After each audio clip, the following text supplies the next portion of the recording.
Chapter 201 Retribution will never be late. Yes, karma. Yi Ziqing laughed, bent down slightly, and looked at old Mrs. Yi with a face full of pain. Grandma, do you think this is my retribution or yours? God's retribution will never be late. Mrs. Yi's old face stiffened slightly, and she glared at Yi Ziqing angrily. I have raised you for so many years, and you actually talk about retribution. Only you will get retribution. You will have retribution. From Mrs. Yi's point of view, if it weren't for him, how could Yi Ziqing and the others have raised such a big family? They could only survive because of their family, and they actually said it was retribution. Yi Ziqing shrugged indifferently and straightened up. Then let's see whose retribution it is. Then he turned to look at Yi Mingyu. Brother, let's go home. Okay. Yi Mingyu nodded. He just glanced at Mrs. Yi and the others indifferently, without saying anything about helping them go back to rest. He and Yi Ziqing squeezed through the crowd and left. Village Chief Tan glanced at Mrs. Yi and the others and sighed. Okay, everyone, go back. He didn't bother to care anymore. After all, this was the Yi family's family background and had nothing to do with him. There was nothing to watch, and the villagers dispersed, leaving Ye's family alone. Village Chief Tan caught up with Yi Mingyu and his two siblings. You two children are going back so early? Well, my brother is going back to class in the afternoon, so we plan to go back early. Yi Ziqing nodded and explained. Village Chief Tan quickly and enthusiastically invited. That's it. Do you want to stay at our house for a meal? No, Uncle Tan. This year is our brother and sister's first Mid-Autumn Festival, so we won't stay here. Yi Ziqing smiled and hugged Yi Mingyu's arm, politely refusing. Village Chief Tan was stunned and laughed loudly. Yes, you can go there by yourselves, and we won't disturb you. After all, Village Chief Tan watched Yi Mingyu and his sister grow up and knew what life they lived in the past. Now that they were finally free from the Yi family and could finally live a peaceful life as siblings, it was better not to disturb them. Then you should be careful along the way. Uncle Tan won't keep you here anymore. Remember to come home often in the future. Village Chief Tan said enthusiastically. Okay, thank you, Uncle Tan. The brother and sister walked to the bicycle. Yi Mingyu rode the bicycle and took Yi Ziqing home. After leaving the village, Yi Mingyu sighed. I didn't expect my second uncle to be so addicted to gambling. I'm afraid this family will break up. Let's leave it alone, it has nothing to do with us anyway. Yi Ziqing curled his lips indifferently. The poor man must be hateful, and that is his retribution. Yi Mingyu nodded and warned again with concern. Well, you should pay more attention in the future. Okay, I will. Yi Ziqing was sitting in the back seat, with a bright smile on his face and a happy heart. Looking at Uncle Ye's attitude, he was really fooled into forgetting himself and was in a terrible trap. I just don't know how the rich aunt will react in the future and how she will deal with it. She is looking forward to it. Letting them dog eat dog would be a good strategy. There are 2 flowers blooming, one on each branch. Today is the Mid-Autumn Festival. Fu Ting'an is not busy with the company's affairs. Instead, he is dealing with the company's affairs in the study. Downstairs, the Fu family is preparing for today's reunion dinner. However, an uninvited guest came today. Fu Ting'an was called down from upstairs. When he walked to the stairs, he saw Xueling sitting on the sofa, and her face darkened. Chapter 202 Xueling is here again. What are you doing here? Fu Ting'an stepped forward quickly and took the 2 little guys beside Xueling, Shirue and Guogua, into his arms and away from Xueling. With Yi Ziqing's reminder, Fu Ting'an knew that Xueling could absorb people's luck. Although he didn't know how Xueling absorbed people's luck, or whether she only absorbed the luck of some special people, Fu Ting'an still kept the 2 little guys away from him just in case. Seeing Fu Ting'an's actions, Xueling couldn't help but smile. No matter how you look at it, Fu Ting'an seems to think that he is the source of plague virus infection and will not let the 2 little guys get close to her. Thinking of this, it was impossible for Xueling not to feel sad. Brother Yan. Xueling called Fu Ting'an aggrievedly. However, Fu Ting'an scolded him coldly. Shut up, I told you, don't call me that. Daodu, you are so fierce. Guogua, who was held in Fu Ting'an's arms, felt a little scared and said in a sweet voice. Fu Ting'an looked at Guogua in his arms, a little funny. He had never been cold-faced to them. He put them on the ground. Xiaorue, take your sister to find your grandma. Oh. Xiaorue nodded obediently and led Guogua to find Mrs. Fu. Fu Ting'an turned to Xueling with cold eyes. You are not welcome in the Fu family, get out. Brother Yan, I just want to see you. Why did you do this to me? Is it because of that woman? Xueling's eyes were red with grievance, and crystal tears slowly fell down her cheeks. Fu Ting'an rarely felt sympathy for women, especially for Yi Ziqing and Xueling. If you don't get out, I'll have someone drive you out. Fu Ting'an pointed at the door and ordered. With Yi Ziqing's reminder, Fu Ting'an would not approach Xueling, let alone touch her, so he could only order her first and let the security guards drive her away. What's wrong? What's wrong? Mrs. Fu walked out of the kitchen, looked at the angry confrontation, and quickly advised with concern. Especially when she saw Xueling crying, Mrs. Fu suddenly became worried and wanted to get closer to her, lingling. Why are you crying?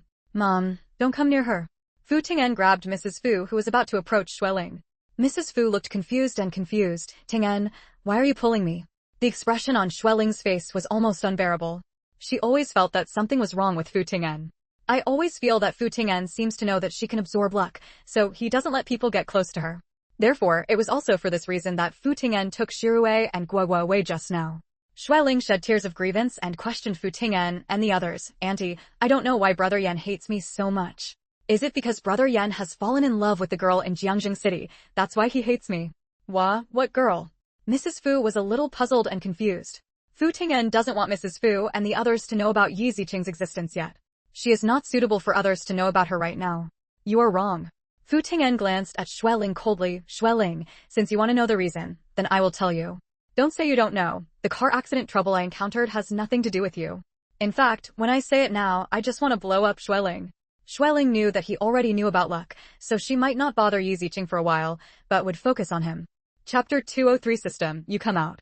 After all, knowing about luck might be detrimental to her. Fu Ting'an also knew about his own luck. If Xueling came here because of his luck, he would definitely find a way to deal with her and stop disturbing Yi Ziqing. Perhaps, it would be possible for him to find out some of Xueling's secrets, especially about luck. Xueling's face suddenly turned pale. Her hands were clenched into fists, and she tightly grasped the skirt of her chest, her palms covered with cold sweat. Fu Ting'an knew, he actually knew. Do you really know it, or do you pretend to know it? Xueling anxiously shouted in her heart, System, come out. Why would Fu Ting'an know? Can't find the reason. Damn it. Xueling cursed secretly in her heart. Useless system. Mrs. Fu was even more puzzled. Ting'an, what do you mean? Is your car accident related to Lingling? Fu Ting'an had a car accident in Linjiang City, and Mrs. Fu couldn't believe that it was related to Xueling. However, Fu Ting'an did not answer Mrs. Fu's question now and threatened coldly. So, should you leave or should I have someone drag you away? It's a pity that he is no longer the same person as before. Now he can't detect the mystery in Xueling, let alone destroy it. Now he can stay away as much as possible. Sure enough, he is still not strong enough now and needs to increase his strength. Xueling bit her lower lip and looked at Fu Ting'an aggrievedly. Even though she guessed that Fu Ting'an might know something, Xueling still pretended not to know. Brother Yan, I don't know what you are talking about. I like you so much, why would I let someone cause a car accident for you? That girl must have said something to you, did you wrong me? Xueling looked at Fu Ting'an with a look of sadness. Fu Ting'an's face darkened and he shouted, come here. The bodyguard outside heard Fu Ting'an's order and quickly ran in. Drag this woman out. From now on, she will not be allowed to come near the Fu family without my permission. Fu Ting'an ordered coldly. Yes. The bodyguards surrounded Xueling and asked her to go out. Xueling's face turned pale instantly and her body was shaking a little. She didn't know whether it was from anger or something else, Brother Yan. Miss Xue, please. The bodyguard's attitude was ruthless. Fu Ting'an's face was still expressionless, with only indifference on his face. Xueling bit her lower lip. Now is not the time to force herself, so she could only leave first. Brother Yan, I don't know what misunderstanding you have about me. I am sincere to you, and I have never thought of hurting you. Since you don't want to see me, I'm leaving.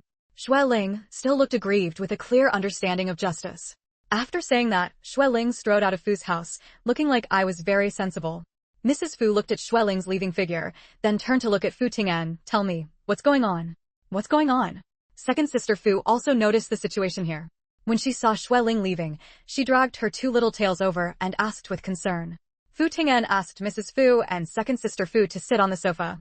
He couldn't talk to Mrs. Fu and the others about Yi Ziqing's affairs yet, so he made an excuse at random. When I was in Jiangzhou province, I met a master. The master calculated that my car accident was because of a woman.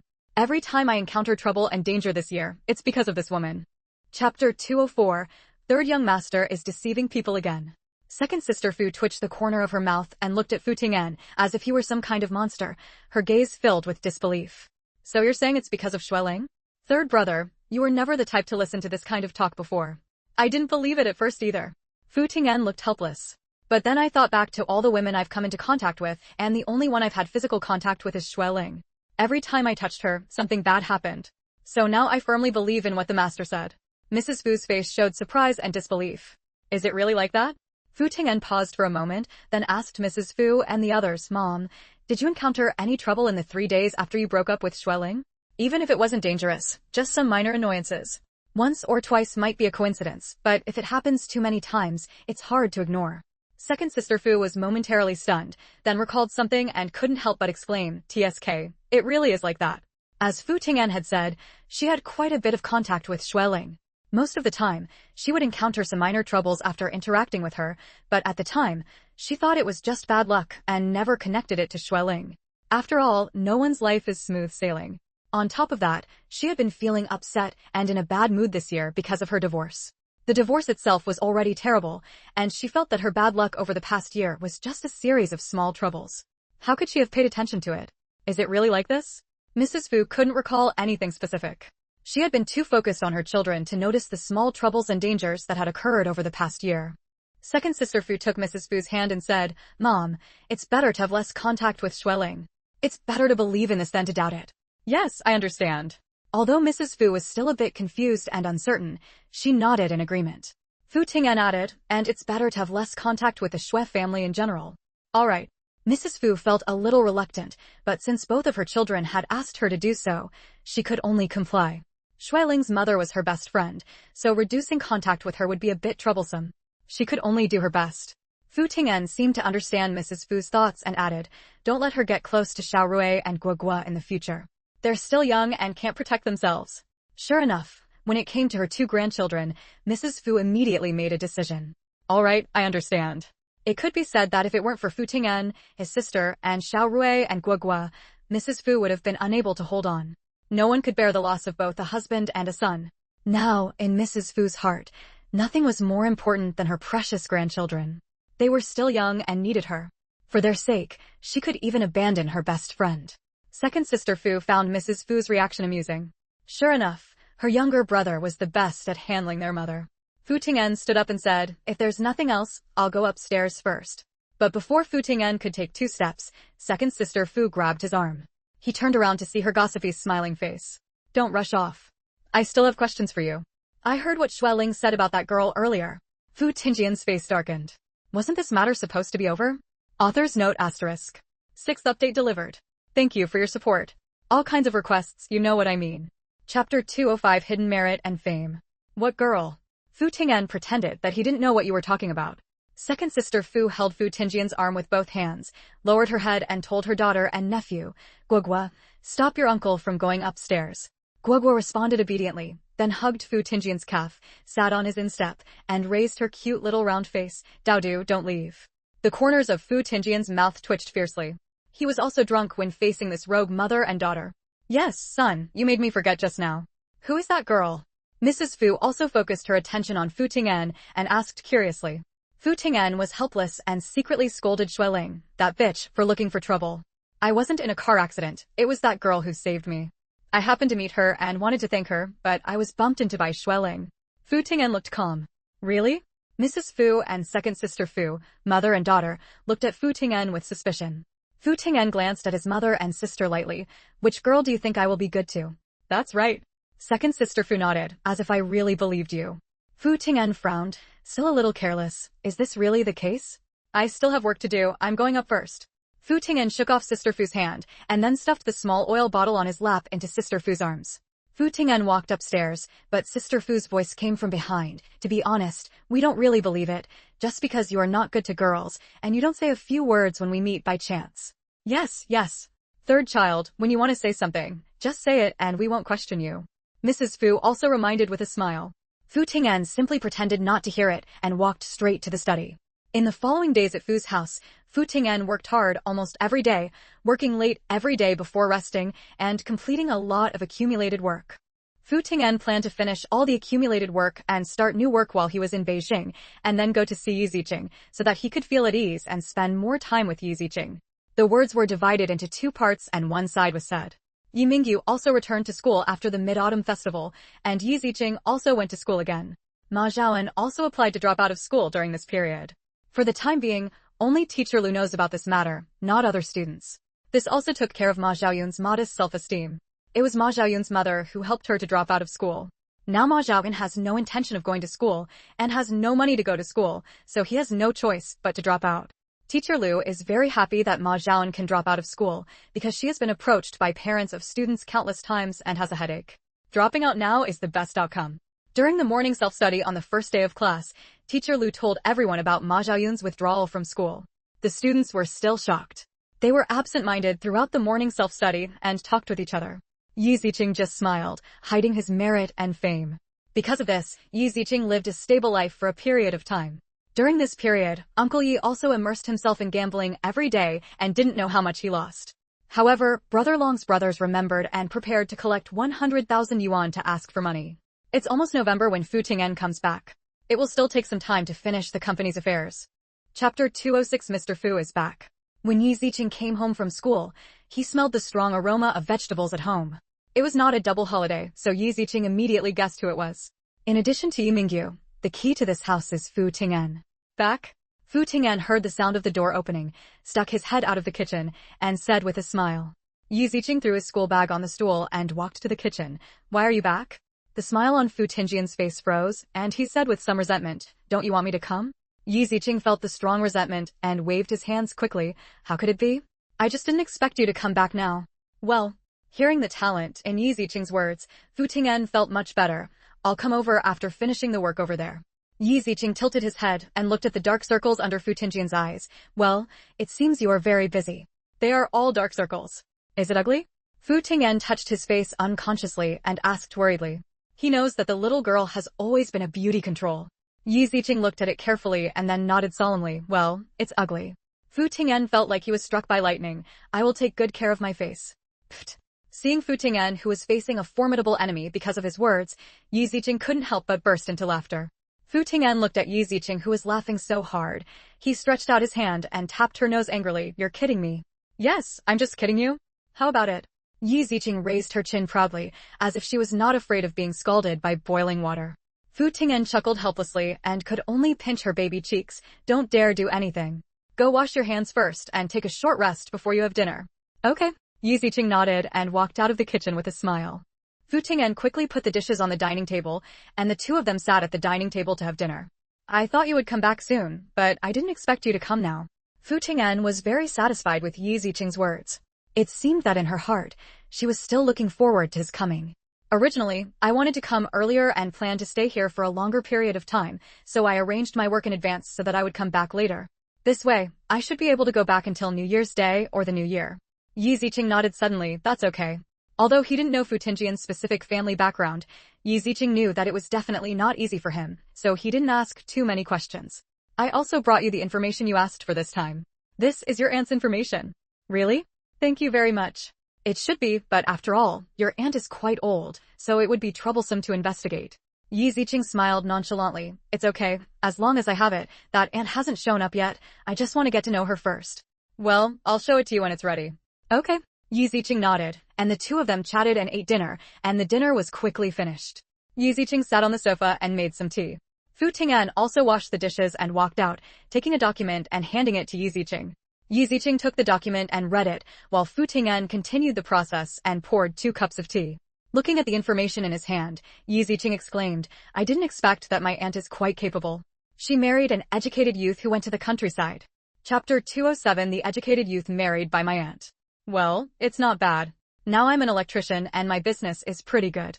No wonder I can easily give your second uncle 10,000 yuan. Yi Ziqing touched his chin and asked in surprise, tell me, if I raise it to 100,000, will they be willing to give it to me? Probably not. A sneer hung from the corner of Fu Ting'an's lips. 10,000 is fine, 50,000 is the limit, and 100,000 is a lot of money for your aunt. Moreover, I still want to pay off the gambling debts of your second uncle. No smart person will be willing to give money. Gambling is a hole that can never be filled, so the old lady will never pay it back. She knew very well that after giving 100,000 yuan, there would be more money, and she couldn't coddle them. That was the hard-earned money of their family, but now they had to pay off gambling debts to outsiders, and no one would be happy about it. That's good.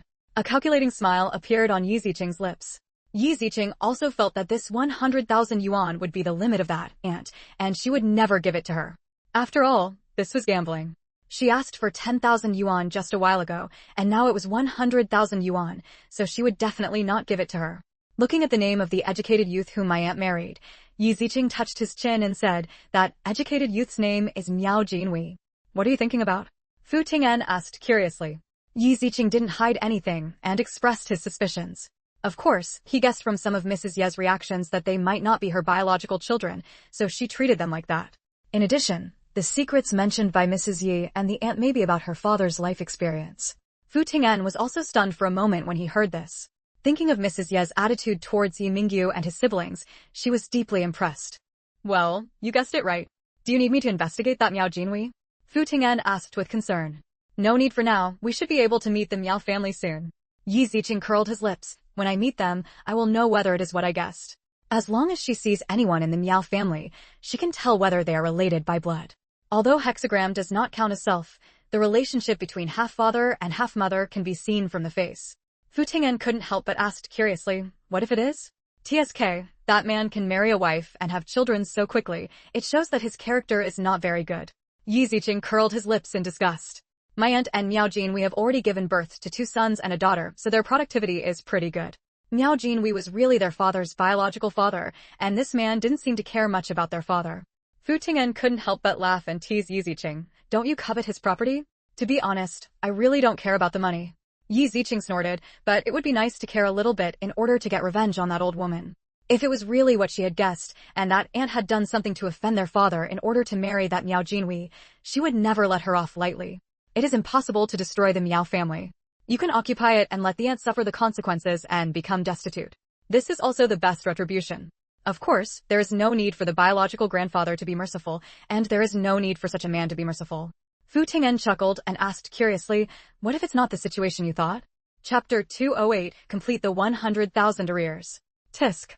Yi Ziqing chuckled, with a wicked smile on his lips. If my father's separation from his parents was related to that aunt, then send them to prison one by one, and let the aunt watch her children and grandchildren being sent to prison. This scene must be exciting. Well, you should pay the price. Fu Ting'an nodded in agreement, and had no objection to Yi Ziqing's arrangement. Yi Ziqing tapped the information on the desktop with her fingers. A cold light flashed in her eyes. I hope you won't disappoint me. At the same time, Uncle Ye's debt has reached 100,000, reaching Yi Ziqing's goal. Brother Long got Yi Ziqing's order to start collecting debts. Debt collectors came directly to the Yi family and asked them to pay off their gambling debts. When she heard about the gambling debt of 100,000 yuan, Mrs. Yi fainted without taking a breath. Mrs. Yi never expected that Uncle Yi would owe 100,000, not 10,000, this time. To them, that was an astronomical figure. Aunt Yi was also frightened by this number. She sat on the ground with an almost despairing look on her face, staring blankly ahead, feeling that the world in front of her was dark. 100,000, she had never seen so much money after working for most of her life, but now it was gone in just a few days.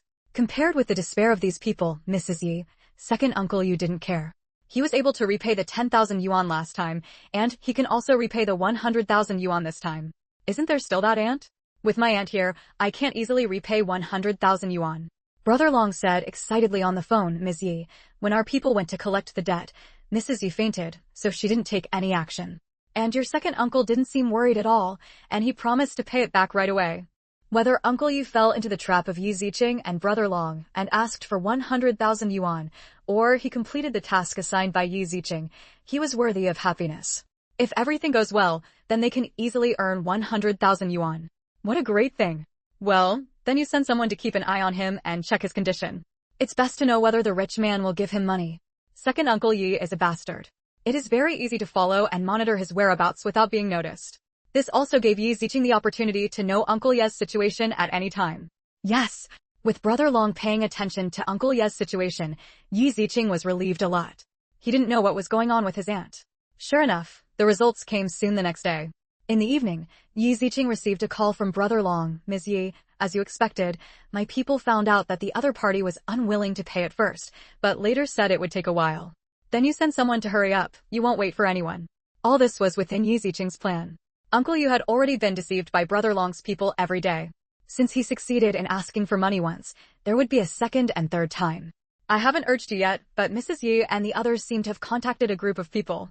Hearing this, Yi Ziqing suddenly became energetic and sat up straighter. Who is it? The person I'm following doesn't dare to get too close, I don't know the details. A flash of excitement flashed in Yi Ziqing's eyes, and he ordered in a calm tone, yes, I understand. You don't need to follow me anymore. Just wait and get the money later. Yes. Digression. I'm too busy and don't have time to type. Work hard during the day to ensure 6 updates today. Relatives, please do your best. Multiple support. Chapter 209 The one who came first to explore the way. After hanging up the phone, Fu Ting'an asked with concern, "What's wrong?" There was an expectant smile on Yi Ziqing's lips. "It's nothing. Maybe they will be tricked soon." Fu Ting'an took a careful look at Yi Ziqing. Since Yi Ziqing didn't say anything, he didn't ask any more questions. He believed that she had her own arrangements. Your plan was successful? Yes, I guessed it right. My aunt is not that easy to deceive. If she wants so much money, she will definitely not give it. Yi Ziqing chuckled and said sarcastically, "It's just that my grandma is a fool and doesn't know what my aunt is thinking." She was fooled into thinking that her aunt would give her money. Fu Ting'an smiled and asked curiously, "Then if you continue to press now, do you want to push them into a desperate situation? What do you want your second uncle to do? To rob a bank? Look, if he really has a plan to rob a bank, I'd still think highly of him." Yi Ziqing shrugged. Fu Ting'an also nodded in deep agreement. "That's right, we can't force him to rob a bank yet." Feeling that the plan was about to succeed, Yi Ziqing actually felt as if a stone had fallen from his heart. After all, that was a hurdle that she had never been able to overcome. Even after traveling through so many worlds, Yi Ziqing felt that she had let go, but she never let go. She could soon let go of the knot in her heart. Uncle Yi did not disappoint Yi Ziqing. He didn't wait long. After school was over the next day, Yi Ziqing walked out of the school gate and felt a strong gaze, which was also somewhat malicious. Thinking of what second Uncle Yi might do recently, Yi Ziqing just quickly swept through the crowd, and sure enough, he saw second Uncle Ye's figure in the crowd in a corner, and a sturdy man standing next to him, looking in her direction with a lewd expression, while second Uncle Yi pointed at her with his fingers. With just a quick glance, Yi Ziqing did not take a closer look, but he could still tell that the thick and strong man was not a good person. In this case, Yi Ziqing pretended not to see it and turned around to walk home. Now that he is bringing someone to find her, he must be doing something to her. However, it was obvious that Uncle Yi did not take action today, which made Yi Ziqing a little disappointed, as he thought he would succeed today. "I'm here to explore the road first today." But the time until Uncle Yi kidnapped and trafficked her was not short. After all, Brother Long and the others did not have much time left for Uncle Yi, so they had to seize the time. Just as Yi Ziqing expected, Uncle Yi was waiting at the school gate early the next day after school. When Uncle Yi saw Yi Ziqing, he immediately came to her with a bright smile on his face. "Ziqing. Second uncle, what are you doing here?" Yi Ziqing was not surprised at all when he saw second Uncle Yi appearing at the school gate. Second Uncle Yi didn't mind Yi Ziqing's indifference and still had a bright smile on his face. "Second uncle just wants to talk to you alone." Yi Ziqing asked knowingly, "Borrowing money again?" "I don't have any money to lend you." "I'm not borrowing money, I just want to sell my house to you." Uncle Yi smiled and said casually. Yi Ziqing tilted his head slightly. He knew very well what Uncle Yi had in mind. Didn't he just want to trick her into a place where no one was around? It must have something to do with the thick and strong man I saw yesterday after school. Since this is the moment she has been waiting for, how can she refuse? Chapter 210. Okay. Yi Ziqing didn't refuse and accepted second Uncle Ye's suggestion. "Where are you going?" Second Uncle Yi did not expect that Yi Ziqing was so easy to deceive, so he quickly led the way. "Follow me." With a smile on his lips, Yi Ziqing followed Uncle Yi, put one hand in the pocket of his pants, and sent a text message to Fu Ting'an. Although the phone was always in his pocket, Yi Ziqing had already mastered it and quickly sent a message to Fu Ting'an, asking him to continue waiting for her news and not to contact her. Fu Ting'an, who was cooking at home, was a little surprised when he saw the text message. He turned off the fire, lowered his head and pondered. However, even though Fu Ting'an was very curious and worried, he did not contact Yi Ziqing. Since Yi Ziqing asked him to wait for news, he would wait. Fu Ting'an also stopped making dinner and warmed up all the dishes that could be warmed up first. Yi Ziqing followed Uncle Yu to a remote and deserted intersection, with only a van parked on the side. When walking to the van, Yi Ziqing paused slightly, but did not look at the van. Yi Ziqing could feel the auras of several people in the van, which must be Uncle Ye's purpose this time. Yi Ziqing acted as if she didn't notice anything and walked forward. At this time, the door of the van opened and a man got out. He held a handkerchief and covered Yi Ziqing's nose and mouth from behind. Yi Ziqing's eyes widened, and he grabbed the man's arm with both hands. He only resisted for a moment and fell into the man's arms. Uncle Yi looked at the unconscious Yi Ziqing with a bright smile on his face. "Brother Biao, you see you have got the man. Is it time to give me the money?" Second Uncle Yi saw the sturdy man coming out of the car, Brother Biao, and rubbed his hands with a look of anticipation on his face. Brother Biao glanced at Yi Ziqing greedily, looked up at Uncle Yi, took out a stack of money and threw it on Uncle Yi. "This is the money for you. We have both money and goods." "Thank you, Brother Biao." "Thank you, Brother Biao." Uncle Yi looked at the sack of money in his hand with excitement on his face. He bowed happily, stepped back, and left quickly. Brother Biao glanced at Yi Ziqing in his arms, waved his hand, let's go. Yi Ziqing was just carried into the van and placed on the back seat. Brother Biao and the others ignored Uncle Yi, got in the car and left. Brother Biao sat next to Yi Ziqing, looking at Yi Ziqing's unconscious appearance, with a greedy look on his face, and his saliva seemed to be flowing out. Although Yi Ziqing is still young, only 14 years old, she still has a childlike tenderness. Yi Ziqing, who was pretending to be unconscious, could feel a strong and harsh gaze staring at him. His expression remained unchanged, but he had murderous intent deep down in his heart. It was best not to take advantage of this moment to make a move, otherwise, she wouldn't mind making them regret it for the rest of their lives. Brother Biao stared at Yi Ziqing and swallowed a mouthful of saliva. He couldn't help but shake his head and sighed. Tisk, he looks good, but he's just too small. He needs to be bigger to fit in. Boss, sometimes tender tastes tender and mature tastes mature. The brother next to me explained. Brother Biao snorted, don't I know. He turned to look at Yi Ziqing with red eyes. You can tell he's a virgin at first sight. It will be fun to play together. Digression. Update is coming. Please support me. You can see the heroine become stronger soon. Chapter 211. It's only worth 1,000 yuan.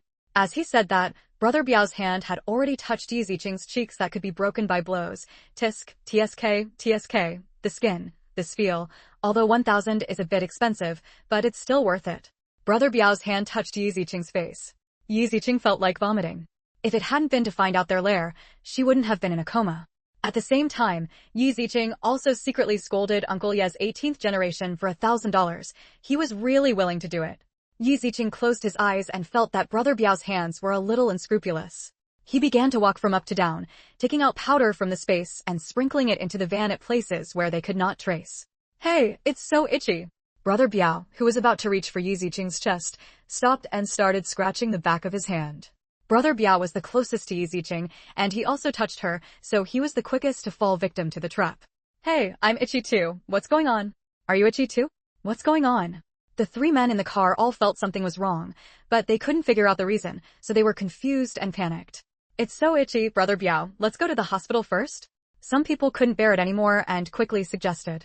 Although what they were doing was not suitable for going to the hospital, and it was even more unsuitable now that Yi Ziqing was in a coma, the itching on their bodies made the drivers unbearable, and some of them drove erratically. Okay. Brother Biao couldn't bear it and nodded in agreement. When Yi Ziqing heard that they were going to the hospital first, he cursed secretly, but he couldn't just go to the hospital like that. He had already made preparations just now, so Yi Ziqing had already closed his mouth when he covered his mouth with a handkerchief. He did not inhale any anesthetic drugs, just because he wanted to go to their lair and then pick them up. In the end, Yi Ziqing had no choice but to release the antidote to relieve the itching on their bodies. Eh? No more. No more itching. Yeah, I'm not itchy anymore. What's going on? The driver asked Brother Biao. I'm not itching anymore. So, Brother Biao, do we still need to go to the hospital? Although it was no longer itchy, Brother Biao still touched the skin on his body. Forget it. We are not suitable to go to the hospital now. Let's go back first. Wait and see the situation. Okay. No longer feeling the itch, Brother Biao and the other three did not stay any longer and headed to their base camp. Because of the itching just now, Brother Biao no longer wanted to touch Yi Ziqing anymore. He lay on the seat and looked at his hands strangely, wondering why he was itching. Otherwise, Yi Ziqing would let them feel the itching just now. Brother Biao didn't mess around, so everything was peaceful along the way, and they finally arrived at their base camp. Their base camp is in a village outside the city center, stationed in a villager's house. The van drove into the courtyard, and the people inside quickly closed the large iron door to block outside inspection. Brother Biao, we're here. The person in the driver's seat got off first, shaking his body as he said it, still thinking about the sudden itching before, to see if there was anything wrong with his body. Brother Biao and another young man were no exception. Brother Biao. People around him stepped forward to greet him. Brother Biao shook his body and found that there was no problem. He waved his hand and said, just do whatever you have to do. Following Brother Biao's order, the people gathered around dispersed. It was approaching dinner time, and the kitchen had begun to get busy. Chapter 212. Little Beauty, brother is here. Brother Biao turned around and looked at Yi Ziqing, who was still unconscious in the car and excitedly went to hug her princess out. Brother Biao is planning to take a bite first. You look good, little girl. New people who saw Yi Ziqing showed greedy expressions when they first saw her. Brother Biao glared hard at the people who gathered around him, knowing what they were thinking, and scolded him with dissatisfaction. Go away. She belongs to me now. Hearing what Brother Biao said, these younger brothers naturally didn't dare to think about it. They could only covet it and wonder if they would have a chance in the future. Brother Biao carried Yi Ziqing upstairs and threw her on his messy, smelly bed. He almost woke Yi Ziqing up and vomited. Little beauty, brother is here. Brother Biao rubbed his hands together with a look of wretchedness and greed on his face and moved closer to Yi Ziqing if he wanted. Yi Ziqing, who was on the bed, suddenly opened his eyes and was immediately startled by Brother Biao, who was about to approach him. However, before he could make a sound, Yi Ziqing stood up quickly and there was a silver needle in his hand. With a flash of cold light, the silver needle in Yi Ziqing's hand reached the back of Brother Biao's neck. Plop! Brother Biao's body stiffened, and then he fell down on the bed. He fell a little hard and the bed almost collapsed. Fortunately, he was unconscious at this time, so he probably made a sound in pain. However, Yi Ziqing didn't even look at Brother Biao and wandered around the room, looking for evidence in the cabinet. What Yi Ziqing is looking for is evidence of abduction and trafficking of women. Even if the evidence is fatal, Brother Biao and others will keep it, not to give themselves a fatal blow, but to fear that those who abducted and trafficked will regret it. This is an evidence of mutual checks and balances. That's why Yi Ziqing believed that Brother Biao would have the evidence. Sure enough, evidence of Brother Biao's abduction and trafficking was found in a locked cabinet. It was a thick stack, and it was obvious that many people had been abducted. Just sending them to the police station seems not enough. The top one is hers. After all, Brother Biao just bought her, and he should have signed and sold it during the day. Yi Ziqing shook off a stack of prostitution contracts in his hand, and a cold light flashed in his eyes. As expected, they all deserve to die. Put your own evidence into the space and keep the rest. After taking the evidence, Yi Ziqing walked to the window and looked through the window at the situation in the courtyard. There were several people gathered in the fallen courtyard. A group of men were playing cards and drinking on the table in the courtyard. From time to time, someone would open the door and come back. Yi Ziqing knew that when it was time to have dinner, those who went out would definitely return to the base camp one after another. Just like that, Yi Ziqing stood at the window and looked at the lights in the courtyard downstairs. When the time was almost up, Yi Ziqing reached into his pocket and took out his mobile phone from the space. After all, this is not the era of later generations where everyone has a mobile phone. Even if someone is arrested and kidnapped, they will first search them and throw away their contact information. In this era, mobile phones are already rare, not to mention selling nieces to pay off debts. If someone is rich, they will not sell nieces. Therefore, this also caused Brother Biao and the others to have never thought that Yi Ziqing had a mobile phone. Moreover, even if he thought of searching her, Yi Ziqing had already put the phone into the space early, and Brother Biao and the others could not search it. Yi Ziqing called Fu Ting'an Brother Fu. Too busy. I'll post 2 chapters first and try to write the rest during the day. Please recommend, collect, comment, and reward. All kinds of requests. Chapter 213 All Traffickers Deserve to Die. Qingqing, where are you? As soon as Fu Ting'an answered Yi Ziqing's call, he quickly asked Yi Ziqing's address instead of asking her what happened. Yi Ziqing glanced outside through the window and told her address. Although Yi Ziqing pretended to be unconscious and kept his eyes closed along the way, he had already developed the ability to memorize routes with his eyes closed after traveling through so many worlds. Yi Ziqing had also memorized the road to Linjiang City in his mind, and he could determine the location of the village just by listening to the speed of the car and the feel of the turns. Knowing where Yi Ziqing was, Fu Ting'an asked about other situations with concern. Are you okay? Well, it's okay. They can't do anything to me, so hurry up and call the police. Okay. Wait for me. After saying that, Fu Ting'an hung up the phone. It wasn't that he didn't want to ask about Yi Ziqing's situation anymore, but just as Yi Ziqing ordered, he wanted to call the police. Yi Ziqing put away the phone, looked at Brother Biao who was lying on the ground, grabbed the stunned Brother Biao by his collar, opened the door and walked out. Standing in the corridor, he picked up Brother Biao and jumped down from the corridor. In midair, Yi Ziqing threw Brother Biao to the table in the yard. With a loud bang, Brother Biao crushed the table in the yard to pieces, and a painful scream came out of Brother Biao's mouth after it hit the ground, which made people tremble with fear. Everyone was startled by the sudden movement. What happened? What's wrong? Brother Biao, what's wrong with you? Wake up. Everyone looked at what happened in front of them in shock and disbelief, especially Brother Biao's men, who saw Yi Ziqing falling from the sky, spinning easily in the air, and landing as lightly as a butterfly. Brother Biao lay on the ground unable to move, feeling as if all the bones in his body were about to break. What are you still doing? Help me up quickly. The first moment he woke up, Brother Biao forgot about what happened upstairs, because all he could think of was the pain all over his body from being dropped and smashed, and he angrily ordered his younger brother. Brother Biao. What's wrong with you, Brother Biao? The younger brothers rushed to help Brother Biao one by one and asked with concern. However, Brother Biao felt unbearable pain whenever he moved and screamed in pain. It hurts, it hurts. Huh. Yi Ziqing sneered and looked at Brother Biao and others mockingly. This little pain is unbearable. You have hurt so many families and girls. Your little pain is nothing at all. Thinking of his previous life, when his brother died trying to find her, Yi Ziqing looked at these people and wanted to kill them. It was all because of these human traffickers that his brother died. Fortunately, she still had room for redemption. Otherwise, she really wanted to kill all the traffickers and make them miserable in order to eliminate the knot in her heart. Yi Ziqing's voice brought Brother Biao back to his thoughts. Thinking of what he had just experienced, he raised his head and glared angrily. You little bitch. How dare you hit me? I'm going to beat you. Yi Ziqing chuckled and glanced at the others with disdain, his eyes flashing coldly. Not just you, I'm going to beat all of you. These words angered everyone in the courtyard. Those who heard the noise came out and saw Yi Ziqing, and became very angry when they heard her words. Brothers, cripple this little bitch for me. Chapter 214 The Talisman of Life and Death reappears. Although he has not touched Yi Ziqing and still looks like a guest, this Biao brother is still very angry and wants his brothers to destroy her. Who asked Yi Ziqing to beat him and make him lose face among his brothers? Upon hearing Brother Biao's order, everyone in the courtyard raised their weapons and rushed towards Yi Ziqing. Yi Ziqing sneered disdainfully, jumped up like a butterfly, and raised his hand to attack those who rushed towards him. The slender little hand grasped the fist that was thrown over, and the palm of the hand was strong. He gently twisted the wrist of the attacking boy, and there was a crisp, click sound. The wrist was twisted, and a painful scream came from the mouth. Yi Ziqing raised his foot and kicked the younger brother hard on the chest, sending him flying out and hitting the person who came up from behind. The person behind was knocked to the ground, screaming in pain. Yi Ziqing used the man's chest to jump up, turned over in the air, and kicked the gang of human traffickers with his feet. For them, Yi Ziqing didn't intend to use his hands. He used his hands to lift them up, and he used his feet to give them face. How could these human traffickers be Yi Ziqing's opponents? They were easily defeated by Yi Ziqing and kicked to the ground. Each of them covered his chest and rolled on the ground in pain. All of them were served by Yi Ziqing's little feet, and the drums on their chests were broken by her kick.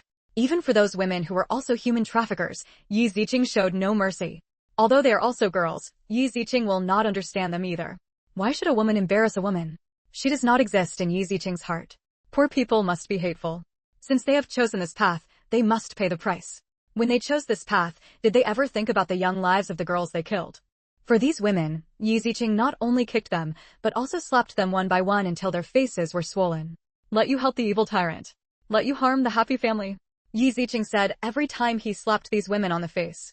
The crisp sound of the slap reached the ears of Brother Biao, who was lying on the ground unable to move, and he felt a rare chill all over his body. The muscles on Brother Biao's rough face were twitching violently, and he felt that the Yi Ziqing in front of him was terrifying and terrifying. He never expected that he would overturn this time. This little girl could be so powerful and perverted at such a young age. What a terrifying existence he had provoked. Unconsciously, Brother Biao felt a chill rush from the soles of his feet to the top of his head, and a deep sense of regret rose in his heart. If he still has a chance, he will definitely not let go of the man named Yi. How dare he frame him?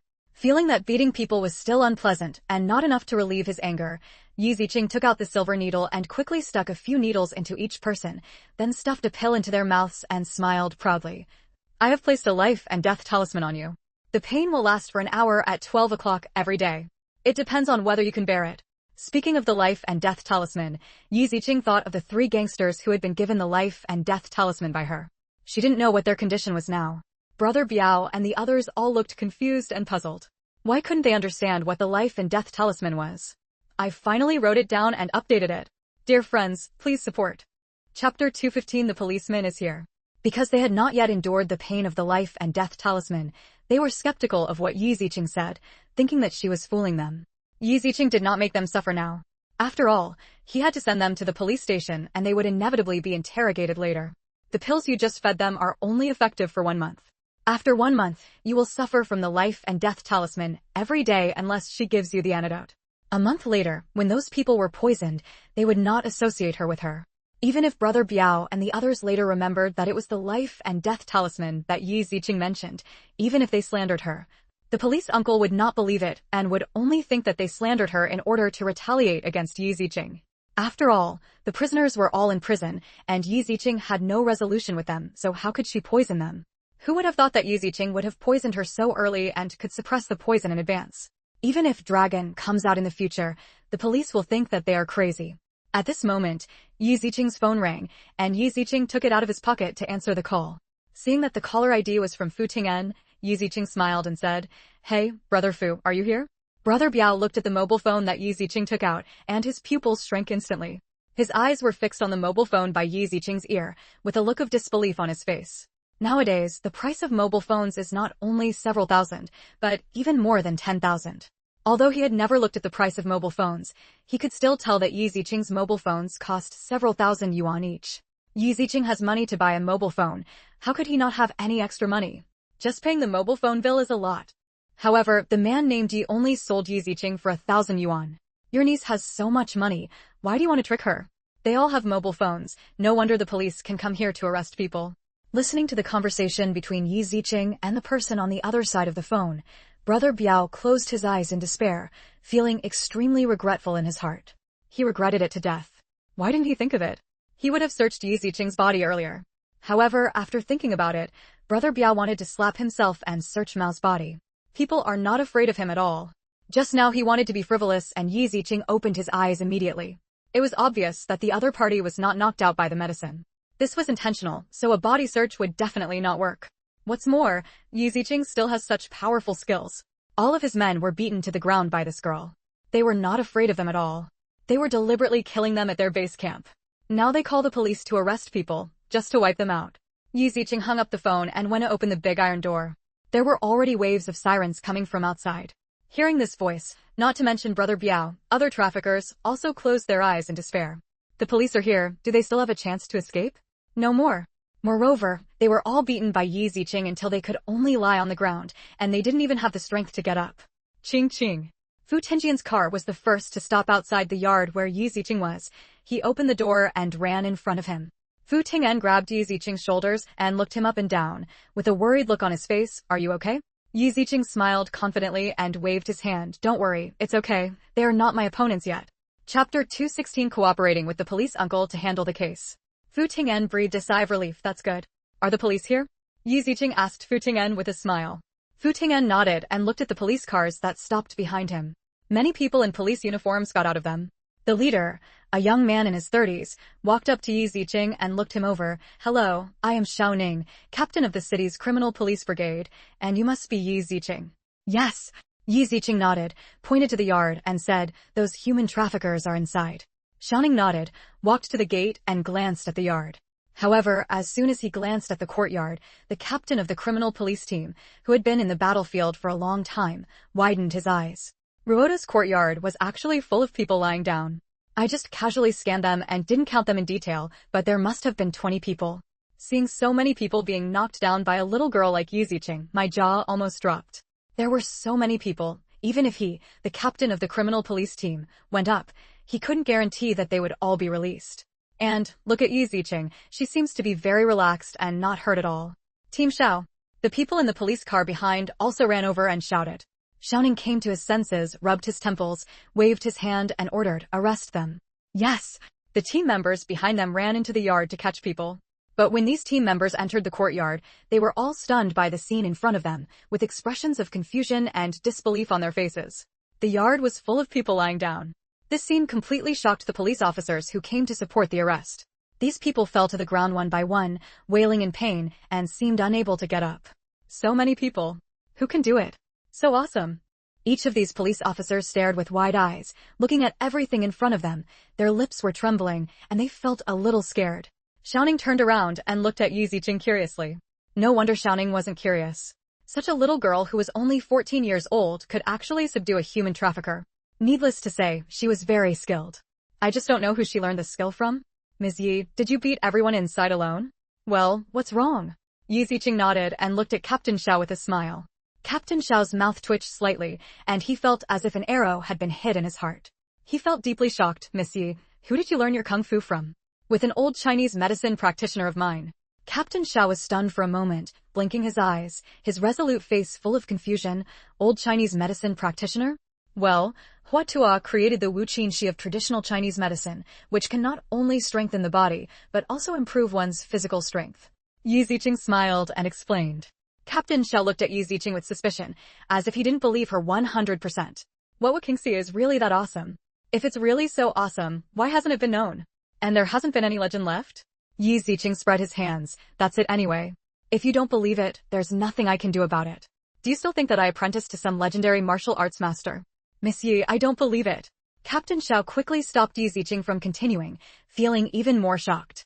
In today's society, what kind of martial arts masters are there?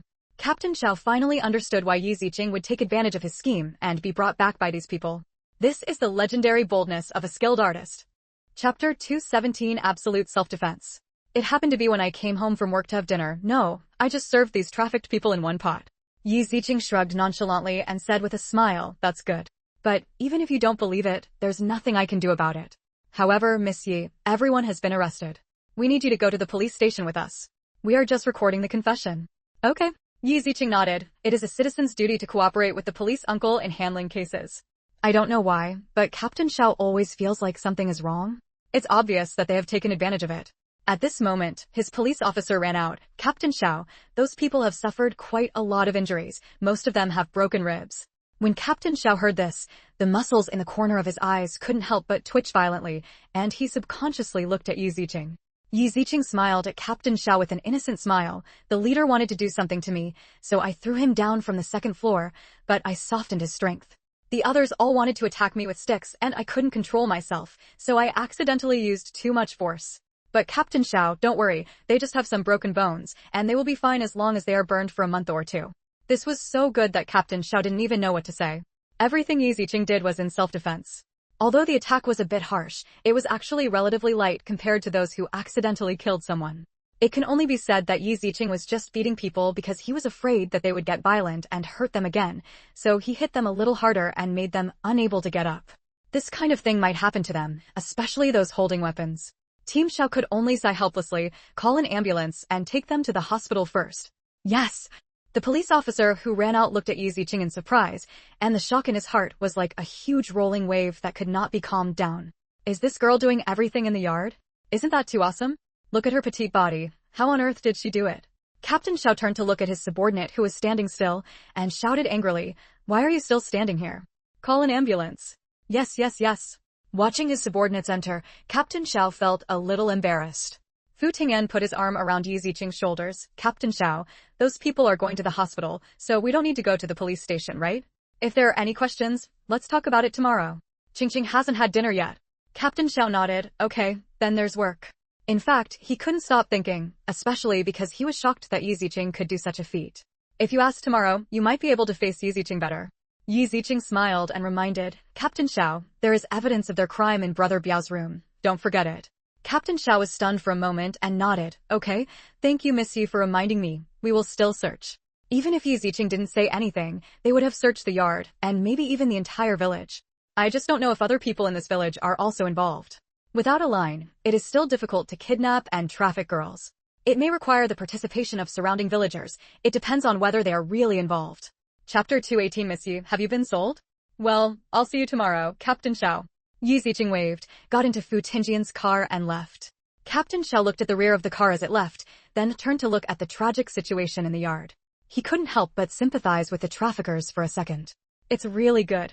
It's not good for anyone to kidnap someone. To kidnap such a nuclear bomb-level girl, it doesn't matter if she gets injured. Now she has to be sent to jail. Sure enough, it's not that you don't report that the time has not come yet.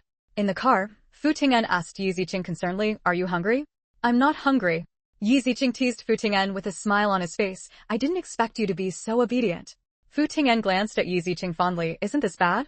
Okay, very good. I like you like this the best. Yi Ziqing laughed coquettishly. Fu Ting'an smiled, because he was used to being an observer, used to watching Yi Ziqing solve troubles and difficulties alone. Because if you intervene casually, you may implicate Yi Ziqing if you are not careful or make her unable to complete the task. What makes Fu Ting'an happy is that Yi Ziqing has a strong temper and rarely asks for help, which is why she can complete arduous tasks so quickly. As long as you like it. Fu Ting'an laughed and looked at Yi Ziqing fondly. Yi Ziqing smiled proudly. Sometimes it's more interesting and fulfilling to do it yourself, isn't it? Yeah, you're right. Fu Ting'an nodded in agreement and asked with concern, by the way, do you plan to go to the police station after school tomorrow? Well, that's my plan. I still have to go to the police station. Yi Ziqing took out a piece of paper and waved it gently. I still have to report this evidence to Captain Xiao. If I want revenge in the future, I still have to rely on Captain Xiao. Fu Ting'an nodded in agreement. Well, you're right. If you hide something now, it will be troublesome to deal with things in the future. Is that Captain Xiao trustworthy? Don't worry, Captain Xiao hates evil and is a thoughtful person. He will never help you. Fu Ting'an nodded in agreement. However, you go to the police station tomorrow, and I will take you there. Okay. Yi Ziqing didn't refuse. There was no need to show off in this situation. It was so convenient to have a car to pick her up. After returning home, Yi Ziqing called Brother Long and asked him to arrange for Uncle Yu to make arrangements for the police station to uncover the den of human traffickers. When Brother Long heard about Yi Ziqing being abducted, he was completely confused. Miss Yi, have you been sold? Yi Ziqing's forehead was instantly filled with black lines, and he felt that there was some ambiguity in his words. What was sold? It seemed that Brother Long also sensed something was wrong, and quickly explained with a smile, No, Miss Yi, that's not what I meant. I just didn't expect that your second uncle would sell you to a human trafficker. To be honest, he didn't expect things to be like this. Yi Ziqing asked him to follow Uncle Yu before, and found out what he was going to do, but he didn't expect Uncle Yu to be so courageous. He was looking for death. Well, I'm a bit stupid and did something I shouldn't have done. Yi Ziqing sneered. You just have to do what I say. Yes, yes. Brother Long nodded repeatedly. Brother Long didn't expect that after Yi Ziqing was sold, he would also take away the trafficker's den. Chapter 219 How to Practice. As expected of Miss Yi, she is really awesome. He just didn't know what was going on with those traffickers, so he had to go find out. Brother Long felt that he could judge his future attitude towards Yi Ziqing through these human traffickers. Also, my third uncle, you should find someone over there to let him know that my second uncle sold me at a high price. Brother Long opened his mouth and seemed to understand Yi Ziqing's purpose of doing this, which was to make them rebel. Yes, I will make arrangements right away. Brother Long immediately agreed to make arrangements, feeling somewhat excited and expectant in his heart. Yi Ziqing hung up the phone with a fox-like smile on his lips. Let's see if they will fight now. Fu Ting'an nodded firmly. I definitely will. The two looked at each other in understanding and laughed. On the other side, the traffickers were arrested and taken to the police station because they were all injured by Yi Ziqing and had to be sent to the hospital for treatment. The police officers looked at the miserable situation of those traffickers and couldn't help but admire Yi Ziqing who did it. I heard it was a little girl who did it. Yeah, it's just a 14-year-old girl who took down so many people by herself. TSK, I really don't know how that little girl practices her skills. These people are really miserable, but they deserve it. Abducting so many girls and children is retribution. The police officers were also extremely angry towards these human traffickers. If they were not wearing the same uniforms, they would also want to beat them up. Because they had to interrogate these human traffickers, and because they hated them, the doctors only gave them simple treatment. This interrogation lasted all day. In the evening, Yi Ziqing was off from school. However, this time, because Yi Ziqing had to go to the police station to take notes, Fu Ting'an did not make dinner, but came to school to pick up Yi Ziqing. This was the decision discussed yesterday. The two of them planned to go out for dinner first, and then go to the police station. This was the time agreed upon by Fu Ting'an and Captain Xiao. After dinner, the two came to the police station together and met Captain Xiao. Captain Xiao looked at Yi Ziqing with a look of surprise still on his face. He couldn't help but look at Yi Ziqing up and down. This little girl is simply a treasure. Fu Ting'an was very unhappy with the way Captain Xiao looked at Yi Ziqing. Captain Xiao, have you seen enough? The smile on Captain Xiao's face froze, and he explained with a smile, I just had a look. Why do you mind so much? Yi Ziqing covered her mouth and chuckled. Captain Xiao, have you got all the evidence? Yes, I got them all. Captain Xiao nodded. Thanks to Miss Yi for your guidance. Yes. Yi Ziqing took out a piece of paper, which was her selling contract. This is proof that my second uncle sold me, but I hope Captain Xiao can take a break for the time being. Captain Xiao glanced at the contract handed over by Yi Ziqing and looked at her eyes, not knowing what to say for a moment. It was really miserable to meet such a relative. However, he didn't know why Yi Ziqing's second uncle sold her. But this is a family matter after all, and it's not easy for an outsider like him to have too much control over it. Because he had a good impression of Yi Ziqing, Captain Xiao also gave Yi Ziqing a chance. In this case, I can give you some time. It will take us a while to sort out the evidence we have found. You can take your time. Thank you very much, Captain Xiao. Chapter 220 I am not Guanyin Bodhisattva. Captain Xiao asked Yi Ziqing with concern, what are you going to do? But you can't use this to do anything illegal. Yi Ziqing folded the paper and said, Captain Xiao, don't worry, what can I do with him? Kill him or set him on fire? Captain Xiao was stunned when he heard this and nodded in agreement indeed. He knew this. If Yi Ziqing just used this trafficking contract to kill people, she would also be legally responsible. Thank you Captain Xiao for your help. Yi Ziqing smiled and thanked him again. Captain Xiao asked Yi Ziqing with concern. I wonder how you are going to handle this matter, Miss Yi. After all, your relatives are breaking the law. According to what Yi Ziqing said to those traffickers, Captain Xiao felt that Yi Ziqing was not the kind of person who would leave them alone just because he cared about family ties. Persuade them first, persuade them to surrender, and if that doesn't work, then make their crimes public. Yi Ziqing smiled and said as if I was very magnanimous. After all, he is also my second uncle. But I will not cover up. If I do something wrong, I will bear legal responsibility. I am not Guanyin Bodhisattva. Captain Xiao nodded with satisfaction, yes. If you need any help in the future, you can come to me. Yi Ziqing knows right from wrong, so there is no need to worry about her doing something stupid. Okay, thank you. When he arrived at the police station, he asked Yi Ziqing as usual about what happened after he was taken away. Yi Ziqing was a victim, but he was lucky. Because of Yi Ziqing, they also eliminated 7 or 8 girls who had not yet been sold. Thanks to Yi Ziqing, those girls were able to be rescued. The next step is to see if they can rescue the girls who were abducted, or follow the clues and catch those who have not been arrested and bring them to justice. After finishing the notes, Captain Xiao sent Yi Ziqing and others downstairs and sent them away. However, as soon as he walked downstairs, he heard the sound of wailing. Yi Ziqing was very confused. What's going on? In that village, there are actually several families involved in abduction cases. Some women and children were imprisoned in the village. After rescuing them, we released the news and people came to identify them today. There are also some trafficked girls and children who came to inquire about the situation. They probably haven't been found, or they have been abducted. Yi Ziqing nodded in understanding. At that time, she only knocked down Brother Biao and others in the yard, and did not go to find other abducted women and children. Because Yi Ziqing believes that since the police are here, they will deal with the aftermath properly. For those victims of trafficking, letting the police deal with them is the best choice.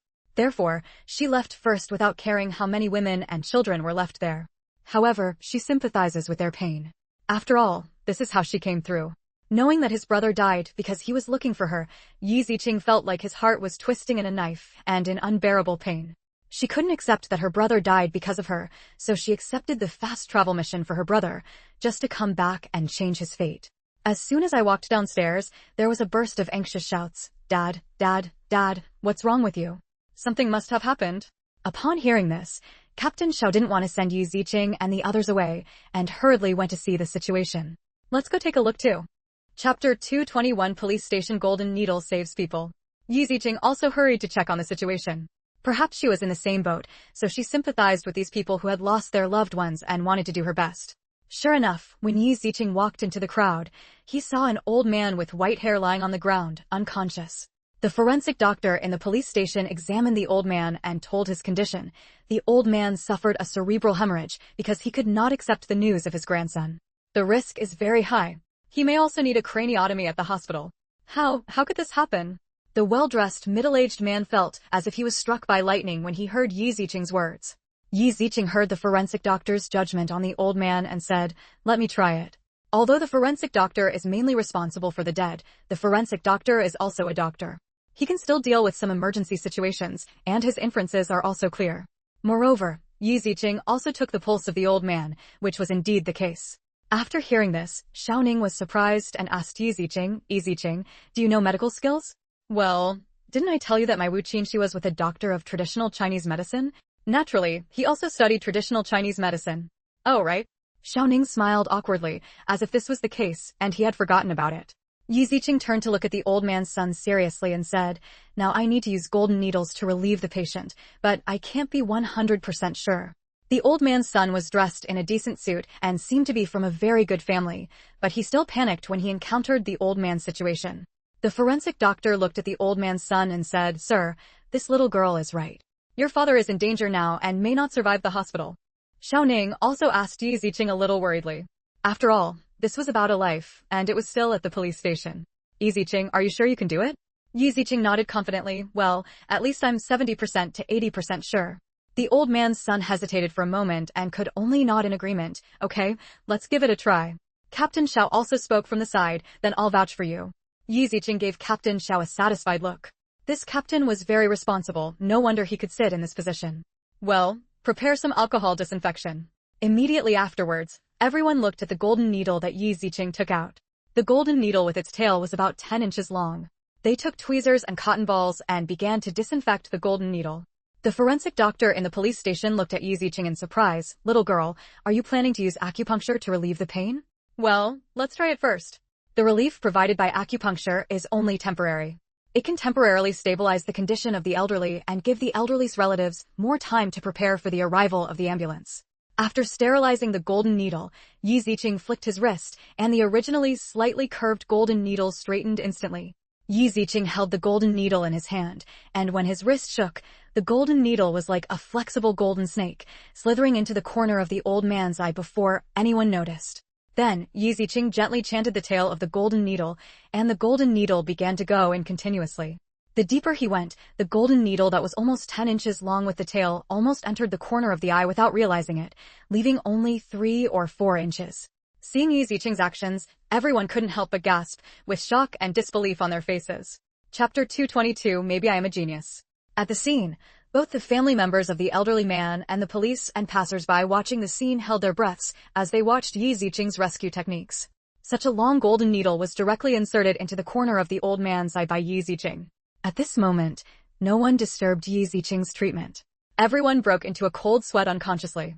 Xiaoning, the captain of the criminal police brigade, also stared at Yi Ziqing while holding back his breath. Although Yi Ziqing's movements look very simple, the actual execution is very difficult and requires very high skills. Only Fu Ting'an watched calmly, with a calm face and no trace of worry. As Yi Ziqing chanted the tale of the golden needle, he slowly removed the golden needle. As the golden needle slowly came out, black and red blood slowly oozed from the corners of the old man's eyes. While Yi Ziqing was sterilizing the gold needle that he took out, he ordered the forensic doctor, "Please wipe it first." Huh? Oh, okay. The forensic doctor came to his senses and quickly helped the old man wipe away the black blood. After the forensic doctor wiped it clean, Yi Ziqing used the same technique again to pierce the golden needle into the corner of the old man's other eye. Black red blood oozed from the corners of the old man's eyes. The old man's breath, which was originally in a critical condition, gradually became calmer, making him break out in a cold sweat. Seeing that the old man's condition was gradually improving, Captain Xiao's mouth grew so big that it seemed like he could fit 2 big duck eggs in. To be honest, when he met Yi Ziqing, he was stunned by Yi Ziqing's skills. He had such high skills at such a young age. But now, Captain Xiao didn't even know how to look at Yi Ziqing. This was simply a treasure. It required skill and medical skills. It was simply amazing. Is this okay? Someone nearby couldn't help but ask. The forensic doctor checked the old man's condition with a look of surprise on his face. We have saved his life, but we still have to send him to the hospital to check for details. The middle-aged man thanked Yi Ziqing gratefully. Thank you. Yi Ziqing nodded lightly. It's okay. This is what I should do. Send him to the hospital quickly. Yes, thank you very much. After the difficulty was solved temporarily, Yi Ziqing left with peace of mind. Captain Xiao looked at Yi Ziqing and looked her up and down. Yi Ziqing, how did you learn this? How did you learn it? Yi Ziqing blinked and looked at Captain Xiao in confusion. It's just your skills and martial arts, both of which are so powerful. Yi Ziqing raised the broken hair on his forehead and said, maybe I am a genius. Captain Xiao had black lines all over his head. He felt his hands were itchy for no reason and wanted to hit someone. Seeing Captain Xiao's speechless look, Fu Ting'an had a wicked smile on his lips and he was in a happy mood. Captain Xiao, let's go then. Well, okay. Captain Xiao nodded, not wanting to keep anyone around anymore. If he stayed any longer, he would feel like he would be autistic. Goodbye, Captain Xiao. After Fu Ting'an and Yi Ziqing said goodbye, they didn't care about the old man who was saved by Yi Ziqing and went home directly. It was almost 9 o'clock when Fu Ting'an and Yi Ziqing returned home, so they could go to bed after taking a shower. Now, Fu Tingjian's house has been renovated, and the two of them can sleep in their own houses. However, they both have each other's keys. At the end of the day, the two doors often opened opposite each other, making it easier for the two families to run back and forth. Digression. Update is coming. Please collect it. Please recommend. Monthly ticket. Please praise. Please give me a reward. All kinds of requests. Chapter 223 threatened again. Yi Ziqing and Fu Ting'an lived a happy two-person life, while the Yi family was in a very bad situation. Thanks to Brother Long's arrangement, Uncle Yi and Uncle Yi learned about Yi Ziqing's situation after being abducted. Uncle Yi was shocked when he heard that Yi Ziqing was not sold, but rescued by the police. Then he panicked, worried that the police would come to his door. However, second Uncle Ye's worries were unnecessary. What he was worried about now was not that he would be caught by the police for abducting Yi Ziqing, but that third Uncle Yi would come and steal money from him. Yes, Uncle Yi came to see him the next day. Brother Long did not reveal it to Uncle Yi, but to the classmates who usually played well with Yi Zitong. Those classmates would interact with the gangsters in society. Sure enough, as soon as third Uncle Yu received the news, he went to second Uncle Yu to question him and found out that he had indeed sold Yi Ziqing and refused to give them any money. The two brothers started fighting and Mrs. Ye's blood pressure soared. She fainted and frightened the two brothers before they stopped. When Mrs. Yi woke up, Mr. Yi had the opportunity to ask who paid back the money last time and how to handle the matter this time. There is no way to hide the matter of my aunt from second Uncle Yi and third Uncle Yi. In the past, the two brothers only knew that their aunt was married to a good man, but after all, they had not contacted each other for a long time, and borrowing money might not be possible. However, what Uncle Yu didn't expect was that the matter of Yi Qing's father was actually related to that aunt. Back then, my aunt wanted to kill Yi Ziqing's father, but Mr. Yi stopped her and took him back to the Yi family. Coincidentally, at that time, Mrs. Ye's first son died in infancy, so Yi Ziqing's father was asked to replace the eldest son who died in infancy. This also led to the fact that no one suspected that Yi Ziqing's father was a fake and was brought back from outside. Therefore, the reason why Mrs. Yi was able to get the money for the first time was because the old lady threatened her aunt with that incident, and her aunt readily gave her the money. It's just that the second time the amount was really big. Mrs. Ye's reply was that she couldn't come up with that much money at the moment and said it would take a few days. But it had been several days, and there was no news from my aunt, which made Uncle Yi and the others suspicious. This time, Uncle Yi was also nearby and asked Mrs. Yi to call and ask them to get the money. Compared to the stupidity of Mrs. Yi and second Uncle Yi, third Uncle Yi was smarter and directly raised the money to 150,000 and even split it with second Uncle Yi. After giving this money, Uncle Yu didn't care about the money for selling Yi Ziqing. Uncle Yu had no choice but to agree. Moreover, at this time, Uncle Yi also needs to use Uncle Ye's brains to get money, which is the only chance. When Uncle Yu-san and the others reported the number again, the aunt behind the phone was really angry. But what can I do in the end? I promised to send someone to deliver the money in the next 2 days. Touch. Far away in the living room of a villa in Jiangzhou City, an old woman in her 50s, dressed in luxurious clothes, put down her mobile phone and slammed the table. Damn you bitch. How dare you threaten me? This old lady is Yi Ziqing's great-aunt. Aunt Ye's old face, which looked a bit young, was full of twisted anger. Chapter 224. My name is Miao Haibing. At this moment, Aunt Yi regretted that she had listened to her elder brother and let that evil guy go, but now she was still being threatened. However, she is the only one who knows about the identity of the eldest son of the Yi family, not even Mrs. Yi. At that time, Mr. Yi only knew a little bit about it, but he didn't know the specifics. However, this matter had to be resolved. After thinking about it, Aunt Yi called her most trusted third son, Miao Haibing, to come over and ask him to handle the matter. Because the Yi family needed it urgently, Miao Haibing took the money and set off after receiving Aunt Ye's order. Miao Haibing felt very unhappy that he came to see these poor relatives and still gave them money. Although he is not usually short of money, and when he is out of money, he can easily get it by just saying a word in front of Aunt Yi, but now he is still a little reluctant to give it to others. Miao Haibing came to Ye's house with money and drove a car, which immediately attracted the attention of everyone in the village. Who is here again? It's a car again, I don't know whose relative it is. This face looks a bit strange, I've never seen it before. Although it was already winter, Miao Haibing still lowered the window and deliberately exposed his face, just to let the villagers see it. This was done deliberately to show off in front of them and show that he was rich. It was Miao Haibing's first time here. He also asked various questions along the way. When he arrived in the village, he didn't know where Yu Yiming's family was.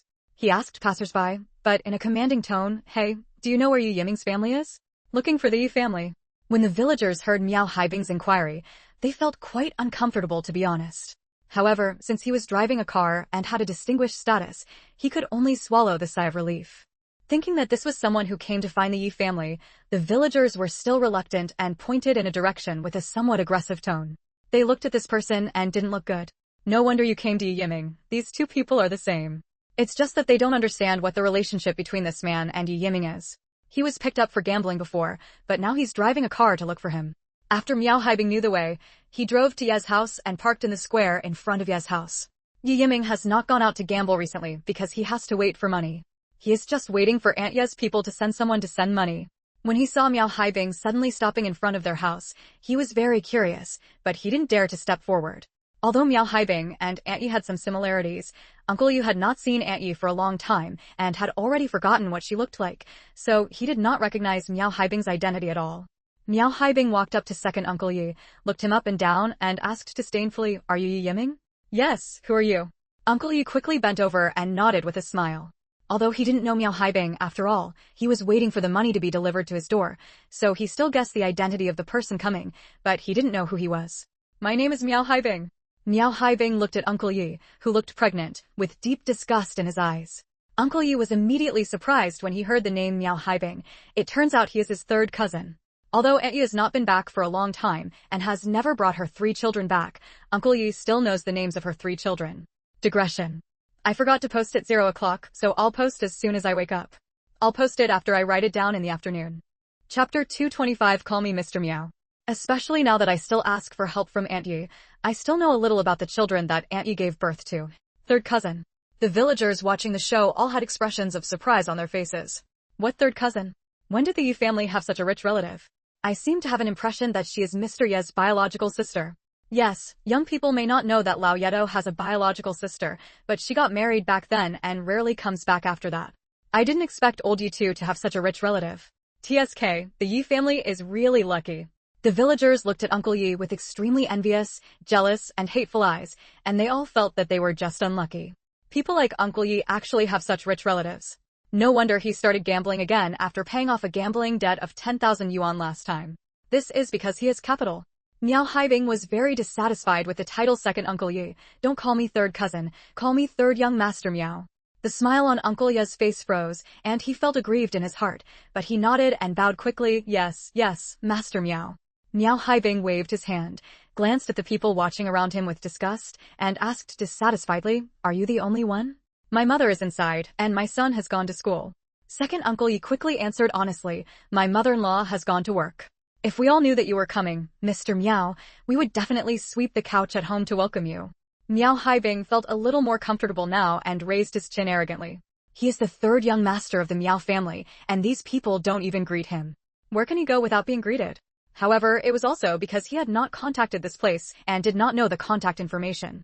After all, the Yi family did not have a telephone. It's so hard to find here, and I've made a lot of mistakes for this young master. Miao Haibing said dissatisfied. Uncle Yi nodded repeatedly, smiled and said good things. Yes, yes, our village is remote, so we need Mr. Miao to take more care of us. Looking at Uncle Ye's appearance, although he spoke very flatteringly, in the eyes of the surrounding villagers, he looked very embarrassed. This is a rich relative and friend, very embarrassing. Many people feel that their hands are a little itchy, because someone really deserves a beating.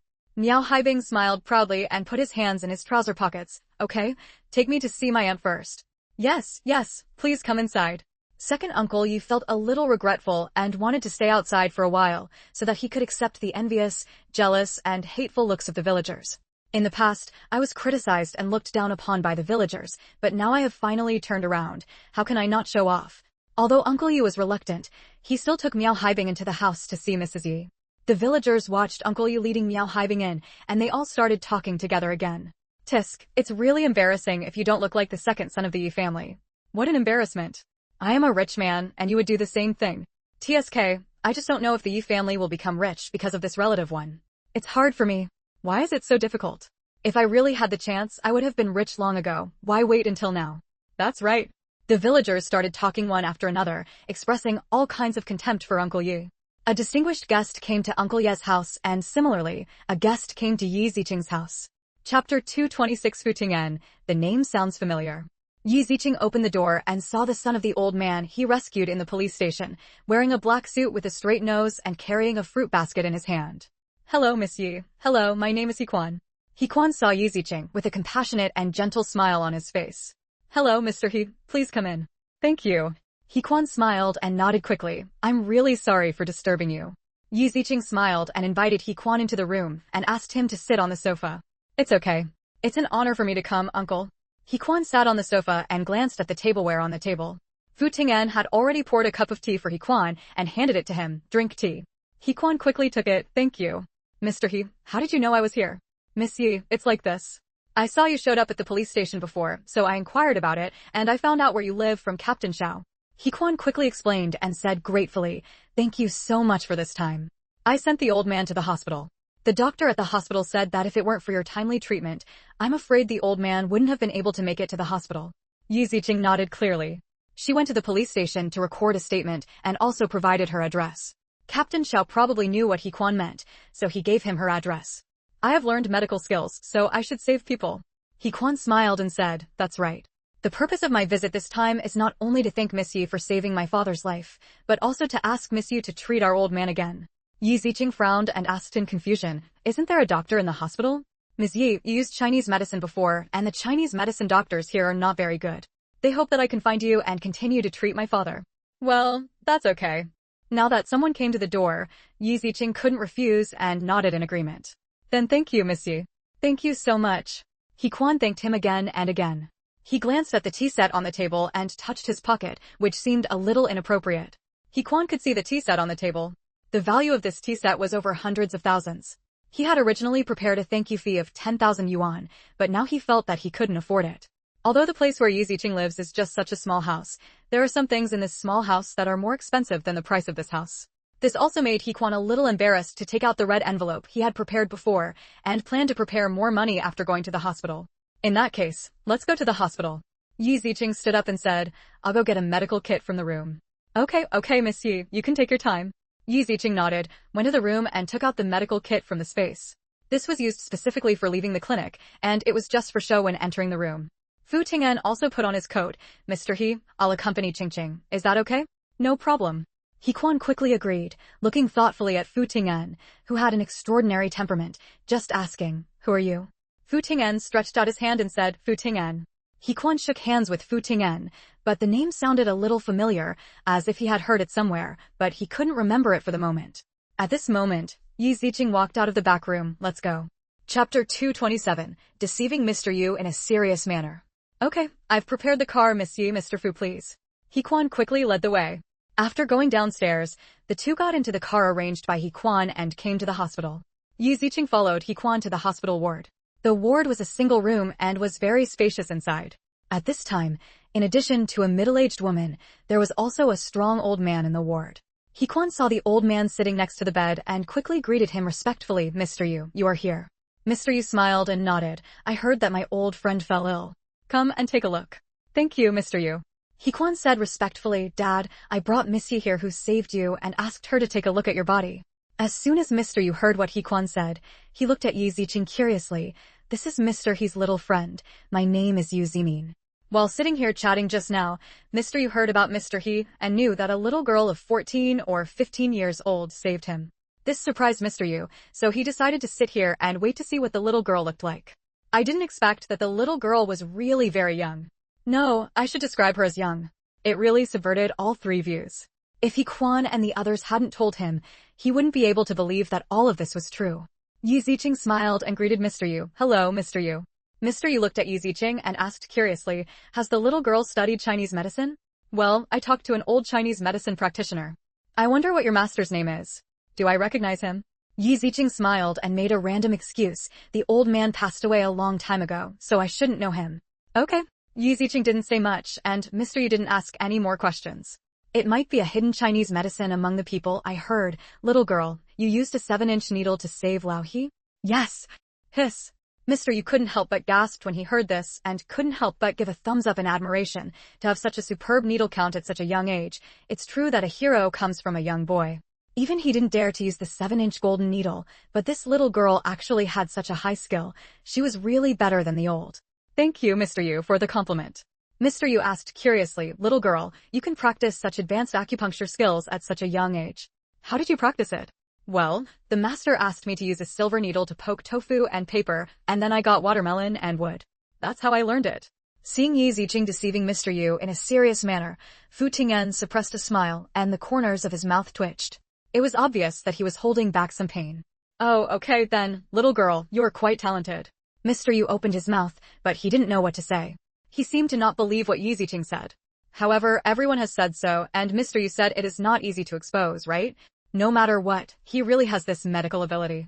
Yi Ziqing is also a little embarrassed, but who prevents her from telling others that she learned these traditional Chinese medicine skills in other worlds? Then every world may be able to use traditional Chinese medicine.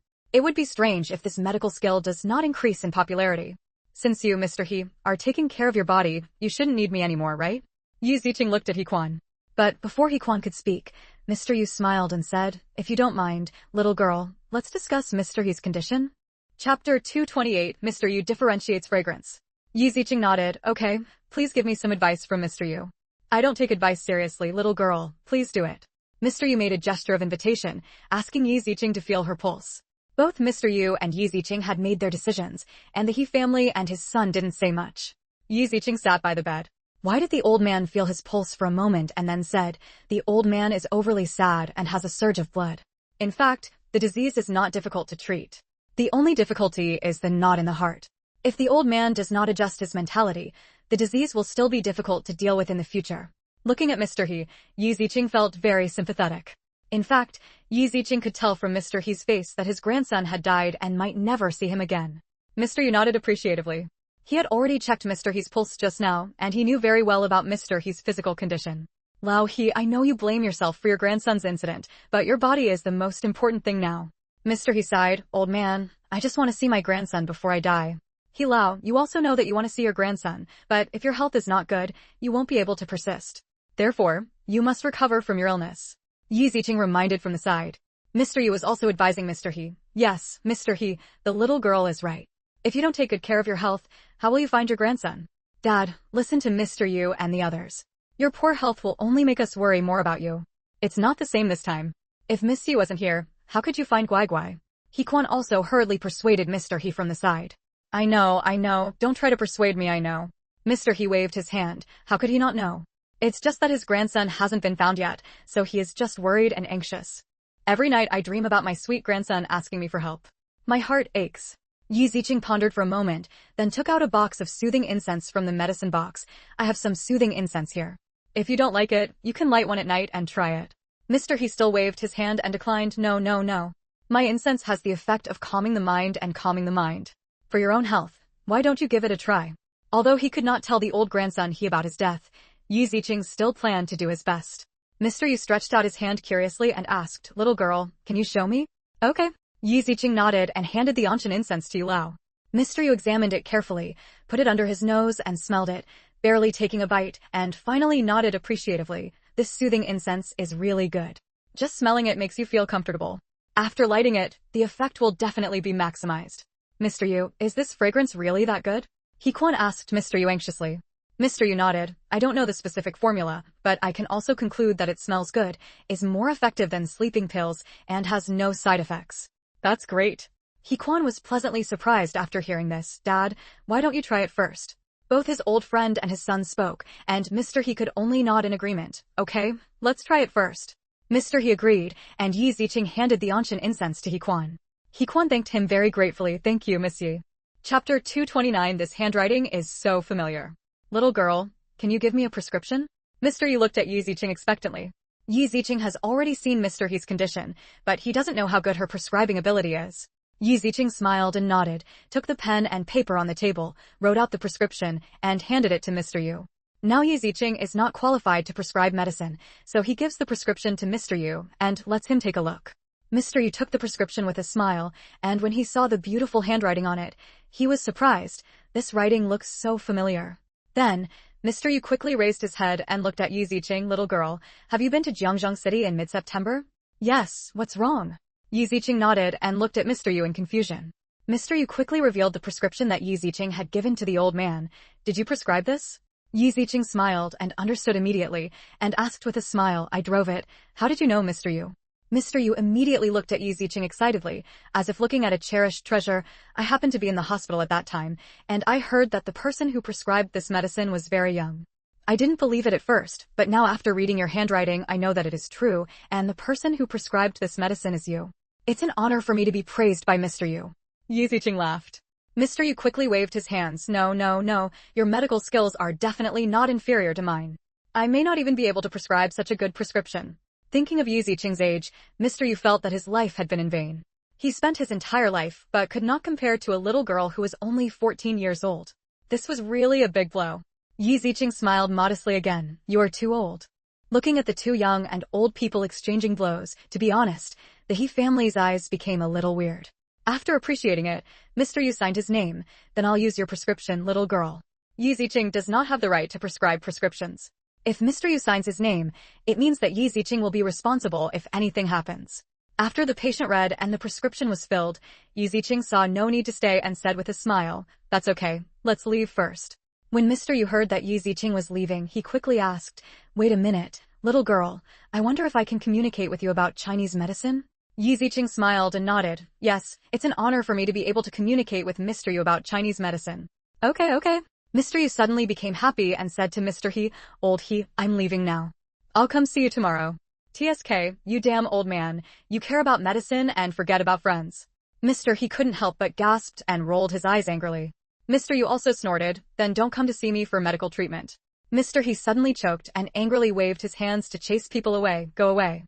Seeing the childish looks of these two old people, Yi Ziqing and the others all laughed. Old children, I'm talking about them."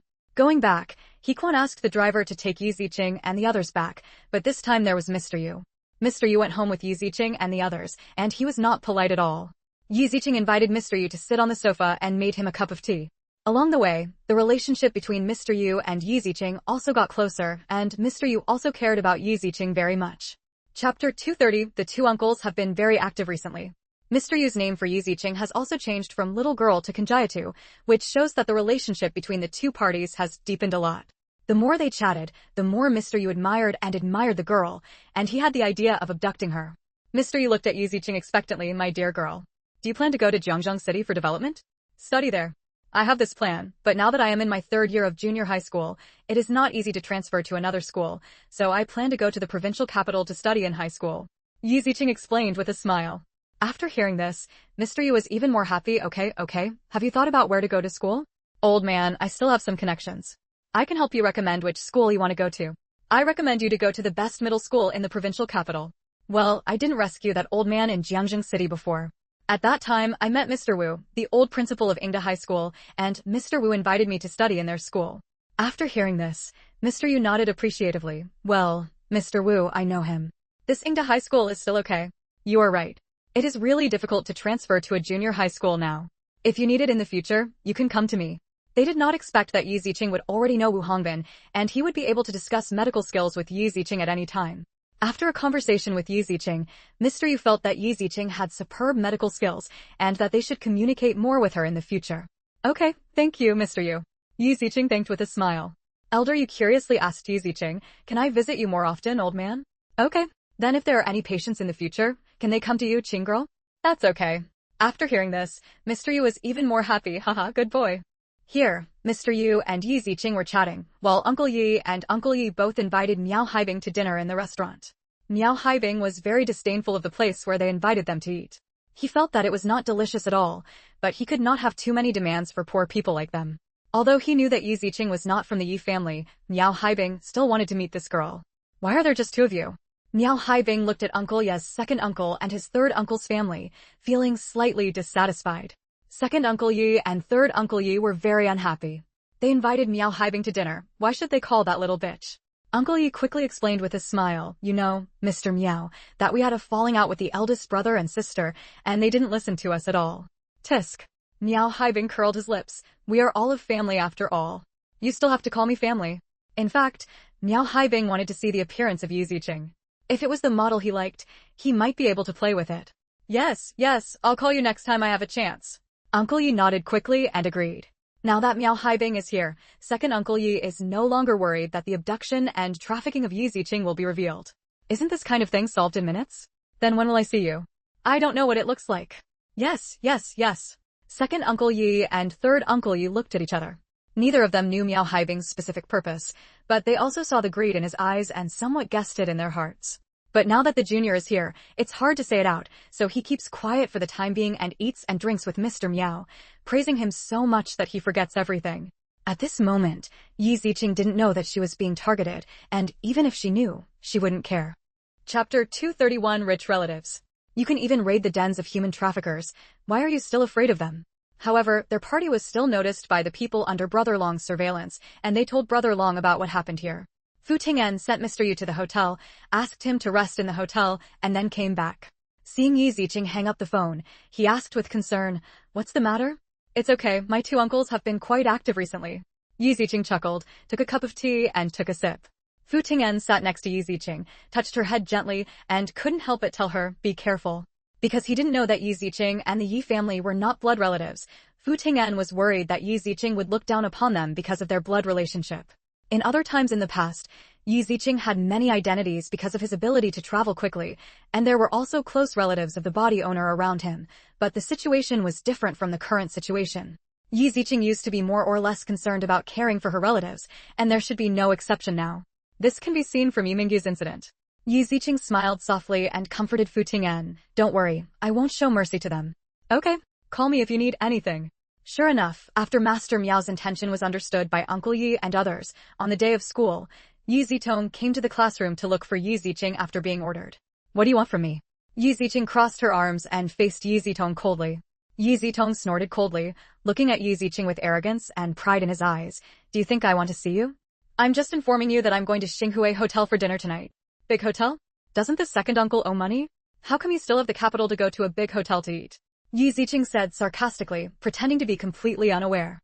Yi Zitong raised his chin proudly. You don't know, but our Yi family also has rich relatives. You'll find out if you go there tonight. Xinhui Hotel, I'm afraid you can only eat this once in your life. Yi Ziqing turned around before Yi Zitong finished speaking. I want you to go, but I won't go. What did you say? When Yi Zitong heard Yi Ziqing's words, he immediately exclaimed and stared angrily. Yi Ziqing turned his head slightly and gave Yi Zitong a bright smile. This kind of place is really not suitable for me, so I won't go. You. Yi Zitong immediately pointed an angry finger at Yi Ziqing. I don't want you to pay, so just go if you are told. This is an order. Who do you think you are? What qualifications do you have to order me? Yi Ziqing sneered and looked at Yi Zitong teasingly. I want to see what will happen to you if you fail to let me go to Xinhui Hotel.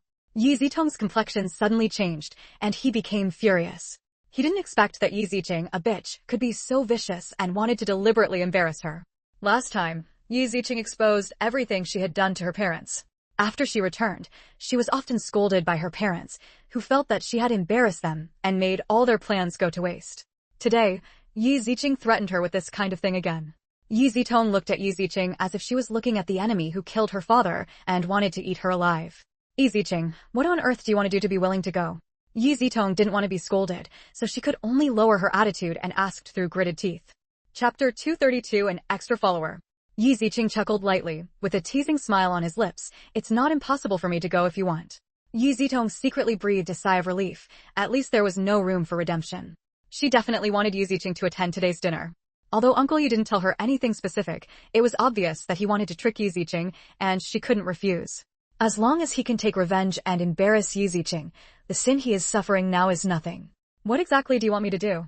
Yi Ziqing raised his chin and threatened proudly, kneel down and beg me. Hearing these 5 words, Yi Zitong immediately became angry and roared at Yi Ziqing's nose. Yi Ziqing, don't push yourself too far. If you don't want to, forget it. Yi Ziqing still looked at Yi Ziqing with a bad smile. Class is about to start, I'm leaving.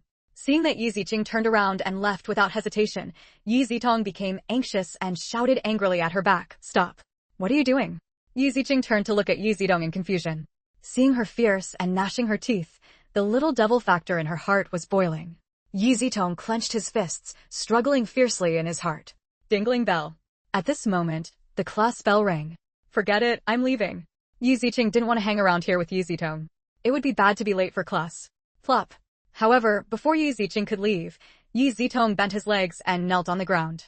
He glared at Yi Ziqing unwillingly and gritted his teeth and said, I beg you to go to Xinhui Hotel for dinner. Is that okay now? Yi Ziqing watched Yi Zitong kneel down, nodded with satisfaction, and gave an ambiguous answer. Well, as long as you don't mess with me, I will probably go. When Yi Zitong heard this, he immediately stood up and shouted angrily, Yi Ziqing, you are going back on your word. Tisk, scold me. If I'm in a bad mood, I won't go. Yi Ziqing pouted. You. Upon hearing this, Yi Zitong was so angry that she pointed at Yi Ziqing with trembling fingers. However, Yi Ziqing was too lazy to talk to Yi Zitong anymore, and waved his hands arrogantly. Class is over, I'm leaving. Seeing Yi Ziqing's leaving figure, Yi Zitong kicked the wall angrily, leaving a few black footprints on the white wall. Yi Ziqing was very fast and returned to the classroom immediately, finally getting back to the classroom before the teacher.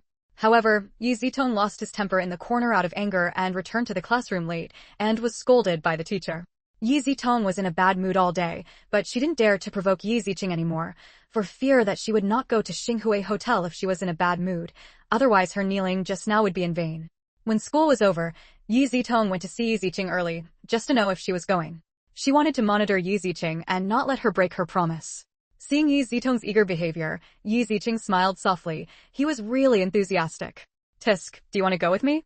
Yi Zitong snorted coldly. Of course we want to go together. Follow me if you want. Yi Ziqing shrugged nonchalantly, but I still have to go home and ride a bike. I can't go there without transportation. Yi Zitong's teeth creaked again, and he was angry again. Chapter 233 First Meeting with Young Master Miao. She goes to school by bike, but Yi Ziqing's home is nearby, so she walks back and forth every day. Today, I was suddenly notified again that the bicycle left by Yi Mingyu was still in the community, and Yi Ziqing was going to ride that bicycle. As for not being able to go home for dinner, Yi Ziqing had also informed Fu Ting'an, asking him not to prepare dinner as she had to attend the banquet.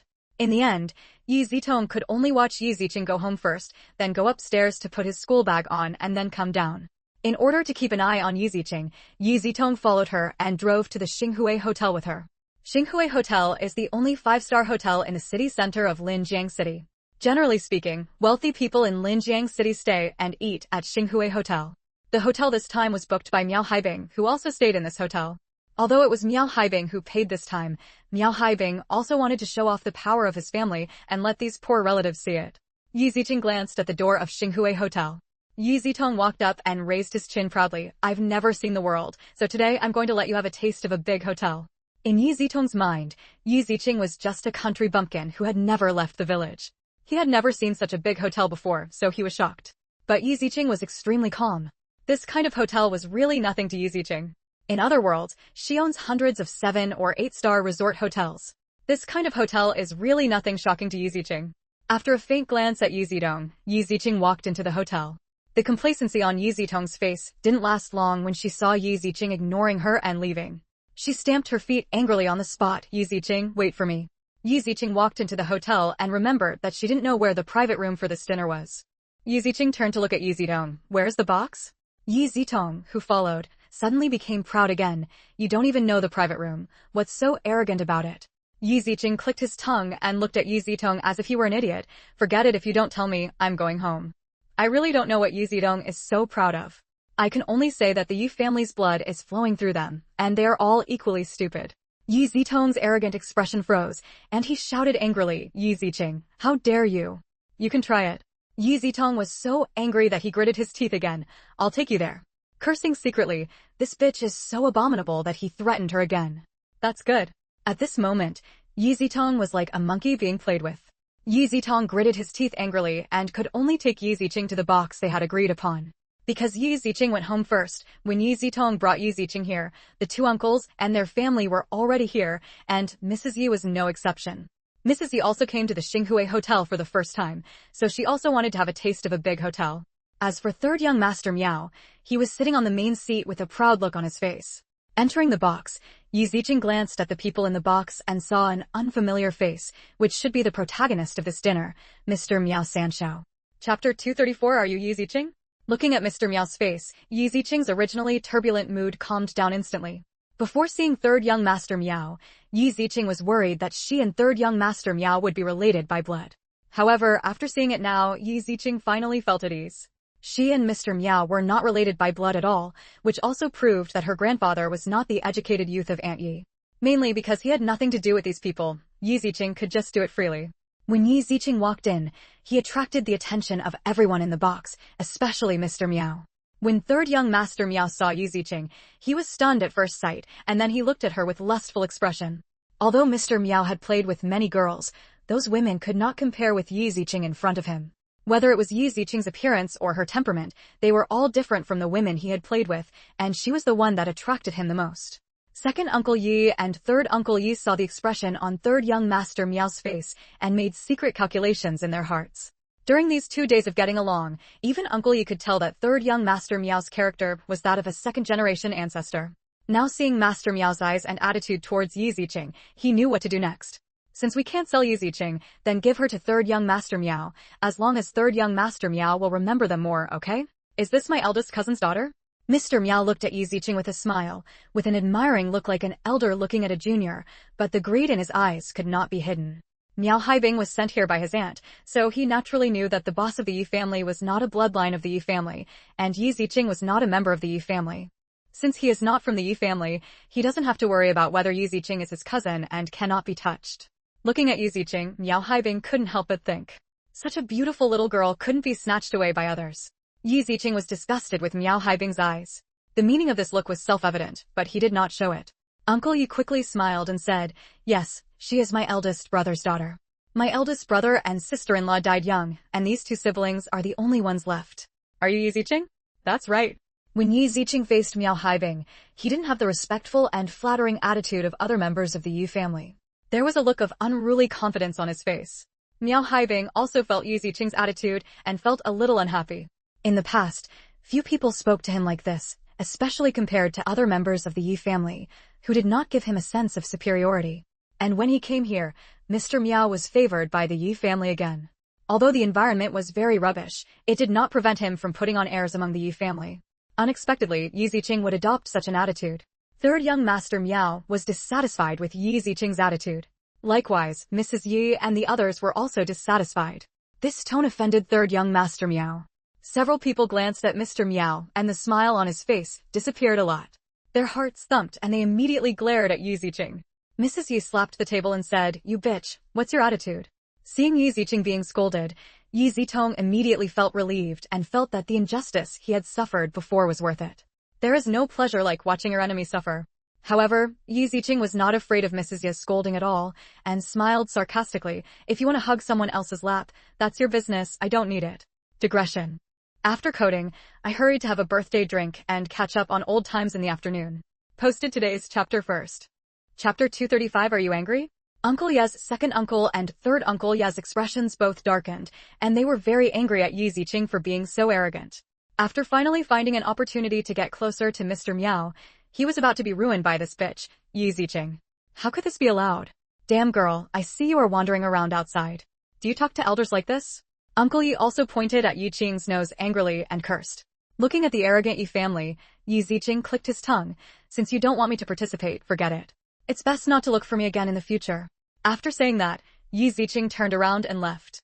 The main purpose of Yu Ziqing's coming here was to meet Mr. Miao and to determine if there was any relationship between the two of them. Now that he has seen it and confirmed that there is no relationship between the two, there is no need for Yu Ziqing to stay any longer. However, Yu Ziqing wanted to leave, but others did not want Yu Ziqing to leave. Third young Master Miao quickly called to Yu Ziqing, who was about to leave, "Little niece, don't go." No one in the Yu family expected that Yu Ziqing would be so disrespectful and leave immediately. Uncle Yi shouted angrily at Yu Ziqing's back, "Yu Ziqing, stop." Okay. Mr. Miao glared at the Yu family with dissatisfaction. "I am the one who invited you to dinner today, not for you to curse here." At first, third young Master Miao was angry at Yu Ziqing's attitude, but he quickly regained his fighting spirit. In the past, other women had taken the initiative to approach him, but this girl had never ignored him, which instead aroused his desire to possess men. It would be a great sense of accomplishment for a man if he could subdue the strong-willed Yu Ziqing.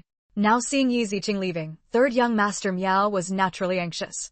He was very dissatisfied with the Yi family for ruining his good deeds and immediately scolded them. Yes. Second Uncle Yi and third Uncle Yi quickly apologized. However, Yu Ziqing still did not give Mr. Miao face and glanced coldly, "No need." The deflated Miao Sanshao rarely got angry. After all, we are all relatives. Why should we be so tense? Relatives? Yu Ziqing sneered. "I'm afraid you don't want me to stay here. In that case, there's no need to stay here and suffer. And there's no need for me to know a rich relative like you." After saying this, Yu Ziqing turned and left in a cool manner, leaving a group of people in the box alone with different thoughts. Neither Mr. Miao nor the Yi family expected that Yu Ziqing would leave immediately without any nostalgia. Especially Uncle Yi and the others couldn't help but secretly complain that Yu Ziqing was so stupid for not eating at such a good opportunity at a star-rated hotel. Only Mr. Miao couldn't help but touch his chin in surprise. Looking at Yu Ziqing's leaving back, he couldn't help but be tempted again. Such a stubborn girl is really rare. This damn girl. Second Uncle Yi scolded in dissatisfaction and looked at third young Master Miao with a smile. Third young Master Miao, look, this four-pressure head has never seen the world, and her parents died early, and there is no one to discipline her, so it's like this. Uncle Yi also hurriedly responded, Yes, Mr. Miao, please forgive me. We will teach that dead girl a lot in the future. Miao Sanshao, look at this girl, we will educate her well in the future. Aunt Yu was also talking next to her, looking at Miao Sanshao with an apologetic smile. Chapter 236. It seems you don't believe it anymore. Miao Sanshao waved his hands proudly and said with a smile, I'm not angry. She's a nice girl with personality, I quite like her. Seeing that third young master Miao didn't show any anger, the Yi family members secretly breathed a sigh of relief. Yi Zitong was dissatisfied and even more unwilling. Why didn't he teach Yi Ziqing a lesson and just let her go? Mom and Dad, are you just going to let Yi Ziqing go? Aunt Yusen snorted coldly. Since she wants to leave, let her go. She is ignorant. Even they don't have the ability to eat in this 4-star hotel. They don't eat when they have such a good opportunity. No wonder they do such stupid things. They are still living outside. It must be a difficult life. Miao Sanshao, look, I'm telling you a joke. Third young master Miao waved his hand. It's okay, that's it. If she doesn't want to, just don't. There will be opportunities in the future. Second Uncle Yi also quickly nodded in agreement, picked up the wine glass and toasted, yes, yes, yes, don't ruin your mood, third young master, because of this damn girl today. Third young master, let's eat first, eat first. Uncle Yi also quickly poured wine for young master Miao to apologize. Ziqing didn't know what was going on inside the box. After leaving the box, Ziqing went upstairs. He didn't leave the Xinghue Hotel, but went to the VIP box of the Xinghue Hotel. Fu Ting'an was the only one in the box, and there was only a small table inside. Here we come. Fu Ting'an stood up with a smile and moved the chair opposite. Yi Ziqing walked to Fu Ting'an and sat down. Fu Ting'an helped push the chair and sat back in his own chair. Fu Ting'an sat down and asked Yi Ziqing with concern, are you angry? What do you think? Yi Ziqing had a relaxed smile on his lips. That shouldn't happen. Fu Ting'an nodded. By the way, did you see anything? Yi Ziqing supported his chin with one hand and looked at Fu Ting'an with a smile. Well, I can see it. Fu Ting'an smiled fondly. It seems it's not what you guessed. Smart. Yi Ziqing gave Fu Ting'an a big compliment. It's really not what I guessed. I have nothing to do with them. Fu Ting'an asked again with concern. Then do you think the separation between your father and your parents is really related to your aunt? Yi Ziqing pursed her lips. I don't know now. I can only be sure by seeing that aunt. Although she can't tell fortunes, she can see the line of cause and effect as long as she meets her aunt, the person who harmed their family. The reason why their family is separated from their relatives can be seen in the cause and effect. Just seeing Mr. Miao now is not a direct cause and effect at all, so it cannot be seen. Fu Tianjian's lips revealed a fox-like smile, then find a way to lure that aunt of yours over. That's what I thought too. Yi Ziqing also laughed. The two looked at each other with a calculating and cunning smile. At this moment, neither the Yi family nor the third young master Miao knew that someone was already plotting against them. Let's eat first. You're tired from riding here. Are you hungry? I'll ask someone to serve you food. Fu Ting'an asked Yi Ziqing with concern. Not bad. Fu Ting'an asked the waiter to start serving the dishes, and the two of them enjoyed a dinner for two in a star-rated hotel. It was already very late after finishing the meal. Chapter 237 50,000 is regarded as interest. Fu Ting'an took Yi Ziqing's hand and left the hotel together, going to get her bicycle first. Fu Ting'an pushed the bicycle to his car, but Yi Ziqing suddenly tilted his head and looked at Fu Ting'an with a smile. Shall we go back by bicycle? Fu Ting'an smiled fondly. Okay, I'll ride. Okay. Fu Ting'an stopped the car and sat on the bicycle with Yi Ziqing in his arms. Then he got on Yi Ziqing's bicycle and stepped on the pedals. Hold me. Yi Ziqing smiled and hugged Fu Tianjian's waist, pressing her face against his back. Okay, hug. Let's go. Fu Ting'an stepped on the pedal and rode with Yi Ziqing. The two of them were riding bicycles slowly on the road. Yi Ziqing hugged Fu Tianjian's strong waist and joked with a smile. You own a car. Are you sure you want to ride a bicycle instead of driving a car? Fu Ting'an didn't feel pity at all, but showed off proudly. You are willing to sit on the back seat of my bicycle. Why do I need a car? Tisk, rich people think differently. As long as I am with you, no matter what I do, I will be happy and everything will be worth it. Fu Ting'an said solemnly, looking into the distance. Even if you live isolated in the mountains and forests, you can still live a simple life and be happy. In fact, Fu Ting'an felt that those days were the happiest. There were only two of them in the world and no one else could disturb them.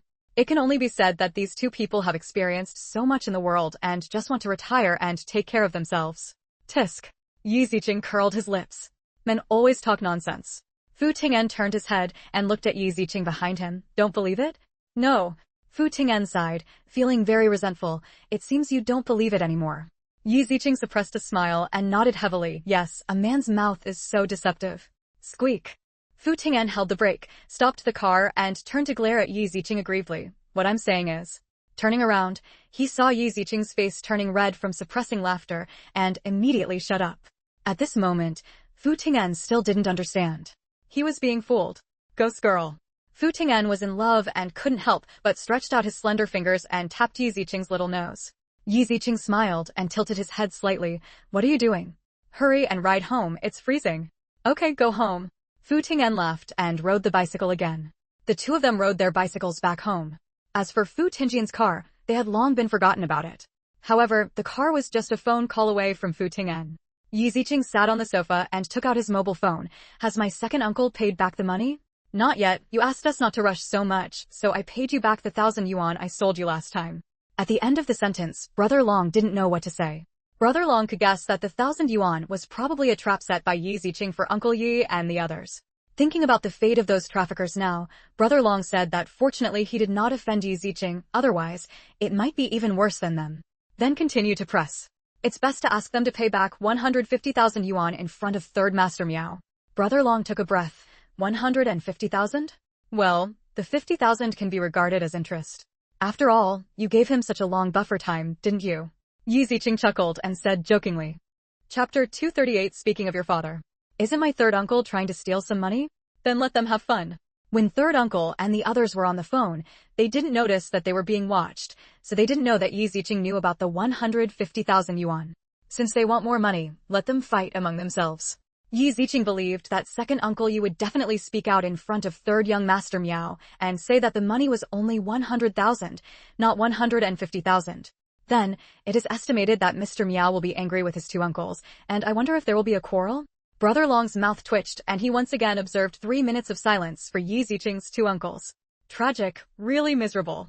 It's not good to offend anyone, but Yi Ziqing deserves to be offended. Yes. By the way, don't be too violent. Civilization requires debt, but you can't leave a bad impression in front of that third young master Miao and give him some face. Brother Long quickly agreed, yes. I'll go down and make arrangements immediately. After Yi Ziqing finished giving instructions, he hung up the phone. Fu Ting'an looked at Yi Ziqing with a smile. Is that Miao Haibing really going to fall out with them for $50,000? You don't believe in my ability to read faces? Yi Ziqing turned around and looked at Fu Ting'an dissatisfied. Fu Ting'an waved his hands quickly and quickly found an excuse to explain. No, how could it be?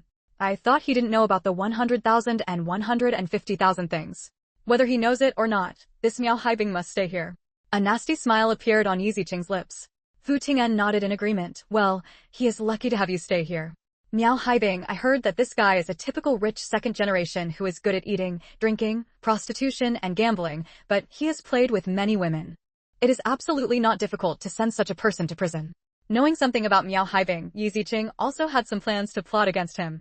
The next day, Brother Long obeyed Yi Ziqing's order and sent people to keep an eye on the movements of second Uncle Yi and the others. Yi Ziqing wanted him to collect the debt in front of third young master Miao, so he had to collect the debt when second Uncle Yi and third young master Miao were together. So, I waited and finally got the chance. Because although third young master Miao came, the money had not been given to them yet, which led to second Uncle Yi always looking for third young master Miao from time to time. Of course, third young master Miao's attitude and status prevented second Uncle Yi from forcing him to ask for money. In addition, the casino did not come to collect the debt, so second Uncle Yi waited slowly. Second Uncle Yi had an idea about third young master Miao's attitude toward Yi Ziqing last night, and wanted to come over and encourage third young master Miao to give Yi Ziqing to her, and then he would have the opportunity to ask for money.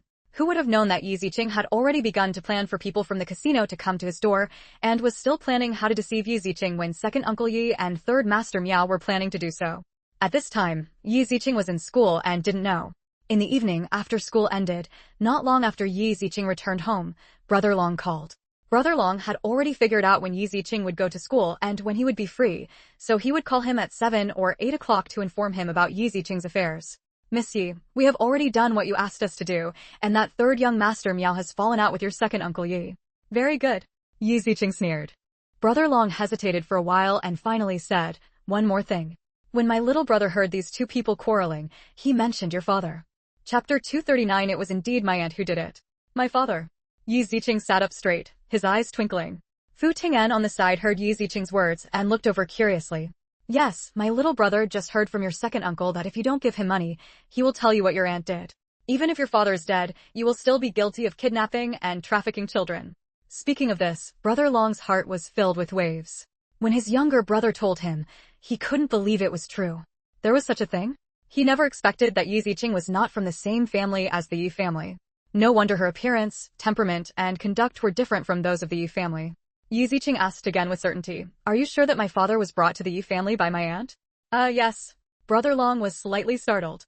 Unexpectedly, Yi Ziqing was not surprised at all. It turns out that Miss Yi knew. No wonder Yi Ziqing persecutes the Yi family so much. He already knows a little bit about his father's life experience, but there is no evidence, so now he is just targeting them deliberately. Okay, very good. You did a good job. Yi Ziqing had to praise Brother Long for doing a good job and helping him find out his father's affairs. Although there is no direct evidence, the conversation between second Uncle Yi and third young Master Miao has completely proved that she is not from the Yi family. Brother Long became happy when he heard Yi Ziqing's praise. Thank you, Miss Yi, for the compliment. Being praised by Yi Ziqing, Brother Long felt very proud and proud. In Brother Long's heart, Yi Ziqing's status is higher than Tiaozi's, and he feels that there is nothing she can't do. Look, second Uncle Yi and the others thought that Yi Ziqing and the others didn't know their background, but Yi Ziqing and the others already knew about it and were threatening each other. After all, Brother Long is also working in the street, and he is also a boss. He has no brains at all. Third young Master Miao's status is extraordinary, so how can the identity of Yi Ziqing's father be simple for the child he asked his aunt to exchange? It feels like it's also the rhythm of rich people. Brother Long unconsciously began to wonder, Yi Ziqing might be some kind of rich man's lady. If he helped Yi Ziqing find his relatives, would he still have merit? Brother Long asked Yi Ziqing with some excitement, Miss Yi, do you need me to help you investigate? Compared to Brother Long's excitement, Yi Ziqing seemed very calm. No need for now. Ms. Yi, don't you plan to investigate? Yi Ziqing said nonchalantly, they are just minions. They probably don't know my father's real-life experience. Sure enough, Brother Long had no motivation to investigate after hearing this. It seems that it was done by my aunt, so only the elderly would know about it. At such an old age, he was not even born yet, so it would be difficult to find out. Then what do you need me to do? No need, you just need to ask someone to chat with my second uncle from time to time and urge me. Okay, Yi Ziqing said and hung up the phone. Fu Ting'en looked at Yi Ziqing with a smile. Is your father's matter really related to your aunt? Yeah, I really didn't expect it. Yi Ziqing nodded. This time it's an unexpected surprise. Indeed. Fu Ting'en laughed. I guess they didn't expect that those people who went to collect debts were arranged by you. You only knew about them because you were careful. Chapter 240 My aunt's family is rich. Yi Ziqing also laughed and said proudly, I can only say that I am lucky. Fu Ting'en touched Yi Ziqing's head lovingly and asked with concern, now that it's confirmed, what are you going to do?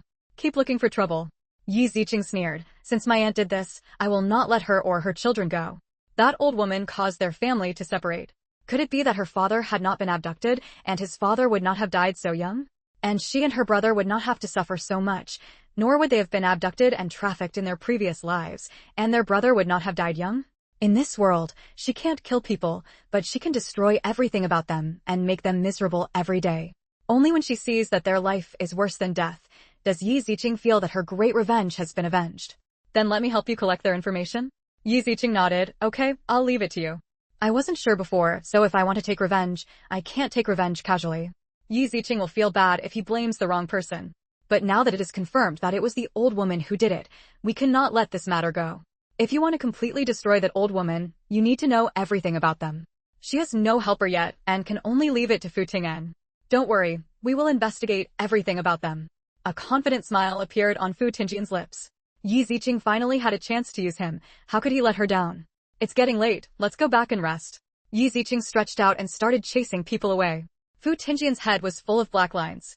He was so quick to get rid of the black lines. It was clearly not 9 o'clock yet. I'm not tired or sleepy. Fu Ting'en quickly spoke for himself. Yi Ziqing rolled his eyes. I'm tired. I have to go to school tomorrow. Okay. Fu Ting'en wanted to drive people away so much and was a little angry. Fu Ting'en knew that it might be because he knew that the old woman had harmed their whole family. It can only be said that Fu Ting'en felt that he had shared some of the old woman's anger, and he was also a little dissatisfied with the old woman, so he secretly made a note that he would add some fuel to the fire when the time came. Although second Uncle Yi and third young Master Miao fell out, he was now seeking help from third young Master Miao. In the end, he directly begged third young Master Miao, asking him to give him money. In the end, I don't know what kind of deal the two parties made, but Miao Sanshao did not embarrass second Uncle Yi. Second Uncle Yi and third Uncle Yi instead approached Yi Ziqing and blocked Yi Ziqing's path on the road. Hey, aren't these the second uncle and the third uncle? Why are you here? Second Uncle Yi and third Uncle Yi were rarely angry at Yi Ziqing's mocking words. Uncle Yi also smiled, as if an elder cared about the younger generation. Ching, are you short of money recently? Yi Ziqing raised his eyebrows and retorted jokingly, when did the two uncles have such good hearts that they actually care about whether I have money? Could it be that I am not short of money so they use my money to pay off debts?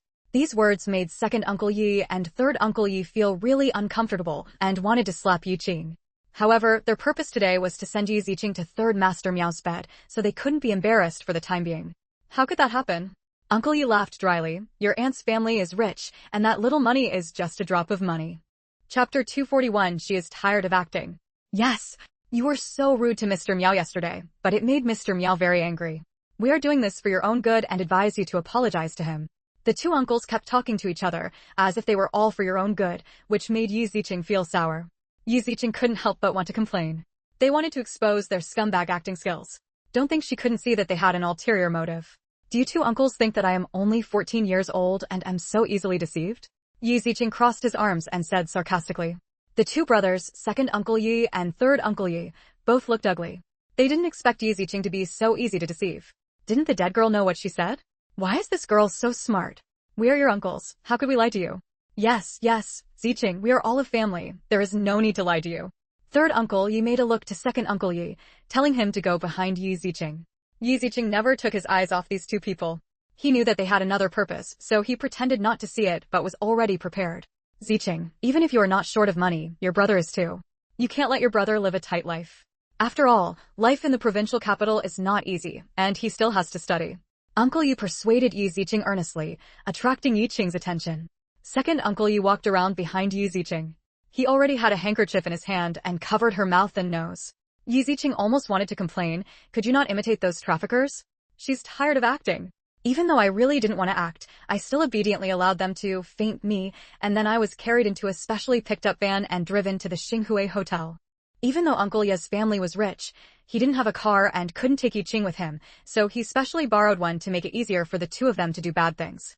Yi Ziqing was held up by the arms of second Uncle Yi and third Uncle Yi, and walked into the elevator of Xinhui Hotel, and then went to the private room where third young Master Miao lived. Their purpose this time was to give Yi Ziqing to third Master Miao. Miao Sanshao agreed that as long as Yi Ziqing was sent to his bed, he could give them more money. What can't these two brothers do against the temptation of money? So, Uncle Yi's second and third Uncle Yi stunned Yi Ziqing and sent her to Xinhui Hotel. Although it was only 1995 and surveillance was not everywhere, Xinhui Hotel was a 4-star hotel after all, so there were still many surveillance cameras in the lobby. It clearly captured Yi Ziqing's dazed appearance. In the corridor, third young Master Miao opened the door in person and asked second Uncle Yi and third Uncle Yu to take Yi Ziqing to the treasure chest. The scene was also captured. However, second Uncle Yi and third Uncle Yi didn't know anything about all this, and even third young Master Miao didn't pay much attention. After all, he had done a lot of this kind of thing before, and there were no problems. Miao Sanshao felt that this time would be no exception. This also gave Yi Ziqing the opportunity and became the ironclad evidence to overthrow third young Master Miao, second Uncle Yi and third Uncle Yi, but this is all a story later. Second Uncle Yi and third Uncle Yi threw Yi Ziqing on the bed and looked at third young Master Miao with flattering faces. Third young Master, look, we got Yi Ziqing for you. Third young Master Miao proudly glanced at Yi Ziqing, who was unconscious on the bed with his eyes closed, and then nodded with satisfaction, took out a bag and threw it on the ground. Here is 150,000 yuan for you. Chapter 242. Captain Xiao, I want to call the police. Thank you so much, young master. Thank you so much, young master. Second Uncle Yi and third Uncle Yi rushed towards the black bag, opened the zipper, and saw the money inside. Their eyes suddenly lit up, and they thanked Sanshao Miao repeatedly. Miao Sanshao waved his hand eagerly. Go, go, go. Yes, let's get out of here right away. Second Uncle Yi and third Uncle Yi quickly ran out, each carrying a belt. Miao Sanshao looked at Yi Ziqing on the bed, rubbed his hands excitedly, took off his clothes, and walked towards Yi Ziqing on the bed. Little beauty, I'm coming. However, before third Master Miao could touch Yi Ziqing's eyes suddenly opened on the bed. He raised his foot and kicked third Master Miao's chest mercilessly, sending him flying directly. That's right, the kind that flies out. With a bump sound, Miao Sanshao hit the TV, and then hit the ground hard, letting out a painful squealing sound. Miao Sanshao never expected that such a thing would happen suddenly, and he was completely confused. Now he felt like all the bones in his body were about to break, and he couldn't get up even if he wanted to. Yi Ziqing walked up to Mr. Miao, stepped on his chest with one foot, and looked down at him with extremely cold eyes. You are so courageous. You dare to attack me. You. Mr. Miao stared at Yi Ziqing in disbelief, his eyes full of shock and disbelief. Idiot. Yi Ziqing sneered. You believe what my two uncles say. Third young Master Miao looked very ugly and gritted his teeth. What do you mean? What do you mean? Think for yourself. Yi Ziqing kicked Mr. Meow, causing him to buckle up like a cooked shrimp in pain. Yi Ziqing walked to the phone and dialed Captain Xiao's number. Hey, Captain Xiao, this is Yi Ziqing. I want to call the police and report someone at the Xinghui Hotel. Female ticket, female Cheng. Third young master Meow covered his chest and glared at Yi Ziqing fiercely. Bitch, how dare you? Yi Ziqing hung up the phone, with a wicked smile on his face. He raised his hand, holding a gleaming silver needle between his fingers. Don't you like to play with women? I will destroy your play with women today. What do you think? Miao Sanshao looked at the silver needle shining with cold light in Yi Ziqing's hand in horror. He subconsciously wanted to retreat, but found that his back was a wall and there was no way to retreat. You, stop. I will kill you. Yi Ziqing curled his lips. You will have to become a eunuch if you kill me. Saying that, Yi Ziqing inserted a few needles into the acupuncture points on Miao Sanshao's body, then turned his wrist and stuffed a pill into Miao Sanshao's mouth. Cough, cough, cough, vomit. Third young master Miao subconsciously vomited what Yi Ziqing had put in his mouth, and he vomited it against the ground, but he couldn't spit it out. What did you feed me? Miao Sanshao raised his head angrily and stared. The medicine that makes you wake up will make you uncontrollable at 12 o'clock every night. Yi Ziqing chuckled, with a playful smile on his lips. However, because of the acupuncture points I inserted for you, every time you feel it, the pain will be unbearable. The poison given to third young master Meow this time was not the talisman of life and death, but was specially made for third young master Meow. Knowing the character of third young master Meow and their purpose, Yi Ziqing made this poison in the space. These medicines were all prepared by Yi Ziqing for third young master Meow. Updated. Please collect it. Please recommend. Please praise. Please give me a reward. Asking for a monthly ticket. All kinds of requests. Chapter 243. He is my aunt's son. Since Mr. Meow likes that kind of thing so much, let him experience the feeling of unbearable pain. I'm going to kill you. Mr. Meow burst into anger, grabbed the ashtray on the coffee table and threw it towards Yi Ziqing.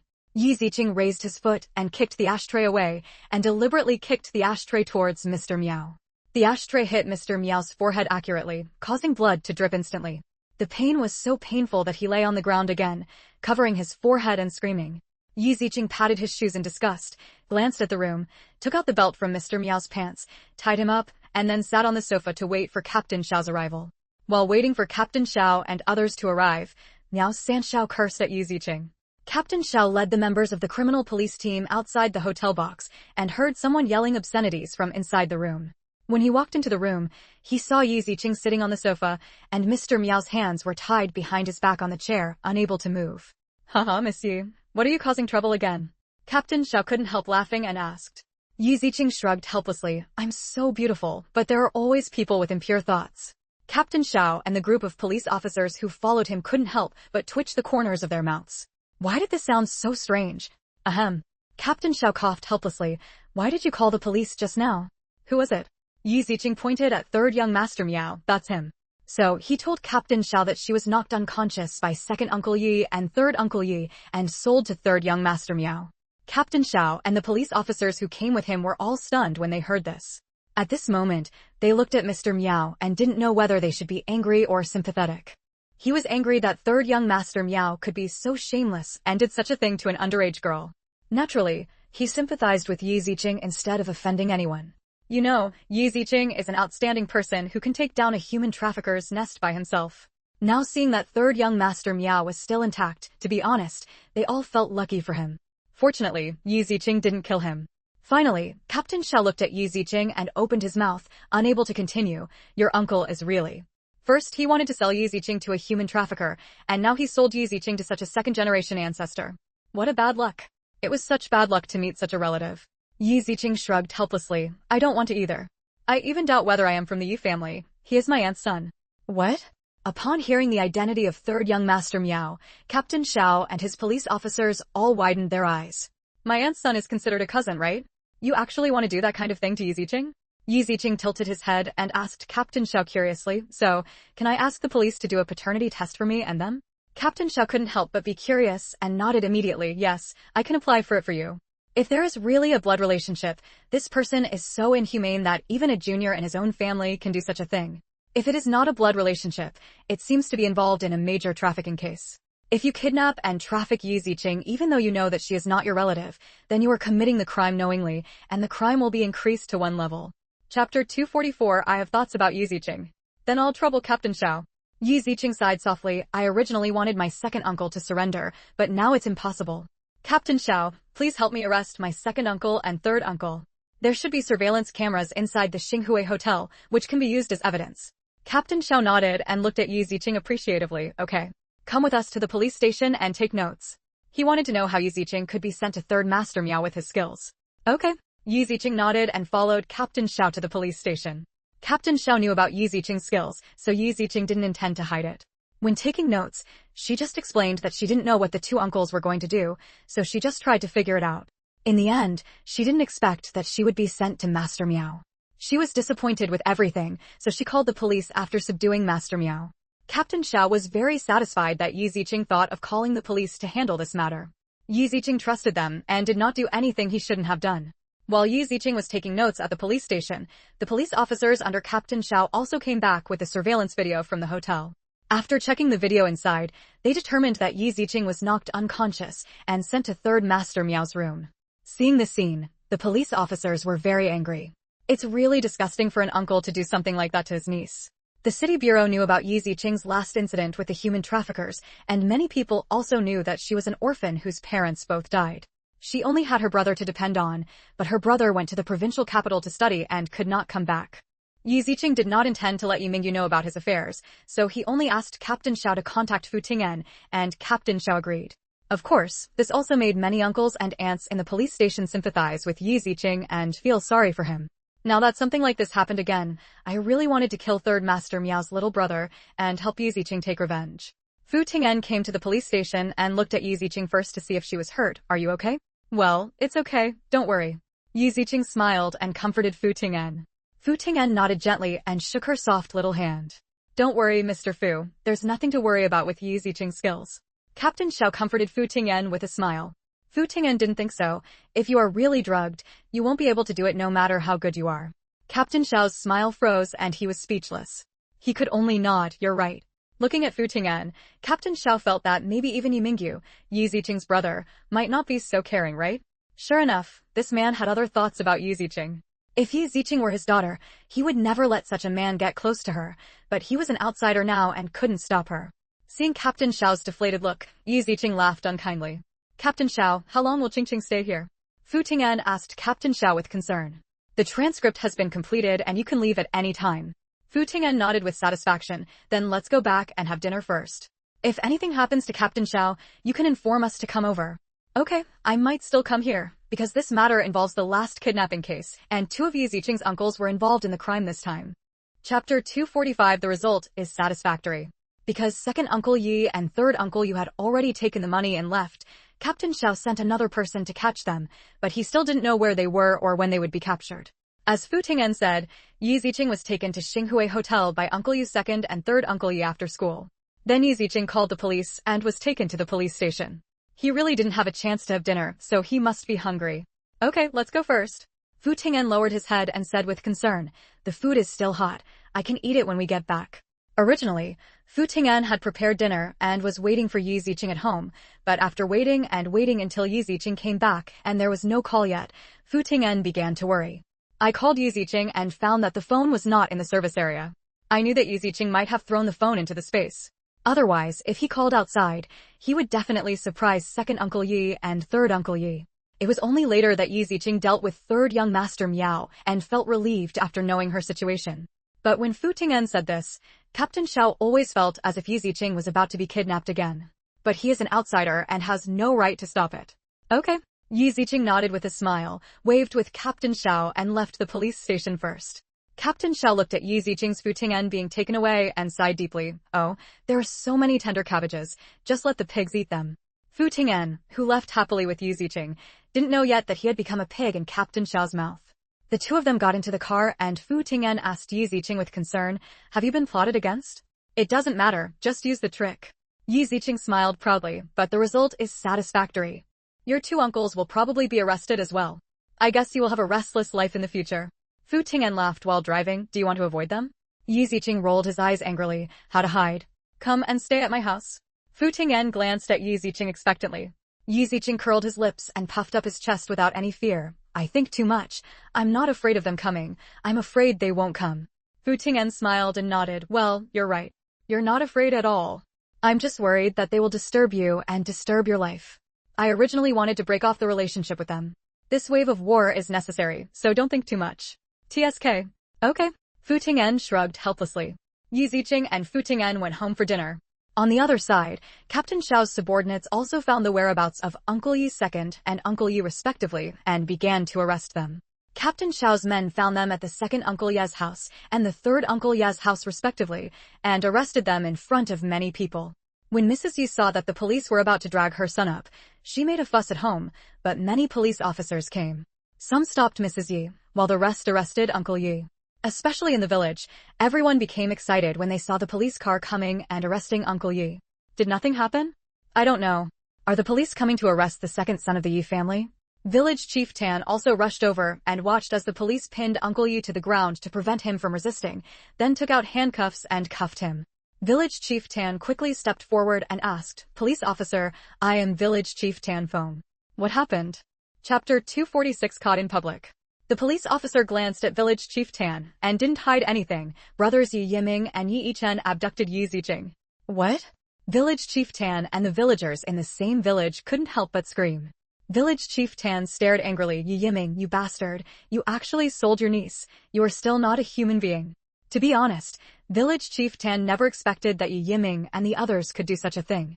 I used to think it was disgusting for Yi Yiming and the others to bully Yi Mingyu and the others, but now they even kidnapped and trafficked Yi Ziqing, which was simply scum. But Uncle Yi was unwilling to admit it. He couldn't admit this kind of thing, and he would be miserable if he did. I didn't do it and you wronged me. Mrs. Yi also shouted quickly, grabbing the police officer's arm to defend Uncle Yi. Yes, it must be his second uncle who was wronged by that little bitch. My son would never do something like that. The policeman sneered and looked down at Uncle Yi who was shouting, we have surveillance video as evidence. It was you and Yi Yichen who carried Yi Yichen into the Xinghui Hotel and gave it to Miao Haibing. Then you left with a bag of money. The hotel's surveillance camera clearly captured it. Uncle Yi, who was still resisting, suddenly stopped resisting, with a look of disbelief and horror on his face. He never expected that what he did was caught on surveillance, so it would be impossible no matter how he explained it. Thinking of the impending prison sentence, Uncle Yi was really scared this time. Scum. Village Chief Tan gritted his teeth angrily. If it weren't for the police, he really wanted to step forward and beat Uncle Yi hard. Thinking about Yi Ziqing's attitude towards them, thinking about Yi Mingyu's two brothers and sisters, Village Chief Tan didn't know how the Yi family could be so cruel. Okay, now that the person has been arrested, take him away. Yi Haitao also shouted angrily at the police officers, resisting the police officers who were holding him down. Let my dad go. No, you can't leave. You can't arrest my son. You have to arrest that little bitch Yi Ziqing. Mrs. Yi grabbed the police officer who was blocking him and yelled angrily and anxiously. These police officers who came to arrest were the same people who had gone to arrest the traffickers, and they had all seen Yi Ziqing's skill in saving people. After knowing Yi Ziqing's experience, they all felt extremely sympathetic. Now that I hear Mrs. Yi being so partial, I really don't know if I sympathize with Yi Ziqing or feel angry for Yi Ziqing. If you don't want a granddaughter who is so sensible and powerful, you don't want such a son who does nothing and does all kinds of bad things. How do you have such eyes? It's really sad to have such a family on the stall. Yi Ziqing said he wanted a paternity test, and they all agreed. It would be best for the whole family to have a paternity test, otherwise, life in the future would be difficult. Old lady, Yi Ziqing is also your granddaughter. Why are you partial? Aren't you afraid that your eldest son will crawl out of the graveyard? A police officer couldn't stand it and spoke angrily for Yi Ziqing. A son is a son, but a granddaughter is not a granddaughter? How can you be so partial? How can a dead girl compare with my son? Mrs. Yi retorted disapprovingly. Village Chief Tan was so angry that he gnashed his teeth and spoke in a weird manner. Aunt Yi, I'm sorry you can say such a thing. The old lady's mind is really out of whack. No wonder her son was arrested. It would be best to be locked up in jail forever and never get out. Chapter 247. This is to punish rape and eliminate evil. Mom, save me. Save me. Mom. Uncle Yi shouted anxiously towards Mrs. Yu. The police officer was handcuffed with his hands on his back, and Uncle Yi, who was still shouting for Mrs. Yi for help, got into the police car and then drove away. Old Mrs. Yi sat down on the ground and cried loudly. She only cried for her son and cursed Yi Ziqing in various ways. The police officer ignored her, turned around, got into another police car and left. The old woman is so partial. She needs to have a good talk with Captain Xiao after she returns, and she needs to quickly conduct a paternity test so that Yi Ziqing can get rid of these relatives as soon as possible. Even if they are a family, they still have to help them clear up the relationship with these relatives. The police left, but the surrounding villagers did not leave. Instead, they cursed loudly.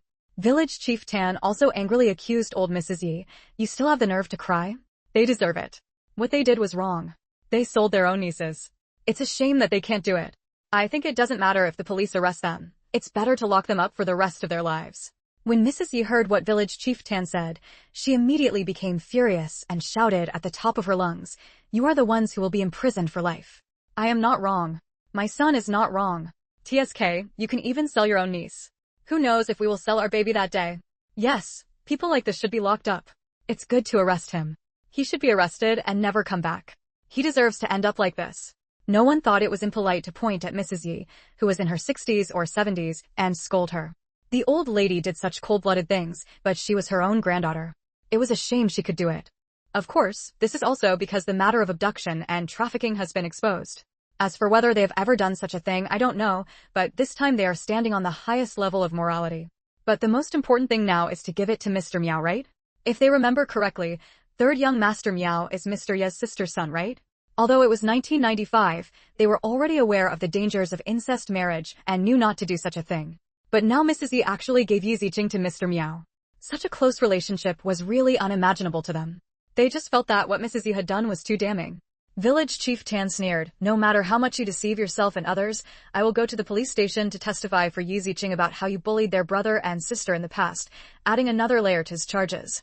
Old Mrs. Yi almost fainted from the anger of Village Chief Tan's words. She pointed at Village Chief Tan with trembling fingers and cursed through gritted teeth. Why are you so vicious? This is called cleaning up violence, right? Village Chief Tan laughed and asked the surrounding villagers. The villagers nodded in agreement. Yes, that's how we eliminate violence and bring good peace. This is the right thing to do to punish rape and eliminate evil. We support the village chief. Hurry up and testify. We can help if you need to testify. Even if Yi Ziqing is a niece, she can't be beaten and scolded at will. You guys. Old Mrs. Yi pointed at the mocking villagers with trembling fingers, then fainted with her eyes. Village Chief Tan hurriedly stepped forward to check on Mrs. Yi and found that she had just fainted from anger. He quickly greeted Aunt Yi angrily. What are you doing over there? Hurry up and help your mother-in-law go into rest. TSK, we are in the same village as you, so unlucky. Chapter 248 Both husband and wife were caught. With that said, Village Chief Tan dusted off the dust and bad luck and left. Let's go, lest we get blackmailed by them. The villagers also dispersed one by one, leaving the Yi family alone to measure their mother-in-law and daughter-in-law. Similarly, Uncle Ye's experience over there was not much better than here. The police car entered their neighborhood with its siren on. At this time, people returning home from work curiously stuck their heads out to see what was going on. Watching the police car enter a building, people gathered around curiously. The police arrested Yi Sanshu, which shocked Yi Sanshu's family. They also got part of the money from Yi Ziqing's abduction and trafficking at Sanshu Ye's house, packed it in a black bag, and placed it on the coffee table. It was obvious that the whole family was sharing this joy. The police officer glanced at Aunt Yi and their children in the room. Do you know where this money came from? Aunt Yi kept silent. The police came, and Yi Zitong also knew that he couldn't tell the origin of the money at this time. Yi Ku, who was only 7 years old, didn't know it. He raised his chin proudly and said, Of course I'm selling Yi Ziqing. However, before Yi Ku could finish speaking, Aunt Yi quickly covered his mouth, lowered her head and shouted, Shut up. Aunt Ye's heartbeat was as fast as her ribs at this time, and she looked at Aunt Yi and the others worriedly. The police officer looked at Yi Ku, who didn't feel guilty at all, but was very proud, and then looked at the others with a cold look in his eyes. What else don't you understand? These people all know about Yi Ziqing's abduction and trafficking. Even if they are not caught in the surveillance camera, they are still guilty.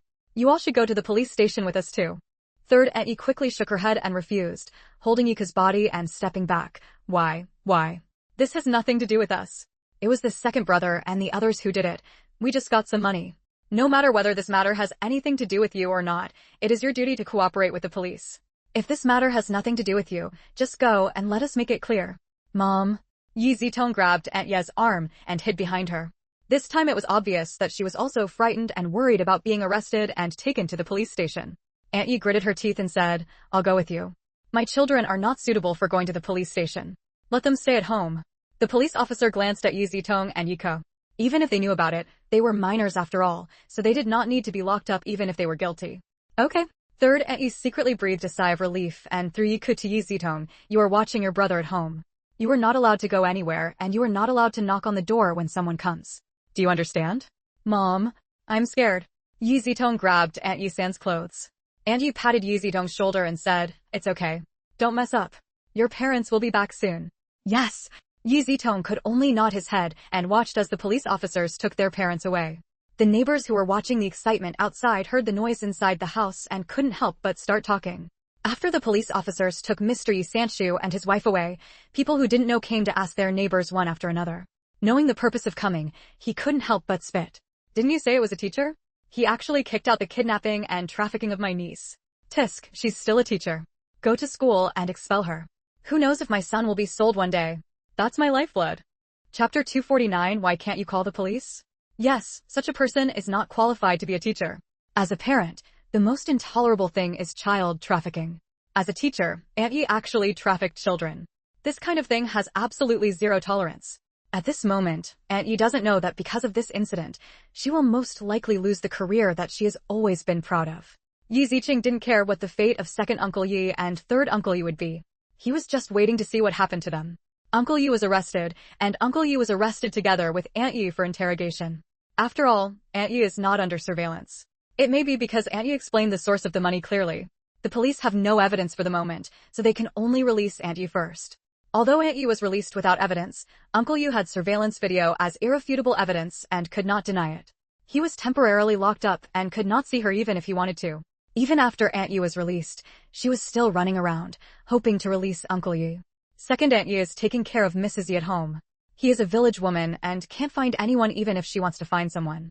Only Yi Ziqing had a comfortable night's rest and then went to school unharmed the next day. In the morning, Yi Zitong went to school and ran to Yi Ziqing's classroom and saw that she had actually come to school and seemed to be safe and sound. Yi Ziqing was fine, but her parents were arrested by the police. "Ziqing." Yi Zitong walked towards Yi Ziqing angrily, gritting his teeth. There was a smile on Yi Ziqing's lips. "What are you doing here? You hurt my parents, and you still have the nerve to smile." Yi Zitong angrily pointed at Yi Ziqing's nose and lectured her. Yi Ziqing sneered, glanced at the classmates in the classroom, and retorted, "How could I, a mere junior high school student, harm your parents? You dare to say that it wasn't you who called the police and arrested my parents?" Yi Ziqing suddenly understood and nodded. "It turns out that the person who sent me unconscious to a man's bed also had your mother's help." Yi Zitong glared at Yi Ziqing angrily, clenching his hands into fists with anger and his body shaking. "What? Really? Did you send Yi Ziqing to a man's bed? When did this happen?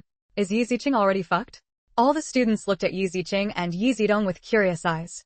What everyone is more curious about is whether Yi Ziqing has been bullied by that man, but it doesn't look like it. "Oh, I can only say that you are planning on the wrong person. That loser who is drained by wine and sex is no match for me. After all, I also have some tricks of the banker. Those rich second generations who have no power can easily be crippled, and I will retaliate. Call the police and arrest them." Yi Ziqing said with a proud smile. "Of course, the police uncle also arrested the two uncles who sent me out, but I didn't expect that my third aunt was also arrested. I really didn't expect that." These words were said deliberately, and they were also said deliberately to the students. They were also regarded as explanations. After all, if you don't pay attention to something like sending it to bed, your reputation will be damaged, so you have to explain it immediately. "That's your uncle." Yi Ziqing raised his eyebrows, sneered, and said sarcastically, "What's wrong, uncle? The emperor breaks the law and the common people are equally guilty. My uncle wants to harm me. Why can't I call the police?" Chapter 250. I need some eye drops. "You." Yi Zitong pointed an angry finger at Yi Ziqing and gritted his teeth. Yi Ziqing gently brushed the broken hair on his forehead. "Yi Zitong, are you sure you want to continue making trouble here? Now everyone knows that your parents are going to sell me to a rich man and then be arrested by the police." Sure enough, as soon as these words came out, Yi Zitong also felt the vigilant and mocking eyes around him. Yi Zitong has slandered Yi Ziqing's reputation before. Unexpectedly, he would betray Yi Ziqing. He is really vicious. Yeah, it's better to stay far away. The classmates didn't dare to get close to Yi Zitong. They just felt that if they got close to him, they would be betrayed. Only then did Yi Zitong realize what he had just said and done, and he suddenly became panicked. "No. No. You are slandering. My parents would never do that." Yi Zitong quickly defended Yi Zitong. Yi Ziqing shrugged and turned a blind eye to Yi Zitong, shouting, "Whether it is slander or not depends on the police officer's judgment, but the surveillance video of your father sending me to the hotel was clearly captured. There is no way to deny it. You." Yi Ziqing showed a bright smile and reminded Yi Zitong kindly, "I think you should go back quickly and find a solution. Otherwise, your parents may be locked up." I don't know whether you can study well in the future. Yi Ziqing, just wait for me, you will get retribution. Yi Ziqing smiled proudly and said sarcastically, I don't know if I will get retribution, but your family's retribution has already come. Yi Zitong gritted his teeth. He failed to find Yi Ziqing. Instead, he got a bad reputation and had no choice but to run away. Watching Yi Zitong escape, the students surrounded Yi Ziqing curiously and asked what was going on. Yi Ziqing briefly talked about what happened to you yesterday. Of course, she was not harmed in any way. When I heard that Yi Zitong's parents had been arrested, they couldn't help but gasp. Oh, I really didn't expect that my third aunt is still a high school teacher. As a teacher, you should teach and educate people. How could you do such a thing? How will you teach students in the future? Besides, I will be entering high school soon, and I can't go to her school in the future. Yi Ziqing sighed at the end, and gave the school where third Aunt Yi was admitted a dose of eye drops. Soon, word spread about Yi Ziqing and Yi Zitong's family, and what Yi Zitong's family had done was also spread. Especially the school where Yi Zitong's mother goes. They're about to enter high school, and they also have to choose a high school. If they really choose the school where Yi Zitong's mother is, or they will study in her mother's class in the future then. They couldn't imagine it. They immediately went to find out where Yi Zitong's mother's school was, and then when they got home, they immediately told their parents about Yi Zitong's mother. It didn't matter if they chose a rubbish school, but they couldn't choose their school. If it is relevant, then naturally the matter will be reported to that school, and they will either be expelled or not choose their school. As for what will happen to Aunt Yi, Yi Ziqing has already predicted it and naturally doesn't care because she has to go to the police station after school today.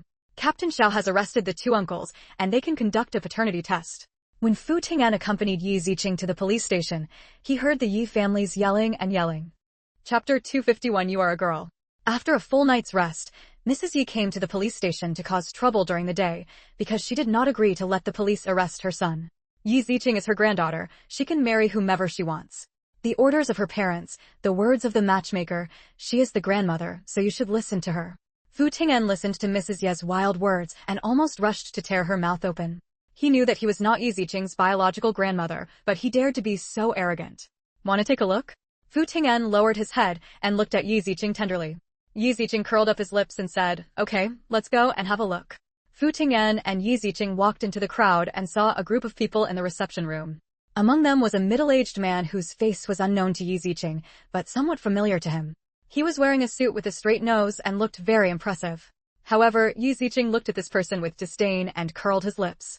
Bitch, you still have the nerve to come. Although Mrs. Yi was old, her eyes were sharp and she was the first to see Yi Ziqing. Yi Ziqing smiled and waved. I am the victim of this case, so of course I have to come. Explain to them right away that you brought this matter to their door for money. Mrs. Yi pointed angrily at Yi Ziqing's nose and ordered fiercely. Yi Ziqing crossed his arms over his chest with a teasing smile on his lips. I don't understand what you are talking about. You. Captain Xiao stood up and said dissatisfiedly, Old lady, the surveillance video of your two sons taking the unconscious Yi Ziqing to Xinghue Hotel is irrefutable evidence. That's what Yi Ziqing did himself, and it has nothing to do with my son. Mrs. Yi retorted as before. Captain Xiao and the accompanying police officers couldn't help but twitch the corners of their mouths. Sure enough, the old woman was acting like a fool, and no one could resist her. Let me retract my confession first, don't even think about it. A middle-aged man with a somewhat similar appearance to Miao Haibing stood up with a proud look on his face. As long as you withdraw the lawsuit, I can give you a sum of money. I believe you need this money very much. Withdraw the lawsuit? Are you thinking about shit? Miao Haiqing's expression changed instantly. He was so angry at Yi Ziqing's words that he felt humiliated.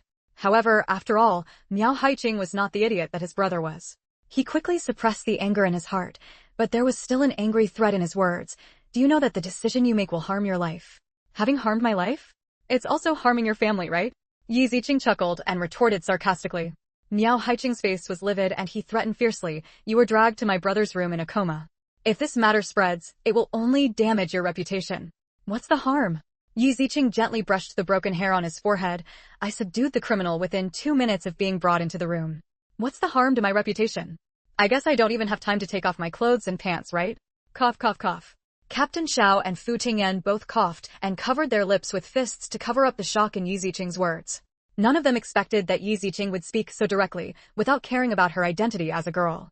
Yi Ziqing glanced sideways at the two men who were pretending to cough, and couldn't help but curl his lips. Did I say something wrong? Fu Ting'an smiled. No, you are right. You are absolutely right. Chapter 252, let's do a paternity test first.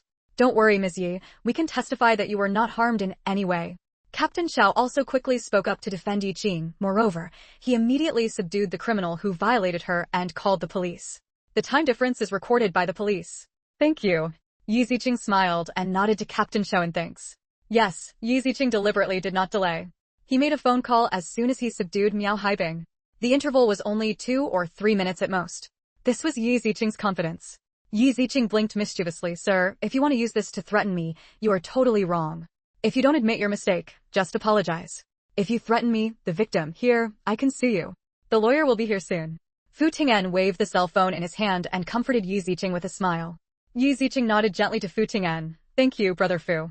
Sure enough, Fu Ting'an knew her best and knew what she needed most now. To be honest, Yi Ziqing didn't expect to see Miao Haibing's eldest brother Miao Haiqing here, but he was a little regretful that he couldn't see the old woman. It was Captain Xiao and the others who should have contacted Miao Haibing, not Aunt Yi. After all, the old man was old. Fu Ting'an smiled fondly and pointed to the surveillance camera in the corner. Of course, everything you said has been filmed, and this is also irrefutable evidence. Miao Haiqing subconsciously followed Fu Ting'an's instructions, saw the 2 monitors on the ceiling, and closed his open mouth. Seeing Miao Haiqing deflated, Yi Ziqing smiled proudly. Since you all are here just in time, I have another purpose in coming to the police station this time. And that is that I want to ask the police to help me and everyone in the Yi family do a paternity test to confirm whether I am a member of the Yi family. What? Mrs. Yi, second Aunt Yi, and third Aunt Yi all changed their expressions when they knew Yi Ziqing's identity. Although Miao Haiqing was notified, he didn't know Yi Ziqing's life experience. Instead, he sneered. It's unreasonable. Yi Ziqing shrugged and said nonchalantly, isn't that right? It doesn't matter if you check it first.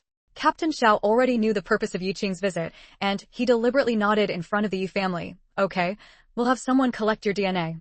However, as soon as these words came out, Mrs. Yi and the others' expressions changed, and they immediately cried out guiltily, no, I don't allow it.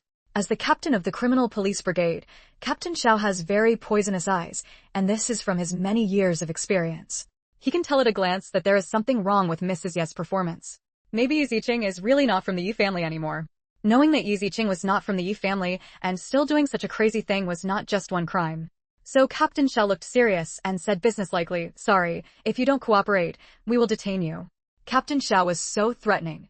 Mrs. Yi and the others knew that things could not be changed, and their faces became very ugly. Old Mrs. Yi, mother-in-law and daughter-in-law began to panic, worried that Yi Ziqing's background would be exposed and implicate them. Yi Ziqing said impatiently, thank you, police officers, please take samples for me right away. Old Mrs. Yi and the others were gnashing their teeth as they watched, with a fierce and ferocious look on their faces, as if they were going to eat Yi Ziqing alive. Chapter 253 Tips for Mrs. Yi. What are you looking at me for? A playful smile curled at the corner of Yi Ziqing's lips.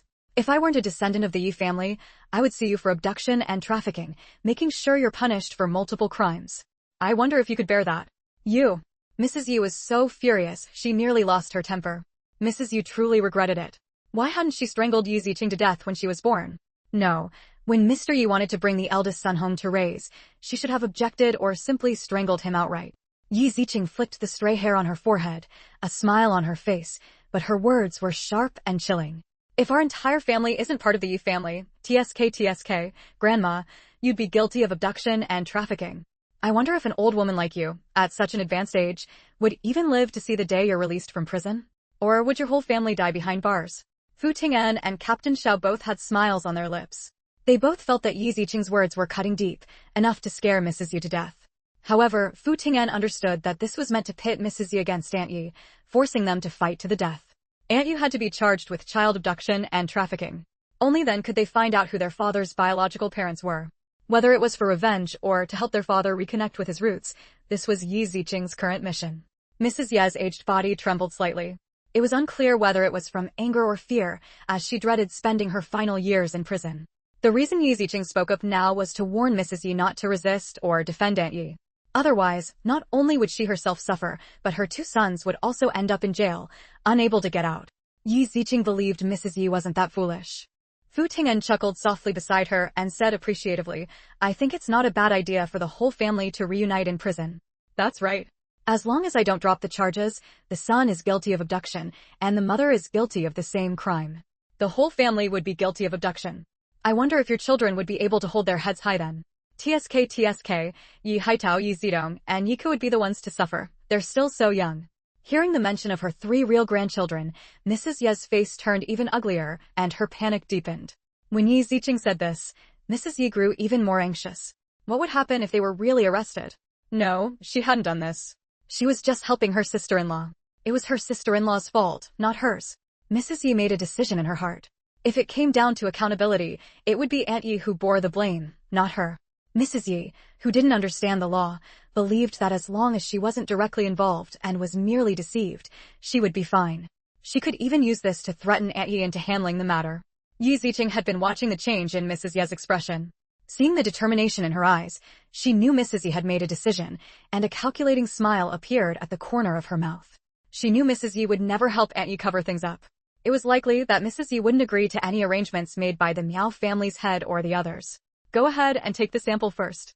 Fu Ting'an turned around and reminded Yi Ziqing with a smile. Captain Xiao, please get an extra sample. Captain Xiao's expression turned sour. Mr. Fu, don't you trust us? Chapter 254 Two Paternity Tests.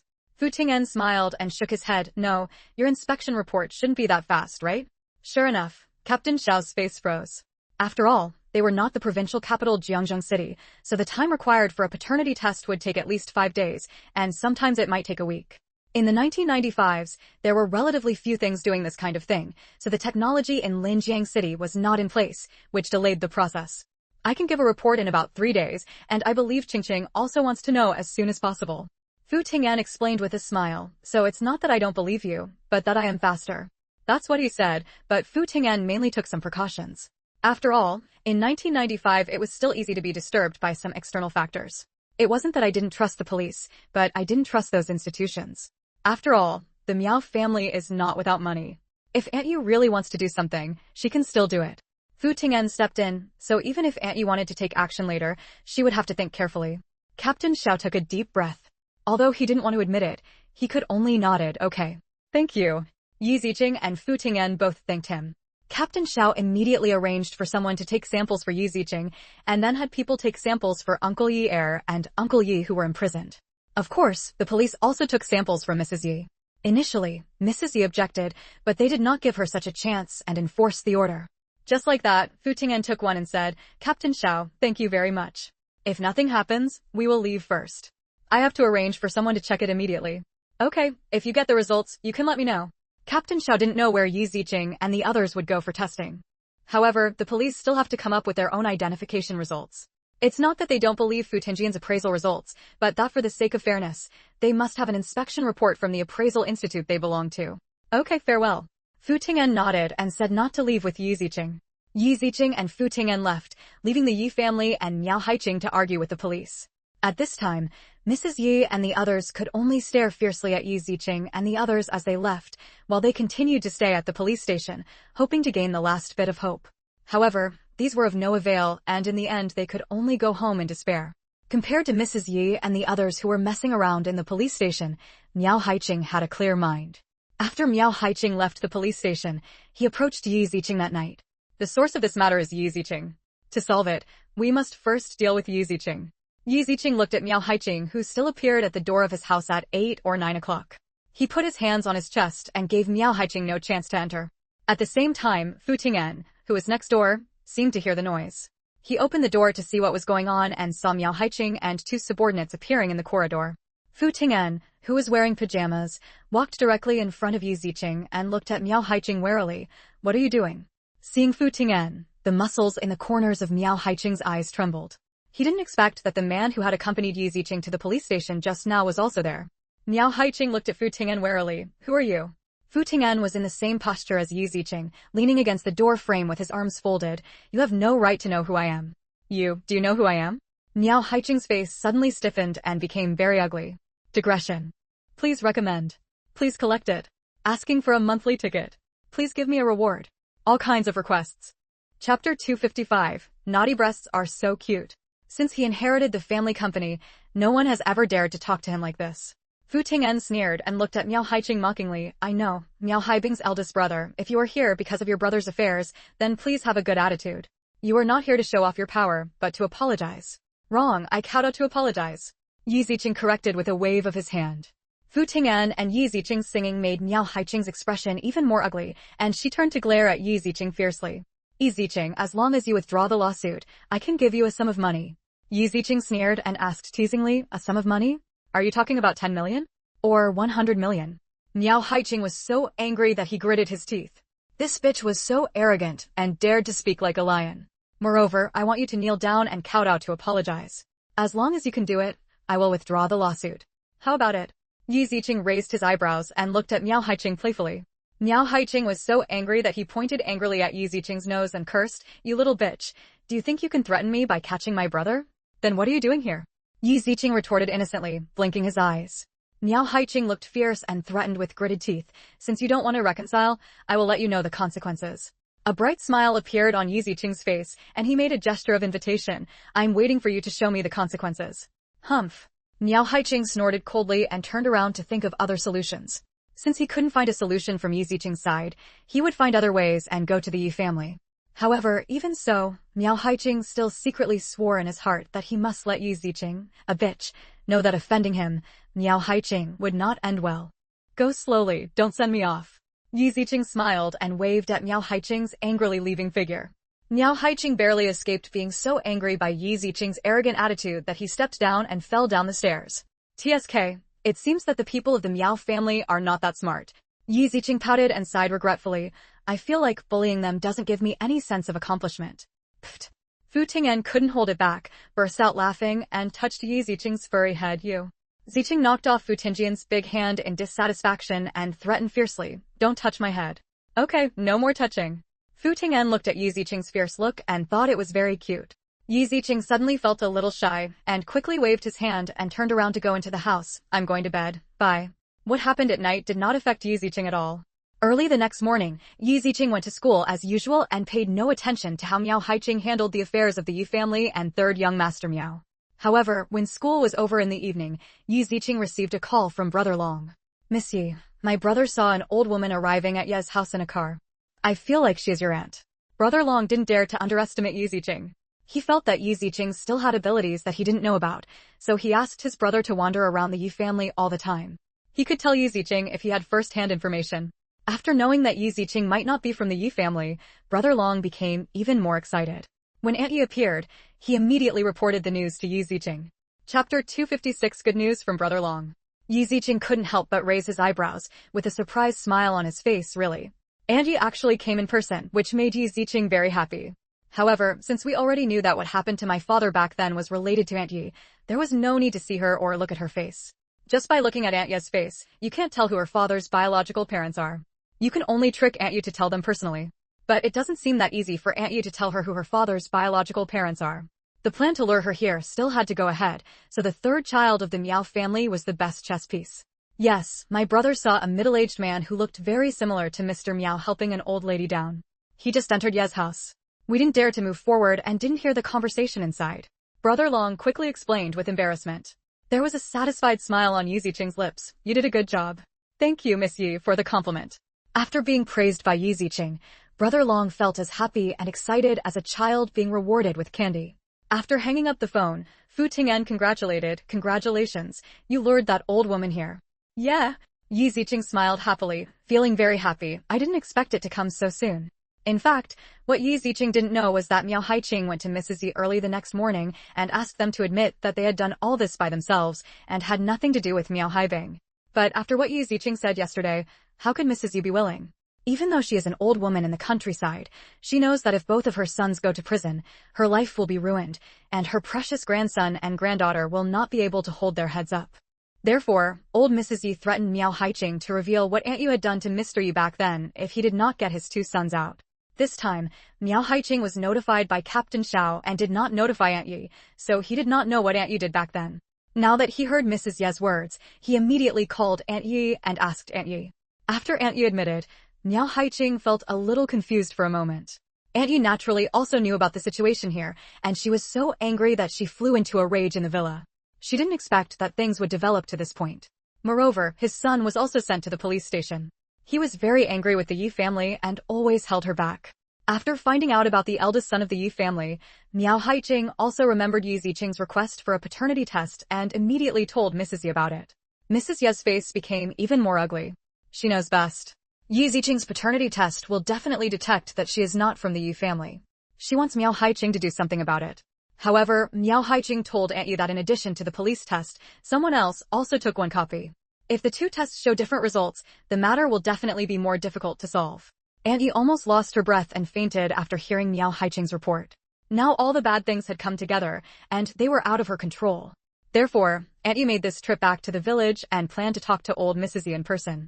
This matter must not affect the Miao family. What Aunt Yi didn't expect was that this discussion would end on bad terms. Chapter 257. So angry that he almost flipped the table.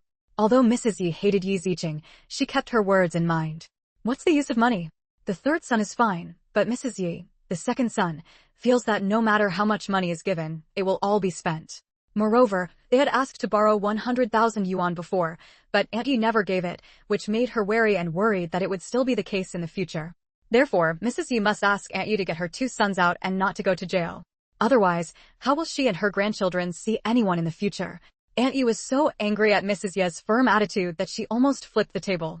Yi Qing didn't care about Aunt Ye's reaction or what she would do, because soon, the Miao family boss's revenge would come.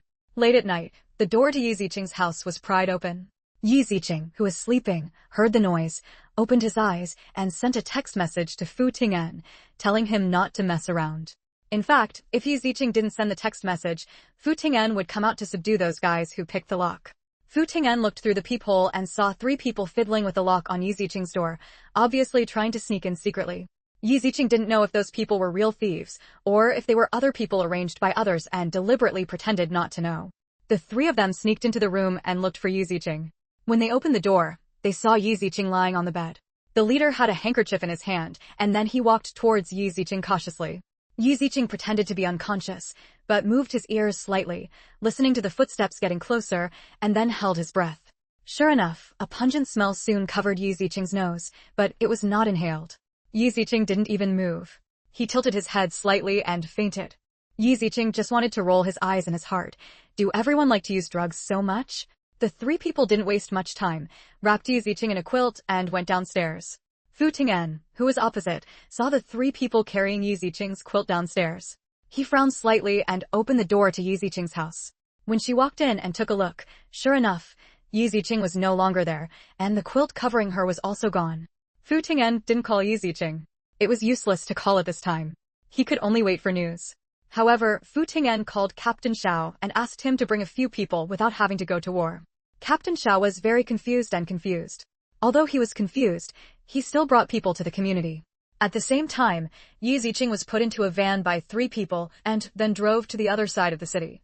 The van finally stopped at the back door of a KTV, and then the 2 people directly carried the quilt and entered the back door. Yi Ziqing, who was wrapped in the quilt, didn't know where she was, but waves of sounds reached her ears from time to time. Finally, Yi Ziqing was placed in a soft place, and then there was no movement. Yi Ziqing was lying on the bed without moving, waiting for someone to arrive. Since she was brought here, there would definitely be someone who would make some moves. Sure enough, soon there was a sound of footsteps. Although he was wrapped in a quilt, Yi Ziqing could guess from the sound of the footsteps that he must be very strong. Have the surveillance arrangements been made? It's arranged. That's up to you. Chapter 258. I really can't help but fight. Yi Ziqing's face darkened, and he secretly complained, why do these people always think of bullying others in the same way? Soon, the quilt on Yi Ziqing's body was lifted, revealing her petite body and beautiful sleeping face. Gudong. These strong and powerful men couldn't help but gulped when they saw Yi Ziqing's appearance. Who goes first? Several big men were impatient and stepped forward at the same time, but they all bumped into each other and looked at each other with hostility. However, before they could decide, Yi Ziqing had already opened his eyes and stood up from the bed. Of course I go first. Hearing a woman's voice, the big men who looked at each other with hostility glanced at each other, and subconsciously turned to look at Yi Ziqing, their eyes widening immediately. Why are you awake? You weren't stunned. Several big men looked at Yi Ziqing in shock, never expecting that she was not stunned. The corners of Yi Ziqing's mouth raised slightly, revealing a teasing and cold smile. Yes, I'm not unconscious. Otherwise, how could I go straight to Huanglong? Hey, little girl, you're really brave. That's right. Because I want to eradicate these cancers on you. Several big men looked ugly and stared at Yi Ziqing, feeling that her words were a slap in their faces. Little bitch, since you're here today, don't even think about leaving. A big man looked fierce and attacked Yi Ziqing with a ferocious expression, trying to grab her and push her down on the bed. Yi Ziqing snorted softly, kicked his feet on the bed, and took advantage of the spring force of the bed to jump up, floating in midair. He raised his feet and kicked the big men who were rushing towards him. Bang, bang, bang. The big men were all kicked to the chest by Yi Ziqing. Although Yi Ziqing's kick seemed like a dragonfly on water, the force of this kick was very strong. It broke the ribs on their chests and kicked them away, hitting the opposite wall. Bang, bang, bang. Several big men fell to the ground heavily, making a dull crashing sound, and then letting out a painful scream. Like a butterfly, Yi Ziqing landed gently on the soft bed, her feet stepping on the soft blanket. TSK, I really can't help but fight. Although these big men looked very strong and capable of fighting, they could not withstand her kick. Several big men fell to the ground, clutching their chests and finding it difficult to breathe. After all, the ribs on their chests were shattered by Yi Ziqing's kick. At the same time, it was very difficult for them to get up. Yi Ziqing sat down on the sofa, glanced around the room, saw the surveillance camera, waved his hand, and showed an arrogant and provocative smile with a bright smile. Have you seen the people behind the surveillance camera? If you see it, bring them over quickly. In fact, the first time Yi Ziqing woke up, the people behind the surveillance saw it, and then they saw Yi Ziqing kicking the big man away. They immediately reported the matter to the police, and then a group of people rushed to the room with weapons. Yi Ziqing supported his chin with one hand, waiting for the people here to arrive. He didn't know when they would come. Soon, there was the sound of noisy footsteps and a group of people rushed into the room with weapons. Yi Ziqing looked at those gangsters who looked carefree and had arrogant attitudes, and couldn't help but shake his head secretly. Chapter 259. Is there anyone? Tisk, why haven't you seen your boss? Yi Ziqing still said in disgust. Yi Ziqing wanted to attract their boss out, and then make him testify who wanted to harm her. A young man at the front held a stick and threatened Yi Ziqing. Bah, little bitch, you are not qualified to see your boss. Yi Ziqing sighed softly, then I can only beat you all down. After saying this, Yi Ziqing raised his fingers at those people with a contemptuous and arrogant attitude. Damn it. Cripple this bitch. The leader of the gangster immediately became furious, feeling that he was being laughed at. He cursed angrily and rushed towards Yi Ziqing first. Everyone else did the same and rushed towards Yi Ziqing.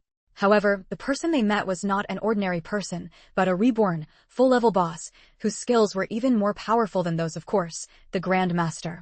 Yi Ziqing directly grabbed the stick of one of the young men, swung it hard, held the stick in his hand, and then attacked these young men like a dog. Bang, bang, bang. Bursts of dull crashing sounds resounded in the room. Every time Yi Ziqing struck the stick, the bones on these people's bodies would be broken, but it would not be life-threatening, and they would at least lie in bed for 100 days. Yi Ziqing struck the attackers one by one with a stick and easily knocked them to the ground.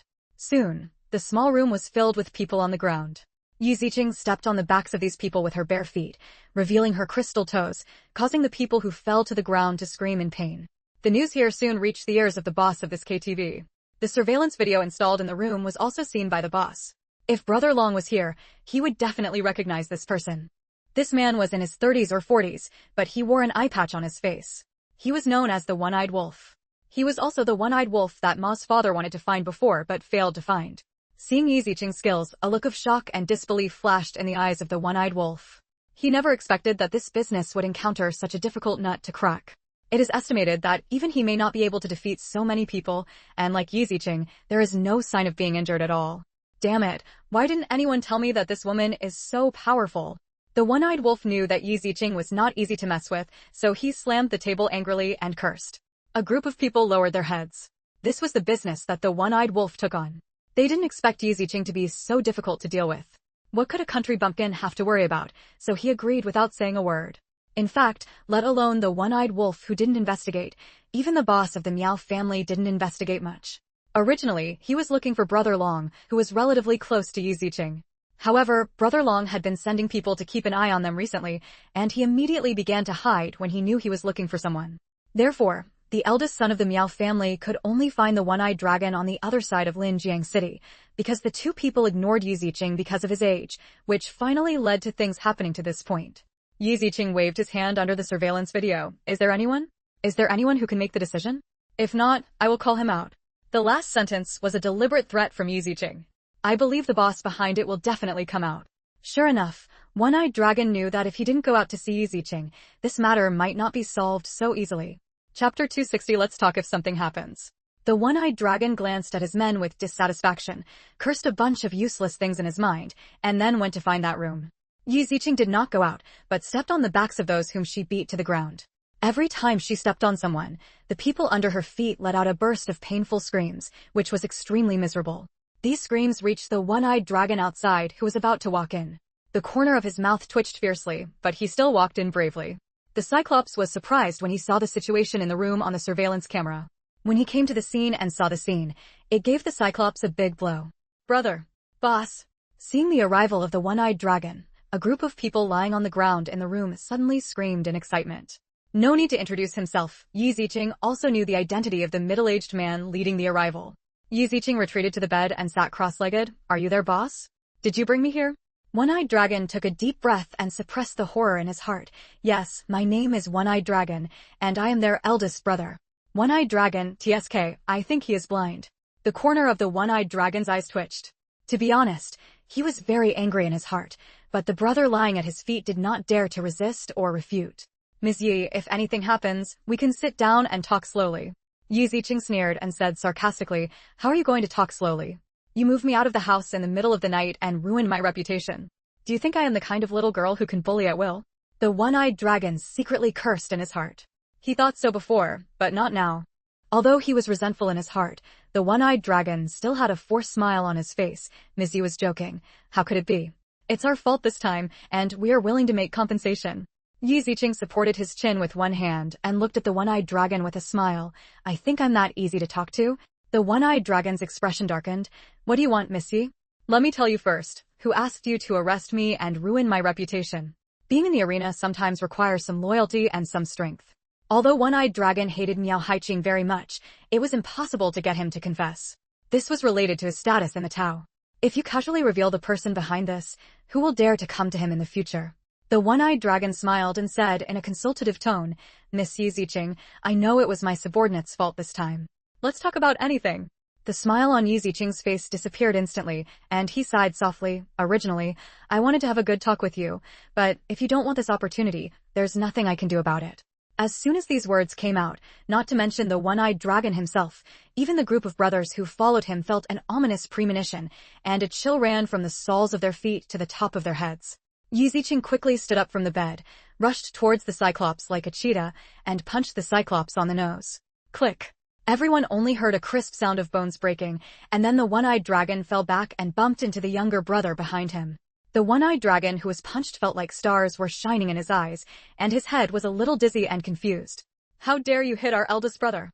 When the brothers behind saw Yi Ziqing's actions, they immediately became angry, shouted loudly, and rushed towards Yi Ziqing. Update is coming. 6 updates today. Please recommend. Please collect it. Please give me a reward. Please praise. Asking for a monthly ticket. All kinds of requests. Chapter 261 The police uncle is here again.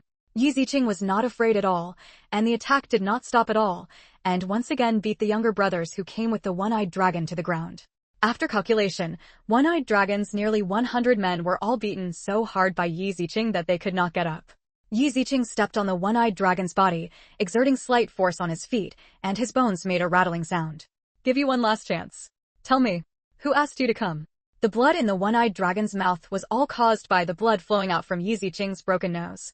His eyes were starting to get dazzled, but the one-eyed dragon also watched with his own eyes as Yi Ziqing beat all the brothers he had brought to the ground in less than 5 minutes, and kept howling miserably.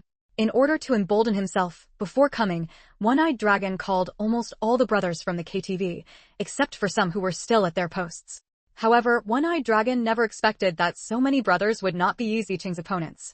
They were simply not enough for him to fight against. One-Eyed Dragon felt extremely regretful in his heart at this time. He regretted taking over Miao Haiqing's business. Now not only all his men were wiped out, but he too was no exception. I'll say it. The one-eyed dragon covered his nose in pain and could only scream for mercy. He and his brother are like this. Even if word spreads, no one will say anything. Who dares to offend such an awesome person? It's Miao Haiqing. What did he ask you to do? Why did he ask you to do this?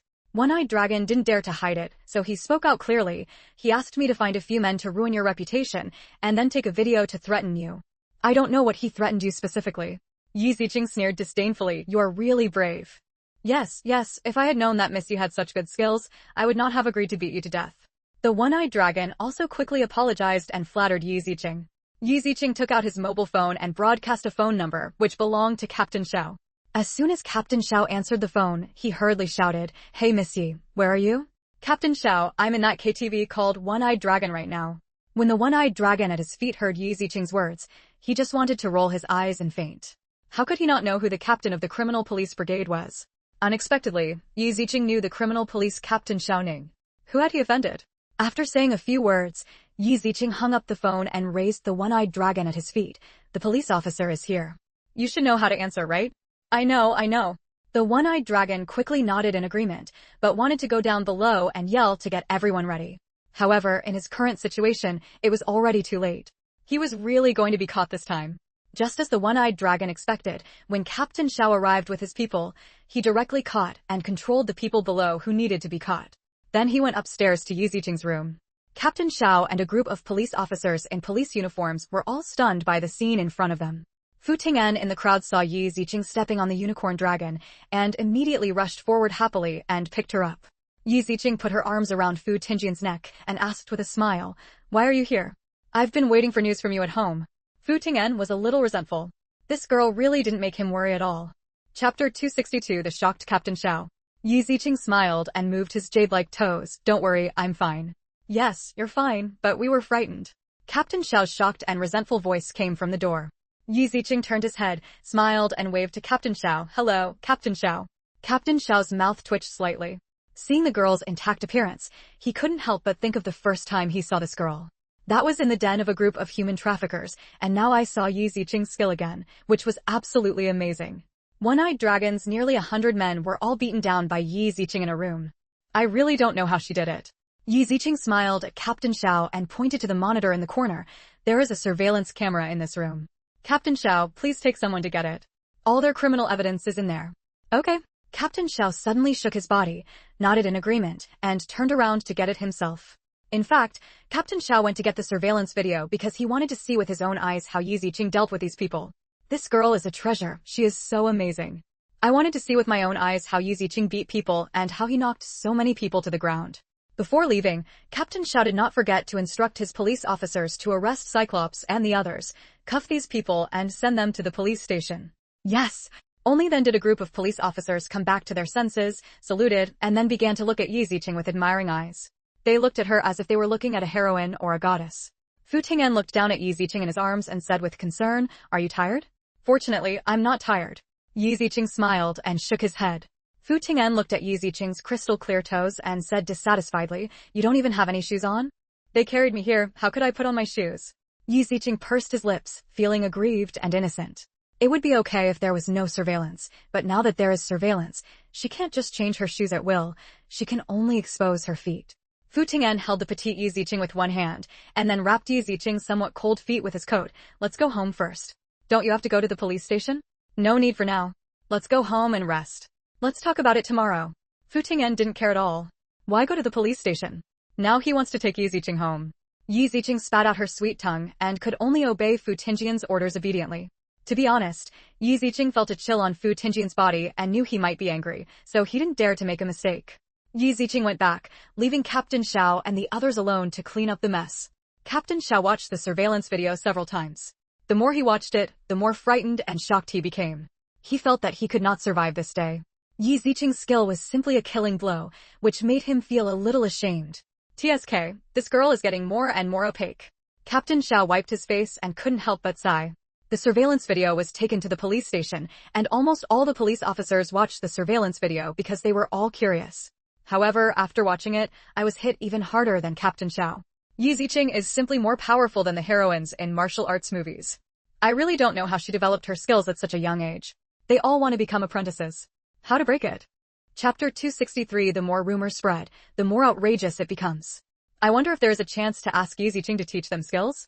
Out of admiration for Yi Ziqing, these police officers looked at those who were escorted to the police station with great sympathy. Yes, they looked at them with great sympathy. Why are these people so hard to think about?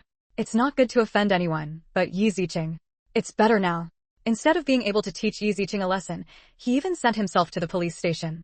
It was learned from the one-eyed wolf that Miao Haiqing paid him to teach Yi Ziqing a lesson and ruin her reputation, so the police officers went to the Xinghui Hotel to arrest him at the police station. Miao Haiqing, who was about to lie down and rest, was suddenly taken to the police station. He was confused and extremely angry, thinking that the police were arresting people randomly. However, when the police told him what he asked the one-eyed wolf to do, Miao Haiqing knew that he could no longer hide it. Damn it. Miao Haiqing didn't know whether he was angry at the police for arresting him or angry at the one-eyed wolf for not completing the task he had given him. Miao Haiqing also didn't expect that Yi Ziqing was so skilled. This is a heavy price to pay for underestimating your opponent. No, it's not an underestimation. It's just that Yi Ziqing is too outrageous. She is a max-level boss who has returned from completing a mission. They are just like Monkey Sun, they will never be able to climb over Yi Ziqing's Wuji Mountain. Soon, word spread that the Cyclops territory was under siege. After Brother Long knew the news, he couldn't help but shudder, and he immediately knew who did it. Miao Haiqing looked for him, but was rejected by him, and then went to find One-Eyed Long, so Brother Long kept paying attention. Now seeing the fate of the one-eyed dragon, to be honest, Brother Long was confused and shocked at first, and then felt a burst of ecstasy and awe. The ecstasy was that his rival one-eyed dragon was imprisoned, while the awe was the awe of Yi Ziqing. Brother Long was very glad that he rejected Miao Haiqing at the beginning, otherwise, the person arrested now would probably not be the one-eyed dragon, but Brother Long. Thinking of the miserable appearance of the one-eyed dragon now, Brother Long felt extremely happy about his misfortune. Of course, Brother Long also secretly swore that he would never offend Yi Ziqing in the future. Oh, I don't have a clear mind. I'm really tired of offending Miss Yi. Yeah, Brother Long is still smart. You will never be disrespectful to Miss Yi in the future, and you must do what Miss Yi orders you to do. Brother Long's subordinates all admire Brother Long's knowledge of current affairs, and they also admire Yi Ziqing very much. Yi Ziqing is simply awesome. Brother Long waved his hand and quickly told his men, okay, it's okay for us to know about this matter. After all, outsiders don't know, so we still pretend to know nothing. Yes, boss is wise. The news that Yi Ziqing, a junior high school girl, was sweeping the Cyclops territory spread on the streets. Because Yi Ziqing was wrapped in a quilt by the one-eyed dragon to resist, and then he was beaten to the ground by Yi Ziqing in the room. From beginning to end, except for the one-eyed man, no one else had seen Yi Ziqing. Of course, the police would not reveal Yi Ziqing at will. Therefore, people on the road didn't know who that person was. They only heard that he was a junior high school girl. As a result, many people soon became worried about accidentally offending the girl who ruined the junior high school. As a result, those little gangsters stayed far away from the school. Of course, they did not dare to bully those junior high school girls. Chapter 264, A Master of Arts is Bold.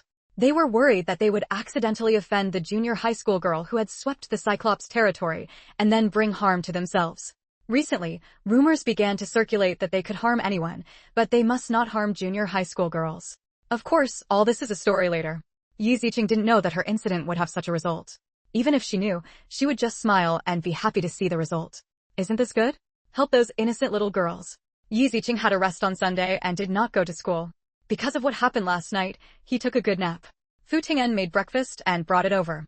While eating, Yi Ziqing suggested, let's go to the police station later. Okay, it's all up to you. Because of what happened to Yi Ziqing yesterday, Captain Xiao didn't have any rest on Sunday and was still dealing with yesterday's matters. When Yi Ziqing came to the capital police station, he almost solved it in one night. Some people should be arrested, released, and locked up when they should be.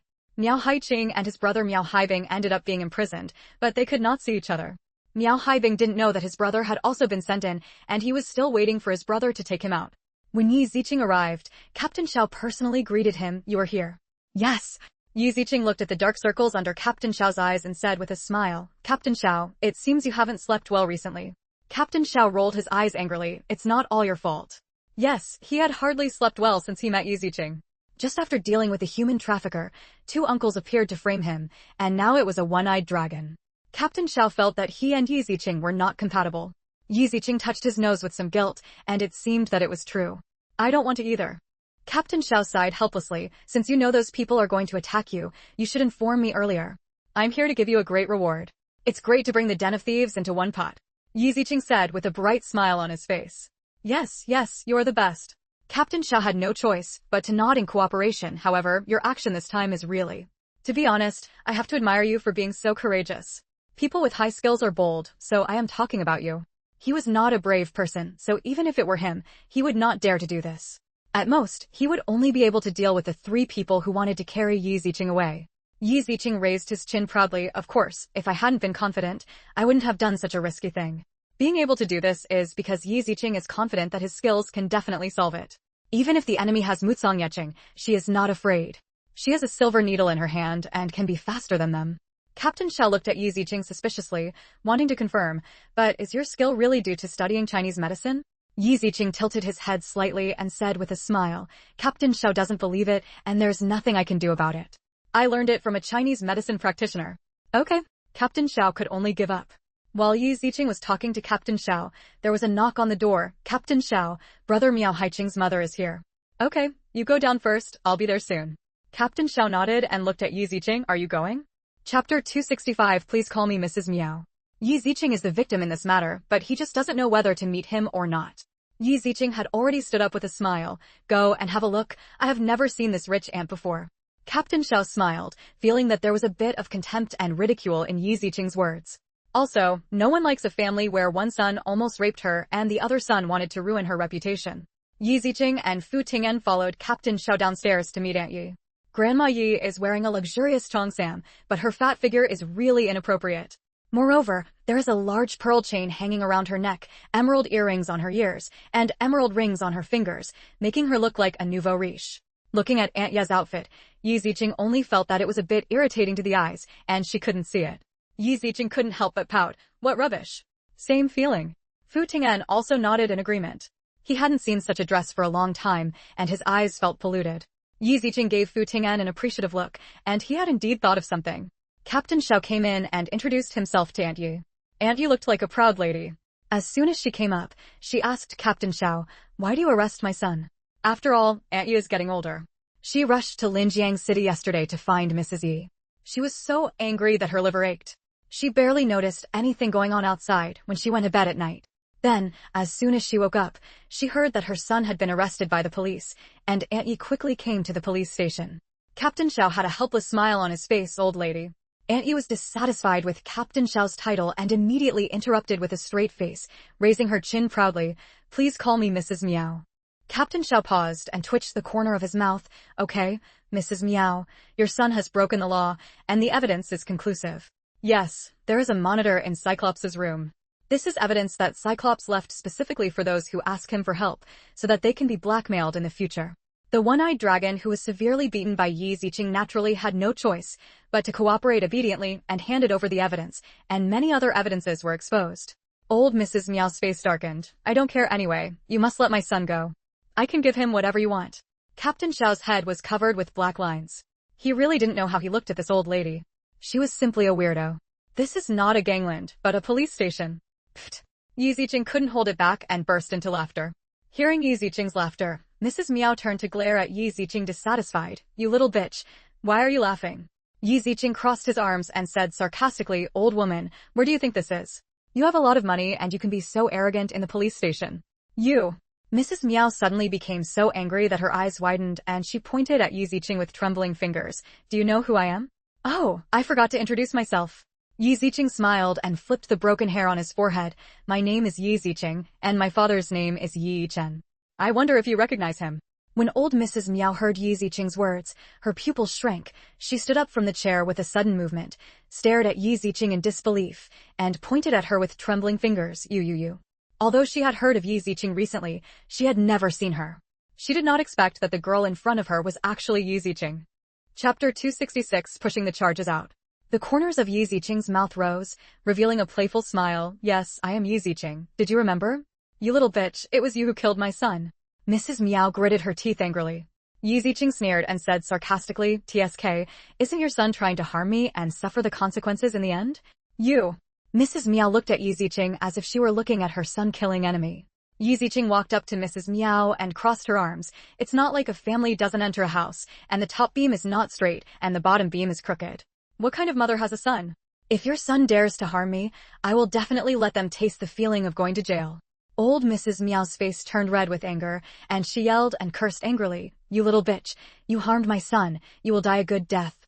TSK, it's not good for you to curse me like that. Yi Ziqing sneered. Now I want your son to go to jail, so you have to beg me to let your son go. Bah.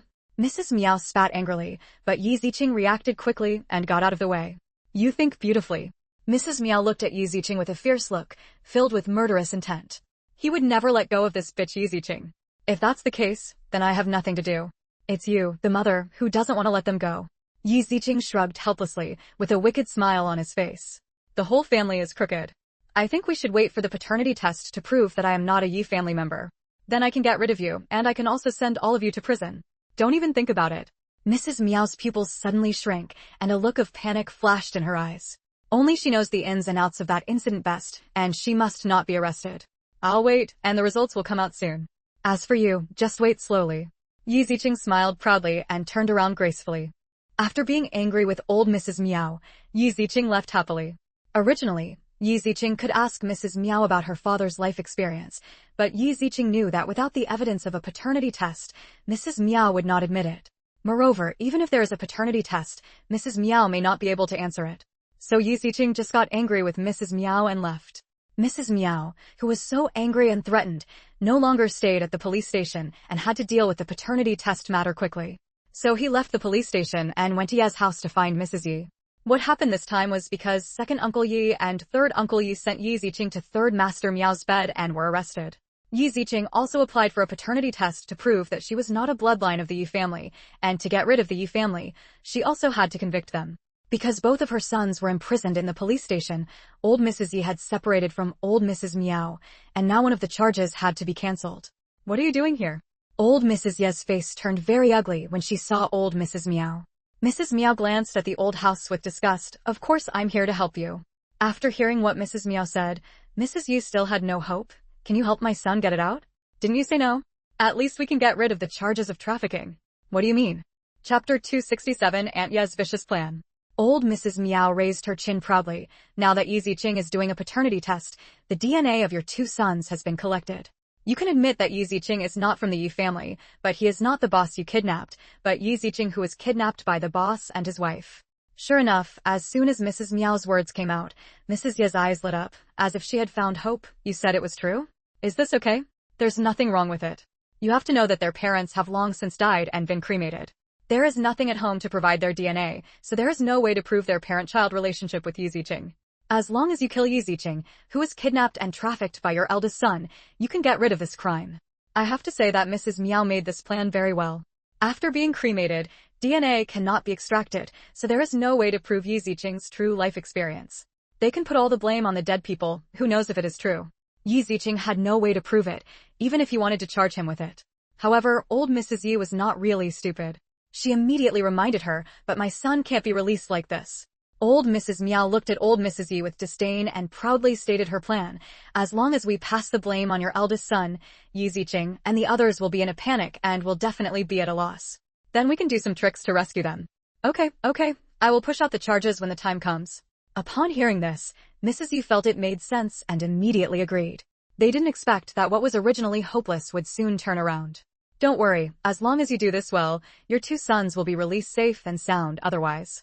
Faced with old Mrs. Meow's temptation, old Mrs. Yi could not refuse.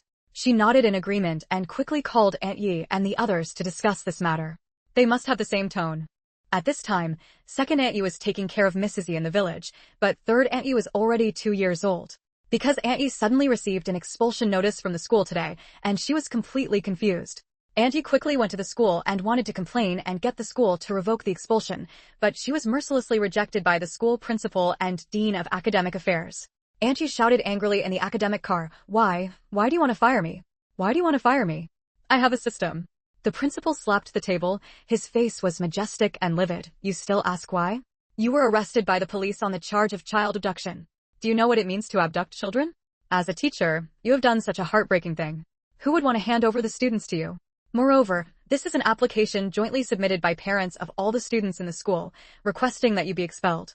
Otherwise, neither the current students nor the students in the next semester will attend our school. You are now the sinner of our school. The dean also looked serious and reprimanded majestically. After hearing what the principal and dean said, Aunt Ye's face turned pale. She didn't expect that things would develop to this point. She was obviously not involved. No, principal, director, you can't fire me. Aunt Yi and Mrs. Yi were so sad that they grabbed the principal's clothes and begged. Chapter 268 The Miserable Aunt Yi. The principal smacked Aunt Ye's hand that was holding her clothes. Now that you are no longer a teacher in our school, please get out. Aunt Yi shook her head like a rattle and immediately retorted, I didn't do it. I didn't kidnap anyone. Really, you have to believe me. I have never done such a thing in the 20 years I have worked in the school and I will never do it again. Give me a chance. The principal and dean of academic affairs did not take it seriously. Don't think that they had no way to know about this matter. I heard that the police arrested him at home, and there was still money from the transaction at that time. The evidence is conclusive, and even Aunt Yu would not believe it even if she denied it. The principal's face was as dark as water, and he said threateningly, if you still want to save some face, leave quickly, otherwise, we will ask the security to throw you out.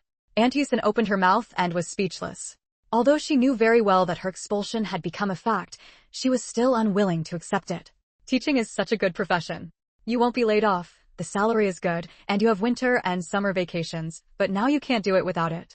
Principal, how can you be so heartless? Aunt Yu gritted her teeth. The principal snorted coldly and retorted proudly, you brought it on yourself. Even if you go to the education office to complain, I still have a reason. After all, I have application forms from all the students' parents. If Aunt Yu feels it's unfair, she can file a complaint, but she must also see whose side others will take when the time comes. Not to mention that he, the principal, also has people in the Ministry of Education. Now he has the applications from almost all the parents of the students. When the time comes, people from the Ministry of Education will definitely support him. The dean was even more cruel and threatened with a smile. What's more, we just fired you and didn't cancel your teaching qualification certificate. We are already very kind to you. You can go to other cities and maybe have a chance to be a teacher. If you continue to make trouble, haha, don't blame us for being ruthless. Aunt Yusin almost fainted from anger at the words of the principal and dean. This was Chiguagua's threat. However, as the dean of students said, she has only been expelled from the school, not deprived of her teaching qualifications. She still has a chance. Aunt Yu finally chose to leave, not wanting to humiliate herself again. This time, she definitely lost her wife and lost her troops. Aunt Yusin secretly swore in her heart that she would make Yi Ziqing pay a heavy price and make the Miao family compensate her for all losses.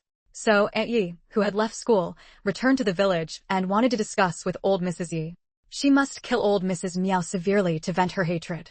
After all, they were largely responsible for Yi Ziqing's affairs. If Mr. Miao hadn't been lustful, how could he have allowed his husband to betray his niece? The situation of the Yi family and the Miao family is very bad, and they are secretly plotting against each other. Yi Ziqing, on the other hand, lived his own life comfortably, and soon it was time for Fu Tingyan to report. Fu Tingyan took the paternity test report to Yi Ziqing. Let's take a look. Thank you. Yi Ziqing took it with a smile, opened it and immediately turned over the last page. Sure enough, he saw that the result written above had no blood relationship and was not even remotely related. Yi Ziqing sneered and closed the report. Very good. With this result report, Yi Ziqing was truly relieved. It was a good proof that she was not from the Yi family. Chapter 269. The younger sister tricked her older brother herself. Are you planning to go to the police station now? Fu Tingyan asked with concern. Yi Ziqing shook his head. No, even if I go, those people probably won't be willing to admit it. Let's wait for the police report first. Okay. Fu Tingyan smiled and nodded, asking with concern, then do you want to tell your brother about this? Yi Ziqing just pondered for a moment, and then shook his head and refused. We can't wait for now. We'll talk about it when the dust settles. Or maybe we can't hide it anymore. Why? Are you worried that your brother won't believe it? Yi Ziqing smiled and shook his head. No, I believe that my brother will believe it. It's just that after he finds out, he will only be more worried about my situation and may want to come back from time to time. Such a big thing needs to be told to Yi Mingyu, but if told, Yi Mingyu will definitely worry that she will be bullied by the Yi family, and this matter also involves the Miao family and One-Eyed Dragon. Yi Mingyu will definitely be more worried about her situation, fearing that he will not be able to cope with the attacks of the Yi family and the Miao family in his absence. Well, you're right. Fu Tingyan nodded and curled his lips. Do you need me to help you delay him? Yi Ziqing raised his eyebrows. Okay. Although I don't know what Fu Tingyan will do, he can definitely do it. Fu Tingyan smiled and nodded. Okay, I'll make arrangements right away. When you finish handling things here, I'll let him back. Yi Ziqing was still very curious and asked, what are you going to do? Ask your brother's part-time job to double his salary. I'm sure he will definitely agree. Yes, now Yu Mingyu has started to work part-time in his spare time at university. Although Yi Ziqing sold a lot of money and still had 150,000 yuan left, Yi Mingyu still didn't want to put too much pressure on Yi Ziqing. He would have to come to the provincial capital to study in the future, which would definitely cost a lot of money. Therefore, Yi Mingyu simply started working now and could still make some money to ensure the living expenses of himself and his sister, so that he could always save 150,000 yuan. Originally, Yi Ziqing disagreed, but when he thought about dealing with the Yi family, Yi Ziqing thought it might be better for Yi Mingyu not to go home during the weekend, so that Yi Ziqing could deal with the Yi family with peace of mind. This has led to Yi Mingyu rarely going home recently. Hearing this, Yi Ziqing couldn't help laughing and asked jokingly, TSK, if you do this, aren't you afraid of other employees rebelling? No, we can do it together. We can give them advice and organize some activities during weekends. If there are too many people, we will definitely not have time to come back. Seeing Fu Tingjian's confident look, Yi Ziqing also chose to trust that he would be able to delay success. After all, Yi Mingyu would definitely not give up such a good opportunity to make more money. So Yi Mingyu was tempted by the salary and stayed in Jiangzheng City. Moreover, Yi Mingyu found that the consumption in Jiangzheng City was much higher than that in Linjiang City, and he did not dare to easily refuse the boss's kindness in increasing his salary. Yi Mingyu could only apologize to Yi Ziqing and ask her if she had been bullied. If so, he would not stay even if her salary was increased. After finally leaving Yi Mingyu in Jiangzheng City, how could Yi Ziqing destroy it? Naturally, he did not admit it and let Yi Mingyu make money. However, Yi Qing did not intend to show this paternity test to Yi Mingyu, but showed it to Captain Xiao. Chapter 270. It's true. Although Captain Xiao can continue to wait for their inspection reports, it does not prevent him from knowing the results first. Yi Ziqing went to school, and Fu Ting'an went to the police station to give him the report first. When Captain Xiao saw the paternity test report, his face showed a bit of surprise and joy. Sure enough, Fu Ting'an didn't lie to him. It was really fast. You have the results so soon? Yeah. Fu Ting'an nodded and said with a smile, let's take a look. Captain Xiao opened it and saw the result, with an expression on his face as if it was true. In fact, he also guessed a few things, but he couldn't make any conclusions without getting the report. This was the standard of being a police officer. Touch! Captain Xiao slammed the table. These people are really audacious. They know clearly that Yi Ziqing is not from the Yi family, but they still have the nerve to do such a heartbreaking thing. Just because Yi Ziqing was not from the Yi family, they dared to send her to Third Master Miao's bed. If Yi Ziqing hadn't been very skilled, he would have been bullied by them. Even if they are not biological children, we have lived together for more than 10 years. How could they be so cruel and cruel? Fu Ting'an shrugged indifferently. This kind of thing happened a lot in ancient times, and he was no longer surprised. Now they will be punished too. Captain Xiao closed the inspection report and handed it to Fu Ting'an. Take this report. We the police still need our own report. Okay, I'm just here to inform you today so that you can be mentally prepared. Captain Xiao nodded and said swornly, I have already done so. Don't worry, I will do my best to give her justice for Yi Ziqing's matter. Thank you. Fu Ting'an nodded, then said goodbye and left. After sending Fu Ting'an away, Captain Xiao sighed softly and shook his head in regret. He really couldn't sympathize with the Yi family at all. Everything is your own fault. Soon, the inspection report that Team Xiao had been pushing for finally got it. Looking at Yi Ziqing, who was also found to be not of Yi family blood, Captain Xiao called the Yi family members and Yi Ziqing to the police station. Captain Xiao showed the report to the Yi family. The inspection report has come out, proving that Yi Ziqing has no blood relationship with any of you. The Yi family seemed to have anticipated this outcome, and they were not panicked at all, nor did they feel aggrieved. It turns out that you are not from the Yi family at all. We were all deceived by my eldest brother. Aunt Yi snorted and said sarcastically. After losing her job, Aunt Yi no longer hid her greedy character. After learning about Mrs. Ye's plan, she bore the brunt of it. Moreover, losing a job means losing the source of money. Therefore, Aunt Yi and Mrs. Miao privately proposed to visit Duocheng. She could handle the matter this time. Mrs. Yi also directly argued, who knows if you are the sons and daughters of my boss? You must be the children he abducted. You're right, the person who kidnapped and trafficked was my brother, not us. You brothers and sisters are not from our Yi family. Second Aunt Yi and third Aunt Yi also immediately started arguing. Captain Xiao looked at the Yi family with shock and contempt. These people were so thick-skinned. These inspection reports have already come out, and the charges are still being pinned on others. Chapter 271. Another paternity test. Yi Zitong raised his chin proudly. Now that your parents have been cremated, there is no way to conduct a paternity test. The reason why they can be so confident is because they listened to Mrs. Miao's idea. If you want to get rid of the crime of kidnapping, you only need to admit that Yi Ziqing and the others are not the blood of the Yi family, but that the boss of the Yi family is. After all, the eldest son of the Yi family is dead now, and there is nothing belonging to him left at home. There is no way to provide DNA. If all the charges are pinned on the eldest son of the Yi family, I believe Yi Ziqing can't prove it either. And they can get away with this crime. However, Yi Ziqing was not afraid at all and still looked at these Yi family members mockingly. Haha, really? You think we have no evidence to prove the relationship between me and my parents? What do you mean? Aunt Yi and others all looked down, with panic on their faces.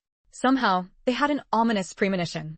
Sure enough, a sarcastic smile appeared on Yi Ziqing's lips, and he kindly reminded, don't you forget that when my parents had a car accident, I was still young and unwilling to accept the truth of their death, so I kept their bloody clothes from the car accident. Right? As soon as Yi Ziqing finished speaking, the expressions of the people in the Yi family changed, and their expressions became very ugly. They really forgot about this, but they didn't expect that Yi Ziqing and the others would keep the belongings of those two dead people for such a long time. It was really unlucky. No. Impossible. Why do you still have those disgusting things? Third Aunt Yi almost screamed crazily. If she failed to pin this matter on Yi Ziqing's parents, then all the conditions she had negotiated would come to naught. Disgusting? Are you sure you're not talking about yourself? Yi Ziqing looked at Aunt Yi with extremely cold eyes, as sharp as an eagle. Aunt Yi glared angrily. You are so insidious. Those are my memories. Yi Ziqing smiled. Of course, this will also be the basis for convicting you. We didn't. It's your parents who are guilty. Mrs. Yi and the others were unwilling to admit this fact, and now they had no other choice but to glare fiercely at Yi Ziqing. As long as we continue to do another paternity test, we can prove whether my parents are our biological parents. If so, then the crime of trafficking is not my parents but you. Yi Ziqing's face turned cold, and his voice was even colder. And you will also be charged with frame-up. Mrs. Yi and the others only felt a chill running from the soles of their feet to the top of their heads, and their whole bodies felt cold. So, I'm sorry, your hypothesis doesn't hold true. Yi Ziqing said jokingly with a bright smile on his face, as long as you take their bloody clothes for identification, you can determine whether we are biological children. Plop. The members of the Yi family suddenly felt that their legs were weak and they fell to the ground. The world in front of them was dark and they closed their eyes in despair.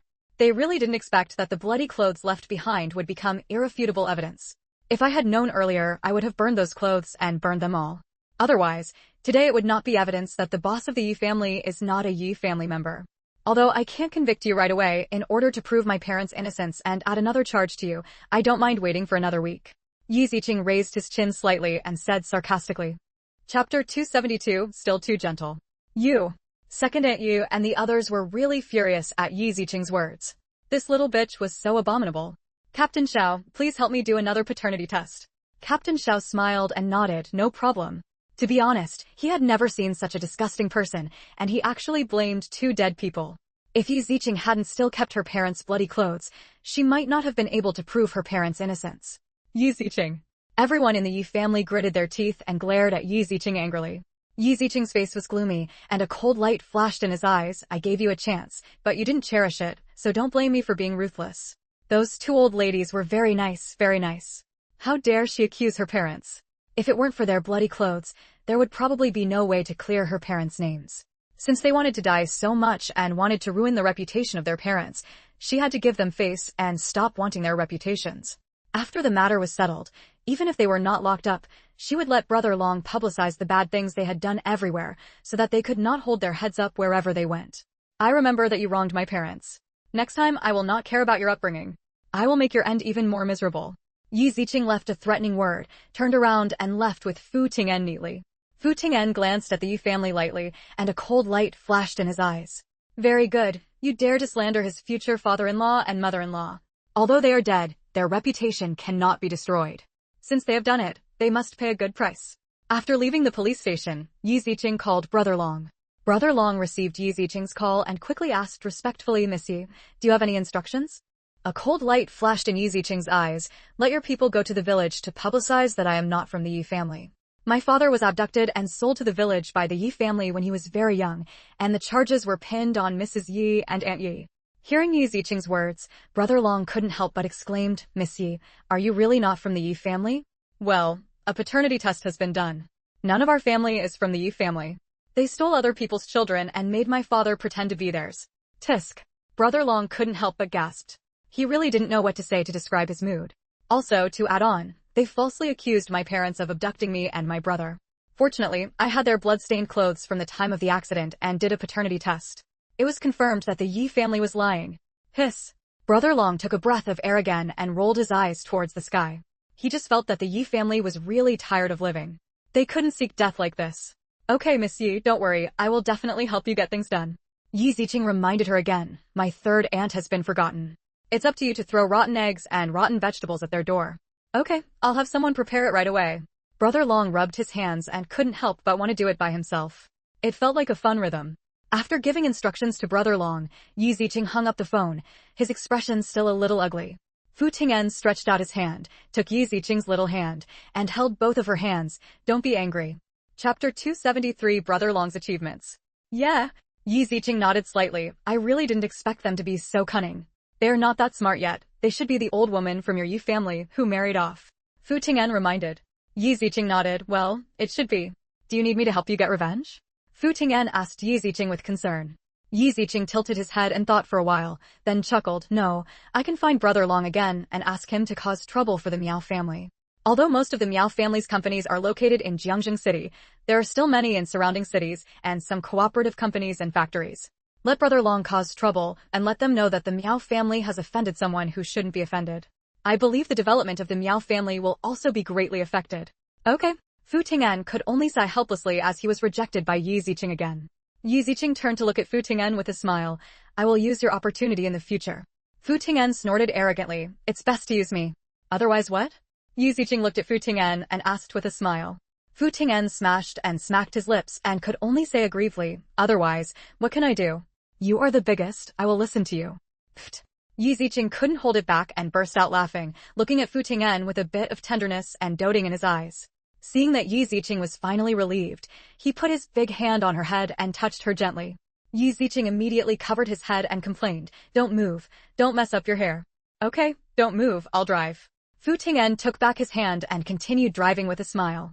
With Yi Ziqing's instructions, Brother Long's people immediately went to make arrangements. People in the village despised Mrs. Yi after they knew what they had done. At night, there were always people throwing rubbish, dumping excrement, etc. in front of their homes, which made Mrs. Yi and the others unbearable. What's even worse is that, even if the doors and windows are closed, people are pouring all kinds of things into their homes, making the whole house stink. Regarding the situation of the Yi family, the villagers in the same village couldn't help but wonder who did it. It was really amazing. On the other side, Aunt Yi-san is no exception. Because Aunt Ye's family lived in a building in the center of the city, feces was thrown at the door of the house, causing the entire corridor to stink. The neighbors upstairs and downstairs came to cause trouble for the Yi family. They didn't know who Aunt Yi had offended, and she was retaliated like this, causing them to suffer as well. In addition, Aunt Yi abducted children and framed the blame on others. The neighbors hated them deeply. Aunt Yi, mother and son who stayed at home felt that life was extremely bad. They never expected that something like this would happen suddenly. Originally, they thought it was Yi Ziqing who did it. But after knowing the situation of Mrs. Yi and the others, it seems that Yi Ziqing can't do two things together in one night. However, if it wasn't Yi Ziqing, they couldn't figure out who it was. In order to find out who attacked them, both Aunt Yi and Yi Haitao, mother and son, and Aunt Yi stayed awake at night, waiting for any movement outside. Sure enough, they caught the perpetrators and caught them as a group of gangsters. Those gangsters said that they were Uncle Ye's creditors.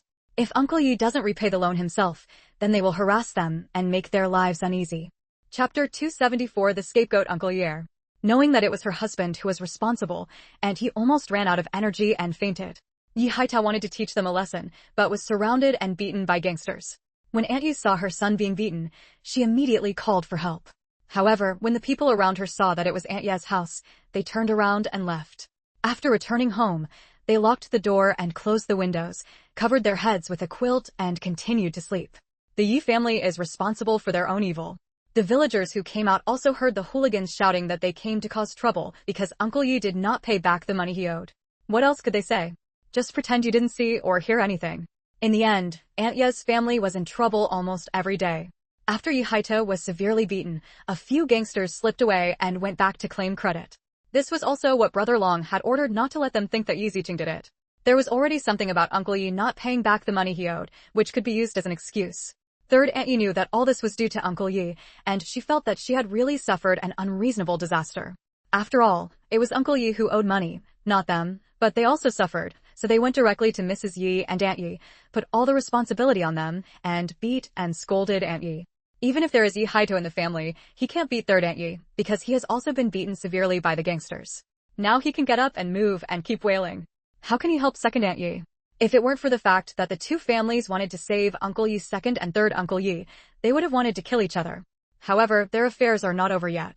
After causing trouble at home and being exposed, Brother Long sent his younger brother to go around the schools of Yi Haitao, Yi Ku, and Yi Zitong to publicize the fact that their parents were abducting children. Because Yi Haitao was beaten by a gangster, he took time off to recuperate at home, so he did not suffer cold violence and retaliation from his classmates. However, Aunt Yi also received a notice from the teacher, hoping that Yi Haitao could drop out of school. Originally, Yi Haitao was not a good student. The school teachers collected evidence of Yi Haidao's crimes and gave Aunt Yi an ultimatum. If Aunt Yi did not apply to drop out of school, they would directly expel Yi Haidao. However, second Aunt Yu has been too busy recently and has to take care of Yi Haidao's injury, so she has no time to deal with it. After all, Yi Haidao is already old, and he is not comparable to others, such as Yi Ke. Those fathers, mothers, and grandparents who regard their children as their lifeblood are all worried, fearing that they will lose their children and grandchildren if they interact with them. Especially Yi Ke's school, after hearing the news, received reports from students' parents one after another, saying that Yi Ke cannot be allowed to study in school, especially his classmates. Those parents who had played well with Yi Ke in the past, and some who had been to Yi Ke's home were all horrified and broke out in a cold sweat. Then they urged to change classes or let Yi Ke change schools. When Aunt Yi received the notice from the teacher, she was completely confused and extremely angry. Why could the school do this? It's not her son who did something wrong. Anyway, she will never let her son transfer or drop out of school. However, Aunt Yi didn't want her son to change schools, and she also wanted to see if the parents in the same class were happy or not, so their children should stay away from Yi Ke and stay away from him. The fourth update is here. Please recommend. Asking for a monthly ticket. Please collect it. Please give me a reward. All kinds of requests. Chapter 275 Good Call the Police. Yi Ke's classmates who were originally at the same table would rather sit alone than share the same table with him. Yi Ke's seat was immediately moved to the last seat. The lonely table made Yi Ke feel the full malice of the classmates in the class. Forget about the cold violence, there are still some boys who bully Yi Ke in various ways. Yi Ke can't resist alone, so he tells the teacher and the teacher lets him transfer to another school, so no one will bully him. In short, Yi Ke's life has been a hellish life in the past few days.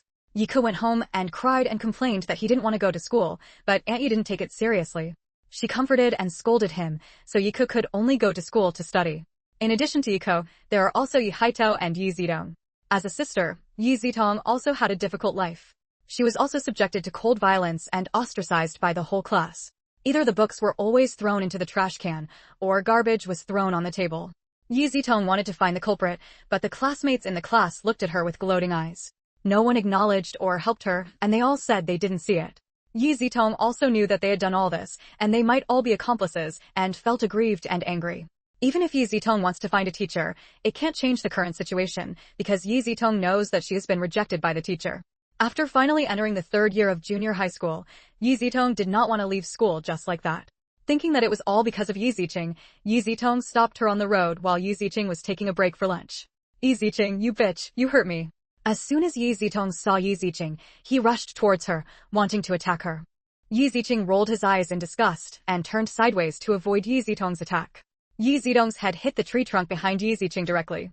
Yi Zitong let out a painful scream, covered his red forehead, and turned to glare at Yi Ziqing fiercely. Yi Zitong, what are you doing? Don't accuse me wrongly. Why did I harm you? Yi Ziqing crossed his arms and said sarcastically. Aren't you the fault of the situation in our family? It's all your fault, you bitch.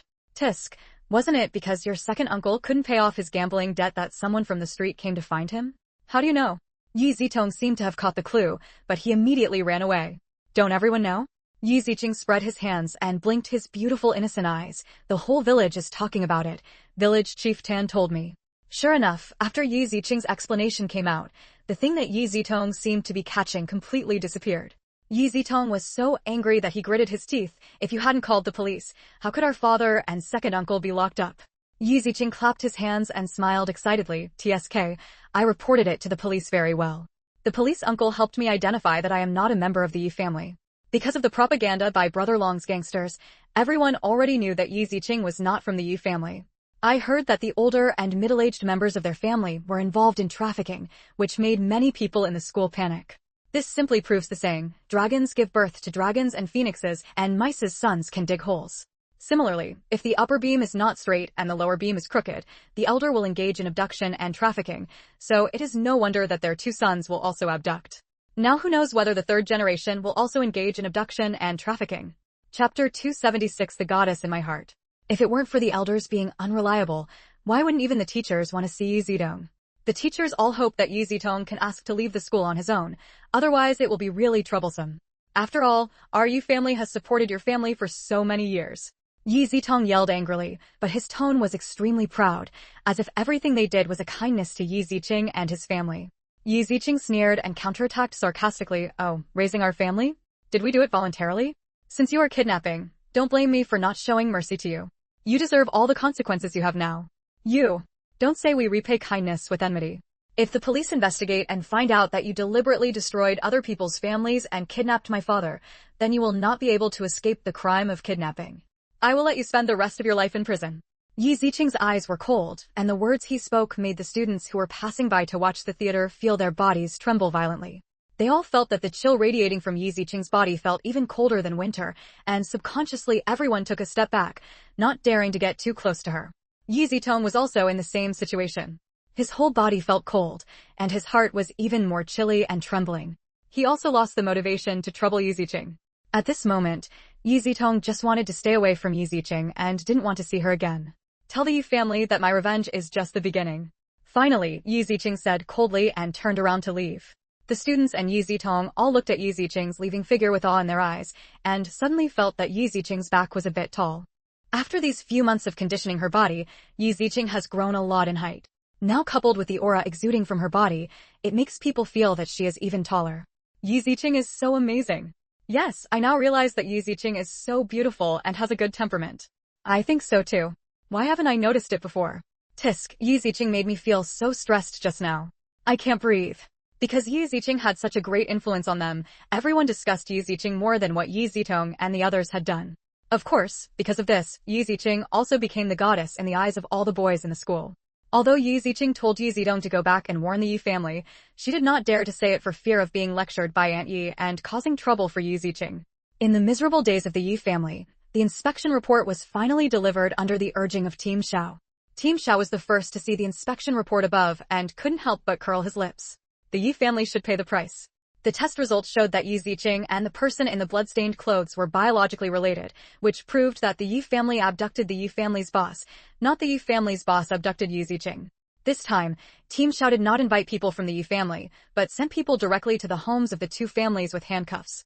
According to time calculation, when the eldest son of the Yi family was born, the second and third aunts Yi were not yet born, but this time Team Xiao also sent people to arrest them. As for why even third Aunt Yi sent someone there to interrogate whether she knew anything about it. Team Xiao had also seen the previous argument, and Aunt Yi must have known about Yi Ziqing's life experience. If that was the case, she would definitely be able to get some inside information from her. Chapter 277 Defeat One by One.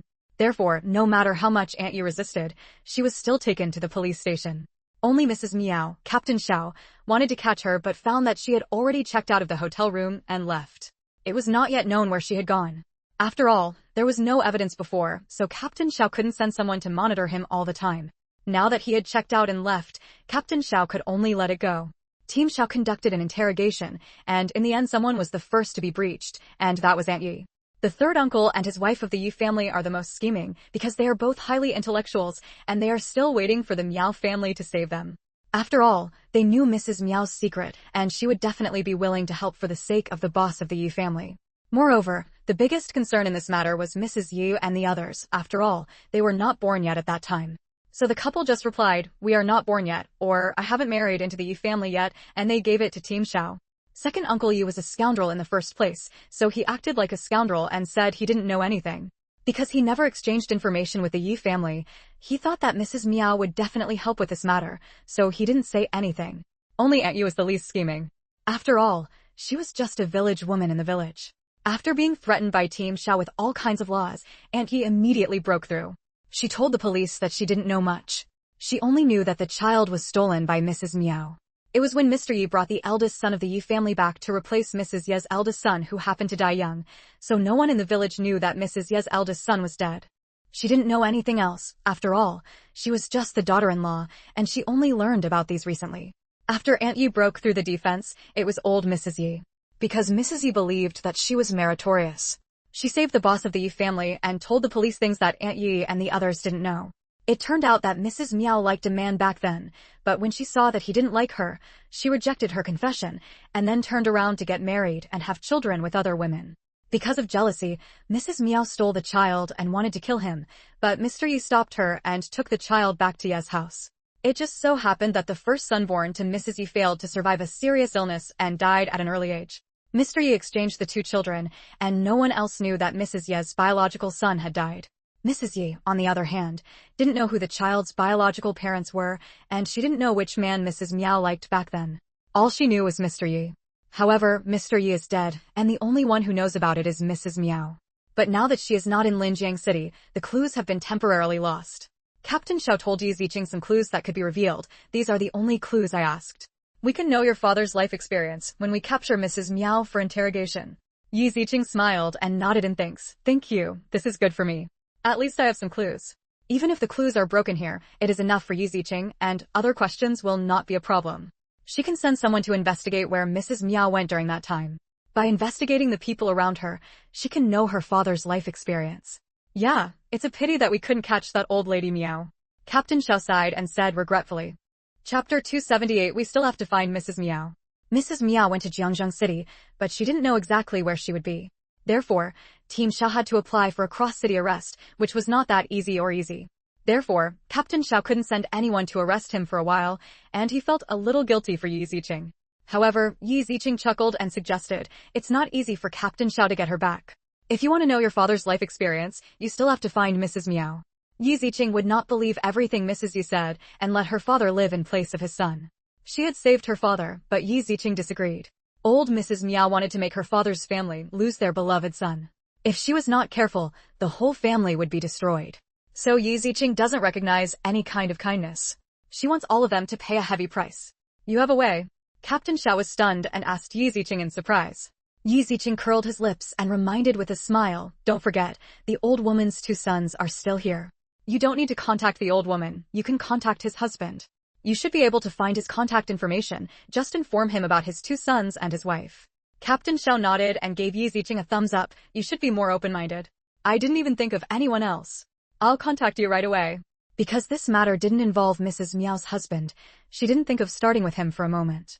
With Yi Ziqing's reminder, Captain Xiao immediately went down to make arrangements.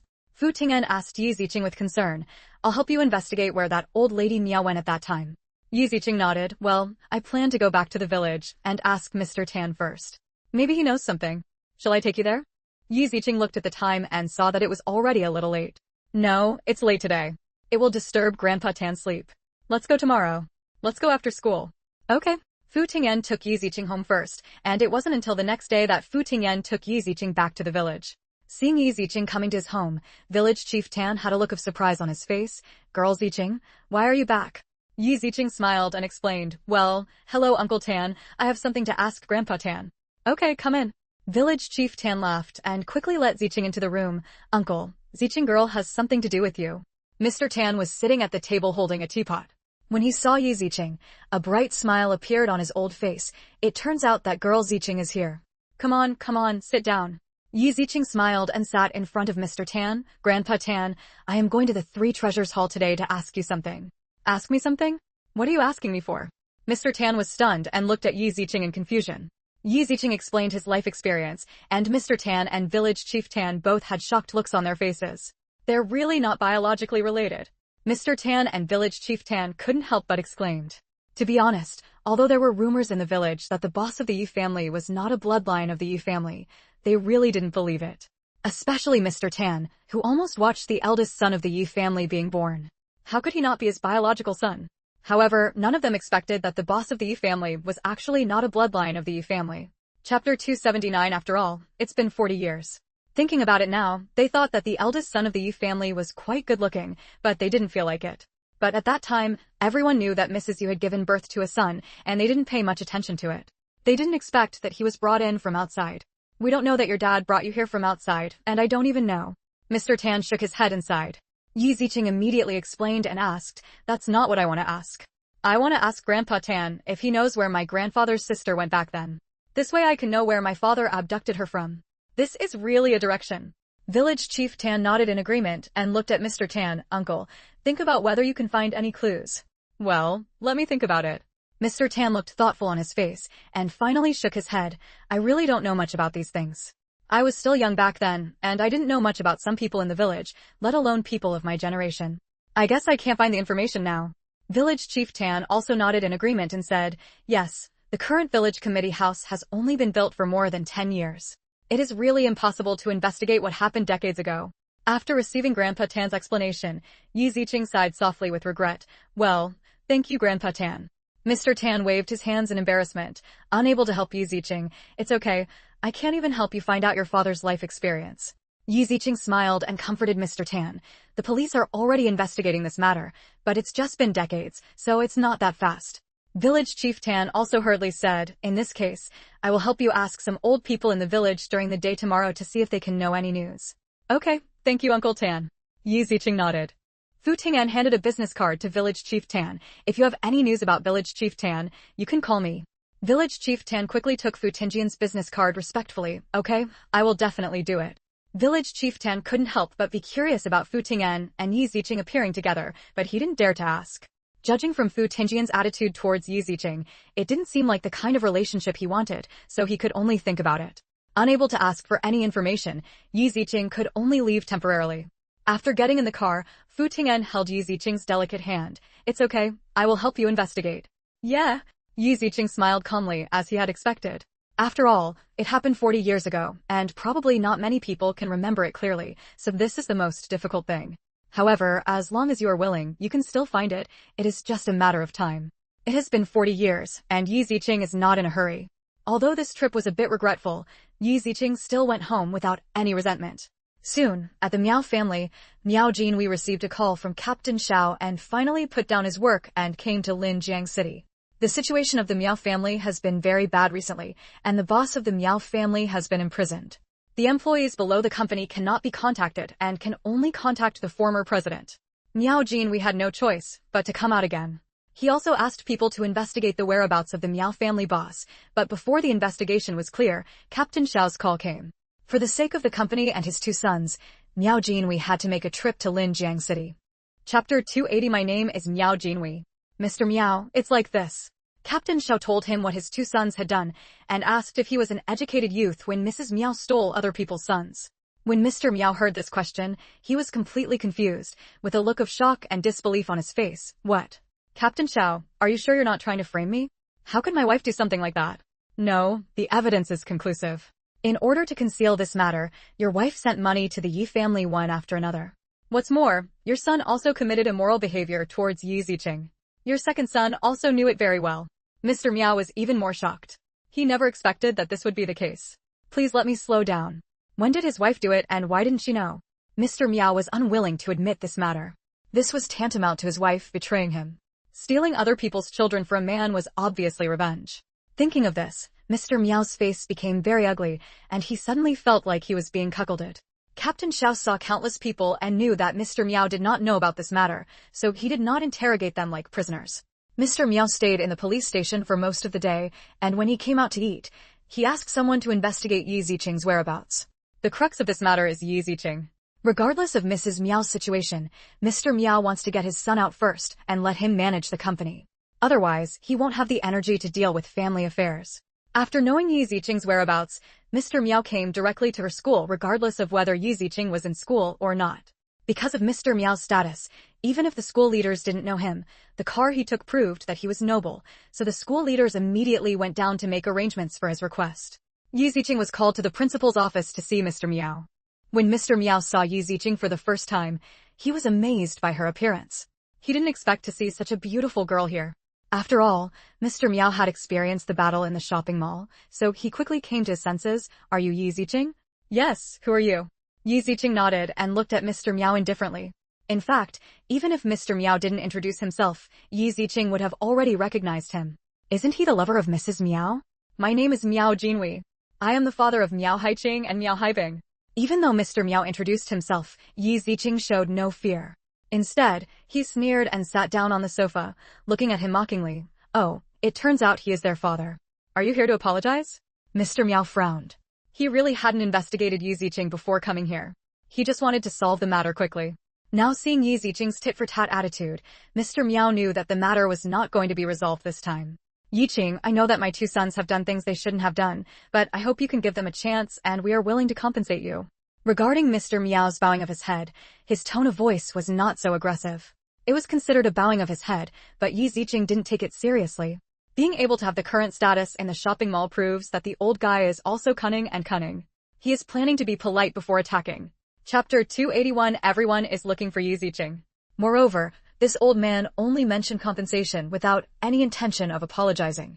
It seems that in the minds of wealthy people like them, compensation is already a form of apology. For them to say, "I'm sorry," is harder than reaching the sky. Yi Ziqing looked coldly at Old Master Miao and asked sarcastically, "Are you sure this is just about your son?" Old Master Miao's expression froze. He knew exactly what Yi Ziqing meant, including the matter of his wife being involved with the child. However, Old Master Miao pretended not to understand and smiled. What they did was wrong. "I will definitely teach them a lesson when I get back. Since you don't want to have a proper discussion, there's no need for us to continue talking. I don't have time to waste here. I'm still a student, in the 3rd year of junior high, and I need to study." Yi Ziqing stood up and prepared to leave. Old Master Miao never expected Yi Ziqing to be so disrespectful. "Stop!" Old Master Miao shouted angrily at Yi Ziqing's back. But Yi Ziqing didn't give him any face. Did he really think that just because he was rich, he could threaten her now? With a bang, the door closed, leaving Old Master Miao alone in the principal's office, utterly bewildered. Old Master Miao never imagined he would be ignored by a young girl. Bang, bang, bang. Old Master Miao slapped the armrest in anger, his face filled with uncontrollable fury. "How dare you ignore me, you little brat?" Old Master Miao gritted his teeth. For Old Master Miao, this was a harsh slap in the face from Yi Ziqing, making him furious. He had to teach her a lesson. Old Master Miao wanted to ask the principal to expel Yi Ziqing as revenge, but considering his son's situation, he still needed her help. For now, he had to let it go. Once the matter was resolved, he would definitely have her expelled. Didn't she want to study? He would make sure this girl couldn't study at all. Unable to get forgiveness from Yi Ziqing, Old Master Miao had no choice but to leave and think of other ways. However, not long after Old Master Miao left, another car arrived at the school, a car with a special license plate. The principal had also received the news early and was waiting at the school gate. But he couldn't help muttering to himself. "Everyone is looking for Yi Ziqing. Who is this Yi Ziqing?" First, a wealthy businessman, and now one of the 3 top figures in the provincial capital. An old man stepped out of the car. If Yi Ziqing were here, she would recognize him at a glance. This man was none other than Old Master Yu, whom she had met several times. "Hello, hello." When the principal saw Old Master Yu, he didn't seem like one of the 3 top figures shown on TV, but he still respectfully stepped forward to shake hands and introduce himself. Old Master Yu shook hands with the principal, introduced himself, and stated the purpose of his visit.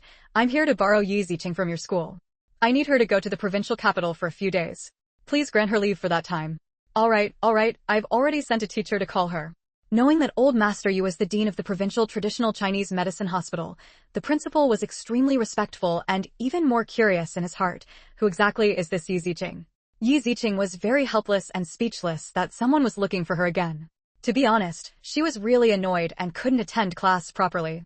Although she didn't care whether she had class or not, it was troublesome to keep walking back and forth. Chapter 282 Mr. Yu's Request for Help. However, as soon as I walked out of the teaching building, I saw the figure of Mr. Yu, with a look of surprise on his face. "Mr. Yu, why are you here?" Mr. Yu quickly smiled and said to Yi Ziqing, "I have a patient here who needs a 7-inch needle." Yi Ziqing immediately understood that it was for this reason. Saving people is like putting out fires. "I understand. Are you going to the provincial capital?" "Yes, continuous acupuncture may be needed." As soon as Yi Ziqing heard that he was going to apply acupuncture continuously, he immediately asked, "Are you in a hurry?" "If it's not in a hurry, I'll go home and pack some clothes first." "There's no rush for now, you can go home and get some clothes first." "Okay." Yi Ziqing nodded and did not go back to class. He turned to the principal and apologized. "Principal, I am going to the provincial capital and need to ask for leave." The principal waved his hands quickly and comforted Yi Ziqing with a smile. "It's okay. Go ahead. Mr. Yu has already told me. Just leave me alone and I will explain it to your teacher. You can come back anytime, don't worry." Being able to have the director of the traditional Chinese medicine hospital in the provincial capital come to pick up the patient in person, and in one of the only 3 cars in the provincial capital, the patient being rescued must be either rich or expensive. The principal couldn't help but sigh. It was unimaginable when the school had such a powerful person. He had to find out more about it so as not to offend him in the future. Yi Ziqing got in the car and went to get clothes with Mr. Yu first. Most of Yi Ziqing's things were in the space, but he still took a suitcase, stuffed a few clothes and left. However, before leaving Linjiang City, he still made a call to Fu Ting'en. When Fu Ting'en heard that there was a patient in the provincial capital who wanted her, it was okay. Although Yi Ziqing said that he was going to the provincial capital to treat illnesses and save people, the person that Mr. Yu came to look for was definitely not an ordinary person. Fu Ting'en quickly put down what he was doing and drove his car to chase Yi Ziqing, also chasing him to the provincial capital. In the car, Yi Ziqing asked Mr. Yu beside him, Mr. Yu, how is the patient? Mr. Yu did not tell the identity of the patient, but only told Yi Ziqing the simple situation. It turned out that the patient suddenly fainted and was sent to the hospital and temporarily saved his life after resuscitation, but the subsequent treatment became a problem. Western medicine did not help, so he turned to traditional Chinese medicine. It happened that the acupuncture king Zhang Yong'an was in Jiangzhou City, and together with Mr. Yu, they specified a treatment plan. Because the patient's injury when he was young had a great impact on the present, he needed 7-inch needles to enhance the efficacy of the medicine. Originally, there was no need for Mr. Zhang Yecheng. However, the weather has been cold recently, and it has snowed and frozen. Zhang Lao accidentally fell down. He was fine, but he injured his wrist because he was holding his hands on the ground. The most important thing for acupuncture is the hand. Now that the wrist is injured, acupuncture cannot be performed at all. However, Mr. Yu thought of Yi Ziqing. Considering that others did not know Yi Ziqing and were not familiar with her, Mr. Yu personally came to pick her up, which led to the current situation. Yi Ziqing also understood. No wonder Mr. Yu said there was no rush. After knowing some of the patient's condition, Yi Ziqing didn't ask any more questions. Yi Ziqing and Mr. Yu came to the special needs ward of the Provincial Hospital of Traditional Chinese Medicine together. At this time, there were 3 people sitting in this huge special needs ward, as well as several doctors in white coats. The most prominent one is a middle-aged couple sitting by the bed. The middle-aged man in a suit exudes the aura of a superior, giving people a very serious feeling. Digression. Please recommend. Please collect it. Asking for a monthly ticket. Please praise. Please give me a reward. All kinds of requests. Chapter 284. An insider knows the way. Of course you can. I'll have someone prepare the golden needle right away. No need. Yi Ziqing held the golden bracelet on his wrist with his right hand and pulled out a golden thread with a slight pull. Then, everyone saw Yi Ziqing flicking his wrist, and the originally curved golden needle straightened instantly. When Mr. Zhang, who was sitting on the sofa, saw Yi Ziqing's hand, he couldn't help but stood up and looked at Yi Ziqing with burning eyes. A layman looks at the excitement, and an expert looks at the doorway. Mr. Zhang could tell at a glance that what Yi Ziqing said might be true. Mr. Zhang, what's wrong with you? Mr. Zhang's sudden move startled everyone. Ji Haijun also looked at Mr. Zhang with some confusion. Mr. Zhang, is there something wrong? Problem? No. Mr. Zhang waved his hand quickly and looked at Yi Ziqing appreciatively. I knew when I saw Yi Xiaoyao's move just now that she wasn't lying.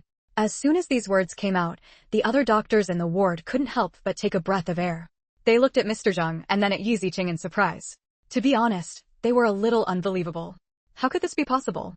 The remaining worries in Ji Haijun's heart were all dissipated by Mr. Zhang's words, and he was full of hope for Yi Ziqing. Since Mr. Zhang can say this, it must be true. Yi Ziqing smiled and nodded at Mr. Zhang. Thank you, Mr. Zhang, for the compliment.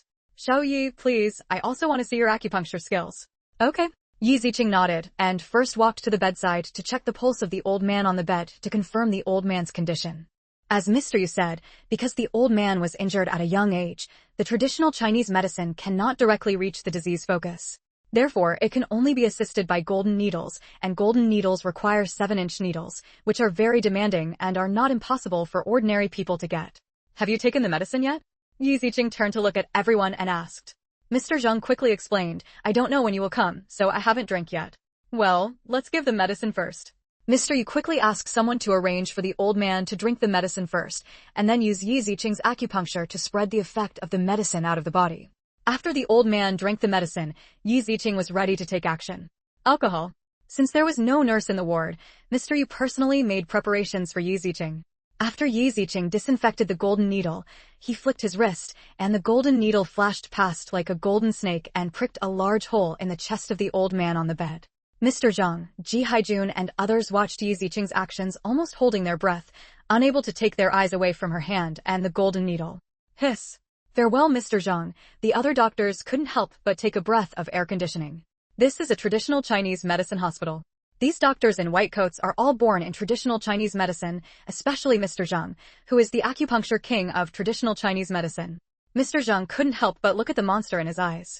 This was definitely more powerful than his acupuncture skills. Looking at Yi Ziqing's face again, he clearly looks like he is only in his teens. How could he be able to perform such a powerful acupuncture technique? What kind of monster is this? Watching Yi Ziqing gently twist her index finger and thumb, the golden needle slowly went down, leaving only less than an inch and only the tail of the needle exposed. Ji Haijun watched Yi Ziqing's actions without blinking for fear of missing a second. Thinking of the treatment that Mr. Zhang gave his father before, he found that Yi Ziqing seemed to be more powerful. Even if he, an outsider, feels this way, it feels a little weird. Chapter 285 I'm here to pick up Ching Ching. Yi Ziqing continued the acupuncture treatment for nearly 20 or 30 minutes before it was over, but there was no sign of fatigue on his face. After the acupuncture, Mr. Zhang was already panting and sweating profusely.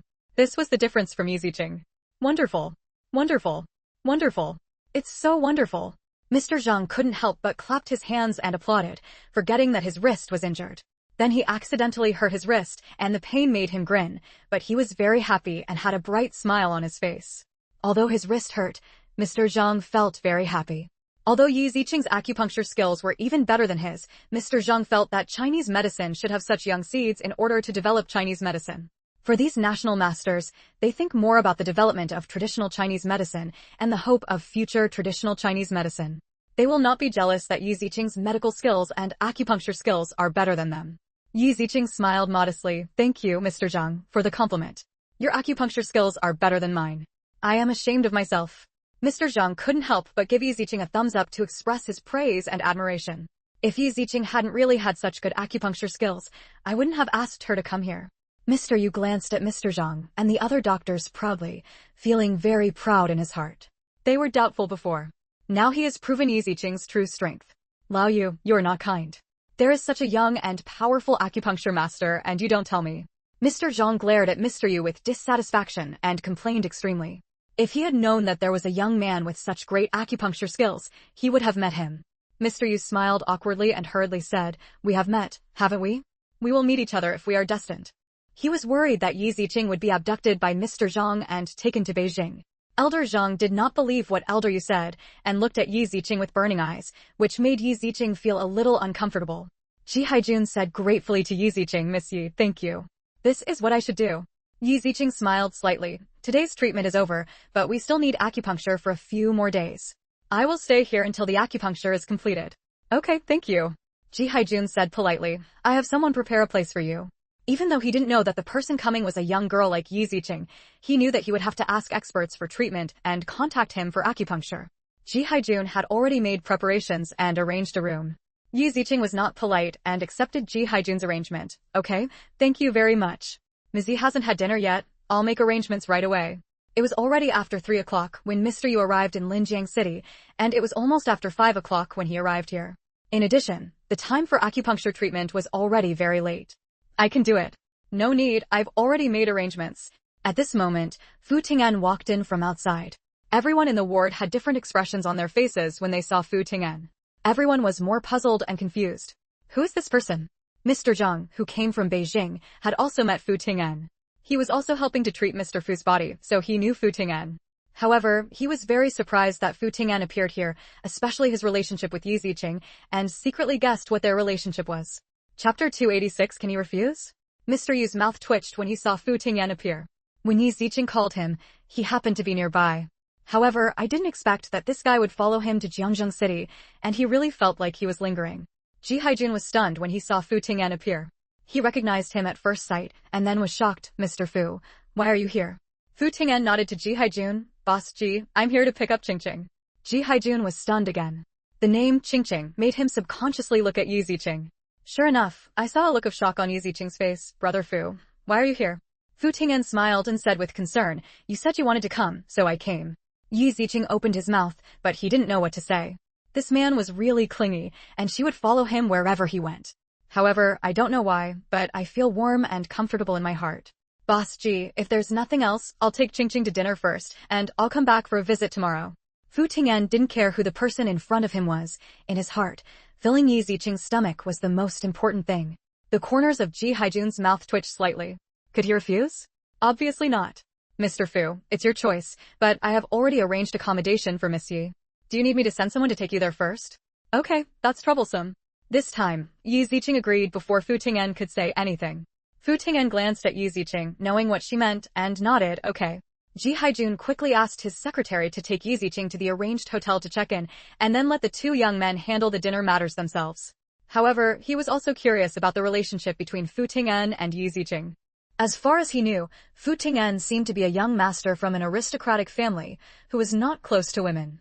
How could he suddenly be so familiar with Yu Ziqing? And yet so close?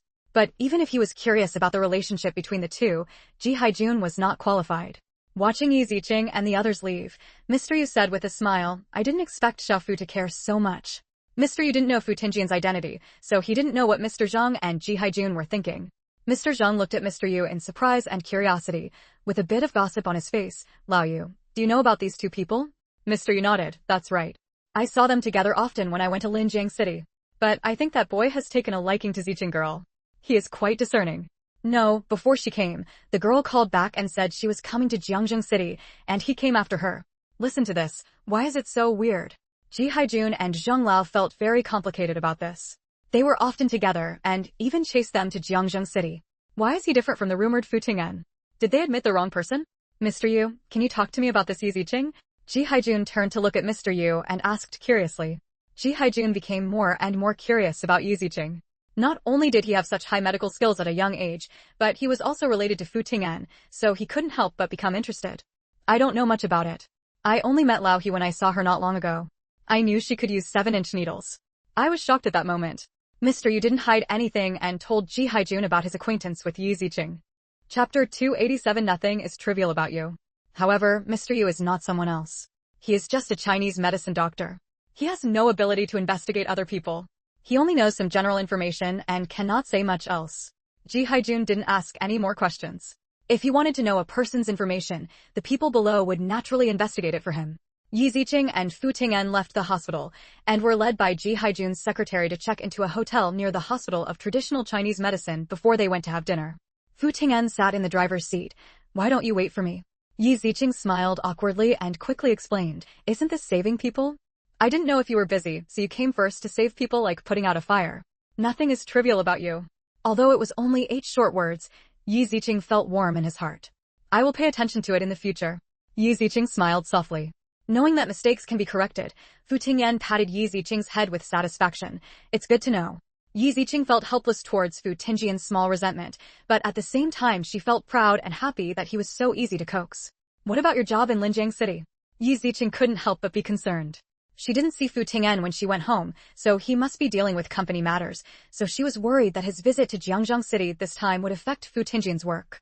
Fu Ting'an gave a comforting smile and said, don't worry, it's no problem. I've asked my assistant to take the work to Jiangzhou City. I can stay with you in Jiangzhou City these days. Yu Ziqing smacked his lips and couldn't help but mourn for 3 minutes of silence for Fu Tingjian's assistant. He then joked funnily, you are so willful. Will you scare your assistant away? Don't scare me away, I paid a high price. Fu Ting'an smiled proudly. Well, as expected, no one in this world can live with money. In this era, everyone works hard to make money, so, as Fu Ting'an said, as long as he pays high wages, there will be no problem. Fu Ting'an glanced at Yu Ziqing and also smiled and joked, I think it's unnecessary for you to worry about me. At least I still take care of the company. You don't take care of your own company at all. Yu Ziqing's mouth twitched, and it was indeed retaliation.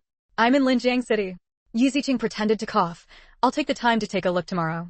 Fu Ting'an didn't expose it, smiled and nodded, okay. I'll take you there.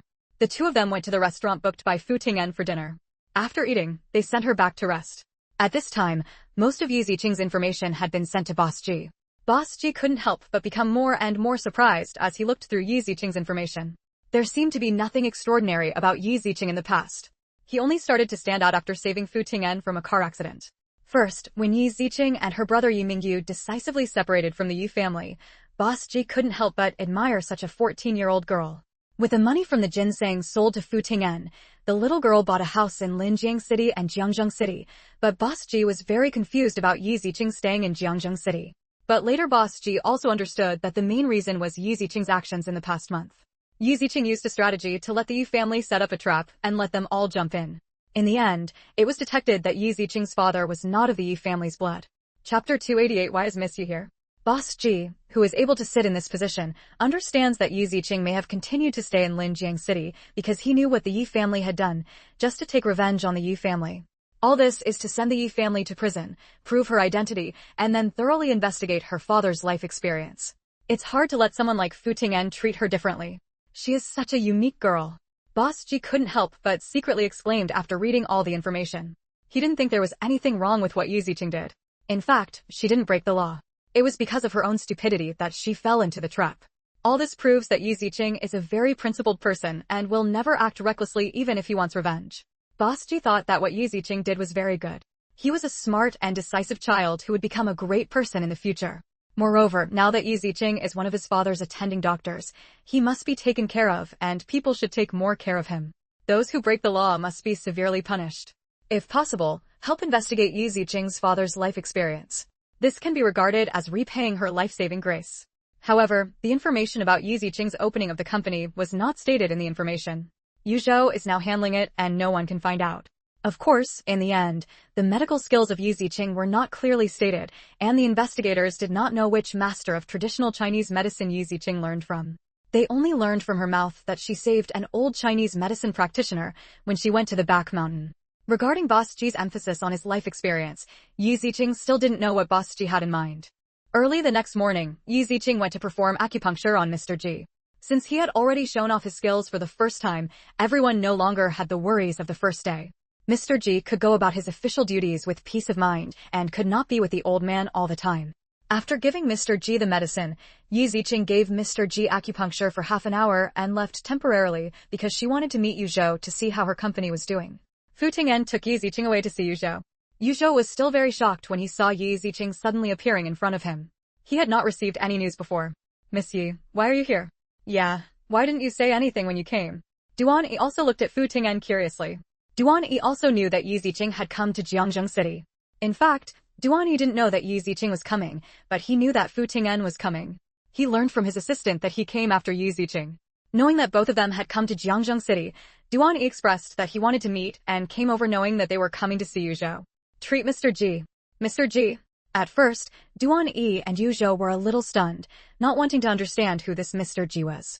However, Duan Yi soon imagined that to invite Yi Ziqing to come to Jiangzhou City, his status must be extraordinary, and Mr. Ji, who had an extraordinary status in Jiangzhou City, was not only his father who was the second in command in Jiangzhou province, but also an old hero.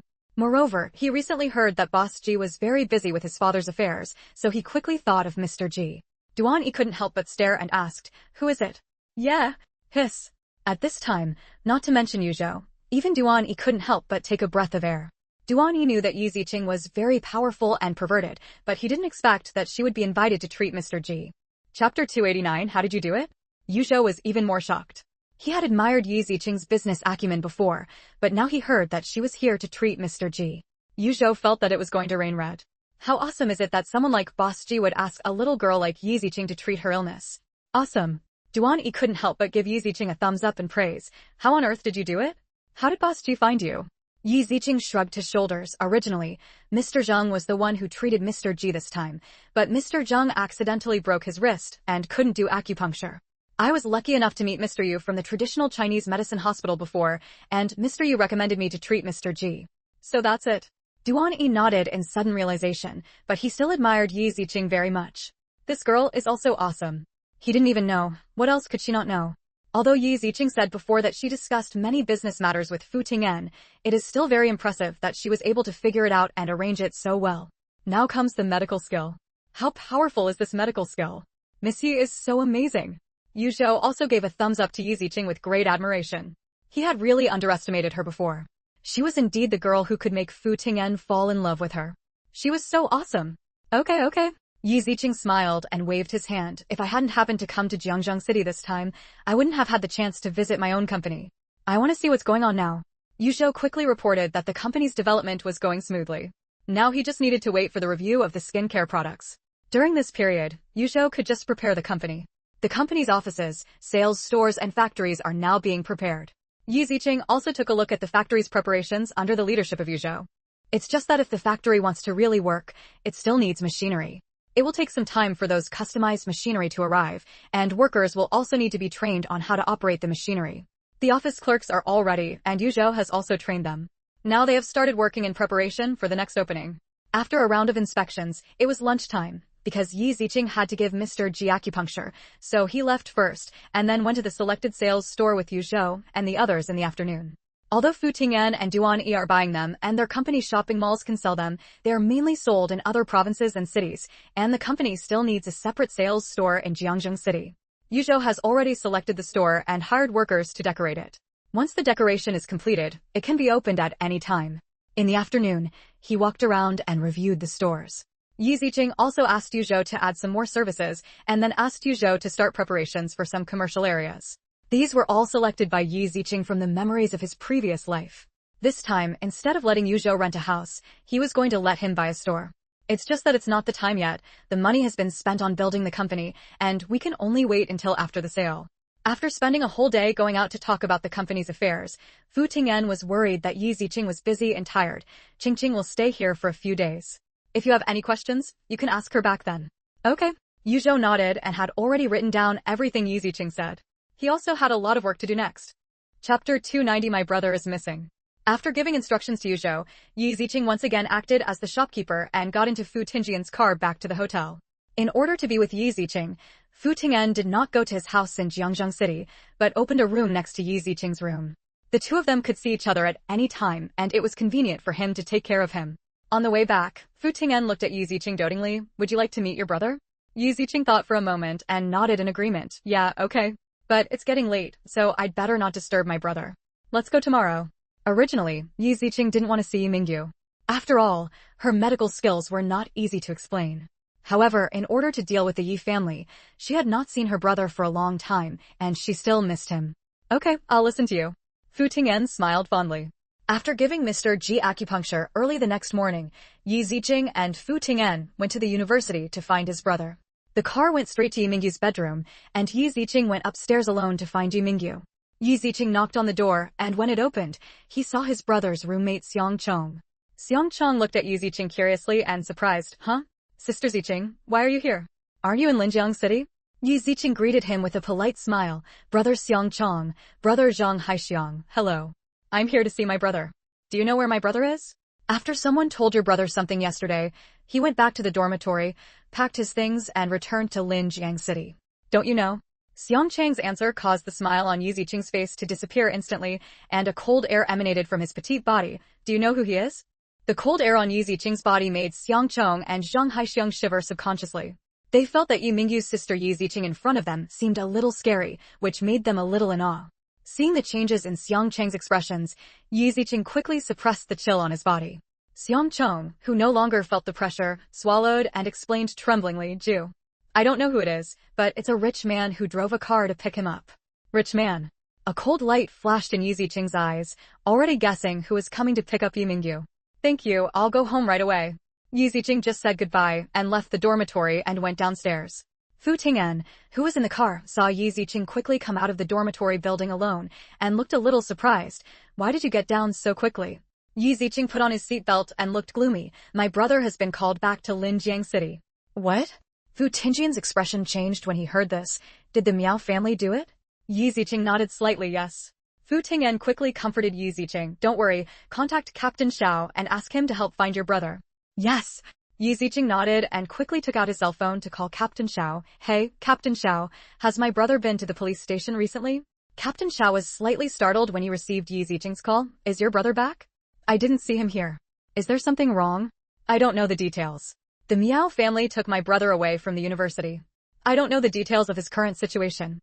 When Captain Xiao heard this, he immediately realized something was wrong. Don't worry, I'll send someone to investigate right away. Chapter 291 When to use your connections.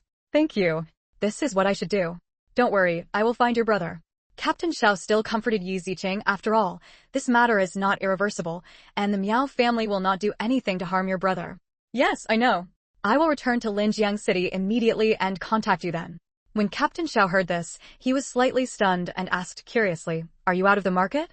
Well, there is a patient in Jiangzhou City who needs my treatment and invited me to come to Jiangzhou City. I originally wanted to come and meet my brother, but I didn't expect to hear his roommate tell me about it. Team Xiao's mouth twitched slightly. Although he knew that Yi Ziqing was very powerful and awesome, he didn't expect that he was so awesome that he was directly invited to Jiangzhou City to treat patients. Captain Xiao is not stupid. The person who can invite Yi Ziqing to Jiangzhou City must be of extraordinary status. Although this little girl is only 14 years old, her connections are not ordinary. At this time, Captain Xiao didn't know that the person who invited Yi Ziqing to Jiangzhou City was really not an ordinary person. Okay, I understand. I will ask the Miao brothers for their family phone numbers and see if I can contact them. Yi Ziqing pondered for a moment and asked, Can you give me one? I will ask about the situation first and see their attitude. If it doesn't work, I will give it to you. Captain Xiao was still more principled and turned a corner. Okay, thank you, Captain Xiao. Yi Ziqing hung up the phone without disturbing Captain Xiao to ask for his contact information. Although Yi Ziqing could also ask Fu Ting'an to investigate, the speed would definitely not be as fast as Captain Xiao's, so he simply didn't consider it. Fu Ting'an stretched out his hand and shook Yi Ziqing's delicate little hand. Captain Xiao is right. The Miao family will not mess around, and your brother will be fine. Yeah. Yi Ziqing nodded and quickly took out his mobile phone and dialed his home phone number to see if his brother was home. Sure enough, no one answered the phone at home, so Yi Mingyu probably didn't go home. It is very inconvenient in this era, not when everyone has a mobile phone. Now there is no mobile phone that can't be contacted. Yi Ziqing feels that after this matter is resolved, regardless of whether Yi Mingyu agrees or not, she must let Yi Mingyu buy a mobile phone. If there are any questions, they can call each other to confirm. After thinking about it, Yi Ziqing quickly called Brother Long and asked him to help find Yi Mingyu. Captain Xiao and Brother Long should work together faster. Brother Long was shocked when he heard Yi Ziqing's instructions and quickly promised that he would send someone to investigate. Ever since Ziqing deposed Cyclops and Cyclops was imprisoned, he regarded Ziqing as a goddess and carried out her orders without hesitation. Knowing that Yi Ziqing's brother was missing and that it might be related to the Miao family, he quickly sent all his people to investigate. Do you need to find Boss Ji? Okay. Yi Ziqing didn't show any courtesy and agreed directly. After all, she still had to give Mr. Ji acupuncture without interruption, so she had to make it clear. Of course, it would be best if Boss Ji could help. However, it is not the time to go back to Linjiang City yet. After all, Ji Lao's 3 meals a day decoction requires her acupuncture, so it is a bit difficult to get back to Linjiang City. But it's okay to make use of it a little. As for asking Fu Ting'an to help, she still doesn't need it. Since she has her own connections, she can use them without losing face. Chapter 292 Two Phone Calls. Although she was worried about Yi Mingyu's situation, Yi Ziqing was still relatively calm. She knew that the Miao family would not be so stupid as to do anything to hurt Yi Mingyu. As long as Yi Mingyu's life is not in danger, Yi Ziqing won't be too worried. After going to give Mr. Ji acupuncture at noon, Yi Ziqing still told the gentle Mrs. Ji, who was accompanying him, about his brother's disappearance. When Mrs. Ji heard this, her face showed some worry and concern. These were not only worries for Yi Ziqing, but also for Mr. Ji. After these 2 days of getting along, Mrs. Ji fell in love with a sensible and intelligent girl like Yi Ziqing. Now that Yi Ziqing mentioned this, she felt very distressed and angry towards Yi Ziqing. She quickly held Yi Ziqing's hand to comfort her. My child, don't worry. I'll help you talk to Lao Ji and ask him to help. I believe your brother will be back soon. Yi Ziqing was very smart and told everything about the Miao family. Even though Mrs. Ji was a full-time housewife, she still knew a little about these calculations and knew that the Miao family would definitely not do anything to harm Yi Mingyu. Thank you, Aunt Ji. Because Mrs. Ji felt that she was in love with Yi Ziqing, she had already changed her title from Mrs. Ji to Aunt Ji. Good boy, if you have any difficulties, tell Auntie. Auntie can still help you. Mrs. Ji patted the back of Yi Ziqing's hand and hurriedly contacted Boss Ji. Boss Ji's face darkened when he heard what Yi Ziqing said. Yi Ziqing's information has been sent to him, and he knows that there have been a lot of things happening around her recently because of her life experience. However, Boss Ji never expected that those people would be so bold as to dare to attack Yi Ziqing's brother. If you are helping Yi Ziqing save his brother, you only need to convey an order. The following must be fair and strict, and the victim will not be harmed in any way. This is just a matter of one sentence. Boss Ji asked his secretary to contact Mr. Miao again, just to ask him to stop, and to let Mr. Miao know that Yi Ziqing is now treating Mr. Ji, and I believe he will know how to choose. For many things, sometimes you don't need to do it yourself. Even just saying a word or expressing an attitude can make people fearful and know how to choose. It was just a phone call, and Mr. Miao was quickly contacted. Mr. Miao, who was still at the Xinghui Hotel in Linjiang City, received a call from Boss Ji. His body trembled and a thin layer of cold sweat broke out on his forehead. Yes, I will handle it. Mr. Miao replied quickly and respectfully, but after hearing the final order, Mr. Miao was stunned. Yi Qing's brother was kidnapped? Is it our Miao family who did it?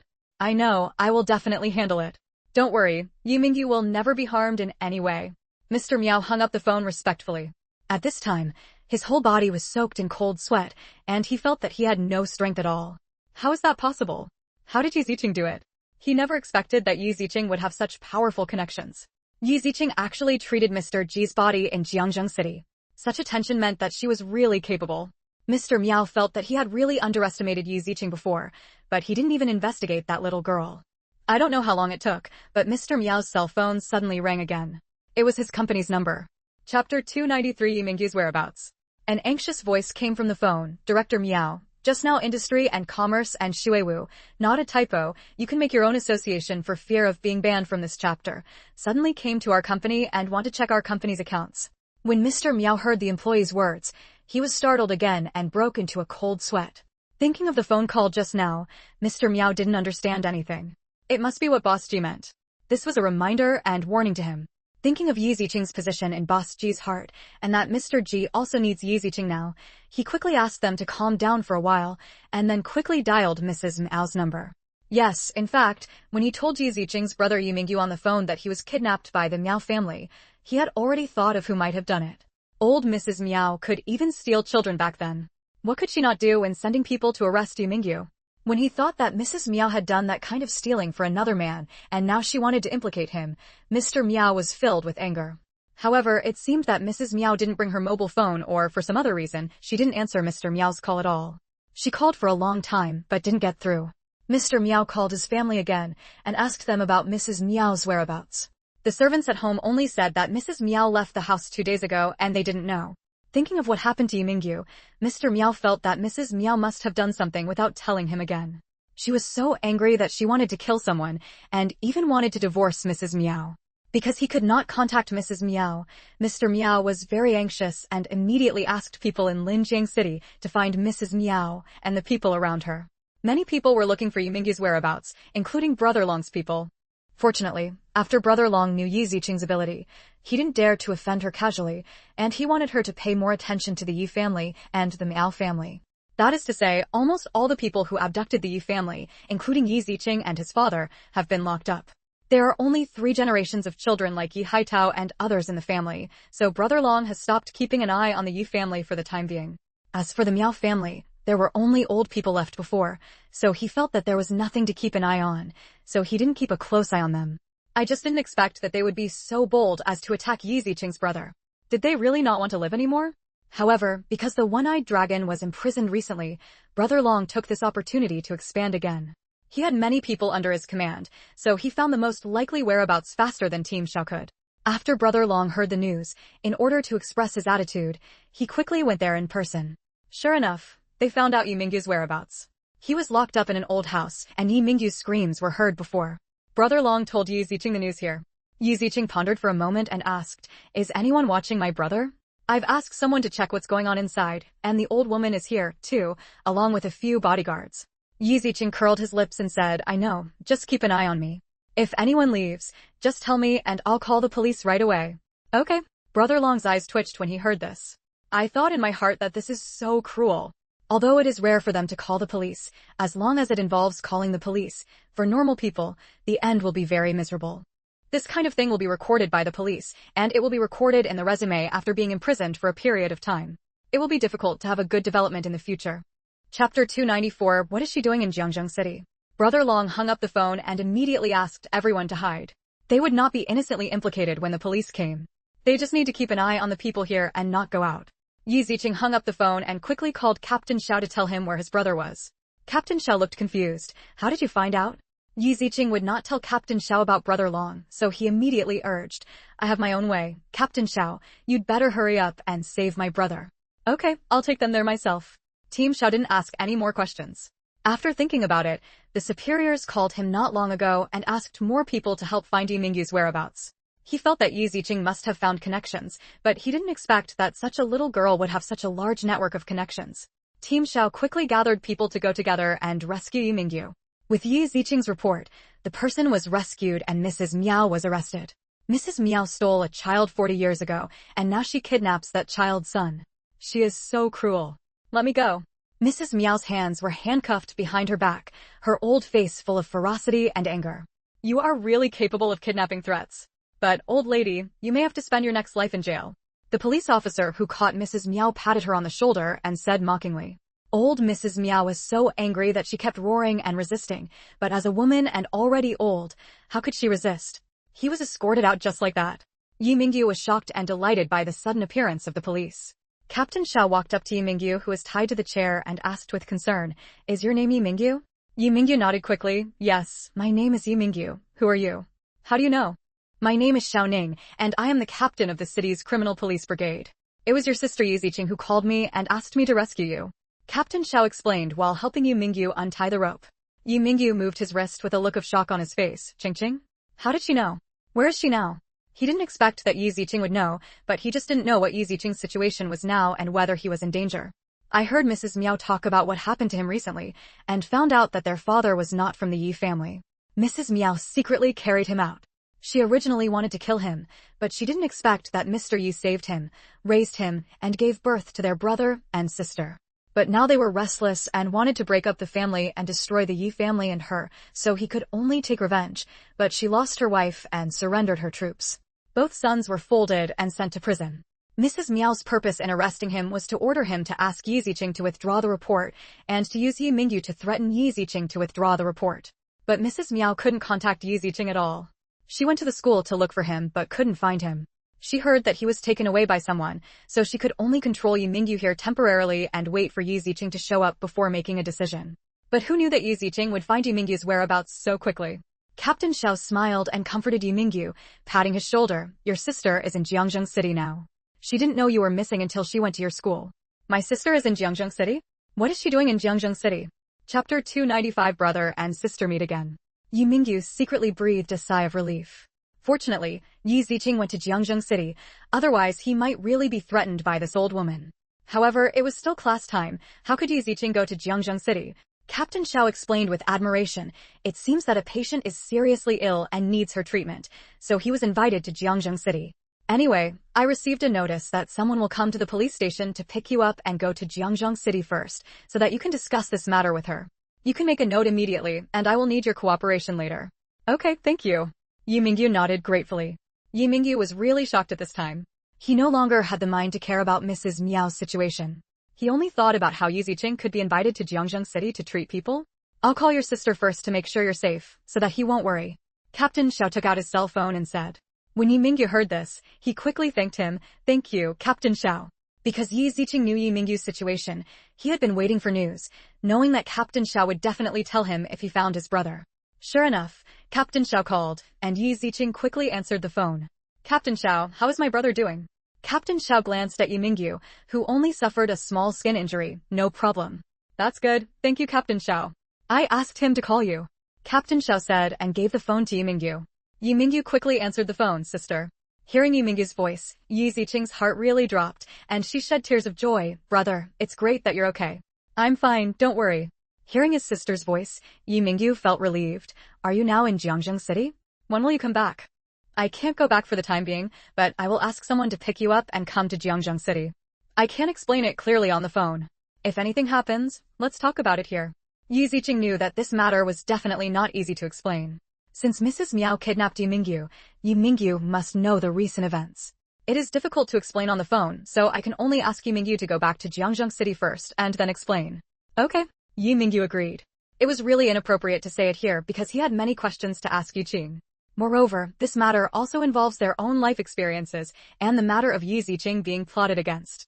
The kidnapping matter came to an end. Team Xiao took Yi Mingyu back and made a record first, and then someone came to pick Yi Mingyu back to Jiangzheng City. Yi Ziqing received the news that Yi Mingyu was coming and waited directly at the door of the hotel. The car stopped at the entrance of the hotel, and Yi Mingyu got off the car. When Yi Ziqing saw him, she jumped up happily, hugged his waist, and buried her head in his arms. Brother. Yi Mingyu hugged Yi Ziqing and gently stroked her head with his big hands. It's okay. Brother, isn't he back? Yes. Yi Ziqing smiled and nodded, raising his head to reveal a small face that had already shed 2 lines of tears. Brother, I'm sorry for causing trouble for you this time. Yi Ziqing felt that this matter would involve Yi Mingyu because she wanted to torture and teach the Miao family. They had no choice but to attack him, and she was not cautious enough. Chapter 296 Sorry, brother. How could it be? It's not your fault. Yi Mingyu suddenly felt distressed and quickly comforted him. The only thing that dissatisfied Yi Mingyu was that Yi Ziqing had done so many things without telling him and had encountered so much trouble, and he didn't even know about it. But I'm still angry. Yi Ziqing looked at Yi Mingyu guiltily. Brother. Yi Mingyu smiled and tapped the tip of Yi Ziqing's nose. You shouldn't tell me everything, otherwise I won't believe what the Miao family says.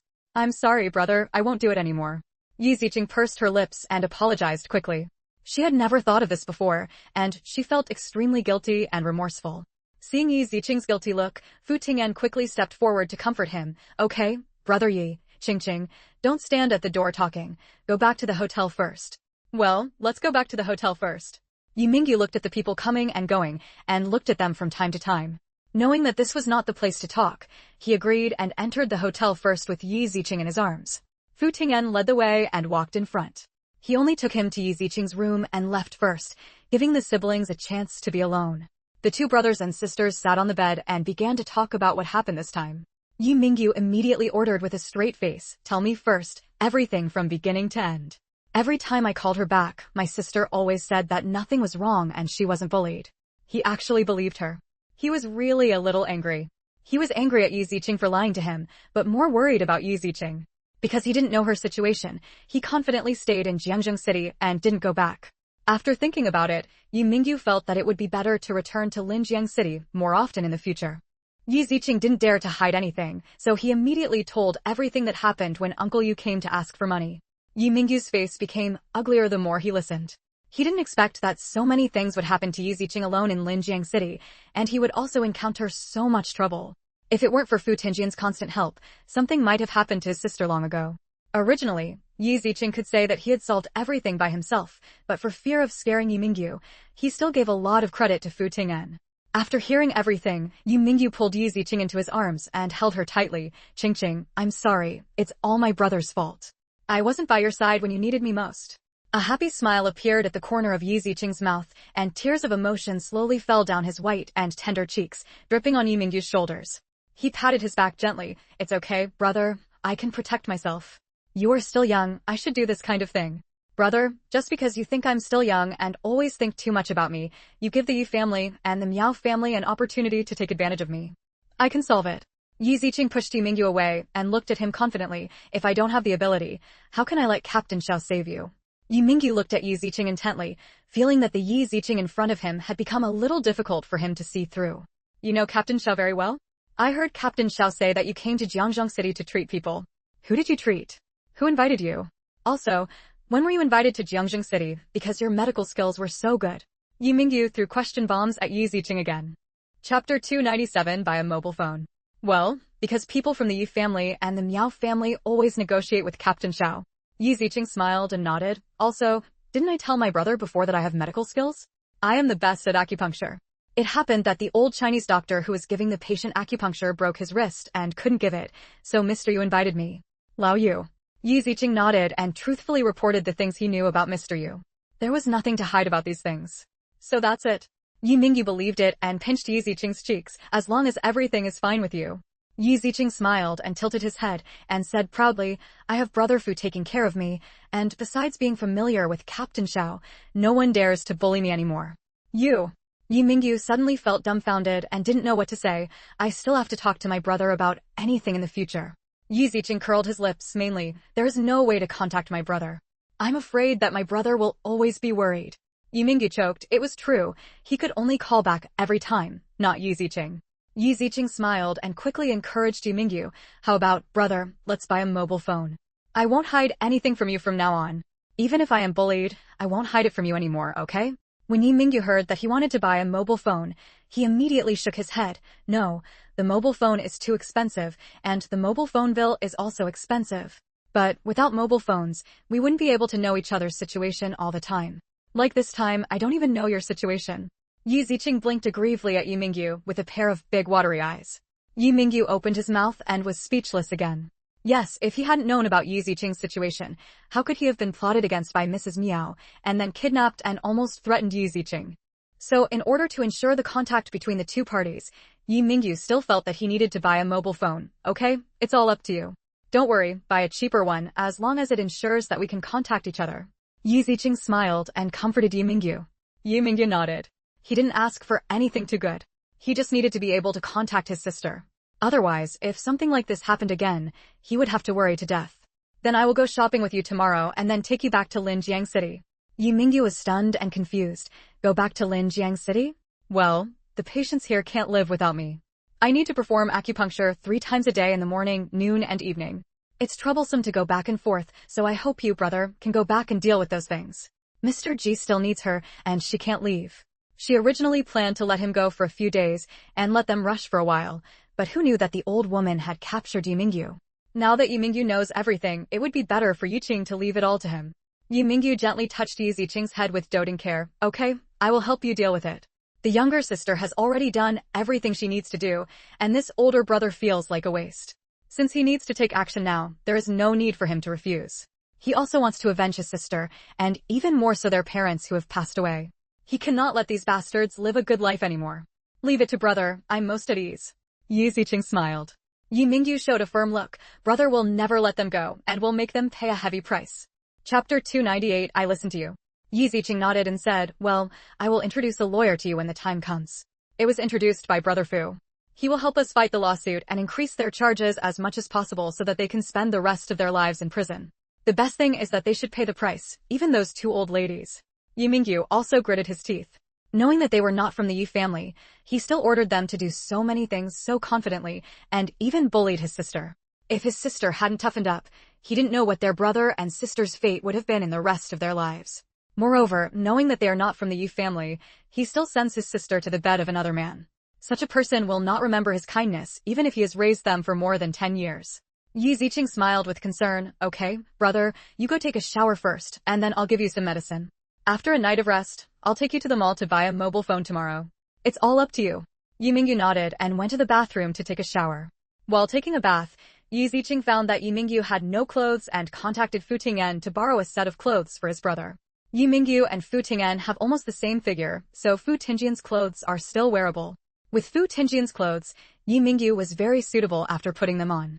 Yiqing treated his injuries and then lit some soothing incense to let Yimingyu have a good night's rest. Fortunately, Yiqing's room was a standard room with 2 beds, which was just suitable for the brother and sister to sleep in. There was no need to open another room. After a night's rest, and with the help of Shengxiang, Yimingyu had a good night's rest. When he woke up at dawn, he felt extremely relaxed. As for Yimingyu's injuries, they were still very painful yesterday, but since Yiqing applied the ointment, they don't hurt at all today, and some minor areas have disappeared. Looking at the injuries on his body, Yimingyu couldn't help but admire. Qingqing, your medicine is so powerful, so effective. Yiqing smiled proudly. Well, this is my special wound medicine. It is complicated to make, but the effect is the best, so you can almost recover in one night. My sister is the most powerful. Yimingyu patted Yiqing's head lovingly. I am amazed and admired that my sister can have such great skills. I also feel that my sister will not be disadvantaged if she has such skills. Yiqing raised her chin proudly, of course. Yimingyu smiled and tickled Yiqing's nose lovingly. Let's go and have breakfast first. Okay. Yiqing nodded and went down to call Fu Tingyan for breakfast with Yimingyu. After having breakfast, Yiqing had to go to the hospital to give Jilao acupuncture first. After acupuncture, he had time to buy a mobile phone. Although Yimingyu was a little embarrassed, he still planned to follow him and have a look. It was rare today that when Yiqing came to the hospital ward, he saw Boss Ji there. Boss Ji saw Yiqing and the others arriving, and saw Yimingyu smiling and nodding. Miss Yi, you're here. Is your brother okay? It's okay, thank you, Boss Ji, for your help. Yiqing smiled and thanked him. Yimingyu also recognized who the man in front of him was, and his heart skipped a beat. He was a big shot in Jiangzhou province. He never expected that his sister would treat someone like that. I have been updating less recently due to health reasons, so please forgive me, but the author has a guarantee of completing the book with millions of words, and he will definitely not be a eunuch. Chapter 299 Brother Meets Boss Ji. At this moment, Yimingyu really wanted to roar. Sister, why didn't you tell me earlier? Boss Ji smiled and said, I didn't help much either. Boss Ji was really embarrassed to accept this thank you. He really couldn't help much. Yimingyu was found by Yiqing himself and informed shouting. He could only tell the Miao family not to seek any connections, unless they were those with a higher status than him. I still have to thank you. Yiqing smiled. Boss Ji turned his attention to Yimingyu. This is your brother. He is a very talented person. Hello, Boss Ji. Yimingyu greeted him respectfully. Boss Ji smiled and patted Yimingyu on the shoulder. Study hard and repay society well in the future. Yimingyu quickly nodded solemnly. I will. You brothers and sisters are both good kids. If you need help with anything in the future, you can come to me. Boss Ji said with a smile. Yimingyu was immediately at a loss, and in the end he could only form 2 words, thank you. For Yimingyu, who is only half a foot in society and is still in college, he is still a little frightened when facing a big shot like Boss Ji. Yiqing smiled and said, Boss Ji, I will give Mr. Ji acupuncture first. After a while, I will take my brother to buy a mobile phone first, and then send him back to deal with our family matters. Okay. Boss G admired Yi Ziqing's casualness. Many people were very reserved when they saw him, even Yi Mingyu, Yi Ziqing's brother. However, Yi Ziqing, a 14-year-old girl, was so calm and indifferent, treating him as an ordinary person, at most a family member of a patient. Therefore, Boss G admired Yi Ziqing very much. He didn't go to work this rare morning, but came over to have a look. Unexpectedly, he actually met Yi Ziqing's brother. There are two siblings. Although the elder brother looks good, he is still a little less mature and sophisticated than Yi Ziqing. After Yi Ziqing gave Mr. G acupuncture, he said goodbye to Mr. G and the others and left. Mrs. G sent the people away and came back with a smile. These brothers and sisters are not just animals in the pool. Yes, Boss G nodded in agreement. We will try to get closer in the future. Okay. The couple in the ward were talking about Yi Ziqing's brother and sister, and Yi Ziqing's brother and sister were also talking about Boss G and the others after they left the hospital. Yi Mingyu wiped the cold sweat from his forehead. On such a cold day, he was actually sweating. Seeing Yi Mingyu's panicked look, Yi Ziqing couldn't help but laugh. Hearing his sister's laughter, Yi Mingyu glared angrily. Sister, why didn't you tell me that the person you were treating was Mr. G? I have a surprise for you, how do you feel? Yi Ziqing winked mischievously and asked teasingly. Yi Mingyu tapped Yi Ziqing's nose angrily. What else could he do? I can only continue to love him. You. Now Yi Mingyu also understands why Yi Ziqing was able to find him. Is it Boss G that you asked me for help? Yi Ziqing nodded vaguely. Well, Boss G also helped me, so don't worry, brother, no one will bully me here. Even after I go back, no one will have the guts to bully me. Well, I believe it. Yi Mingyu nodded, but added, I believe it, you idiot. You always scare me to death. You didn't even tell me that you were treating Mr. G. Chapter 300. He is an older brother and must have backbone. Yi Mingyu once again raised old scores. Yi Ziqing could only touch his nose and said, Aren't I afraid that you won't dare to go in? Yi Mingyu twitched the corner of his mouth. It was really possible, but how could he, an elder brother, be so spineless in front of his sister? How is that possible? Okay, I was wrong. Yi Ziqing coughed seriously. I didn't expect Boss G to be here today. He probably knew the news about you and wanted to try his luck to see you. Yi Mingyu was speechless. If he had known, he probably wouldn't have gone up. But if he didn't go up, he wouldn't be able to see Boss G. Wouldn't it be misunderstood? Sure enough, it might be good for his sister not to tell him. Fu Ting'an glanced at Yi Mingyu's expression and felt funny in his heart, knowing that Yi Mingyu was easily led astray by his sister. Okay, let's go buy a mobile phone. If you buy a mobile phone, someone can take you back to your brother. Yi Ziqing comforted Yi Mingyu with a smile. Yi Mingyu nodded. Okay, I'll listen to you. Fu Ting'an smiled and said, I know someone who can make it cheaper. Okay, thank you, Mr. Fu. Nothing. Fu Ting'an took Yi Ziqing and the others to the mall and helped Yi Mingyu choose a mobile phone. It was relatively cheap, costing only 1,000 yuan. This was the price Fu Ting'an found someone to pay specifically for it. Seeing that the price was not high, Yi Mingyu secretly breathed a sigh of relief. After getting the mobile phone number, the person arranged by Fu Ting'an also came. Brother, I'll leave the affairs of Linjiang City to you. Don't show mercy. Yi Ziqing said with a smile and waved his hand. Yi Mingyu nodded and asked with concern, then when will you come back?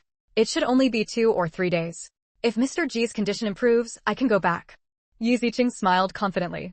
In the past few days, although Yi Ziqing mainly gave Mr. G acupuncture, she also helped change some prescriptions, which were better than the previous ones and could be done earlier.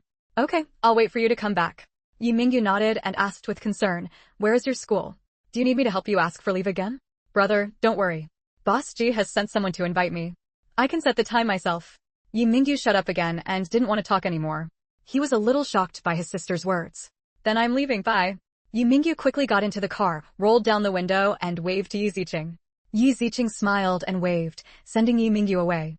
Fu Ting'an patted Yi Ziqing's shoulder gently. It's okay. Well, I know, now is my chance to take action. Yi Ziqing sneered. The smile hanging on the corner of his mouth was extremely evil. My people have found everyone they should look for.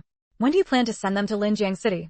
Yi Ziqing snorted coldly, with a look of indifference on his face. Send it away now. It's only been a while since the third son of the Miao family was convicted. If those people are added to the crime can be increased. Yes, Yi Ziqing wants to uncover all the evidence of Mr. Miao's past crimes. In the past, Mr. Miao was bullied, but because of the Miao family's status, receiving financial compensation, or being threatened and bullied, Fu Ting'an found him. Anyone who was willing to come out for revenge was tempted by Fu Ting'an and took out their past evidence. Chapter 3012 Short. Those who have been threatened and bullied and are now unhappy in life will naturally not let go of this opportunity when they hear that they can take revenge. Moreover, it seems that the rich people want to punish the Miao family this time. They feel that there is not enough evidence of the Miao family's crimes. They use them to add to the number, just to discuss the Miao family. They could take revenge and get compensation through this incident, so they all agreed quickly. Moreover, old Mrs. Miao did many of the things that wiped the third child's butt of the Miao family. Old Mrs. Miao could do things like steal children, so she would be more ruthless. So those people can not only add fuel to the fire of Miao Lao-san, but they can also drag old Mrs. Miao and add some charges. Of course, there is also the boss of the Miao family, who can sit in his seat and can also find one-eyed dragon to make him bully Yi Ziqing and make a video. Yi Ziqing doesn't think he is a good person. The boss of the Miao family also had some serious matters. Those people were forced to have no other choice. Now Fu Ting'en came to him and agreed without saying a word. Their purpose was to send Boss Miao to prison. Their thoughts were the same as those who were bullied by Miao Lao-san. Someone wanted to harm Miao's family. Now was their best opportunity for revenge, and they could not miss it. Okay, I'll send them to Linjiang City right away. Fu Ting'en gently pushed back the hair from Yi Ziqing's forehead, his eyes full of doting and tenderness. Yi Ziqing looked up at Fu Ting'en, then looked left and right, ran to the steps, raised his fingers at him, come here. Fu Ting'en was stunned and walked up to Yi Ziqing in confusion. What's wrong? However, as soon as he finished speaking, something soft came over him, soft and moist. Fu Ting'en turned around and looked at Yi Ziqing in a daze, as if asking, why did you kiss me? Yi Ziqing covered her mouth and a blush appeared on her cheeks, a reward for you. To be honest, at this time, I really resented that I was too short. I was too lacking in nutrition before, but now I can't grow taller that fast, so I can only use steps. Fu Ting'en suddenly felt a surge of ecstasy in his heart, hugged Yi Ziqing, and spun around in a circle. He didn't expect that Yi Ziqing would give him such a big surprise. It seems that his consistent supervisory dedication is still very useful. Only by helping when you need it most can you get surprises and rewards. Hey, let me go. Yi Ziqing hurriedly patted Fu Ting'en's shoulder. Fu Ting'en still didn't let go and carried Yi Ziqing to his car. It's too cold outside. Let's go back to the hotel first. Okay. Yi Ziqing smiled and nodded. Fu Ting'en and Yi Ziqing went back to the hotel, and Yi Mingyu was also sent to Linjiang City. The first time he returned to Linjiang City, Yi Mingyu went to the police station, met with Captain Xiao, and told Captain Xiao that they could not forgive the criminals. Team Xiao also knew that Yi Ziqing had the same intention before, and now that Yi Mingyu is here, it is the same. There were only 2 men in the Miao family. The eldest Miao and the third Miao were both taken to the police station, and the incidents were revealed one by one, and the criminal evidence was presented to Captain Xiao one by one. Although a lot of criminal evidence is in Jiangzhou City, the higher-ups have recently made it known that the criminal elements of the Miao family must be severely punished, and they must be fair and strict, and whatever is done will be done. Chapter 302 I Heard You Want to See Me. With Boss Ji's words, the following people would not dare to help even if they had a good relationship with the Miao family. Mr. Miao couldn't find anyone who could help him. Likewise, they would not help him for Mr. Miao's sake. Now if you inquire about Mr. Ji's situation, everyone will know clearly. It was just when Yi Ziqing was needed that the Miao family did such a heartbreaking thing to Yi Ziqing. Can Boss Ji allow it? Therefore, Mr. Miao was almost at the end of his rope this time. After his 2 sons were locked up, Mr. Miao returned to the business world and stabilized the company's situation before going to Yi Ziqing. I knew that Yi Ziqing was treating Mr. Ji recently, so he didn't have to go to Linjiang City, so it was convenient for him to come to her.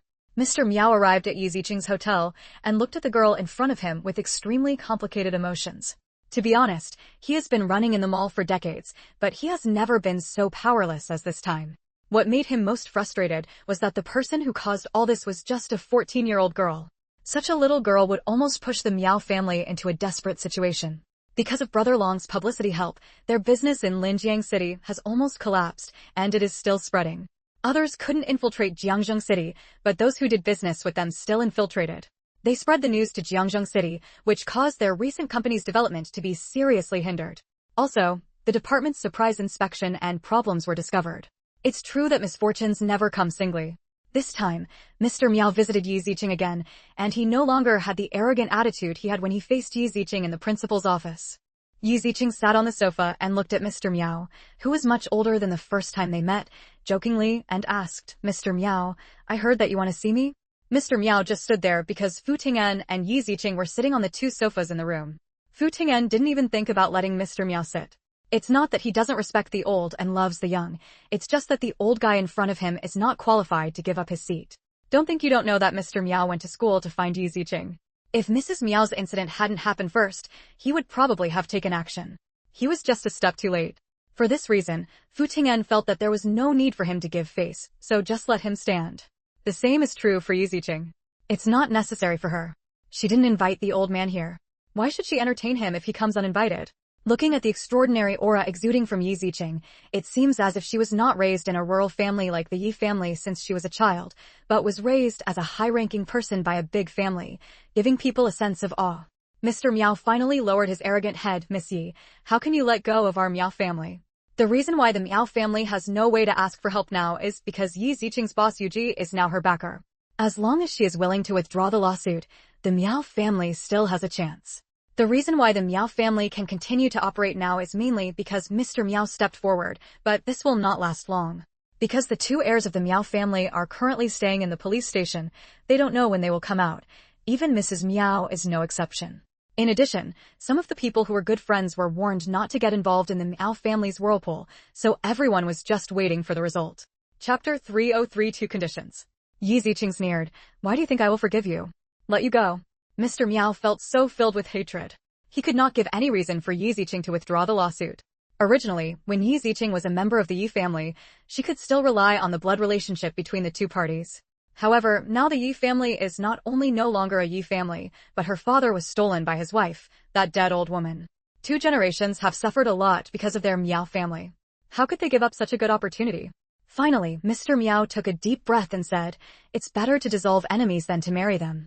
Yi Ziqing lowered his eyes and pondered, as if he was considering Mr. Meow's words, the corners of his mouth raised. "I don't want to be so cruel." Hearing Yi Ziqing's words, Mr. Meow felt a stone in his heart. He didn't know what she would say next. "I can only withdraw the charges against you 2 sons. They were the only ones who caused me to be arrested. Your wife kidnapped my brother and stole from my father. You lost your parents at a young age. Even if I agree, my brother will not agree, don't you think?" Mr. Meow nodded without hesitation. "Okay, I just want my 2 sons to come out." As for his wife, he has been preparing for a divorce since he found out that she was jealous of other men and stole other people's children in revenge. Whether she can come out or not has nothing to do with him.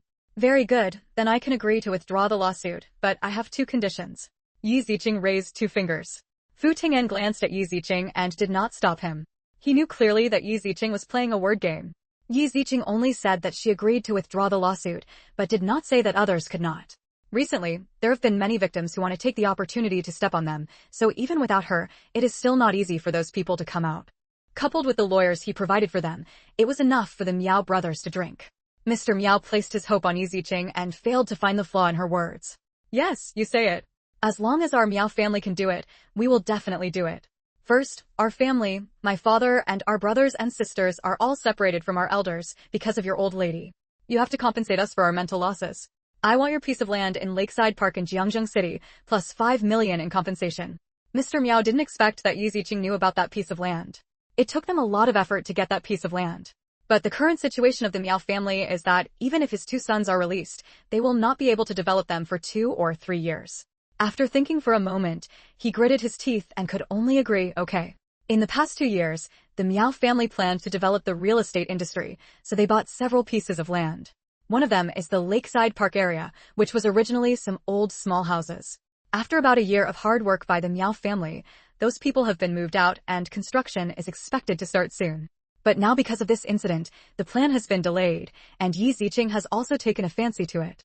However, for the sake of the future of the Meow family, even if the land is given to her, she can only agree to it for an additional 5 million.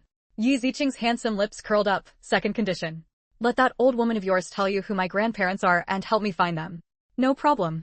Chapter 304 Land plus 5 million. Knowing this condition, Mr. Meow suddenly felt that the first condition was not harsh anymore. It was not compensation for other personal belongings, but only an answer, so he immediately agreed without thinking.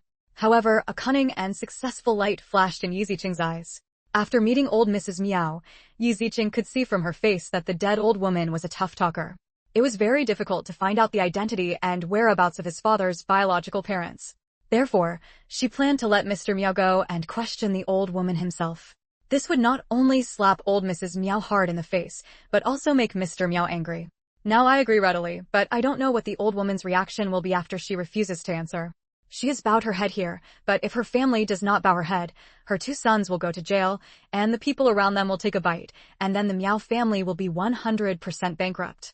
Even if the old woman spoke out in the end, the other victims arranged by her could also delay it, depending on how Mr. Miao compensated. Then give me the land and compensation first. As for the second condition, go back and ask your wife. Then tell me. Okay, since you want to trick people, then get all those things first. When things continue to ferment, you may only be able to get the land, but it is impossible to get 5 million. The plan succeeded. Yi Ziqing gave Fu Ting'an a look, and Fu Ting'an nodded and called a lawyer. Mr. Miao glanced at the lawyer and seemed to suddenly realize that he regarded Yi Ziqing as the kind of woman who only sees money. She felt that she did so many things just to get money from the Miao family. However, this is a good thing for Mr. Miao. As long as it is a problem that money can solve, it is not a problem. Thinking that he had solved the most difficult problem, Mr. Miao immediately called his lawyer. This matter still had to be handled by the lawyer himself. After negotiations between the lawyers of both parties, an agreement was signed, and Mr. Miao also asked someone to prepare 5 million for Yi Ziqing. This price is half of what Fu Ting'an can now offer in cash after investigating the Miao family, which is not too harsh. As for the piece of land, Yi Ziqing went to see it in person. Fu Ting'an first showed Yi Ziqing the Miao family's property. That piece of land was what she fell in love with at first sight. It was a very good piece of land, with lakeside park nearby and beautiful scenery. A subway would be built there in the future. If she built a hotel or restaurant there, she would definitely make a lot of money.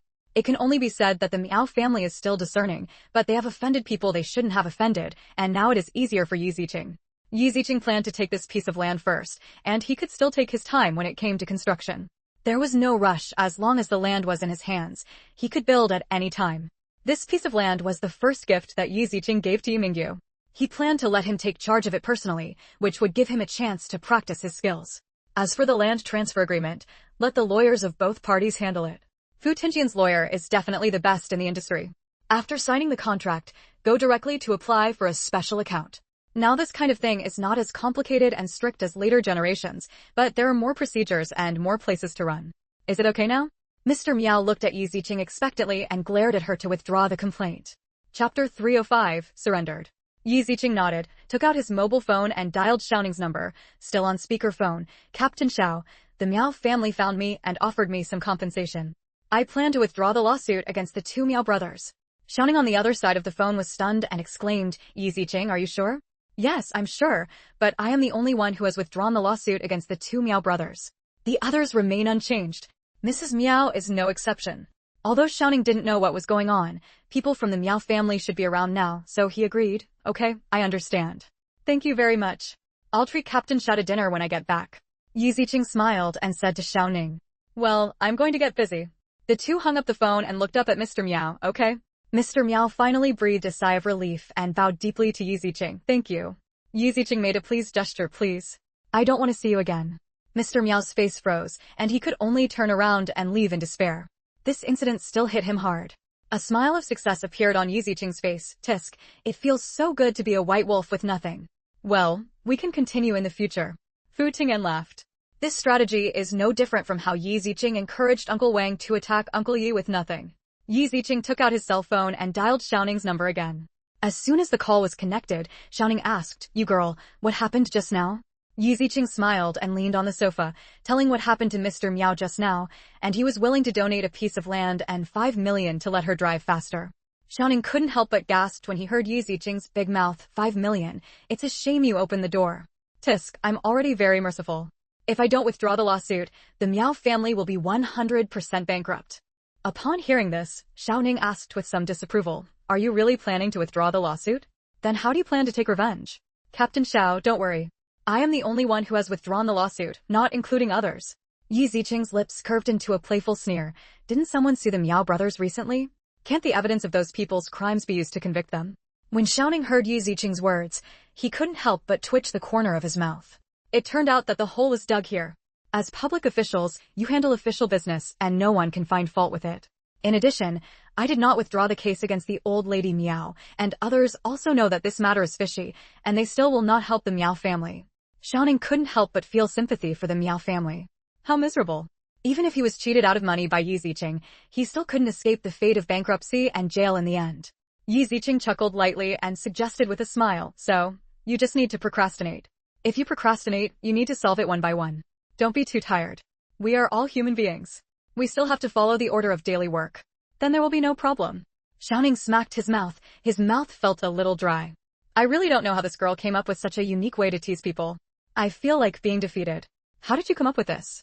Oh, Brother Fu told me. Yi Ziqing threw the pot to Fu Ting'an without hesitation. Fu Ting'an, who was suddenly taken aback, turned around and glanced at Yi Ziqing in confusion, but then he showed a helpless and doting smile. Chapter 306 Word Game. Xiaoning suddenly understood and was not surprised. Okay, I will continue to do business. Well, maybe this can be a credit to you. So many cases have been solved. Yi Ziqing laughed. Xiaoning also laughed. I hope I can lend you some good words. Well, it's nothing. I'll hang up. I still want to talk to my brother. Okay, let's wait until you come back. Yi Ziqing hung up the phone with Xiaoning, then called Yi Mingyu and told him what he had just said. Yi Mingyu frowned. Do you really want to withdraw the lawsuit against those two bastards? I'm the only one. Brother Fu helped me find the people they had bullied and let them continue to appeal. With so many people added up, one more of me is not more, and one less of me is not more. Yi Ziqing smiled nonchalantly. They did not cause any substantial harm to me, but they themselves paid a heavy price. I have lost the third leg of the Miao family. I will be in pain every night for the rest of my life. That's enough. Living is more painful than death. She and Mr. Miao were playing word games. She was the only one who revoked her objection to the Miao brothers, and the others had nothing to do with her. As for when Mr. Miao realized something was wrong, it was already too late to regret it. Okay, I'll listen to you. His sister's abilities are getting more and more outstanding, and Yi Mingyu also knows that Yi Ziqing must have his own plan. Yi Ziqing laughed and said, Brother, you have to work harder. I will give you the land I got from the Miao family and leave it to you to handle it when the time comes. Give it to me? No, no, no. No, how can I do it? Yi Mingyu immediately panicked when he heard Yi Ziqing's words, and immediately forgot that Yi Ziqing did not take revenge on the Miao brothers. Why can't it be done? Yi Ziqing laughed. I plan to build a hotel on that piece of land. I believe that with your ability, brother, you can do it. Yi Mingyu wanted to cry, feeling like he was being roasted by his sister. I don't know how, I haven't learned anything. Yi Ziqing only thought it was funny to deny her brother's words for 2 consecutive times. Yi Ziqing chuckled and said jokingly, if you haven't learned it before, you can learn it. When I get back, brother, please go back to school quickly and learn these aspects. Sister, aren't you worried that I will damage that piece of land? Yi Mingyu quickly persuaded Yi Ziqing again. Yi Ziqing smiled and continued to confuse Yi Mingyu. No, don't worry, brother, you can do it. You have to believe that you can do it. I can practice such good medical skills, and so can you. You will support me in the future. Don't live up to my concession. Yi Mingyu was completely put on the shelf. Even though he still didn't want to, his sister said so, and he wanted to prove it. Okay, don't worry, my brother will definitely make more money to support you. I won't let your efforts go to waste. These capitals were obtained from my sister's request for compensation. Although his sister said that other victims could report the crime and the Miao brothers could be punished, he still felt sorry for his sister.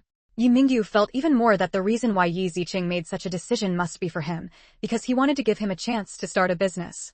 Even though his sister had such high hopes for him, Yi Mingyu couldn't let Yi Ziqing down. I had a day-long intravenous drip yesterday, and I had to go all the way to get an injection this morning. I am trying my best to write 2,000 words, and I would like to ask for your support. Recommended monthly tickets for all kinds of requests. Chapter 307 Mr. G wakes up. Okay, brother, I'm almost finished here. If nothing happens, I can go home tomorrow. If anything happens, we'll talk about it when we get home. If Mr. Sure Acupuncture G can wake up tonight, it means that she will not need her golden acupuncture treatment in the future. As long as it is completed, she can return to Linjiang City, and it will be okay to have you Lao next. Okay, see you tomorrow. After hanging up the phone, Yi Ziqing put down the phone and stretched. This visit to Jiangzheng City is really worth it. I really need to thank Mr. Yu properly. Let's treat Mr. Yu to a meal tonight. If Mr. Yu hadn't thought of her and asked her to treat Mr. G, the Miao family would not have compromised so quickly. Although, this situation was only possible due to Yi Ziqing's own acupuncture skills. Okay, it's all up to you. I'll help you arrange a hotel. Okay. Yi Ziqing didn't waste any time and called Mr. Yu again, saying that he wanted to treat him to dinner that evening and explaining that he might have to go back tomorrow. Because of Mr. G's identity, Mr. Yu pays attention to his situation every day, so he is sure that he will wake up in the next 2 days. Mr. Yu did not expect that Yi Ziqing would be so sure that he would wake up tonight and leave tomorrow. Are you leaving so soon? Lao Zheng and I plan to communicate more with you. In the past 2 days, Elder Yu and Elder Zhong came to visit from time to time. The 3 of them exchanged medical skills with each other. The 2 old men were very impressed by Yi Ziqing's medical skills. I didn't expect Yi Ziqing to leave so soon, and I was a little reluctant to leave. Yi Ziqing was helpless. I'm busy with things at home, so I have to go back early. Elder Yu and Elder Zhang had also heard about Yi Ziqing's affairs, and were very angry at what those people had done. The two old men also understood that Yi Ziqing had to deal with those things when he went back, but they were a little bit reluctant to go back and not be able to exchange medical skills anymore. After the announcement, Yi Ziqing and Fu Tingyan took a short rest before heading to the hospital to give Mr. Ji acupuncture. Yi Ziqing has told Boss Ji that he can wake up after the last injection tonight. Therefore, Boss Ji also left work early today and arrived at the hospital ward early. When Yi Ziqing arrived, Boss Ji had been waiting for a while. After giving Mr. Ji the last acupuncture, Yi Ziqing re-sterilized the golden needle and fastened it on his wrist like a wrist. Boss Ji looked at Mr. Ji on the bed and asked with concern, Ching, when will the old man wake up? Yi Ziqing checked Mr. Ji's pulse for a moment, smiled and reassured him, you'll wake up in 10 minutes. Boss Ji nodded and waited beside the bed with Mrs. Ji. Elder Yu and Elder Zhang also walked in at this time. Looking at Yi Ziqing and the others, they asked with concern, how is it? Is the treatment over? Well, the treatment is over. Mr. Ji will wake up in a few minutes. Yi Ziqing smiled and nodded. Okay, let's take a look too. Mr. Yu smiled and nodded. Elder Yu and Elder Zhang came here together to see how Mr. Ji was doing, and also to make it easier for them to have dinner together later. So, several people waited together in the ward for Mr. Ji to wake up. Sure enough, not long after, Mr. Ji slowly opened his eyes. Seeing that Mr. Ji really woke up, Boss Ji and Mrs. Ji were extremely happy and excited. Dad. Chapter 308 The little girl treated me? Where am I? Mr. Ji said weakly, his voice a little hoarse. Dad, you fainted before, so we sent you to a traditional Chinese medicine hospital. Boss Ji quickly explained. Yi Ziqing smiled and said, let me check your pulse. Boss Ji quickly gave up his seat and asked Yi Ziqing to check Mr. Ji's pulse. Mr. Ji looked curiously at Yi Ziqing, who was taking his pulse, with his old eyes, and then at Mr. Yu and Mr. Zhang standing beside her. He also knew Mr. Yu Lao and Mr. Zheng Lao Ji, but he didn't expect that it was not them who were treating him, but a young-looking girl. The little girl treated me? Mr. Yu explained to Yi Ziqing with a smile, yes, Lao Zheng and I were supposed to treat you, but Lao Zheng couldn't give you acupuncture because his hand was injured, so I asked Ziqing girl to give you acupuncture. Oh. Mr. Ji looked at Yi Ziqing with meaningful eyes, full of curiosity. Yi Ziqing took back his hand and said, I'll write another prescription, and then take good care of your body and keep a good attitude. Okay. Mr. Yu was also very confident in Yi Ziqing's medical skills, and asked her to write down the prescription, and then sign his name with Mr. Zheng, who said that now Yi Ziqing does not have a medical qualification certificate, and can only take the exam for Mr. Yu and Mr. Zheng. Although it is not yet 1998, Yi Ziqing is still young and has not yet reached a certain number of medical personnel, so he is not qualified to prescribe medicine, and it is also a traditional Chinese medicine prescription. Elder Yu and Elder Zhang were already thinking about getting a qualification certificate for Yi Ziqing. Although the policy has not yet been promulgated, some signs have begun to emerge. Traditional Chinese medicine is completely different from Western medicine. It can be recommended by the teacher. The recommendation of Mr. Yu and Mr. Zhang can still help Yi Ziqing obtain a medical qualification certificate. Now that the acupuncture is over, it's time for me to leave. Boss Ji, I'm going back early tomorrow morning. Yi Ziqing smiled and said to Boss Ji. Boss Ji looked at Yi Ziqing with admiration. Are you in such a hurry? I'll treat you to dinner tonight. No need, we two old men and the girl will go together. You can just stay here with Mr. Ji. Mr. Zhang waved his hand quickly. Once Boss Ji left, how could they have a good atmosphere to chat and say goodbye? Hearing what Mr. Zhang said, Boss Ji smiled helplessly. Knowing that his status was not suitable, he could only agree, okay, then next time you come to Jiangzhou province, I will treat you to dinner. A genius like Yi Ziqing should come to the provincial capital to be cultivated. Knowing that she will come to the provincial capital to study next year, Boss Ji is not in a hurry. I will. Yi Ziqing smiled and nodded. Thank you, Boss Ji. Because Mr. Ji had just woken up not long ago and still needed a good rest, Yi Ziqing and the others did not stay any longer. Yi Ziqing and others left the ward and went to the reserved restaurant for dinner. Both Elder Yu and Elder Zhang were very reluctant to leave Yi Ziqing, but they had to go back to study and deal with family affairs, so they were really busy. However, they still made an appointment for Yi Ziqing to come to the provincial capital as soon as possible. In fact, as long as he got the admission notice from Mingda High School, Yi Ziqing would not need to take the high school entrance examination. But Yi Ziqing would definitely not be happy, but the two of them still planned to get a medical qualification certificate for Yi Ziqing. With the recommendation of these two national masters of traditional Chinese medicine, you can still get a medical qualification certificate. Update is coming. I'm not feeling well and don't have the energy to type, so please forgive me. Chapter 309. I heard that the old man fainted from anger. Yi Ziqing thanked her for this, and she would not be in trouble even if she saved people in the future. He chatted with Yu Laozheng Laoqing until 8 or 9 o'clock before sending them back. Then Yi Ziqing and the others went back to the hotel to rest for a night before going home the next day. The next day, Yi Ziqing took Fu Tingjian's car back to Linjiang City. Yu Mingyu knew that Yi Ziqing would be back today, so he prepared to cook a sumptuous lunch for her early. Brother. Yi Ziqing opened the door and hugged Yu Mingyu happily. Yu Mingyu touched Yi Ziqing's head lovingly. I'm back. Okay, it's earlier than expected. Yi Ziqing smiled proudly. Even if I don't come back, I believe my brother can handle everything. Well, everyone in the Yu family is being imprisoned. Moreover, the second and third youngest members of the Yu family have been convicted and will definitely be sentenced. Thanks to the lawyer recommended by Brother Fu. Yi Ziqing turned to look at Fu Ting'an with a smile. I believe the lawyer recommended by Brother Fu will be able to extend their jail time. Yu Mingyu nodded and thanked Fu Ting'an. Thank you, Mr. Fu. Thank you so much this time. Yi Ziqing told him that it was Fu Ting'an who helped him when he was away, which made him really grateful to Fu Ting'an. Distant relatives are not as good as close neighbors. None of their brothers and sisters have any relatives now, and they only have two relatively good friends, Fu Ting'an and Duan Yi. This time, thanks to Fu Ting'an, he was the one who helped Yi Ziqing from the beginning to the end. His brother had neglected his duty. It's nothing, Qingqing is still young and needs someone to take care of her. Fu Ting'an smiled gently. That is to say, Yu Mingyu still doesn't know that Fu Ting'an has already made an idea for his sister, otherwise, he would never agree. Yu Mingyu was still entertaining him warmly. I'll make lunch in a minute. Mr. Fu, please stay. Well, thank you very much. I also promised Qingqing to take you to the police station later. Fu Ting'an nodded, but he felt very sorry that he could no longer live next door. If Yu Mingyu knew that he lived next door, Fu Ting'an believed that he would definitely know that he was interested in her sister. Ziqing glanced at Fu Ting'an funny, with a deep smile in his eyes, but Fu Ting'an ignored Ziqing's teasing look. This girl is watching his show. Okay, I'll get ready. With the addition of another person, Yu Mingyu has to cook more dishes. Then I'll put my luggage in the room. Yi Ziqing quickly found an excuse and ran away. Fu Ting'an watched Yi Ziqing leave helplessly and walked to the sofa to make kung fu tea. Considering that Captain Xiao and the others still had to eat at noon, Yi Ziqing and the others also took a short rest before going to the police station. Captain Xiao knew about Yi Ziqing's arrival, but he didn't expect to come here today. You're here, I thought you wouldn't come so soon. Yi Ziqing shrugged. I want to see the situation of the Yi family and the Miao family. Don't worry, they won't be let out. Captain Xiao comforted Yi Ziqing with a smile. Well, by the way, is there any movement among the Miao family? Upon hearing this, Captain Xiao shook his head helplessly and said, Mr. Miao came here this morning, met with Mrs. Miao, and asked her to tell you about your father's life experience. But she refused to do so and sent him to the hospital directly because he fainted. To be honest, these police officers were all confused.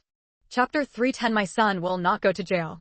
He also didn't expect that the old woman would be so cruel. He didn't want his two sons and was unwilling to say it. Tisk. Yi Ziqing felt amused. She was indeed right. That old Miao woman is really out of her mind and won't compromise even though her son is like this. Yu Mingyu was also a little speechless and asked curiously, did Mr. Miao go to the hospital? Well, we'll send you to the hospital right away. Don't let anything happen here. Yi Ziqing narrowed his eyes and asked Captain Xiao, can I go see that old woman? Let me ask if I can find out my father's life experience. Captain Xiao pondered for a moment, then nodded, okay. They had tried their best, and even when the old woman's husband came, they couldn't ask her questions and she fainted from anger. This matter involves the fathers of Yi Ziqing and Yu Mingyu, so asking them to meet them might help them find out something. Yi Mingyu and Yi Ziqing went to see Mrs. Miao together. In fact, Yi Ziqing still has a way to make Mrs. Miao tell the truth, and she has to use metaphysical magic. It's just that Mrs. Miao is at the police station now, and she doesn't plan to be so kind yet, so she will wait for a while before talking. However, it's okay to go see Mrs. Miao today and be angry. When Mrs. Miao saw Team Xiao coming in with brothers and sisters Yi Mingyu and Yi Ziqing, an angry and fierce look appeared on her old face, you little bastard. Especially when she saw Yi Mingyu's face, Mrs. Miao seemed to have seen someone, her eyes filled with deep hatred. Yi Ziqing clicked his tongue and looked at old Mrs. Miao mockingly, old woman, how infatuated are you with my grandfather, and how much my grandfather despises you, making even your own husband faint from anger? TSK, TSK, TSK, TSK, TSK, TSK, TSK, it's been so many years, and you still miss my grandpa. You little bitch, shut up. Mrs. Miao glared at Yi Ziqing angrily. Yi Ziqing shrugged. If you tell me to shut up, I will shut up. Wouldn't it make me lose face?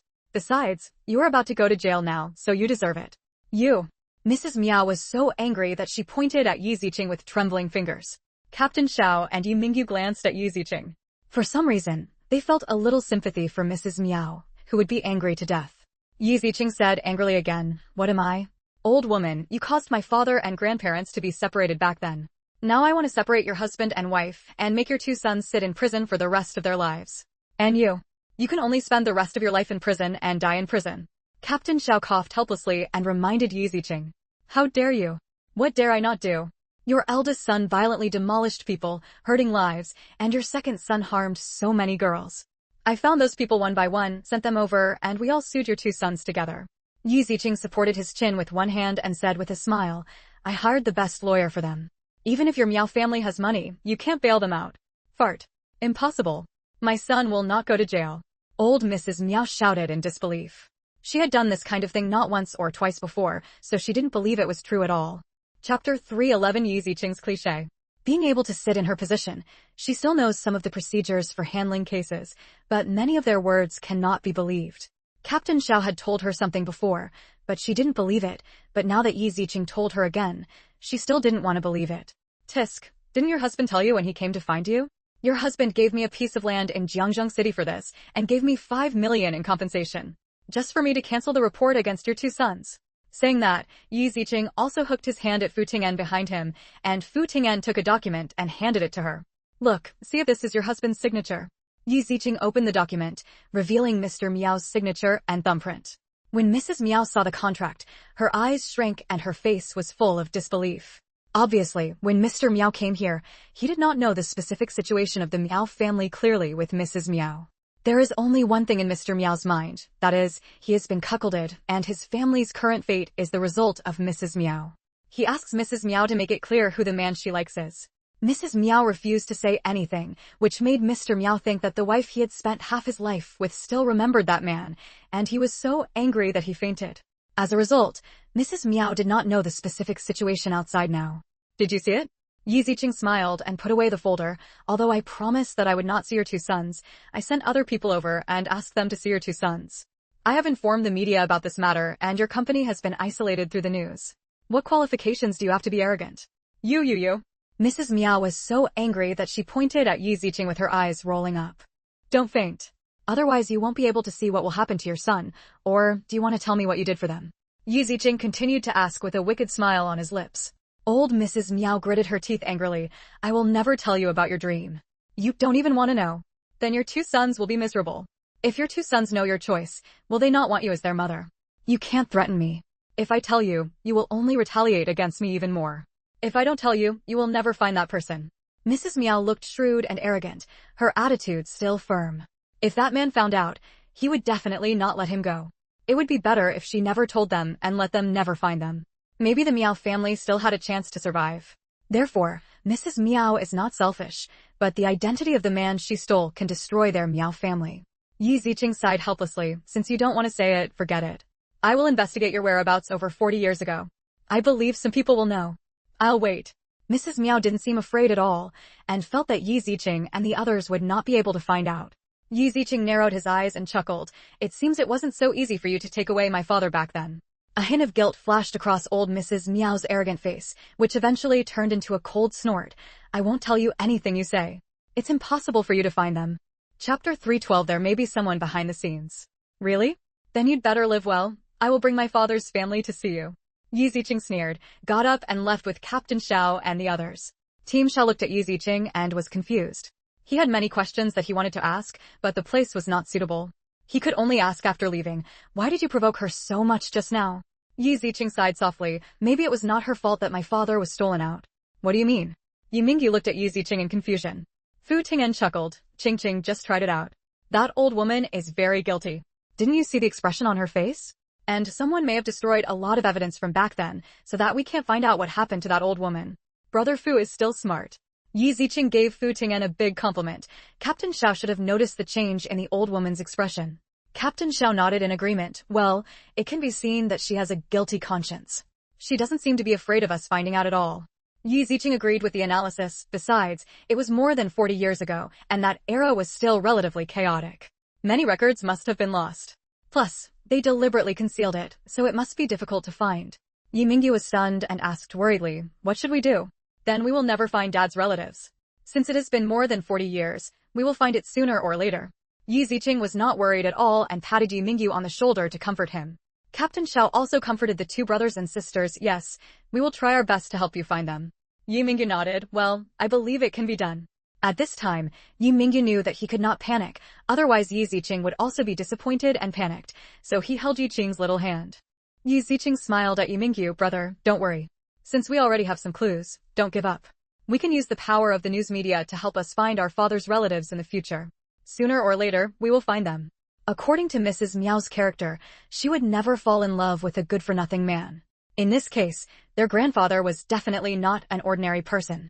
The reason why there are no clues so far is that it must be someone who teamed up with Mrs. Miao, or maybe, after a long time, the father who was just born was thought to be dead, so he didn't look for it again. But as long as they spend a lot of manpower and material resources, they can definitely find it. There are many people who find their relatives through the media in later generations. What's more, she really couldn't figure out who the person behind it was. I believe it. Yi Mingyu nodded. He must work hard to make more money to help his father find relatives. I believe that with more money, more people can be sent to investigate, and detectives and reporters can help find them. Shall we go meet Mrs. Yi? Yi Ziqing looked at Captain Xiao. I want to ask her. Captain Xiao nodded. Okay. Yi Ziqing and others went to see Mrs. Yi again. Mrs. Yi is really 10 years older than when Guan came in. Her hair, which was already white, is now completely white. The first time she saw Yi Ziqing, Mrs. Yi was as angry and hateful as Mrs. Miao. You little bastard. What are you doing here? Do you want to see our jokes? For Mrs. Yi, it was all thanks to Yi Ziqing that they would end up like this. Chapter 313 Want Both Houses. Yi Ziqing shrugged and said with a smile, that's right. I'm just stupid enough for you. You know that my dad is not your son, but you still bully my dad at the instigation of your sister-in-law. Aren't you afraid that you will end up like this? Old Mrs. Ye's face was ferocious. If I had known earlier, I would have strangled that bastard to death. Otherwise there wouldn't be you two little bastards. At this moment, Mrs. Yi regretted extremely. Why did she keep that bitch? If she had known about this day, Mrs. Yi would not have hesitated, either rejecting him on the spot or strangling him to death. From the beginning to the end, Mrs. Yi never thought that if she was nicer to Yi Ziqing and his family, maybe Yi Ziqing would treat them as relatives. After all, Mrs. Miao wanted to kill Father Yu back then, but was saved by Mr. Yi in the end. For the sake of saving her life, she would only thank them and not bear any grudge against them. It can only be said that one wrong step is not bad. Everything was caused by Mrs. Ye's vicious heart. TSK, you are indeed someone who can do such heartbreaking things with your sister-in-law. You have no regrets. You and your two sons will spend time in prison. Although your two daughters-in-law do not need to spend time in prison, they still need to be detained for a period of time. What will happen to your 3 grandchildren? Mrs. Ye's pupils shrank, thinking of her 3 grandchildren, especially the youngest Iko, who only went to elementary school. Little bastard, what are you going to do? Yi Ziqing innocently shrugged his shoulders and told Mrs. Yi the most realistic thing. What can I do? Their parents have committed such a serious crime. How can they still be in school safely? Can their parents still pay their tuition? Or can they help them deal with school affairs? You little bastard, you bitch, it's you who harmed our Yi family. Mrs. Yi almost went crazy and yelled at Yi Ziqing angrily. Yi Ziqing innocently spread his hands, stretched out his index finger and shook it. No, it wasn't me who harmed you, but your Aunt Yi who harmed you. If it weren't for her, you wouldn't have anything to do with us at all, right? Captain Xiao looked at it and couldn't help but twitch the corner of his mouth. Are you trying to make them dog eat dog? Did Yi Ziqing plan to let them bite each other and see if they could tell the truth about that year? That's right. Since we have no blood relationship with you, we should be able to take back the house you live in now. After all, that house was built with the money from my parents' car accident. A playful sneer appeared on the corner of Yi Ziqing's lips. Maybe even if you are let out, you will already be homeless. Your eldest grandson will probably be homeless before you can even get home. As for that house, I have also entrusted it to a lawyer. Just tell them what they took from you back then. Fu Ting'an said to the side with a smile. Well, it seems that the 3rd son of the Yi family was also involved and took the money. We will also file a lawsuit with the court and let them repay the money through the mortgage of the house. Uncle, you didn't have that much money back then. As for why he had so much money to buy a house, it wasn't because of the compensation from Yi Mingyu's brother and sister's parents' car accident. Chapter 314, Never leave it for them. After all, there were 2 people, so it was 2 sums of money. In addition, the family happened to need money, so the Yi family brothers were not merciful at all. After getting the money, the 2 brothers left almost nothing to Yi Mingyu and his sister. Mr. Yi only held some in his hands and used some on them. Haha, thank you. Yi Ziqing smiled and thanked her, and kindly clarified Mrs. Ye's confusion. Old lady, you have to know that if the house is used as a mortgage, this house will no longer be yours. Your third son and his family will never live in it again. Now not only your eldest grandson is homeless, but also your granddaughter and youngest grandson. Mrs. Yu was so angry that she pointed at Yi Ziqing with trembling fingers. You. At this moment, Mrs. Yu was angry and aggrieved, with tears of regret falling on her old face. However, no one knew why Mrs. Yu shed tears. Old lady, don't be angry, you have to live well. You also know that your son is just a piece of shit that can't be helped. Without you, I really don't know what they will do in the future. Yi Ziqing chuckled. Well, of course you can continue to look for the Miao family, but I don't know if the Miao family will help you, I don't know. Or, if you confess to the police and help the police investigate, maybe you will have a chance to atone for your crimes. It depends on your choice. Mrs. Yi, if you can give me some clues about my father's biological parents, we can give you a chance. Yu Mingyu put his hands on the table and approached Mrs. Yi. If you can't provide any clues, my sister and I will not show mercy to you. We will take legal protection for what you did to our parents and siblings. You'd better think about it. Is it really worth it for the Miao family? Or think about your son, think about your grandchildren. Now, when facing Mrs. Yi, Yu Mingyu will no longer call her grandma.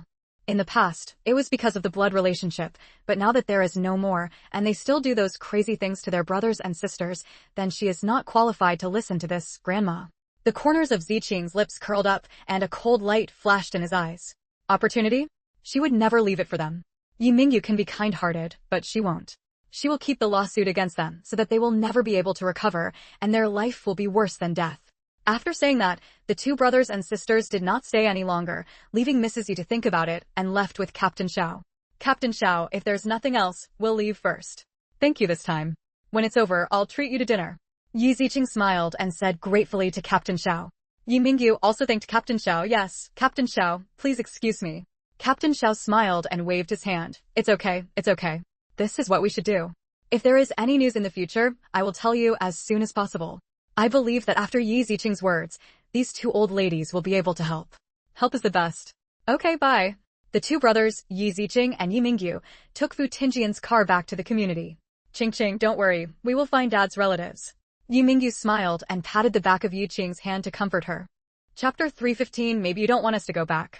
Yi Ziqing is more open-minded than Yu Mingyu. I'm not worried. I think it doesn't matter if there are those people or not.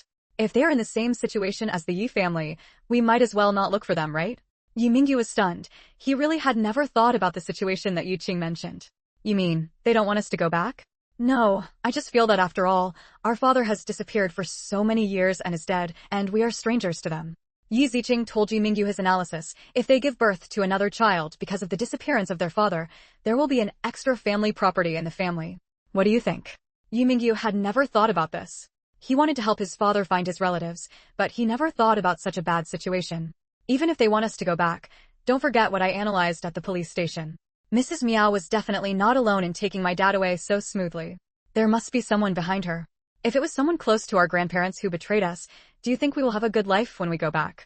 A man who can make Mrs. Miao miss her must be rich or noble. Otherwise, how could she still steal children after marrying Mr. Miao?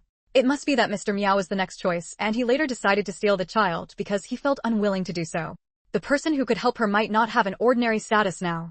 The brother and sister have gone back, and the person behind them will definitely be worried that what happened back then will be revealed. If he is found out, he will definitely pay the price, so he will not let them go. Yu Mingyu couldn't help but think more, and then broke into a cold sweat, holding Yi Qing's hand. Although I really want Dad to recognize his ancestor and return to the clan, but if there is really any trouble, it's better not to recognize him randomly. Well, don't worry, brother, we will investigate everything first, and then make a decision. Yi Ziqing smiled with satisfaction, and patted the back of Yu Mingyu's hand to comfort him. Yu Mingyu nodded. Okay, let's wait for the police station's investigation first. Yi Ziqing, however, did not hold out any hope and looked at each other through the rearview mirror with Fu Ting'an in the driver's seat. Both of them knew each other's thoughts, so it would be better to investigate this matter privately. Yi Ziqing did not intend to tell Yu Mingyu about investigating his father's consciousness, lest he mess up and endanger his life. The matter is almost settled. Brother, when do you plan to go back to school? Yi Ziqing smiled and turned to Yu Mingyu to ask.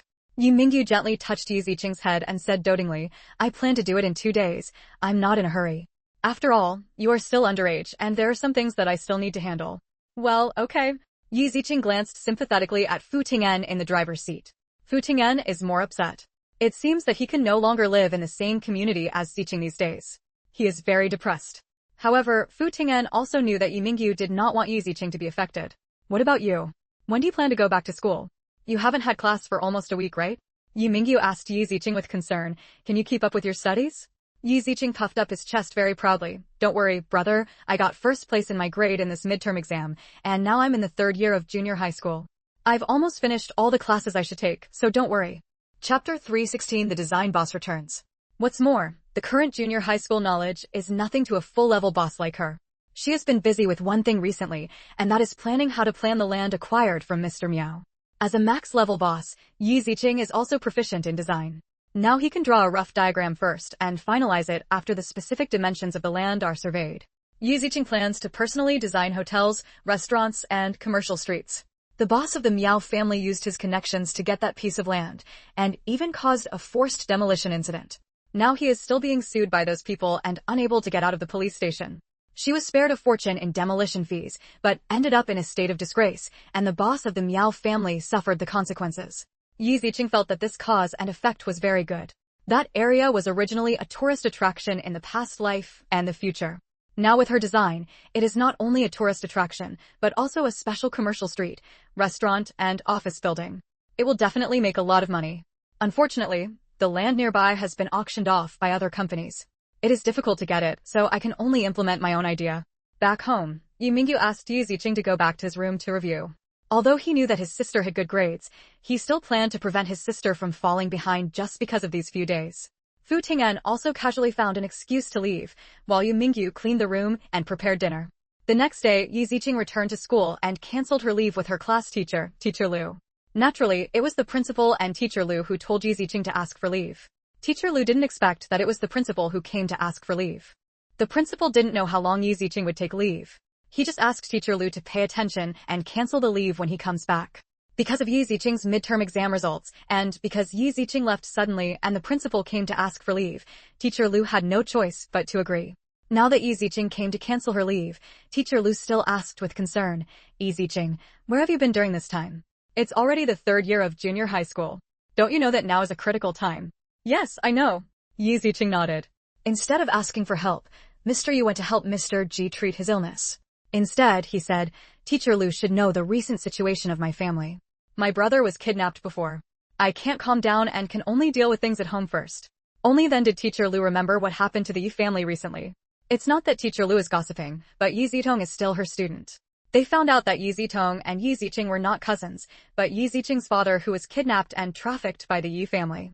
Now Yi Zitong's father wants to kidnap Yi Ziqing again. Teacher Liu couldn't think anymore.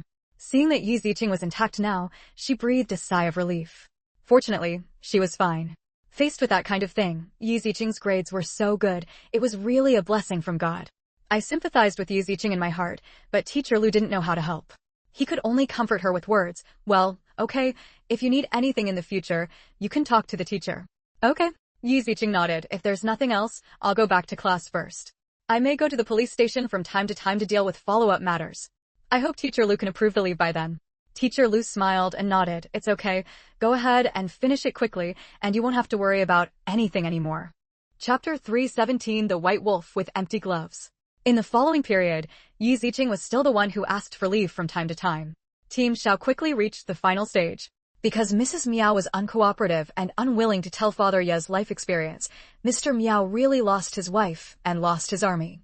After Mr. Miao was stunned by Mrs. Miao, he asked his assistant secretary to contact Mrs. Miao and told her that he must tell her his interests. However, Mrs. Miao did not agree and still did not say anything. In Mrs. Miao's heart, she must not offend the people behind the scenes. If Ye's father's life experience is told, it will offend the person behind the scenes. Maybe that person will also find out what happened back then. At that time, not only the person who helped her behind the scenes will deal with her, but also that person. The end then will be even more miserable than now. Therefore, Mrs. Miao gritted her teeth. Even though she was scolded by Mr. Miao now, she did not say it out loud. This also caused Mr. Miao to fall into the trap that Yi Ziqing had set for him and play a word game. 2 conditions must be met before the lawsuit can be withdrawn. Of course, Fu Ting'an also added fuel to the fire. The Miao family had done too much harm to Yi Ziqing. If Mrs. Meow was unwilling to reveal Ye's father's life experience, she would no longer have the right to take back the land and 5 million given to Yi Ziqing as compensation. He also gave Mr. Meow a deadline of 3 days. If he couldn't tell the truth, Yi Ziqing would still have a chance to report the crime. At that time, Mr. Meow felt that this matter was very easy to accomplish, so he didn't pay much attention to it, so he agreed and wrote it into the contract. But now, because of Mrs. Meow's lack of cooperation, Yi Ziqing failed to complete the deadline.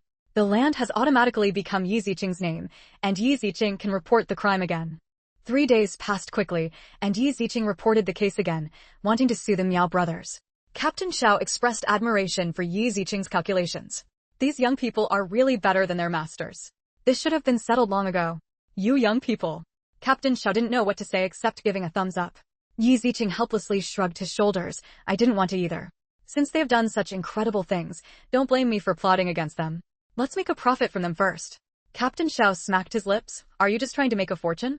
You are nothing but a wolf with nothing. Although he rarely went to the provincial capital, he also knew that the piece of land was not that cheap. Adding 5 million to it, Captain Xiao felt that if he had this little money, he would have already applied to resign and retire. It's a mental compensation for my father for more than 40 years. And for our brothers and sisters, this is still a small amount. If it's more, I'm afraid they won't give it. Yi Ziqing smiled softly and said teasingly. Captain Xiao could only give a thumbs up to Yi Ziqing. I admire you too. If Mrs. Meow had spoken out, you would have no chance to sue them. Actually, it's not a loss. I can only count it as having too many lice and not itching. Yi Ziqing shrugged indifferently. In terms of physiognomy, there was some metaphysics in this era, but as Captain Xiao, he probably wouldn't believe it, so Yi Ziqing didn't explicitly say that she could tell it from the face of Mrs. Meow. Now I can just find an excuse. Captain Xiao nodded in agreement. Indeed, the most we can do is give them a little more time. Wouldn't that be better? Chapter 318. No one understands the person next to me. Captain Xiao frowned and reminded Yi Ziqing, however, there are some people who have received compensation and plan to quit now. Yi Ziqing sneered indifferently. Oh, there are only a small number of people who can solve it with a little money, but for some people, it's not that easy to solve, and the price will be very high.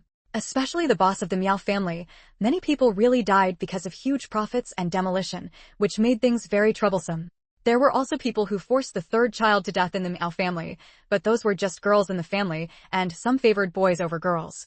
If there were boys in the family, they would probably have to pay more, and it would be good to get more wives for their sons. However, Yi Ziqing still didn't care if he caused some trouble for the Meow family at this time. They would just take the money.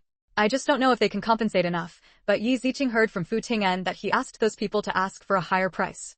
The news quickly reached Mr. Meow's ears. Yi Ziqing deliberately asked Captain Xiao to pass it on, just to make the Meow family angry.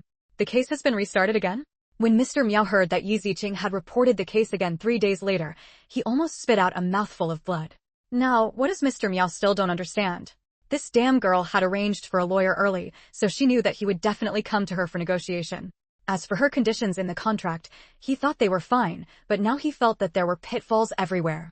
The little girl knew that the old woman would not reveal her father's life experience, so she dug a hole for him.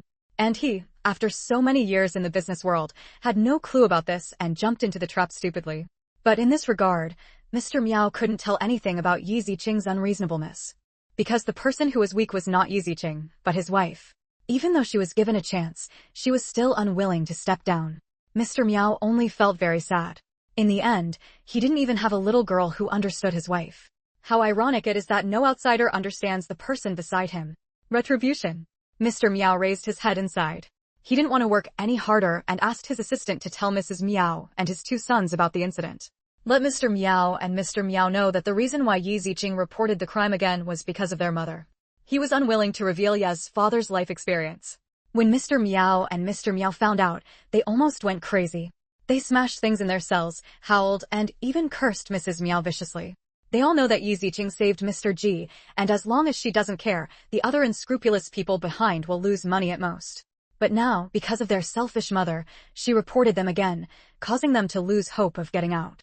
This time they really lost both their wife and their troops. Old Mrs. Meow was definitely the first person who held them back. She was simply too hateful. At this moment, they all hated that old woman. Captain Xiao also paid attention to the movements of the mother and son from time to time. Knowing that they were making trouble, he did not stop them. Anyway, they were not locked together, and they could not fight. However, Captain Xiao was very naughty and imprisoned the mother and son nearby. Even with some sound insulation, Mrs. Meow could still vaguely hear the shouts of the two sons and the curses on her. Chapter 319 Easy Tome, please switch classes. I hope that through the curse of the two sons, Mrs. Meow can tell the story of Yi Ziqing's father. Old Mrs. Meow could vaguely hear shouts outside. Her two sons were yelling at her and cursing her. This made old Mrs. Meow very heartbroken, and she cried every day. She didn't regret what she had done, but she regretted not strangling that little bastard to death. However, in the next few days, Mrs. Meow was afraid that her two sons would be angry and cause problems, so she separated them. Although the case has been concluded, it is not so fast to go to court for sentencing. However, this has nothing to do with Yi Ziqing. She has gone to school calmly. In a blink of an eye, it was time for the monthly exam, and Yi Ziqing once again got first place in the school exam. But Yi Zitong, who went to the same school as Yi Ziqing, was very bad. Because Yi Zitong's reputation has plummeted, and she has to prepare her own food every day when she goes home, the Yi family and her husband have not been released yet, resulting in her and her brother not knowing what to eat every day. The family also has money, but Yi Zitong, who doesn't usually cook by himself, still has to cook food every day, but it's not delicious, and he almost blew up the kitchen several times. Life was not going well, she couldn't think of studying anymore, and her younger brother was holding her back, which gave her a lot of headaches. Therefore, Yi Zitong's score in this monthly exam was extremely poor, and he was directly excluded from the experimental class rankings. When the class teacher saw this situation, he immediately wanted to transfer her out, not wanting her to harm the classmates in the class again. Yi Zitong panicked when he heard that he was going to transfer to another class, and no one wanted to accept him from other classes. The most important thing now is that her family members are not at home, they are all locked up, and there is no way to invite anyone.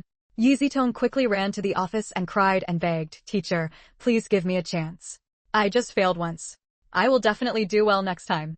The head teacher's face was dark. "We are an experimental class. Since your grades do not meet the requirements of the experimental class, you can only transfer out. This is the school's rule. If you want to ask, just go to the principal. I can't help you." "That's right, Yi Zitong, your grades have dropped significantly, even worse than those in the ordinary class. What qualifications do you have to be in the experimental class? You should go to the ordinary class." The teacher in the classroom also tried his best to persuade Yi Zitong. In fact, they all had teachers for Yi Zitong, and they didn't want her to be in the class, so they spoke up. Yi Zitong kept shaking his head, refusing to agree. No, I won't change classes. Go to class 3. A teacher thought about the suggestion.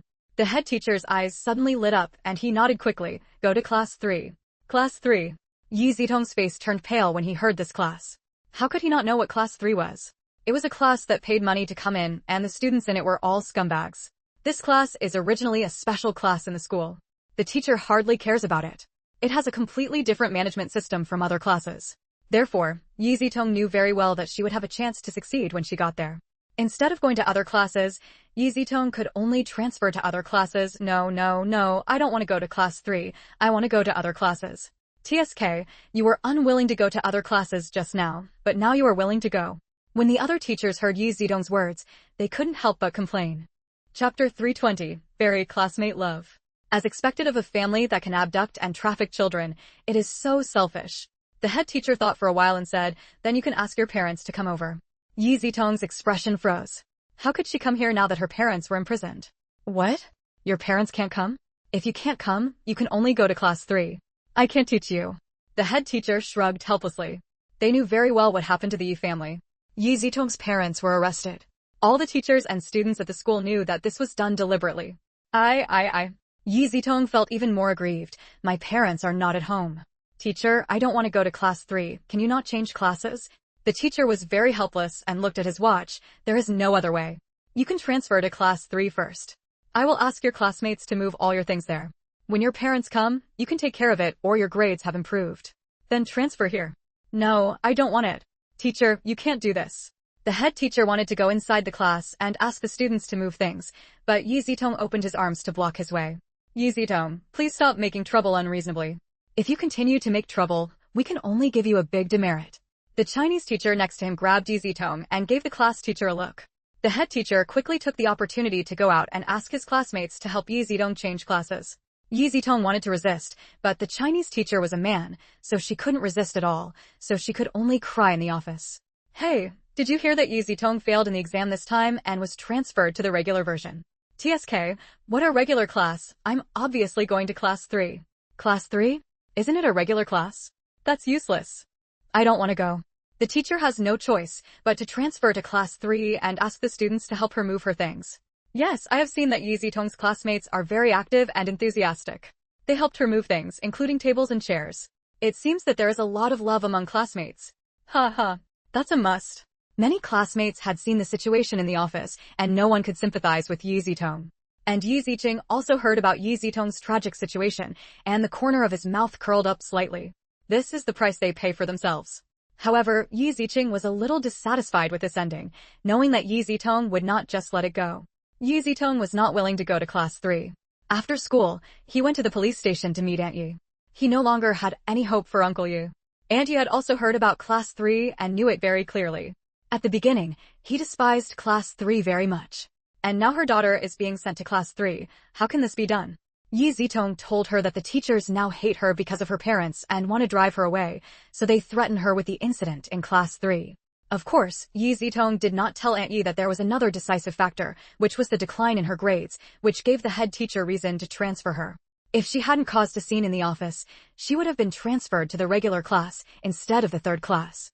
Aunt Yi also knows that she will definitely not be able to go out to deal with this matter at this time. Although she also wants to take revenge, she cannot get out of this situation for a while, so she can only let Yi Zitong take Yiku to find her grandparents. Chapter 321. Just let him mess around. Aunt Yi-san can be a teacher, and she still has some family background, but she is not from this district, but from another district. She only moved here because she married Uncle Yi-san and the teacher was assigned here. Aunt Ye's parents were also engaged in literature. They gave birth to not only Aunt Ye's daughter, but also a son. Because some things in the past had been affected, and because they were already old and retired at home, it was still difficult to help Aunt Yi. So even though she is locked up now, Aunt Yi has not asked her family for help. In fact, there are still some patriarchal thoughts at home, not to mention that she has to go so far away to work, so she only goes home during the New Year and holidays. Now that her job is gone and her son and daughter's education is in danger, she can only let them leave here first. Her husband had no hope of asking for help. Almost all the family had moved in, leaving only the 3 children of the 3rd generation, so she had no choice but to ask for help from her parents. Although Yi Zitong was very reluctant, he could only agree and prepare to go back to contact his grandparents. However, Yi Zitong still hesitated. Then how should I tell my grandparents about us? Aunt Yi-san frowned. We can't tell the truth, so let's talk about Yi Ziqing and his parents. Aunt Yi knew that she was also involved in abduction and must not know about it. Otherwise, her parents would not take good care of her children, and Yi Zitong and Yiku would not be able to hold their heads high in their eyes. In the end, it was just said that Yi Ziqing's parents had been involved, and their compensation money had been used back then, so the matter was very troublesome. Yi Zitong didn't want others to know. Aren't people here ostracized because of her parents' affairs? Now we still end up like this. After returning home, I contacted my grandparents, but they were elderly people after all, so if they couldn't come today, they would arrive tomorrow. Although it is a bit troublesome to transfer to another school at this time, it can still be done under certain special circumstances. In addition, the matter of Aunt Yi has not yet been reported, so naturally it is very honorable to ask for Yi Zitong and Yiku. The matter of Yi Zitong's 2 siblings naturally reached Yi Ziqing's ears. Yi Zitong and the others have left. What are you going to do? Yi Ziqing held the teacup handed over by Fu Ting'an and laughed. Let them live a good life for a while first. What about Yu Haitao? Yi Ziqing chuckled and said sarcastically, let him hang out. If he hangs around, he will know the dangers of society. Yi Zitong and the others have grandparents. Because they are highly intellectuals, they can still take care of their siblings. However, there was no one to help Aunt Yi. She had her mother's family, but her mother was completely patriarchal. It would be nice if she could not cause trouble for her. It would be impossible for them to take care of her son. For them, the water thrown out by their married daughter cannot be returned home even if they get divorced. In the hearts of the old couple, the grandchildren born to their son are the most important, and the grandchildren are not important. Now Uncle Yu and the others are all locked up by the police station. Yi Haitao has completely lost control. He has not even gone to school recently. He just follows his gangster brothers to fool around outside and almost never go home. The house that Mrs. Yi and the others cherished and plucked out from Yi Ziqing's hands is now gathering dust. Chapter 322. Captain Sha visits. As for the gangsters who brought Yi Haitao with them, it was actually arranged by Yi Ziqing through Brother Long, who wanted to take crooked Yi Haitao and let him have a good time with him first, so that he would be expelled from school and become a useless person. And he could only ask for money from his family in the future. Fu Ting'an knew that Yi Ziqing must have thought of a plan, so he responded with a smile, yeah. I believe your plan is the best. Yi Ziqing raised his eyebrows and looked at Fu Ting'an playfully. Do you know my plan? Fu Ting'an smiled proudly, as if he knew you very well. Even if you don't know, you can still make a guess. Why don't you wait until the matter is settled and ask Brother Long to help you publicize it, so that the daughter-in-law of the third child of the Yi family knows everything they have done. By then, they will all be kicked out. Yi Ziqing couldn't help but clicked his tongue in disgust. Sure enough, he couldn't hide anything from this guy. He was so unhappy. Fu Ting'an smiled and touched her head gently. Don't you think this will save you a lot of trouble? Yi Ziqing rolled his eyes, but I lost interest. Anyway, I am the one who knows, others don't know, it's okay. Fu Ting'an smiled and patted the back of Yi Ziqing's hand to comfort him. Yi Ziqing was still a little worried. This man was really bullying, but it was a feeling that others could not experience. Because Yi Ziqing temporarily let go of the third generation of the Yi family, their lives were relatively better. After Yi Zitong and Yi could change schools, they felt at ease and did not cause trouble. New Year's Day was coming soon. Before New Year's Day, Fu Ting'an had something to do at home, so he said goodbye to Yi Ziqing and left. Yi Mingyu also happened to be home on vacation. Only with him accompanying Yi Ziqing could Fu Ting'an leave with peace of mind. During the New Year's Day holiday, Captain Xiao also came to the brother and sister's home with news about the Yi family. Yi Ziqing opened the door and saw Captain Xiao appearing at the door, with a surprised look on his face. Captain Xiao, why are you here? Captain Xiao smiled and waved the document in his hand. I'm coming to you with news about the Yi family. Captain Xiao, please come in. Yi Ziqing smiled quickly and asked Captain Xiao to come in, and shouted to Yi Mingyu in the kitchen, Brother, Captain Xiao is here. Yi Mingyu came out of the kitchen and said, Captain Xiao, why are you here? Bringing you news about the Yi family. Captain Xiao said with a smile. Yi Ziqing made a cup of tea for Captain Xiao. Captain Xiao, please sit down and drink tea. Thank you. Captain Xiao smiled and took the teacup. Yi Mingyu smiled politely. It's too troublesome for Captain Xiao. You can make a call and we can go to the police station. It's also the New Year's Day holiday, so there's nothing to do. You also have to celebrate the holiday, so I didn't ask you to go to the police station. I stopped by to deliver the news. Captain Xiao handed the document to the Yi Ziqing brothers and sisters. The Yi family has settled down. He also told the two brothers and sisters about the situation of the Yi family. The second and third children of the Yi family may be sentenced to 10 years. As for their wives, because they did not do it themselves, they will only be sentenced to 3 months. As for old Mrs. Yi, according to all the evidence, it was old Mrs. Miao who gave it to Mr. Yi. Mr. Yi took your father home, and old Mrs. Yi was not involved much, so she can only be sentenced to 5 years at most. In this era, for cases such as abduction and trafficking, the sentences are just like that. 10 years for the two brothers of the Yi family is already too much. Chapter 323 already very satisfied. This is the criminal law sentence to them by Fu Tingjian's gold medal lawyer after many efforts, and it is already considered a relatively serious result. In the end, Team Xiao said one more thing. This is already a very good result. Yi Ziqing smiled and nodded. Well, I understand that the criminal law is already serious for this kind of case. She knew very well that it was already very good.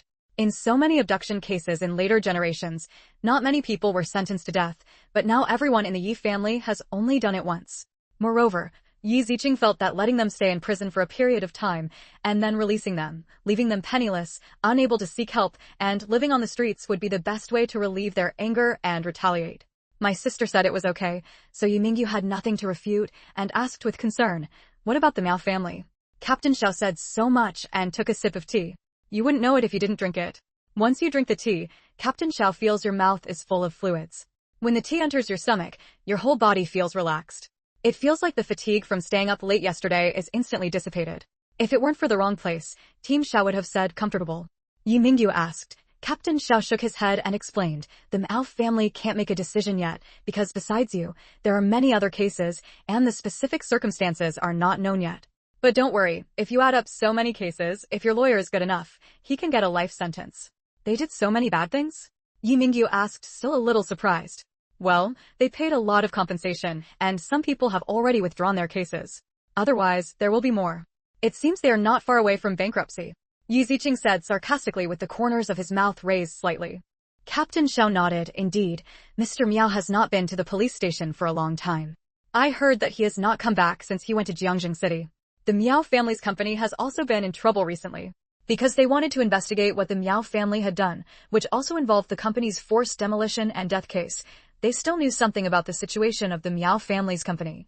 This kind of thing should not be talked about with outsiders, but the Miao family's affairs also involve the Yi family brothers and sisters, so it is still okay to talk to them about some content. Well, live as long as you live. Sometimes, living is the best torture for them. Yi Ziqing chuckled. The people who used to be the masters of power are now prisoners. They will definitely not be able to bear it. It will be even more uncomfortable than killing them. Captain Xiao smiled and nodded. Miss Yi, please be more open-minded. For them, going to jail is the best outcome, and they will be free if they die. As long as you get punished. Yi Mingyu knew that it was not easy for the Miao family to end up like this, so he had nothing to be unwilling to do. Moreover, they dug a hole and obtained a piece of land and 5 million from the Miao family. This result was much better than he thought. Captain Xiao, thank you for the good news. Yi Ziqing looked at his watch with a smile and said enthusiastically, it's almost lunch. Captain Xiao, please stay. No, it's time for me to leave. Captain Xiao stood up quickly and said. Yi Mingyu also quickly persuaded Captain Xiao. Captain Xiao, thanks to your help this time, we should be grateful. Let us brothers and sisters treat you to a meal. Chapter 324 Invite Captain Xiao to dinner. Yes, Captain Xiao, please sit down. We can have lunch soon. Brother, please pour some tea for Captain Xiao. Yi Ziqing said to Yi Mingyu with a smile. Yi Mingyu nodded, knowing that Yi Ziqing's cooking skills were the best, and it was her turn to cook when entertaining Captain Xiao. Captain Xiao, drink tea first, drink tea. Yi Mingyu quickly poured tea for Captain Xiao. Captain Xiao, you have helped us so much and taken care of my sister. We should thank you. You must not refuse. We really don't know how to face you in the future. This. Captain Xiao struggled for a moment, glanced at the teacup in his hand, and thinking of the comfort just now, he could only sit down. Okay, thank you then. Captain Xiao also felt embarrassed, but the feeling of tea was so attractive. Yi Mingyu smiled and entertained Captain Xiao in the living room, leaving the kitchen to Yi Ziqing. Yi Ziqing quickly made lunch. The 2 gas stoves were started at the same time, and 4 dishes and 1 soup were made in less than an hour. In the middle, Captain Xiao smelled the strong aroma of vegetables, which made his stomach growl. Captain Xiao never knew that food cooked by someone could taste so delicious. Although he hadn't eaten yet, Captain Xiao couldn't help but praise, Monsieur's cooking skills are so good. Yi Mingyu smiled and nodded. Yeah, I didn't expect Qingqing's talent in cooking to be so great. The smile on Captain Xiao's face was a little stiff. Yi Mingyu didn't say that his talent in cooking was okay, but once he said it, Captain Xiao felt a little heartbroken. The image of Yi Ziqing saving people with a golden needle in the police station still flashed through his mind from time to time, and then he went to the provincial capital to save people. Now coupled with his cooking skills, Captain Xiao couldn't help but admire how awesome Yi Ziqing was, with so many skills at such a young age. As far as he knew, Yi Ziqing's grades were very good. For such a good child, Captain Xiao couldn't help complaining that the Yi family were all blind, so why couldn't they see it? If the Yi family had been kinder to the brothers and sisters, it is estimated that they would not have ended up like they did now. According to Mrs. Miao's story, Mr. Yi can be said to be the father who saved the brothers and sisters. After getting to know the brothers and sisters, especially after inquiring in the village, I found out that they all cherish their kindness very much. Captain Xiao is very sure that the brothers and sisters will definitely be grateful to them and will never sue them. Captain Xiao finally smiled and praised, in the future, you will also be able to have some skills to live in peace. I still don't want Qingqing to be busy in the kitchen. Being a chef is still very tiring. Yi Mingyu retorted with a smile. Especially in the summer, staying in the kitchen was really like a fire. He couldn't bear to let Yi Ziqing cook. It was better now that it was winter. Captain Xiao agreed, that's right, it's better for girls to be more relaxed. With Yi Ziqing's good grades, he should be able to do well in whatever he studies in the future. Even if he doesn't know what to study, he can still be good at medical skills. Being a doctor is now very popular and many students want to be doctors. Anyway, don't be their policeman. He is too busy to stay home every day, and his family members point at him every day and complain about being unable to stay home. After lunch was ready, Captain Xiao sat at the dining table and looked at the 5 dishes that were all delicious and delicious. He gave a thumbs up again and praised, Miss Yi, your cooking skills are like this. Yi Ziqing smiled and put down the bowls and chopsticks. Captain Xiao, you can try it. Chapter 325 Eating and Taking Things. Then I'm not welcome? Captain Xiao smiled and picked up a piece of sweet and sour pork ribs with his chopsticks. It was sweet and sour and not greasy at all. It's delicious, very delicious. This is the best pork rib I have ever eaten. Yi Mingyu was very proud when he heard Captain Xiao's praise, as if he was praising him. If Captain Xiao likes to eat more. This cooking skill is really amazing. Even the food in the hotel can't compare. Captain Xiao's mouth was full of oil after eating, and he kept praising him. Captain Xiao had eaten at the hotel once or twice, but nothing could compare to the home-cooked dishes made by Yi Ziqing. Yi Ziqing's cooking skills are really great. If he opens a restaurant, he can make a lot of money every day. But he is still a student, and his brother doesn't really want his sister to be a chef, so he probably won't have the chance to do it in the future. If Yi Ziqing can open a restaurant, Captain Xiao swears that he will often go and take care of her in the future. Yi Ziqing smiled confidently. Thank you for the compliment. I think it's pretty good, but I only make it for my own people. Outsiders can't eat it if they want to. Nowadays, she has fewer opportunities to cook by herself. Fu Ting'an and Yi Mingyu do most of the cooking. When Yi Mingyu went to study, it was Fu Ting'an who did the cooking. After Fu Ting'an left, Yi Mingyu came back and it was him who did the cooking. There were really few opportunities for her to cook. Captain Xiao laughed when he heard this. Then I'm lucky. It wasn't his luck. If he didn't get along well with this brother and sister, he probably wouldn't have been able to eat it. At this moment, Captain Xiao was glad that he did not refuse and stayed. Tasting such a meal made all the fatigue during this period worth it. Then take this opportunity to eat more. Yi Ziqing reminded with a smile. Captain Xiao picked up his rice bowl and said, okay, thank you. I happen to be hungry. He is really not polite at all, and there is no need to be polite to their brothers and sisters. He will take more care of them in the future. Especially since Yi Mingyu went to the provincial capital to study and rarely came back, Yi Ziqing, a junior high school girl, needed someone to take care of her.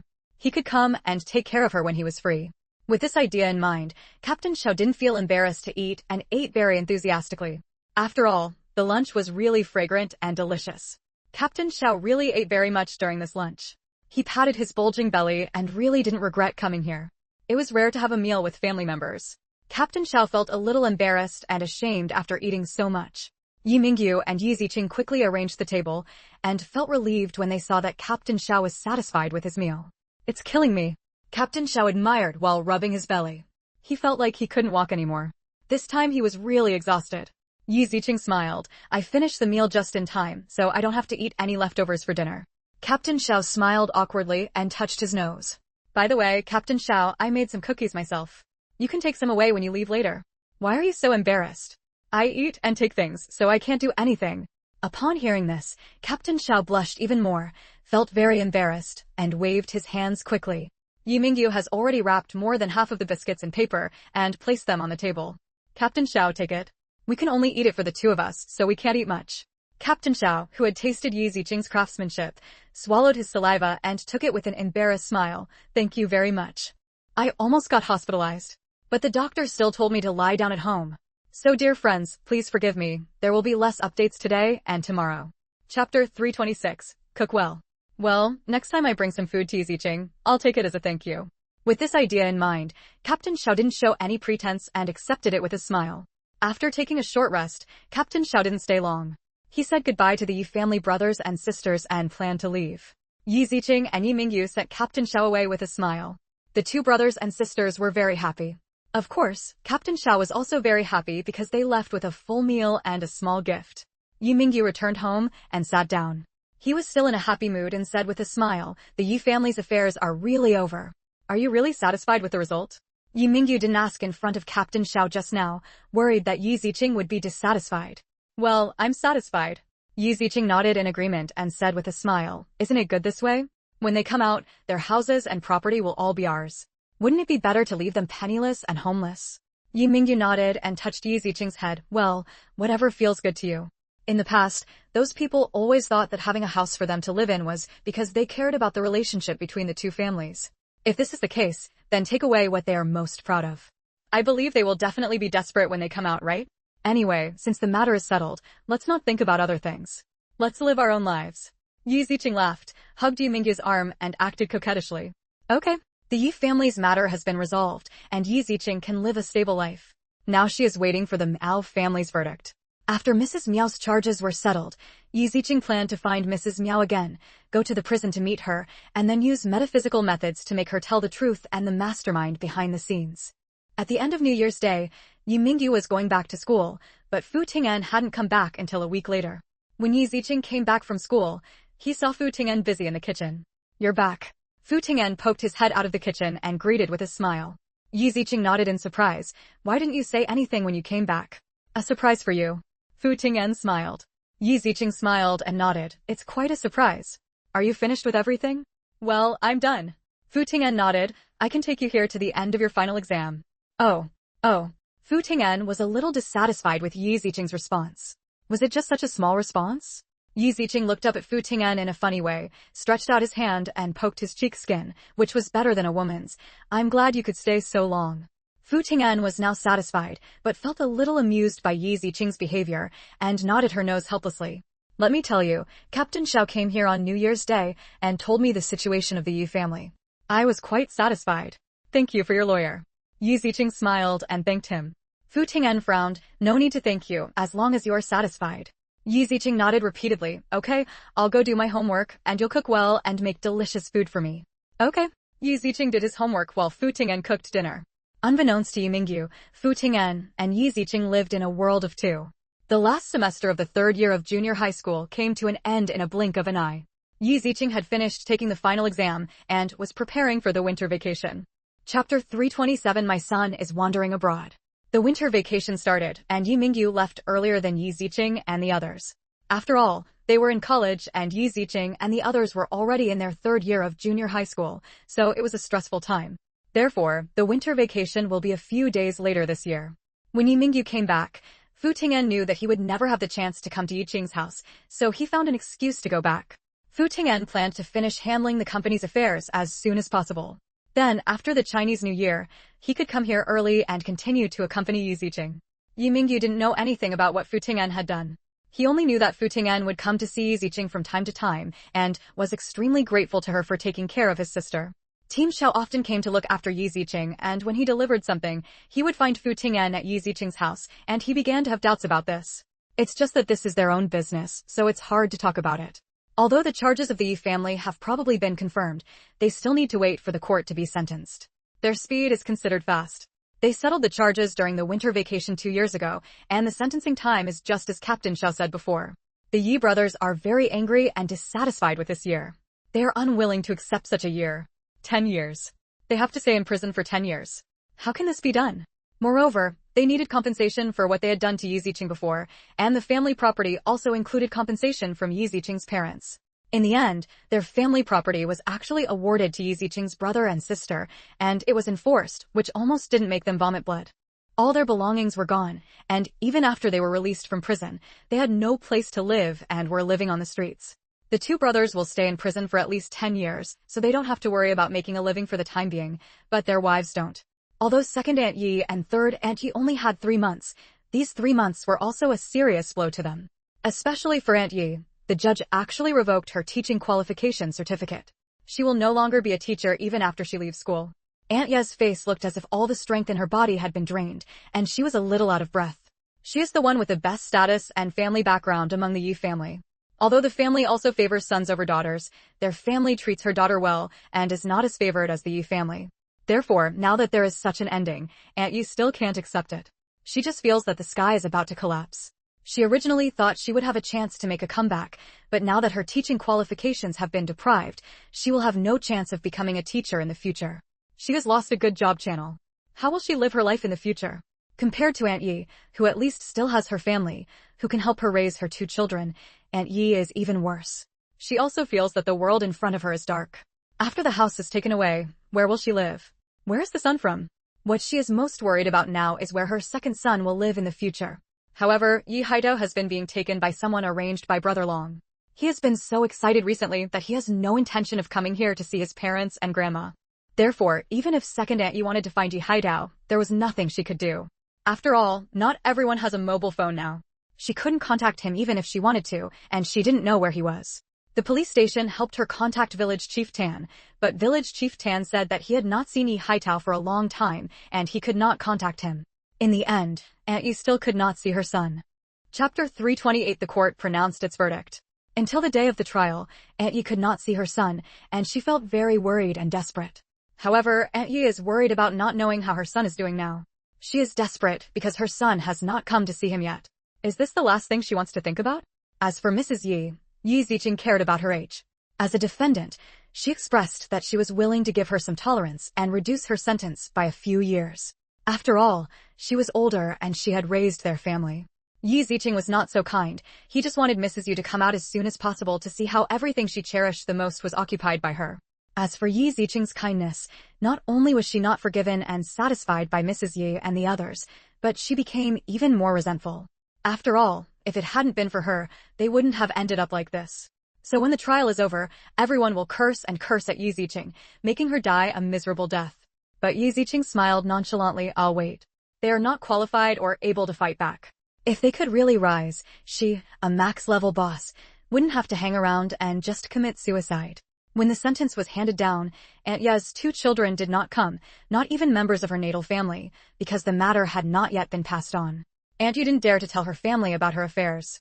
She could only say that she had some troublesome things recently and asked her family to take care of them, so they didn't come when the sentence was handed down. Yi Haitao knew about it, but didn't think about going. His life now is much better than before. After all, there are so many brothers wandering around with him. Don't live a comfortable life. He doesn't care about your parents or anything like that. Yi Ziqing was naturally happy to see this happen and asked Brother Long's people to take him to have fun and then let him suffer from gambling addiction like his father. What makes the Yi family want to kill the most is the ownership of the final house. The court also declared that the houses owned by Uncle Ye's second uncle and third Uncle Ye's family belonged to Yi Mingyu and Yi Ziqing. When Uncle Yi and the others heard the verdict, they were so angry that they wanted to overturn the table, but they were stopped by the police. Especially Uncle Yi. He only embezzled a small part of the money back then, but now he has to pay compensation for the entire house.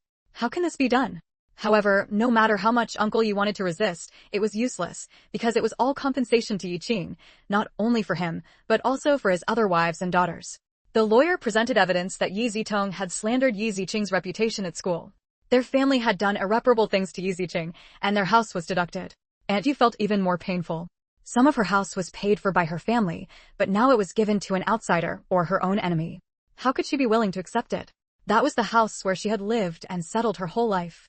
How could she just give it to someone else? If she gives it to someone else, where will she live in the future? Aunt Yu kept making complaints, but the judge still refused to accept them and dismissed her complaints unless she could compensate for high mental damages, reputational damage, etc. However, the property of Uncle Yu San's family has already been evaluated, and the money spent on selling Yi Ziqing was not included in it. After all, this was stolen money, not Uncle Yu San's and his own money. How can Aunt Yi, who has almost no money saved at home, pay back the money? The rest of the money was given to her children to go to their grandparents. Where's the remaining money? That's all for today. Still need more rest. Keep asking for your care. Chapter 329, Taking Over the House. Not only has Aunt Yi been deprived of her teaching qualification certificate, but she will also be imprisoned for 3 months in the future. She has no time and no qualifications to make money. Therefore, she can only use her house as a deduction, and Aunt Ye's resistance is powerless.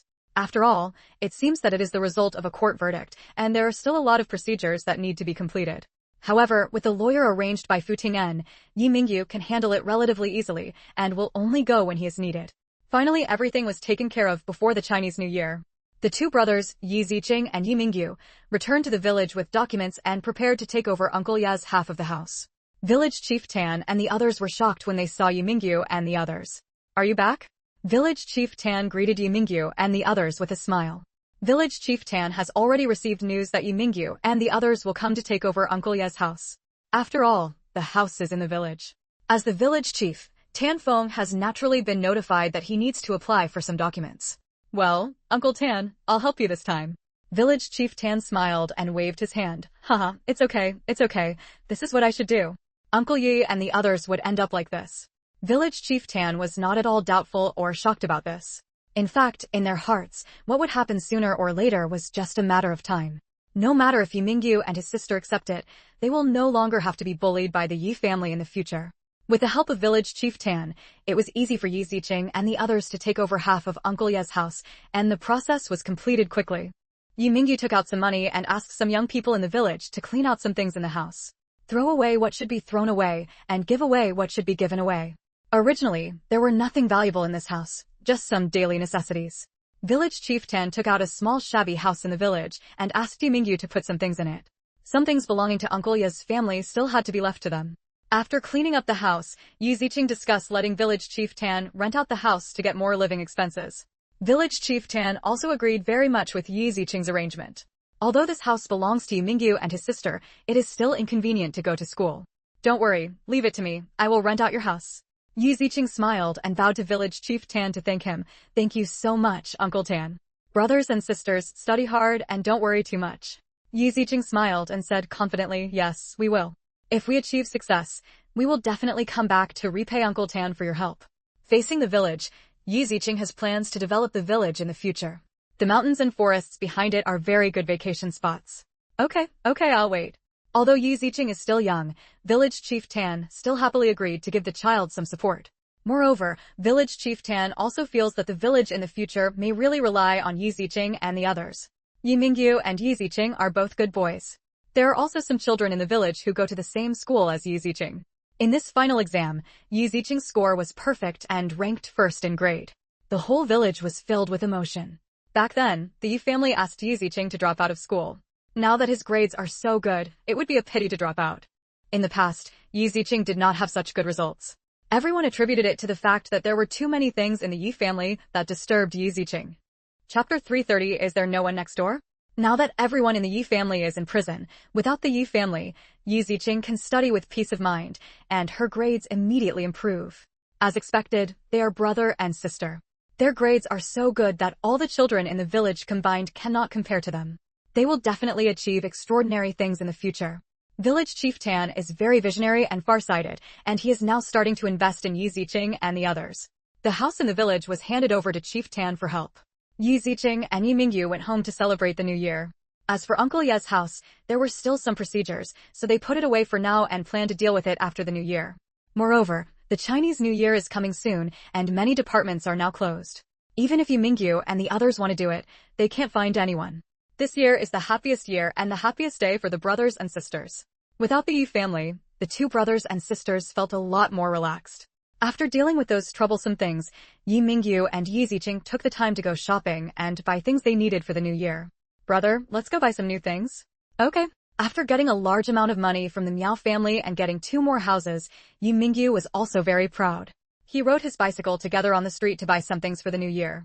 Although there are shopping malls now, they are mostly small commodity markets. The two brothers, Yi Ziqing and Yi Mingyu, were strolling on the street. After all, it was the Chinese New Year, and they also bought several sets of clothes for the new year.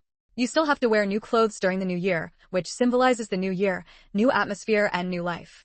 This year's new year is a very meaningful new year for the brothers and sisters. On New Year's Eve, Yi Mingyu and Yi Ziqing carried out a general cleaning of the house. Fu Ting'en usually cleaned the house, so it didn't take too much effort to clean and clean. With the new year bringing new atmosphere, Ziziking took out the red Spring Festival couplet paper, which was a blank paper bought on the road.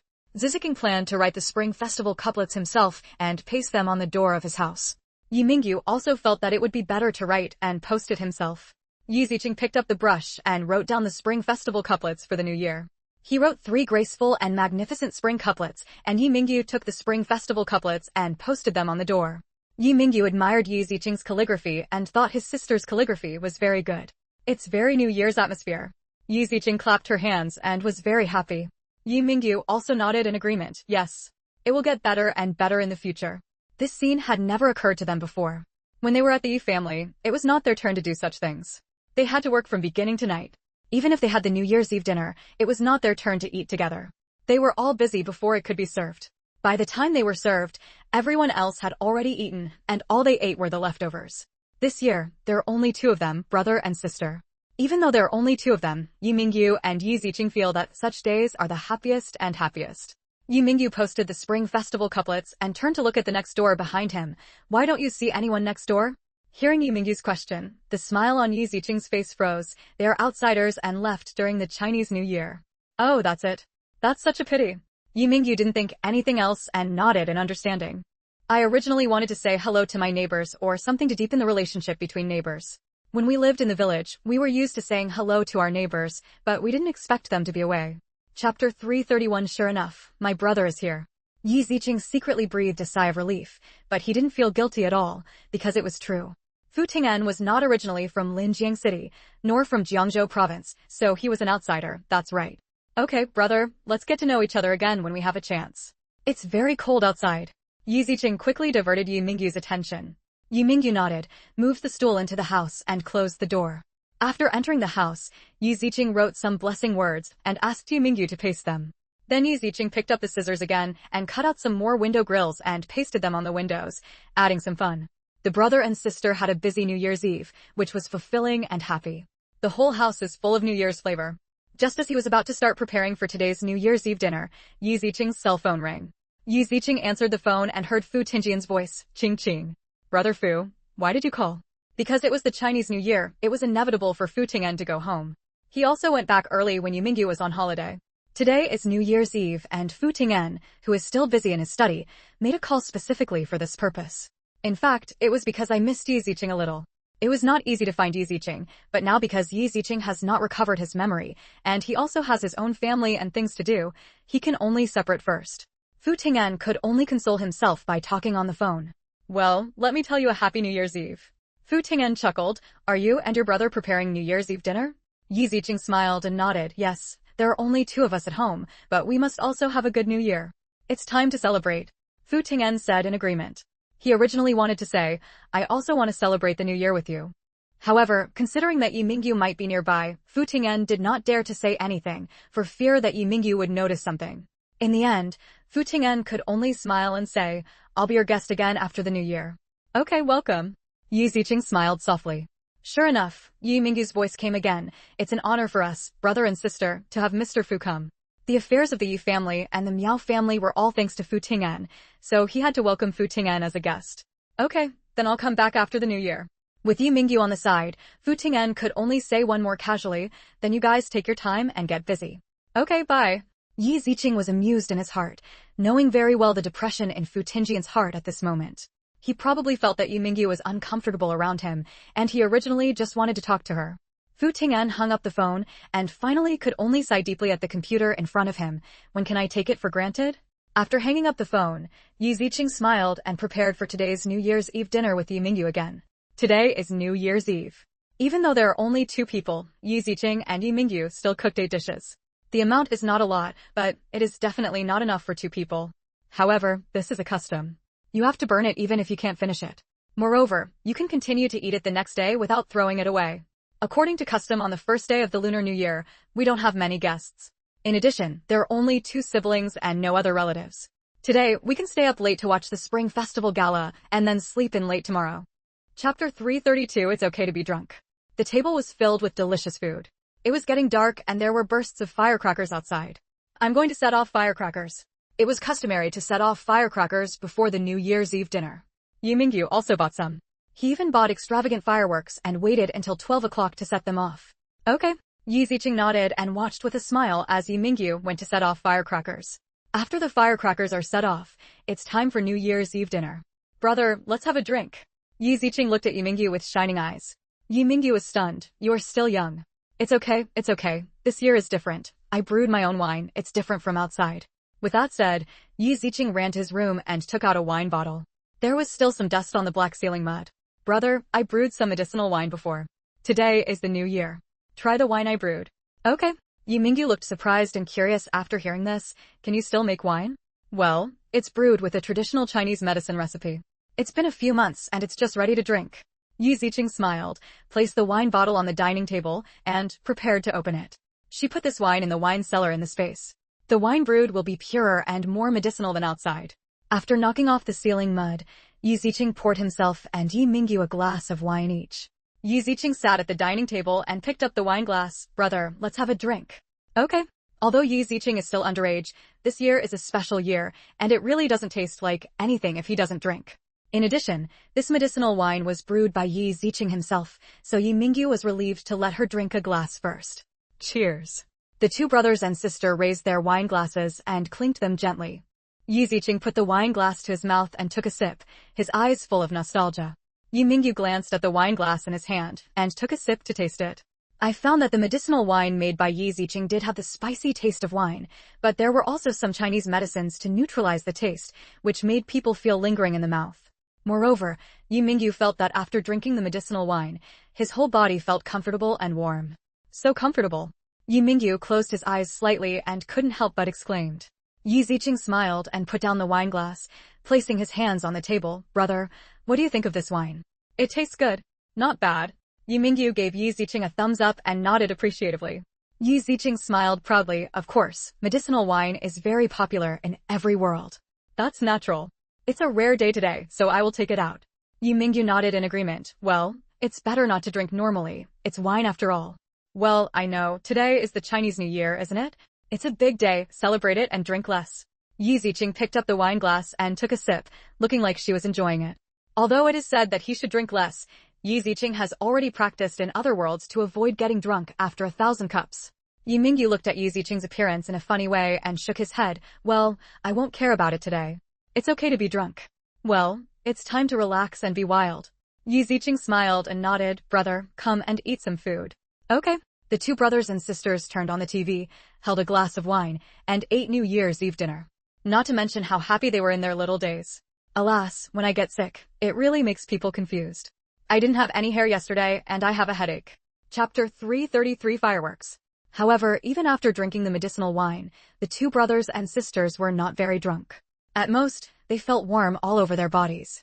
This was also the one that Yi Ziqing deliberately chose to have a lower alcohol content. After all, Yi Mingyu had never drank much. Yi Mingyu didn't pay much attention to how much Ziqing drank, and since he didn't see Ziqing drunk, he didn't pay much attention. The two siblings ate very slowly, watching TV while eating, and finished more than half of the 8 dishes. They only finished eating at 6 o'clock, which was relatively early. After the New Year's Eve dinner, the two brothers and sisters sat in the living room watching TV and watching the Spring Festival Gala. This was the first time for Yi Ziqing to watch the Spring Festival Gala of 1996, so he still watched it with gusto. It was completely different from the Spring Festival Galas of the future that would only be popular. Look at the Spring Festival Galas of this era, and there is still such nostalgia. The Spring Festival Gala was approaching midnight. Yi Ziqing first sent a New Year text message to the person whose phone number was saved in his phone. After all, it was close to midnight, and I didn't know if they were asleep, so Yi Ziqing just sent a text message to congratulate the new year. After sending all the text messages, Yi Ziqing reminded Yi Mingyu to set off the fireworks. Brother, it's almost time. Let's move the fireworks down. Is it 12 o'clock? Okay. Yi Mingyu looked at it and saw that it was already 11:50, and he quickly went to move the large fireworks he bought to set them off. Yi Ziqing also took some long tube fireworks and went downstairs with a look of anticipation on his face. Buying so many fireworks not only looks good, but also means to get rid of bad luck, hoping that life will be better in the coming year. At this moment, in this community, almost everyone brought out fireworks from their homes and prepared to set off fireworks at midnight. If there are no fireworks at home, some people will bring firecrackers to set off to celebrate the new year. It is very open now. In the future, firecrackers and fireworks will not be set off during the new year. The current new year atmosphere is the most lively. Because some people were preparing to set off fireworks downstairs, people who had not bought fireworks at home and children also went downstairs to watch the fireworks and join in the fun. Place the fireworks and watch the time while others prepare to set off the fireworks. Time's up. Come on, come on. The children were all excited and urging their elders to light fireworks. Yi Ziqing also urged Yi Mingyu to go to the fireworks, and Yi Mingyu picked up the matchbox to light the fireworks. Bang, bang, bang. The fireworks were lit, turned into a spark and flew into the sky, making an explosion. The stars shone brightly in an instant, and the entire night was illuminated. It looks good. Set off fireworks. Pa, pa, pa. The children around them all clapped their hands excitedly, bursts of cheers came from their mouths, and looked up at the beautiful fireworks in the sky. When it was close to midnight, Fu Ting'en went upstairs to check his phone. When he saw the text message sent by Yi Ziqing, his eyes were full of smiles. However, it was still until midnight that Fu Ting'en sent a text message to Yi Ziqing, wishing him a happy new year. However, at this time, Yi Ziqing and Yi Mingyu were carrying fireworks downstairs to set off the fireworks, without even looking at their phones. Yi Ziqing smiled and hugged Yi Mingyu's arm, looking up at the fireworks in the sky with a smile. Traveling to other worlds to complete tasks, Yi Ziqing has passed countless New Years and watched fireworks many times. However, so many New Years and so many fireworks have not been as exciting, and even more happy than the mood at this moment. Chapter 334 My brother is my only relative. Because at this moment, the person accompanying her is her brother whom she misses deeply. Finally, she can celebrate the new year with her brother and watch the fireworks, which makes her feel satisfied. Yi Mingyu smiled and lowered his head and asked Yi Ziqing, "Does it look good?" "It looks good. I like it very much." "Brother, thank you." Yi Ziqing smiled brightly and turned to look at Yi Mingyu. Yi Mingyu patted Yi Qing's head lovingly. "This is what it should be. Besides, brother didn't do anything. You did the most, so brother should thank you. They're where they are today thanks to Yi Ziqing. Otherwise, their brother and sister would still be celebrating the new year at Ye's house, and they wouldn't know how to live a miserable life this year." Yi Ziqing smiled with deep attachment in his eyes. "No, this is what I should do. After all, we are a family. Brother, you are my only relative in this world." "Yes, brother too." Yi Mingyu nodded and hugged Yi Ziqing tightly into his arms. As for whether he can find his father's relatives, Yi Mingyu has no hope. Yi Ziqing and Captain Xiao's analysis was correct. According to the clues provided by Mrs. Miao, the father's disappearance may be related to his relatives. Since there are relatives who help Mrs. Miao abduct the child, Yu Mingyu doesn't care whether he can find them. Even if he found them, if they really didn't want to see them, then he and his sister were family members, so there was no need to curry favor with them. It's still the same days when brother and sister depend on each other, but it's actually nothing, and it saves a lot of trouble. The two brothers and sisters were setting off fireworks one after another downstairs. Yi Ziqing and Yi Mingyu also held long fireworks and set them off, having a great time with the children around them. After playing outside for nearly 10 minutes, I went upstairs. It was so fun. Yi Ziqing happily sat on the sofa as soon as he went upstairs and poured 2 cups of tea. Yi Mingyu looked at Yi Ziqing lovingly. Shall we continue next year? Okay. Yi Ziqing nodded happily. Next year we should be able to go to the provincial capital to celebrate the new year. Yi Mingyu nodded in agreement. That's right. I already took the house in the provincial capital before the year, and I should renovate it after the new year. Do you have any ideas? Speaking of the new house, Yi Mingyu thought of the situation of the new house. The new house has been built and inspected, but because Yi Ziqing is in Linjiang City, Yi Mingyu has to do it. Well, let's go to the provincial capital when we have time. Then we can contact the decoration workers and start the decoration. If the decoration is completed early, the heir will be released earlier. Yi Mingyu smiled and patted Yi Qing's head lovingly. Anyway, it's up to you how you want to decorate your new house. You decide everything. Don't worry, leave it to me. Yi Ziqing patted her chest confidently. Brother may come back more often in the future. Well, Yi Mingyu is also looking forward to it, looking forward to the arrival of the second half of the year, when he can live in a new house with his sister. It's almost time. We can go to bed after the party. Okay. After watching the Spring Festival Gala, it was already approaching 1 o'clock. Yi Ziqing and Yi Mingyu took turns taking a shower and then went back to their room to sleep. I slept late on New Year's Eve, so it was already around 9 o'clock when I woke up the next day. Yi Ziqing cooked some glutinous rice balls for breakfast. Although Yi Ziqing had no relatives, he still received a lot of phone calls on the morning of the first day of junior high school. Chapter 335 Mr. Wu's Call.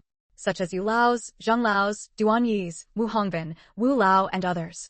Wu Hongbin originally didn't know Yi Ziqing's mobile phone number, but he called Fu Ting'en, and Fu Ting'en told Wu Hongbin and Mr. Wu. So Mr. Wu called Yi Ziqing. Yi Ziqing didn't refuse the unfamiliar number when he saw it. There weren't many spam calls in this era, and people with phone numbers usually had extraordinary status. So, when Yi Ziqing saw the unfamiliar number, he answered it directly. Hi, hello, I'm Yi Ziqing.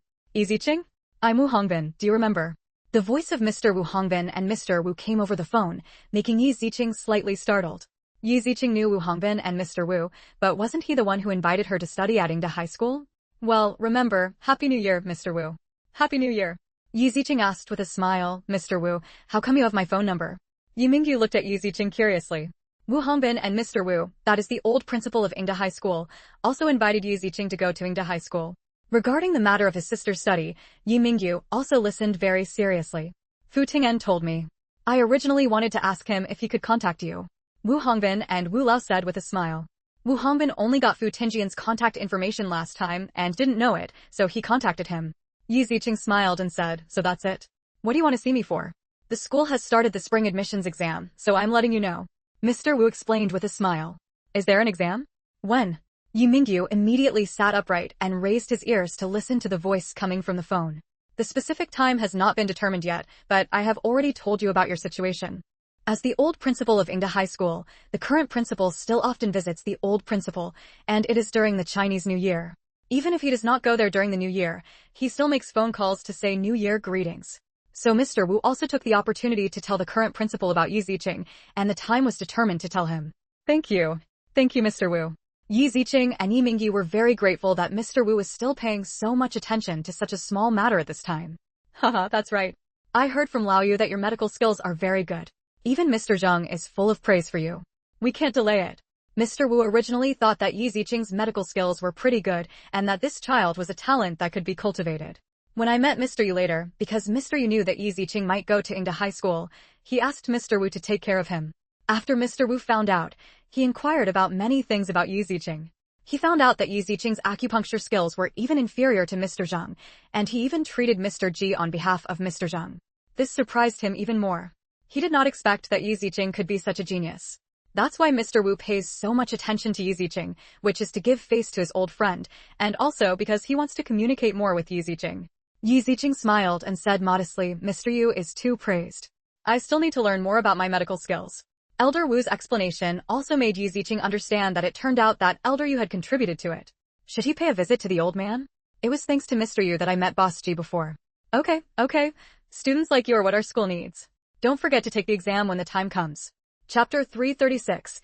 Go and pay New Year's greetings on the first day of the Lunar New Year. Although it was a recommendation, Mr. Wu still thought that Yi Ziqing should take the test first so that he could be assigned to classes. After all, Yingda High School still had classes with different characteristics. Yingda High School also has special classes.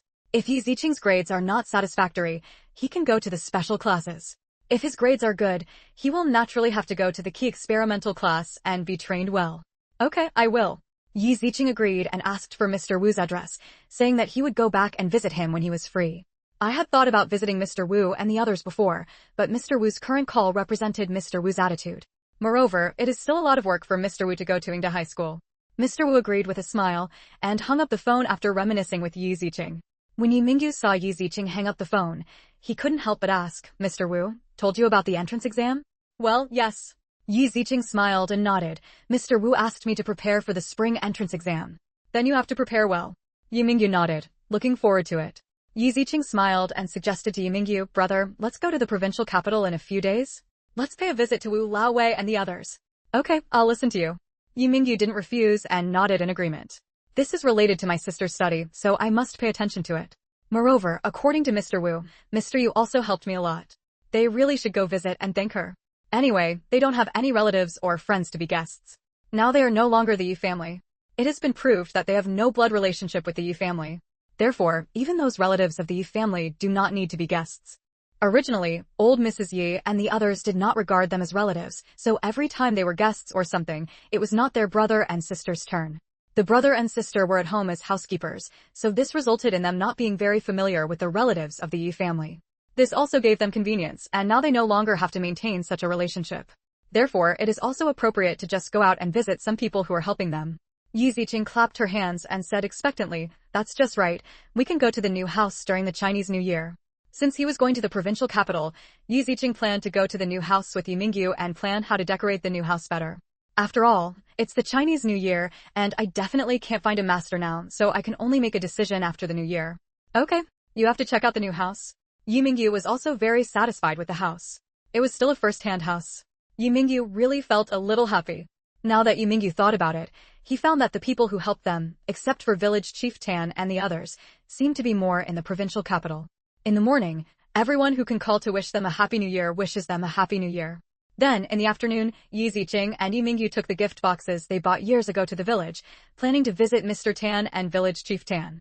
The Tan family helped them a lot with the Yi family's affairs, and village chief Tan had to help with the rental of the house and fields, so the two brothers and sisters still wanted to visit to thank them and give them some gifts.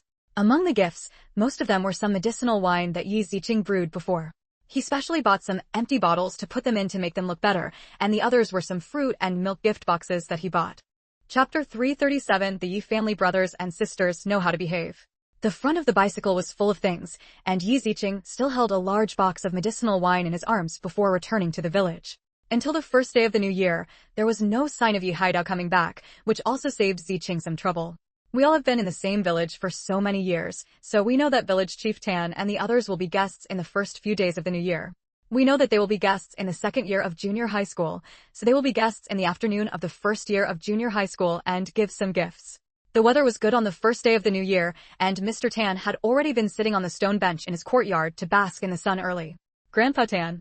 Yi Ziqing saw Old Man Tan and called out with a smile. When Mr. Tan saw Yi Ziqing, a bright smile appeared on his face. Girl Qing. Why are you here? Come here to see Grandpa Tan and Uncle Tan.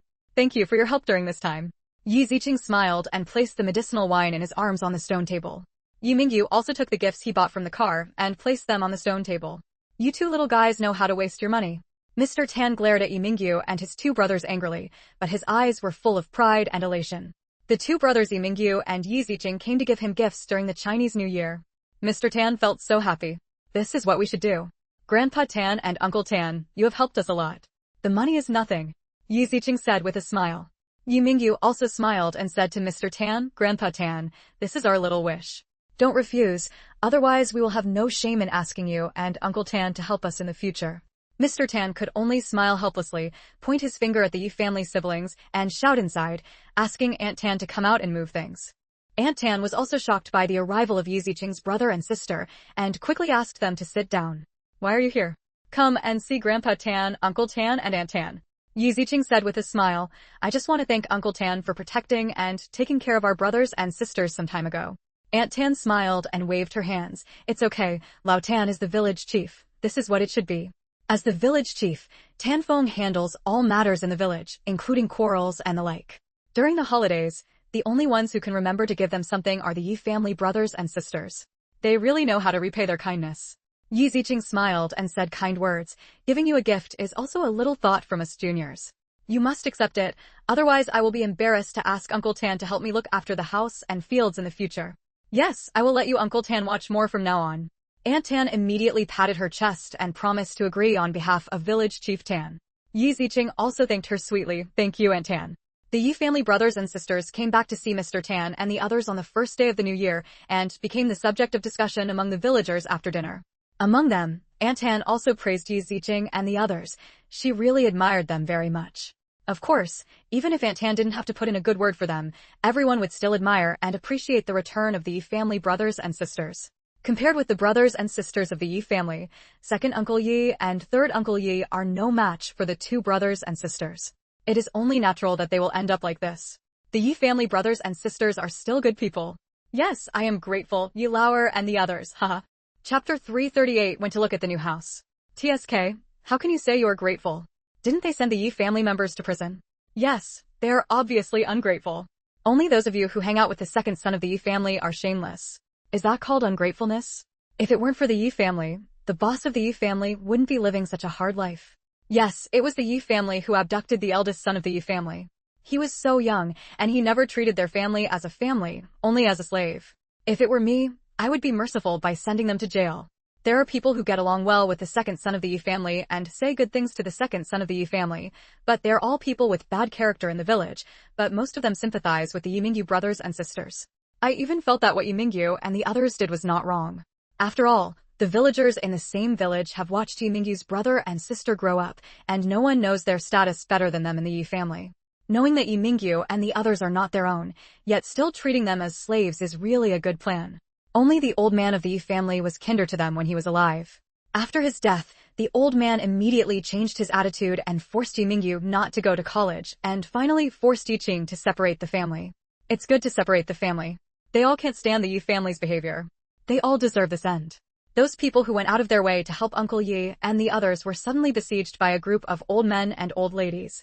They all shrank their necks and ran away quickly. Can't they hide if they can't afford to offend them? Yi Ziqing didn't know about the villagers' discussion about them, nor was he interested in knowing. In the first grade of junior high school, they went back to the village. In the second grade of junior high school, Yi Ziqing and the others stayed at home for a day and packed their luggage. Yi Mingyu went to the bus station to buy tickets for the provincial capital tomorrow. Yes, Yi Ziqing planned to go to the provincial capital first. They would not rush to visit Mr. Yu and Mr. Wu first, but they could go to the new house first, and then go to the surrounding attractions. There are still many scenic spots in the provincial capital. Fu Ting'an and the others only took them to visit the relatively well-known scenic spots before, and there were some others that they had not had the chance to visit. On the third day of junior high school, two brothers and a sister set out on their way to the provincial capital. Because of the previous experience, Yi Ziqing knew where there were some hotels and took the bus to the hotel. The hotel is a bit close to their new home. Although it is not as good as Fu Ting'an and others, it is still a good place to stay in this era. After taking a short rest in the hotel, the two of them went to walk around and have lunch. After the two brothers and sisters had dinner, they went to the new house to take a look at the newly acquired house. When I came to Shanghai Mingqing, because I just took over the house not long ago, many residents have not been able to start decoration. In addition, during the Chinese New Year period, there are almost no people in the community, but there are still a few properties left in the community. Yi Ziqing and Yi Mingyu entered the community and walked on the roads that had been built. However, because it was winter, the green plants planted in the community were a little thin and did not look very beautiful. However, these are the first views of a newly built community, and the scenery in the second half of the year will be very beautiful. Let's go see our own house. Yi Ziqing walked around the community and said to Yi Mingyu with a smile. Yi Mingyu nodded and followed Yi Ziqing to their house on the 15th floor. The two people opened the door of their room 1501. It was empty and it was a rough room. Chapter 339 will spoil me rotten. What design requirements do you have for the house? You can write it down first. Yu Mingyu said to Yu Ziqing with a smile. Yu Ziqing nodded. Okay, this house can still be renovated, and some furniture and appliances can be purchased. Well, I'll listen to you anyway. After swindling a sum of money from the Miao family, Yu Mingyu didn't feel bad about spending an extra 12,000 yuan, as long as his sister lived comfortably and happily.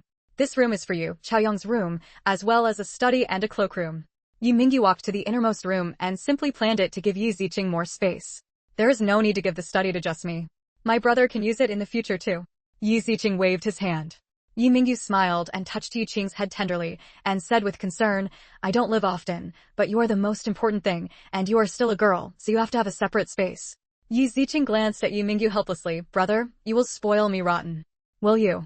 Yu Mingyu laughed. My sister is so good, she will definitely not be spoiled. Yu Ziqing was speechless, but he felt very happy for his brother's sincere and bottomless love, and a happy smile appeared on his lips. Okay, then I'd rather be respectful than obey. Anyway, Yu Ziqing felt that he might not live in this house for long. When her skincare company develops, she can change her residence at any time. When Yu Mingyu really wants a room, she can just change her house, a villa, or a bigger one. Don't worry, my brother's room is not small either. It has everything you need. Yu Mingyu didn't have any big requirements for his room. As his sister was a girl, she would definitely have more clothes, but he only needed a bed, a wardrobe, and a desk. There was no need to add anything else. Well, as long as brother thinks it's enough. Yu Ziqing looked at another room in Chaoyang. The room was not too small, and it was enough to put the things Yu Mingyu needed. With just a simple scan, Yu Ziqing already had a design in mind. Now the decoration only needs to be simple and practical. There is no need to make anything fancy. How do you plan to hire the decoration team? Yu Mingyu asked Yu Ziqing with concern.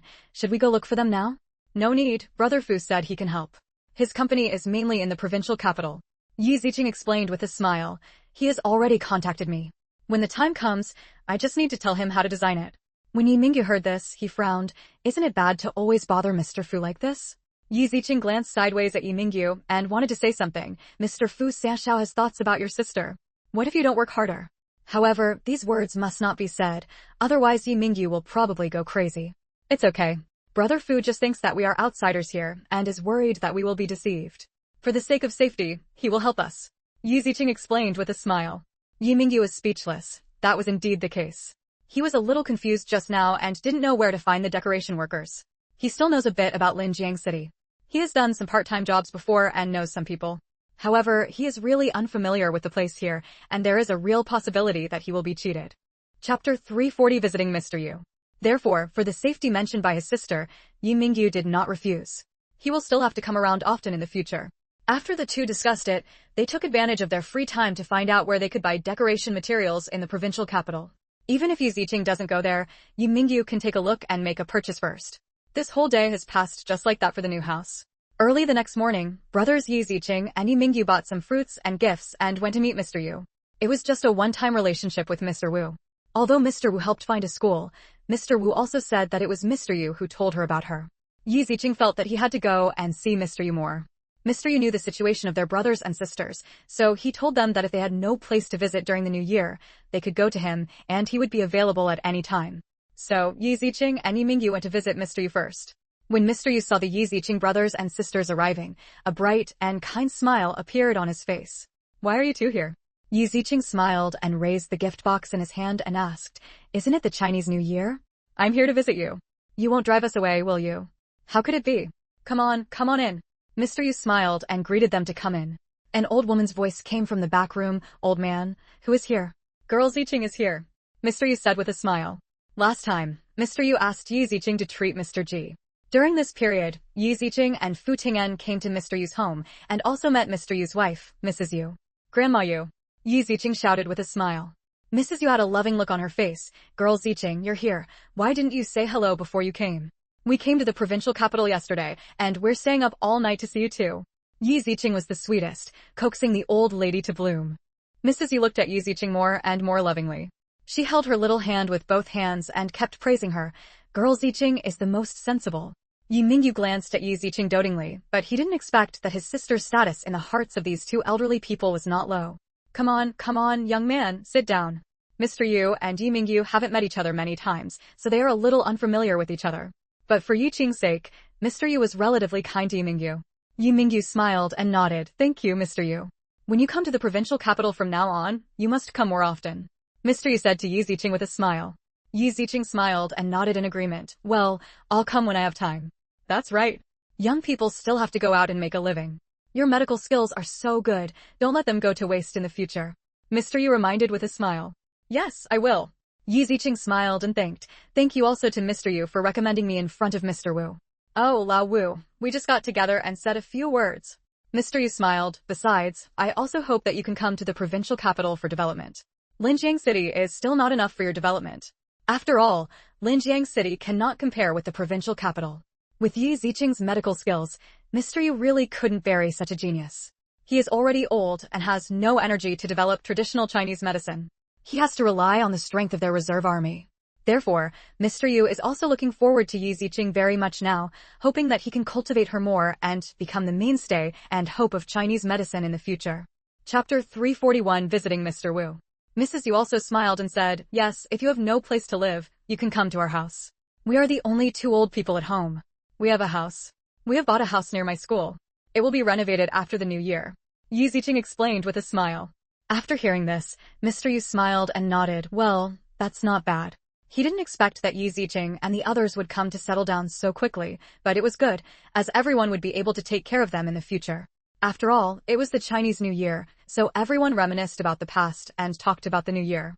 Yi Ziqing also said that another purpose of coming to the provincial capital this time was to visit Mr. Wu, as a way of thanking him for his recommendation.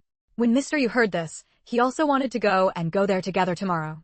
After Yi Ziqing heard this, he originally refused, but Mr. Yu refused, so he finally went to meet Mr. Wu together. I visited Yulao for almost a whole day, and then left for the hotel after having dinner. Early the next morning, Mr. Yu took a car to pick up Yi Ziqing's brother and sister to avoid them taking the bus. Hee, old Wu, look who I brought here. Mr. Yu said with a smile when he saw Mr. Wu. Mr. Wu was not shocked to see Mr. Yu, because he called him yesterday and said he would come, and then said he would bring guests over, but he did not expect it to be the Yi Ziqing brothers and sisters, and he did not expect them to come so quickly. Why are you here? Mr. Wu asked with a surprised smile. Yi Ziqing smiled and explained, we don't have many relatives or friends, so I just came to the provincial capital to visit you. For my sake, I also let Mr. Wu worry about it. It's okay. Anyway, an old man, usually have nothing to do now. Mr. Wu smiled and waved his hand indifferently. Mr. Yu also smiled and waved his hands and said, that's right, this is his strength. After hearing this, Mr. Wu immediately glared at Mr. Yu angrily. Yeah, my strong point. So why are you here to join in the fun? I'm here to eat and drink, can I? Mr. Yu smiled with his hands behind his back. Go. Mr. Wu smiled and waved his hand. Yi Mingyu also quickly said respectfully and apologetically, we have taken the liberty of disturbing you today. Please forgive me, Mr. Wu. I'm just happy to see the old man. Sit down, there aren't many guests coming today. Mr. Wu quickly asked the nanny to pour tea for Yi Mingyu and the others. Yi Mingyu and Yi Ziqing were sitting on the sofa, and Mr. Wu entertained them with a smile. Everyone, sit down and treat this place as my home. Mr. Yu smiled and sat on the sofa, acting like a master. What Mr. Yu did was to make the two brothers, Yi Mingyu, not be so nervous. Mr. Wu glanced sideways at Mr. Yu. This old man really didn't regard him as an outsider. Yes, you treat it as your own home. Sit down and sit down. Mr. Wu smiled kindly and waved his hands, looking at Yi Mingyu and his sister with loving eyes. You are here. It's just right. Although I have already said hello to the school, I am afraid that they don't know who you are, so I will write you a letter of recommendation. Thank you very much, Mr. Wu. Mr. Yu smiled and urged quickly, yes. Take it out quickly, lest I ask you for it next time and have to help you forward it. Why bother? I'll get it. Mr. Wu glared at Mr. Yu angrily. This old boy just didn't deserve a beating. Mr. Yu still laughed and joked, aren't you worried that you will forget easily as you get older? Chapter 342 Brother Fu taught me. You are so old, you just forgot. Mr. Wu was immediately angered by Mr. Yu. As expected, this old boy needed a beating to be honest. With the jokes of Mr. Yu and Mr. Wu, the two brothers Yi Ziqing and Yi Mingyu have become less restrained. The formality was gone, and the ensuing conversation became more lively. Mr. Wu also gave a letter of recommendation to Yi Ziqing, so he could go to school at any time. The school's entrance examination time has not yet been determined, so Mr. Wu did not give a time, but it is in the springtime period, which should be next month. As for the results, they will be announced in a week, and he will help keep an eye on them. Yi Ziqing said that he would review and review again after returning, just to make ends meet. Mr. Wu also knew that Ziqing was not from the provincial capital, so he gave Ziqing some test papers from previous Ingda high school examinations. Although Yi Ziqing's grades in Linjiang City are pretty good, this is a provincial capital after all. Many educational resources in the provincial capital will be better and the educational content will be deeper. Therefore, Mr. Wu gave her these test papers in the hope that she could review more from these aspects. Even if the school is reformed, it will not change too much.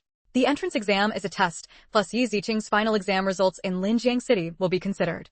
After visiting Mr. Wu, Yi Ziqing and Yi Mingyu went back with a bunch of exam papers. However, after all, it is only the 5th day of the Lunar New Year, and the New Year atmosphere in the provincial capital is still relatively strong. Yi Ziqing and Yi Mingyu will stay here for 2 more days to experience the New Year atmosphere in the provincial capital. After playing for a while, the brothers Yi Ziqing and Yi Mingyu returned to Linjiang City. After returning home on the 8th day of the Lunar New Year, Yi Mingyu took out the paper that Mr. Wu gave to Yi Ziqing. Let's do it first and see how much results we can get. Yi Ziqing took the paper, glanced at it lightly, and said with a smile, "What if I can't rely on it well?" "It's okay, we can think of other ways." Yi Mingyu patted Yi Ziqing's head lovingly, not putting any pressure on her. Yi Ziqing smiled confidently, "Don't worry, I will never let you down. Then you make the rolls and I'll make some food." "Okay." Yi Ziqing went to the room to do the test paper. For Yi Ziqing, the content of the test paper was really very simple, so Yi Ziqing was not worried at all and wrote it very easily. Junior high school exam papers are really nothing to her, a full-level senior. Although Yi Mingyu is already in college, the knowledge in junior high school is very simple for him. After Yi Mingyu finished a set of test papers and corrected them, he found that the score was actually a perfect score, and even the English score was 100 points. In Linjiang City, although English is taught, it is relatively simple.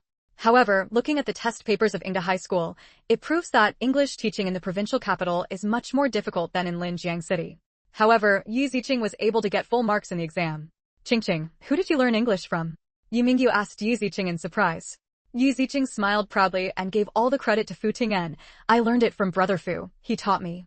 At this moment, Fu Ting'en still didn't know that he was inexplicably taking the blame again. "So that's the case, no wonder. Thank you so much, Mr. Fu." Yi Mingyu also nodded understandingly. Although he didn't know where Fu Ting'en studied, judging from his conversation and knowledge, he should be very good. Chapter 343 Fu Ting'en returns. Originally, he was worried about Yi Ziqing's English, but now it seems that there is no need to worry. Her English is very good, and I believe she will be able to take the exam with ease when the time comes. Yi Ziqing smiled slightly awkwardly. "Well, yes. However, Qingqing is also smart." Yi Mingyu touched Yi Ziqing's head and praised him. "Really? Not bad." Yi Ziqing smiled modestly. Knowing that Yi Ziqing was not afraid of the Ingda high school exam at all, Yi Mingyu felt relieved and did not let Yi Ziqing do the remaining papers so that Yi Ziqing could review them when he was free. After the 2 brothers came back, they were relatively relaxed and lived the normal life of 2 brothers and sisters. In the middle, they were more concerned about the decoration plans of Yi Ziqing's new house and how to decorate it. Seeing that the winter vacation is coming to an end, because Yi Ziqing is now a 3rd-year junior high school student and will soon face the high school entrance examination, so Yi Ziqing went to school earlier than the 1st and 2nd grades of junior high school. Yi Mingyu, who is also a college student, is going back to school. While Yi Ziqing is going to school, he is counting the time to wait for the staff to take over Uncle Ye's house. Yi Mingyu took advantage of his free time and ran to several departments, finally finishing the house matter before leaving. Considering that many things in Uncle Ye's 3rd uncle's house are much more expensive than those in 2nd Uncle Ye's house, home appliances can also be sold for a lot of money. So Yi Ziqing found the property owner committee of the community and hoped that they could help. After many negotiations, Yi Ziqing moved everything out of the house, leaving only cabinets and other items that could not be removed. Looking at the empty house, Yi Ziqing was very satisfied. He and Yi Mingyu cleaned it up and planned to buy some second-hand goods to replenish it and then rent the house out. The 2 brothers and sisters are not short of money now, and the house will only cost around 100,000 yuan if sold, so they might as well leave it alone and rent it out first. Auntie bought this house for the convenience of her work. The teaching quality of the surrounding schools was very good, including Aunt Ye's high school. Therefore, it is very easy to rent out this house, and the price is not low. For this reason, Yi Ziqing immediately asked the person who changed the door and locks to quickly change the door. Even if Aunt Yi came back, she would not be able to come in. Yi Mingyu has gone to school, but he will come here from time to time, mainly to deal with the matter of Uncle Ye's house, and there are some follow-up matters that need to be dealt with. Because Yi Ziqing is not yet an adult, he cannot handle many things, so he can only let Yi Mingyu run back and forth. That is to say, now that my family has money and can buy a round-trip ticket, I can persist, otherwise I would really be reluctant to part with it. Fu Ting'an also came back before Yi Ziqing went to Jiangzhou City, the provincial capital.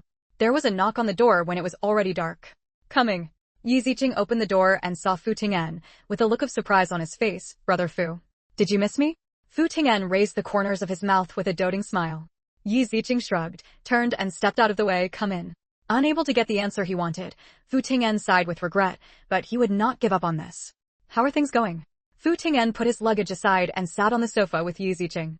Yi Ziqing had already made tea for Fu Ting'an and poured him a cup of tea to let him take a rest first. Chapter 344. Look at Mr. Fu's loving eyes. It's almost done. My brother has also completed the handover of the house belonging to the third child of the Yi family. That house belongs to our brother and sister. That's good. Fu Ting'an nodded with satisfaction. Yi Ziqing smiled gently at Fu Ting'an. Thanks to your help. If it weren't for the lawyers arranged by Fu Ting'an, they wouldn't have been able to resolve these matters so quickly. As long as I can help you, I can do anything. Fu Ting'an looked at Yi Ziqing tenderly and dotingly and said, That's just right. The new house has been taken over. When will it be installed? Well, I have arranged for a decoration master to carry out the design. If you have any requests, you can tell me. Yi Ziqing went into the room and took out the design drawing he designed to Fu Ting'an. This is my design. Fu Ting'an just glanced briefly and nodded. Okay. I will tell them. Brother should go back to supervise the work. Anyway, please pay attention. Yi Ziqing smiled slightly and looked at Fu Ting'an with a playful look. Fu Ting'an knew what Yi Ziqing meant. Wasn't he just worried that Yi Mingyu would see something was wrong? I understand, don't worry, your brother will never find out. Yi Ziqing supported his chin with one hand and looked at Fu Ting'an with a look of gloating at the good show. How are you going to explain it then? You will always encounter it. Fu Ting'an shrugged. One of my offices is relatively close here.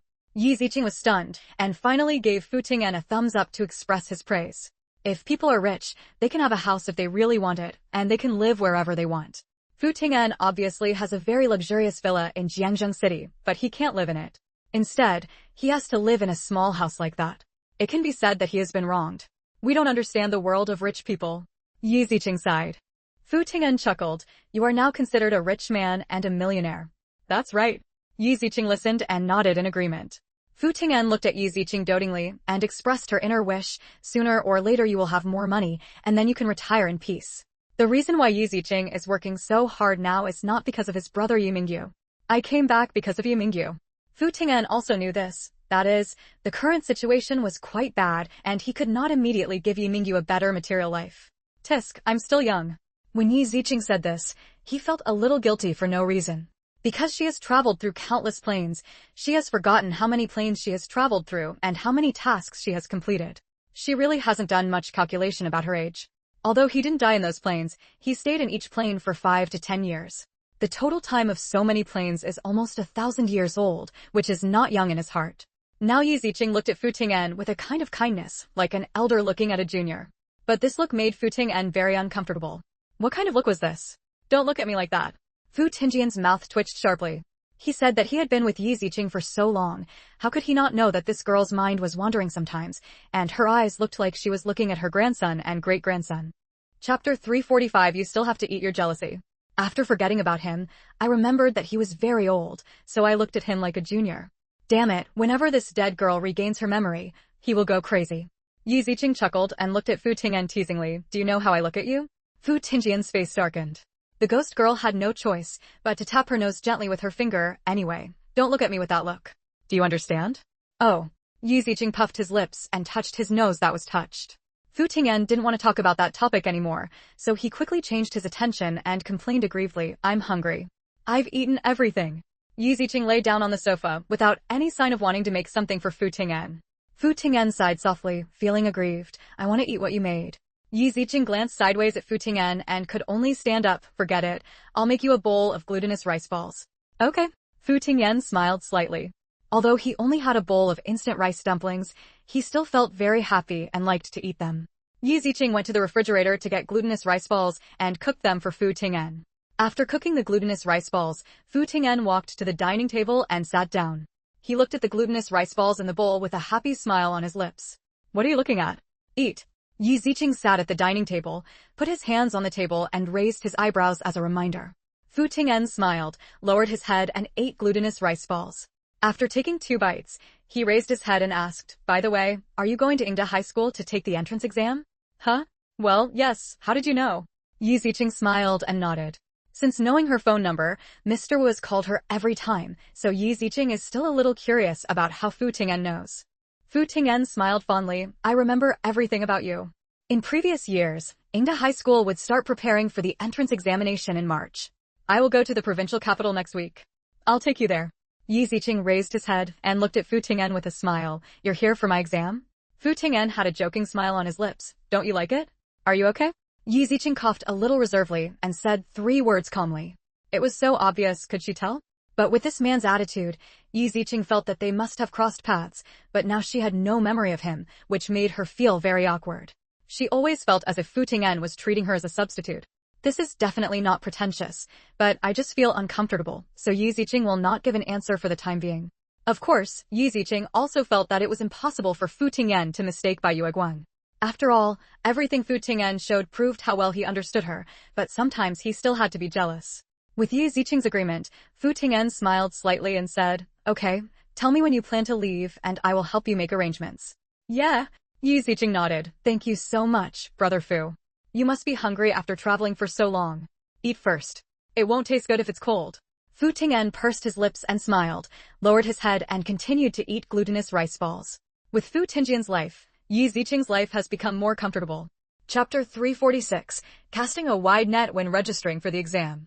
Because Yi Ziqing doesn't have to get up every morning to make breakfast, clean up, or make dinner when he gets home, because someone has done all these things for him. She only had to attend classes for the day and then go home for dinner. On this day, Yi Ziqing felt that her whole body was about to become useless. Just like that, it was time for Yi Ziqing to go to the provincial capital to take the Ingda High School examination. However, because of this matter, Yi Ziqing planned to take a week off, not only to take the exam, but also to look at the house, the piece of land acquired from Mr. Miao, and the skincare company handed over to Zhou. However, when Yi Ziqing came to the class teacher's office to ask for leave, the class teacher was shocked. "Please take a week off?" "Yi Ziqing, do you know what is going on now? Do you know that you're about to take the high school entrance examination?" The head teacher reminded Yi Ziqing worriedly. Yi Ziqing nodded. "Yeah, I know, I'm going to the provincial capital to take the entrance exam." When the class teacher heard this, he was immediately excited. Entrance exam. What school? Yi Ziqing was going to high school in the provincial capital. Why didn't he know? "Teacher, you also know the situation of my family. I have no relatives here. My brother has gone to the provincial capital now. I don't know if he will develop there in the future, so I plan to live with him in the provincial capital. So I applied to several middle schools in the provincial capital and planned to cast a wide net. I will take the exam this week." Yi Ziqing made up a random reason and did not say that it was Ingda High School. When the head teacher heard this, he didn't know whether to stop him or to congratulate him. He understood Yi Ziqing's purpose very well. All the teachers and students in the school knew about the Yi family. Their fathers were abducted, which meant that the 2 brothers and sisters now had no relatives in Linjiang City. "In this case, it would be better for my sister to follow her brother to the provincial capital for development. It might be better than for Yi Ziqing to study alone in Linjiang City. Therefore, it is not easy to persuade her to go to the provincial capital to study. After all, her grades are very good. Maybe it would be good to go to the provincial capital for development." "Okay, then go ahead." "Okay, thank you, teacher." Yi Ziqing smiled and accepted the teacher's vacation. After returning home on vacation, Fu Ting'an asked with concern, "Did you get your leave?" "Of course I'm invited." Yi Ziqing smiled confidently. Fu Ting'an asked with a bit of curiosity, "What did you tell the teacher?" "I said that I applied to several schools in provincial capitals and wanted to take the entrance exam, and the teacher agreed." Yi Ziqing spread his hands and explained with a smile. Fu Ting'an smiled fondly and gently touched Yi Ziqing's head. "Yeah, smart." Yi Ziqing enjoyed Fu Ting'an's gentle touch, but she was still a little embarrassed. "Okay, let's have dinner. Let's go to the provincial capital tomorrow." "Yeah." Fu Ting'an didn't say much and started having dinner with Yi Ziqing. After sleeping in and having breakfast the next morning, Yi Ziqing took Fu Ting'an's car and headed to the hotel booked in the provincial capital.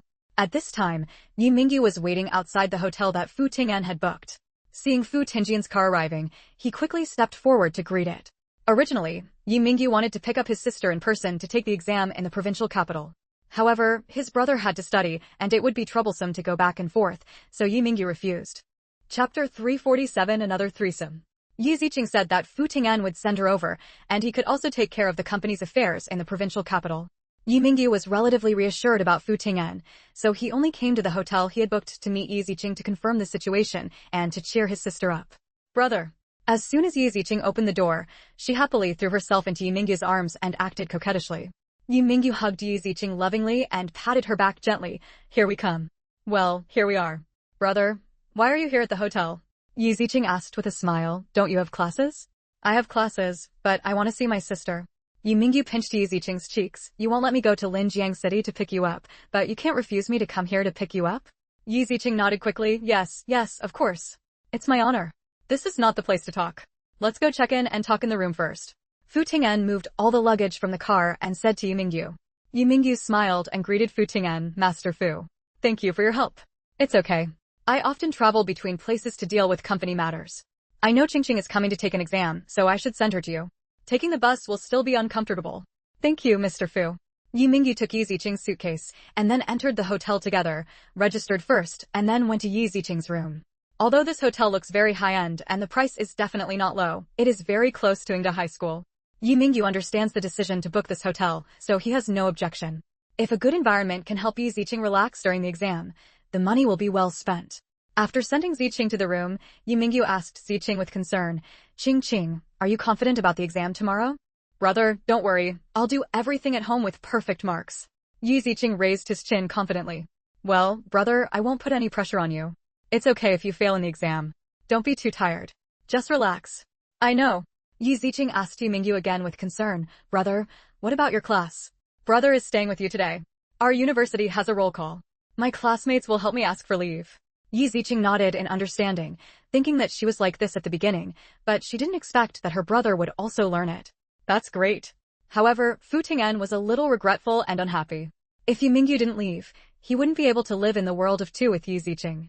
We plan to go to the new house in the afternoon. Brother, will you go? Yi Ziqing asked with a smile. Yi Mingyu smiled and nodded. Okay. It's already being renovated. Did you know? Then he looked at Fu Ting'an. Master Fu, thank you very much for the renovation. Give me the bill when the time comes and I'll give you the money. Okay. Fu Ting'an didn't refuse and agreed. I know that Yi Mingyu will never spend a penny without spending a penny, so I have to pay, but of course the price and money have to be manipulated. Thank you, Mr. Fu. With Fu Tingjian's help, Yi Mingyu felt relieved. After taking a short rest and having lunch, everyone went to the new house to check the situation. Shanghai Mingqing is a new community, and since it is already the end of the new year, many household owners in the community have already begun renovations. Chapter 348 So fast. As soon as you enter the community, you can hear the sound of renovations. Yi Ziqing and the others came to their floor. Both households were renovating, and the sounds of ping-ping-pong-pong work could be heard from both houses. Yi Mingyu glanced at the next door and said, the next door is also being renovated. That's great. It won't affect you then. The next door has also been renovated, so Yi Mingyu doesn't have to worry about disturbing his sister due to the renovation next door. Yeah.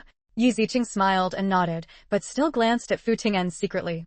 Fu Ting'an pursed his lips and smiled, but did not explain that this house belonged to him. The three of them entered the new house together. There were a lot of wooden boards piled on the floor of the new house. Now they were doing carpentry work, which was very fast. Painting can be done as soon as the carpentry is completed, but the subsequent painting needs to be applied many times and wait for the wall to dry, so it takes more time than other processes. However, that is already the last step, and it doesn't matter if it's slower. There were 3 workers working in the house. When they saw Yi Mingyu and the others arriving, especially Yi Mingyu, they all shouted, "Boss!" These workers were recruited by Fu Ting'an, but they had never seen Fu Ting'an, only their foreman had. Yi Mingyu would come over from time to check on the situation, so the workers still knew Yi Mingyu. You guys are very fast. Is the ceiling ready soon? Yi Mingyu asked with concern. Yes, we will work together and we will be ready soon. The finished cabinets were all custom-made together with Fu Ting'an and the others. They were all worked directly upstairs. After being cut to size and moved downstairs for assembly, it would be much faster than doing it in the same house. The boss behind the scenes said that the decoration speed of other houses can be slow, but the speed of this house cannot be full. It must be the fastest and everything should be done first. That's why their cabinets and ceilings are made so quickly. This speed also surprised Yi Mingyu. He didn't expect it to be so fast. It's so fast. The boss told us to speed up and get the painters in as soon as possible before the weather gets hot, the worker explained with a smile. Yi Ziqing smiled and nodded. Well, it's all your fault. Well, it's better to hurry up, so that the smell of summer can be relaxed, and we can move in September. Yi Mingyu also agreed very much, and he would let Yi Ziqing live there then. What's more, Fu Ting'an selected the best materials for Yi Ziqing. Although there was formaldehyde, it was definitely not much, so after a summer, most of the smell would be gone. Have you measured the dimensions of the cabinet door? Yi Mingyu asked with concern as he looked at the empty cabinet. The measurements have been taken, and the factory has started processing and manufacturing. When the paint is ready, we can come over and install it. Yi Ziqing nodded with satisfaction and turned to give Fu Ting'an a look of appreciation and thanks. He had arranged it well. Fu Ting'an curled his lips, as long as Yi Ziqing was satisfied. After taking a look at the bedroom and 2 bathrooms, as well as Yi Ziqing's cloakroom and study room, Yi Mingyu was very satisfied. When he came here before, there were no cabinets, so the cloakroom looked empty. Now that the cabinets are added, it becomes more and more attractive. This is the real first new house for the 2 brothers and sisters. The one they bought before was a second-hand house after all. It was just repainted and it looked new. Now this house is completely decorated from scratch, so Yi Mingyu is more concerned about it than Yi Ziqing. After all, he is the closest. Chapter 349 by a bicycle. Looking at the well-made house, Yi Ziqing was very satisfied. Brother, what do you think? Well, it's already good, beyond my imagination. Whether it's speed or results, Yi Mingyu must admit that Fu Ting'an has indeed done a good job. If it were him, he probably wouldn't even know who to find the workers now, and he doesn't know if he can move in this year. Thank you, Mr. Fu. Yi Mingyu thanked Fu Ting'an again. Fu Ting'an waved his hands and put his hands in his trouser pockets with a smile. It's nothing, I know more people. So you still have to rely on friends when you go out. Yes, it is our honor to have a friend like Mr. Fu. Yi Mingyu sighed. This time I just want to see how the decoration is going. At this rate, it will definitely be ready by May. Yeah. Yi Ziqing nodded and said with a smile, I will take the high school entrance examination in June. After the exam, I can come to the provincial capital. Then I can come and repair my home appliances. Well, it's up to you. You can do whatever you want. Yi Ziqing turned around and saw that the cabinets were all according to the size and design she gave, and nodded with satisfaction. Everything is done very well. There should be no problem. Yi Ziqing said with a relieved smile, I am very relieved to leave it to Brother Fu. She made this design drawing and then asked Fu Ting'an to give it to the workers. It would be terrible if she gave the dimensions and still made it according to their own ideas. Well, don't worry, leave it to me. Brother Yi doesn't have to worry. Fu Ting'an said to Yi Mingyu with a smile. Fu Ting'an knew that Yi Mingyu came often, and he understood his intentions. Okay, let's go first. Yi Ziqing clapped his hands and told Fu Ting'an and Yi Mingyu to leave first. There is no need to stay here anymore. There is still dust everywhere on the ceiling. Well, it's very gray here, let's go first. After checking the new house, the 3 of them took a walk around and headed towards Ingda High School. The house was originally bought near Ingda High School, so now they don't have much distance to walk to Ingda High School. Qingqing, do you want to buy a bicycle in the future? Yi Mingyu asked Yi Ziqing with concern. A bicycle? Isn't it necessary? Fu Ting'an disagreed and said, no need, right? Such a small distance. With him around in the future, will Yi Ziqing still need to ride the bike by himself? I still need it. From now on, Qingqing will need it when she goes out on the street or to the market. Carrying too many things is quite heavy. Of course, you can buy something suitable for you girls to ride. You can also sell the 2 bicycles in Linjiang City to get some money. The bicycle in Linjiang City has been around for 5 or 6 years, and Yi Mingyu had strongly requested it. Yi Mingyu considered that it was too far from the village to the city and walking would be a waste of time and energy, so he thought about buying a bicycle. At first, the Yi family was reluctant. Mrs. Yi didn't like their family, so she didn't want to buy them anything good. Bicycles also cost a lot of money. But Yi Mingyu analyzed the reasons. The Yi family also knew that working part-time was more profitable than doing farm work at home. For the convenience and to earn some more money from working, they finally agreed to Yi Mingyu buying a bicycle. After all, many part-time jobs at this time are calculated by the hour. A few more hours would make the current cost much more valuable, so they finally let Yi Mingyu buy the bicycle. Chapter 350. It's getting harder and harder to mess around. Even though Second Uncle Yi was dissatisfied with buying Yi Mingyu a bicycle, Second Uncle Yi thought about it again and realized that only when Yi Mingyu made money could he have fun, and there was no psychological imbalance in his mind. Finally, with the support of Mr. Yi, Yi Mingyu took the money to buy this bicycle. Thinking of the convenience of having a bicycle, Yi Mingyu thought that if Yi Ziqing had a bicycle, even if he was not going to school, it would be more convenient to go to the surrounding markets, supermarkets, etc. After hearing this, Fu Ting'an opened his mouth and wanted to say that he was there, but found that it didn't seem possible. Yi Mingyu doesn't know that he lives next door to them, and he can't let him discover his purpose. I could only shut my mouth angrily. Yi Ziqing almost forgot about it, and touched his nose a little awkwardly. Oh well, there's no rush now, we'll talk about it later. After all, there's no use for it now. To be honest, Yi Ziqing actually had an idea with Fu Ting'an. This guy lived next door and didn't have to worry about carrying things, so he couldn't explain it at the moment. Now that Yu Mingyu pointed out that Yi Ziqing really thought that was the case, he could only agree in embarrassment, but not now. Yes, that's right. Yu Mingyu nodded in agreement. Now you can consider it first. There is no place to stop now and there is no point in buying it, so it is right not to consider it now. Yu Mingyu didn't ask for a bicycle anymore. Yi Ziqing and Fu Ting'an secretly wiped a cold sweat in their hearts. It was so dangerous. However, if you really want to dispel Yu Mingyu's suspicion, there seems to be nothing wrong with buying a bicycle. It's only $100, which is really nothing to them now. Fu Ting'an secretly breathed a sigh of relief and thought about how it would be better to refuse Yi Ziqing's decision not to buy a bicycle in the future. But after thinking about it, there seems to be no reason. Shouldn't he just say that the house next door belongs to him? It seems too late now, right? Fu Ting'an patted his mouth gently, wanting to slap himself in the face. He just admitted it openly without saying what he was doing. Now it's not like I can't say anything anymore. Anyway, everything will wait until you live here. There are still a few months. You should prepare well for tomorrow's exam. Don't worry, just relax. I will take you to the exam room tomorrow. No need, right? Upon hearing this, Yi Ziqing quickly refused. I have an exam at 8 o'clock tomorrow morning, brother. You better not come. Yu Mingyu patted Yi Qing's head lovingly and said nonchalantly, it's okay, I had to get up so early before. Upon hearing this, Yi Ziqing made a suggestion with concern. Then why don't you stay here and sleep with me, brother? There is still a bed in the hotel anyway. It's okay, I still have things to do at school.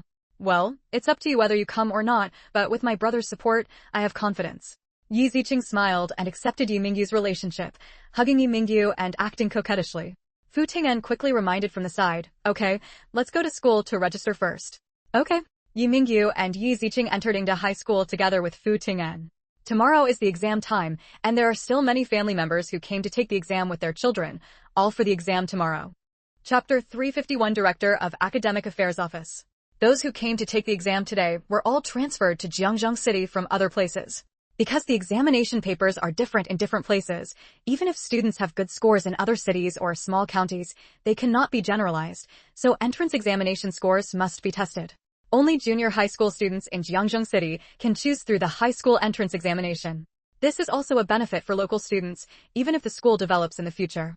Fu Ting'an led the way and took Yu Mingyu and Yi Ziqing directly to the Academic Affairs Office. Because she had a letter of recommendation from Mr. Wu, she was asked to give it to the dean today. The dean is also very busy today and is busy sorting out materials for tomorrow's exam. Fu Ting'an knocked on the door and opened the door after getting a response from inside. Hello, Director Xia. My name is Fu Ting'an. We're here to register for the entrance exam today. Fu Ting'an opened the door and explained the purpose of their visit. Yi Ziqing also stepped forward and introduced himself with a smile. Hello, Director Xia. My name is Yi Ziqing, and this is my letter of recommendation. Director Xia took the recommendation letter from Yi Ziqing and pushed up the glasses on the bridge of his nose. Yi Ziqing, you are the student Mr. Wu mentioned. Even now, the old principal Wu Hongbin has such absolute authority in Ingda High School, which is equivalent to the emperor. Even if he, the dean, does not give arrogant face, the old principal still has to give it. He had to pay careful attention to the old principal's recommendation, and she was the girl who made the old principal so sad. Well, I'm lucky enough to have met Mr. Wu several times. Yi Ziqing smiled modestly. Mr. Wu told me that you have medical skills? Are you also good at calligraphy? Since it is recommended, Mr. Wu also explained the reasons. These 2 points are recommended. He had only heard about it. He heard that even Mr. Yu from the Provincial Traditional Chinese Medicine Hospital praised Yi Ziqing's medical skills. He didn't know the specific medical skills, but at least it shouldn't be too bad. He could develop into traditional Chinese medicine in the future, and calligraphy was also possible. To be honest, Director Xia was skeptical about this, but since the old principal paid so much attention to it, he should also pay attention to it. Well, I studied under an old Chinese medicine doctor, which is considered an inherited Chinese medicine skill. Yi Ziqing explained with a smile. That's it. Director Xia understood that this kind of inheritance must have gifted medical skills since he was a child. He rummaged through his desk and took out a document bag and handed it to Yi Ziqing. I have already registered your general information. Here is your information, including the examination room and other information. Yi Ziqing took the document bag and thanked her arrogantly. Okay, thank you very much, Director. Director Xia still looked businesslike. I've read your recommendation, but you still need to take the test tomorrow. The school will assign you classes based on your academic performance. You should know this, right? Yi Ziqing nodded. Yes, I know. I am very confident in my study. That's good. Director Xia nodded with satisfaction. I believe Mr. Wu's vision is not wrong. Okay. Let's take our leave now. Yi Ziqing and Fu Ting'an said goodbye to Director Xia and left first. Relax. Yi Mingyu breathed a huge sigh of relief. He didn't dare to speak just now for fear of saying something wrong, so it was Fu Ting'an who said the beginning. Yi Ziqing smiled. It's nothing, brother, you're just too worried. Chapter 352. Why are you only 15 years old?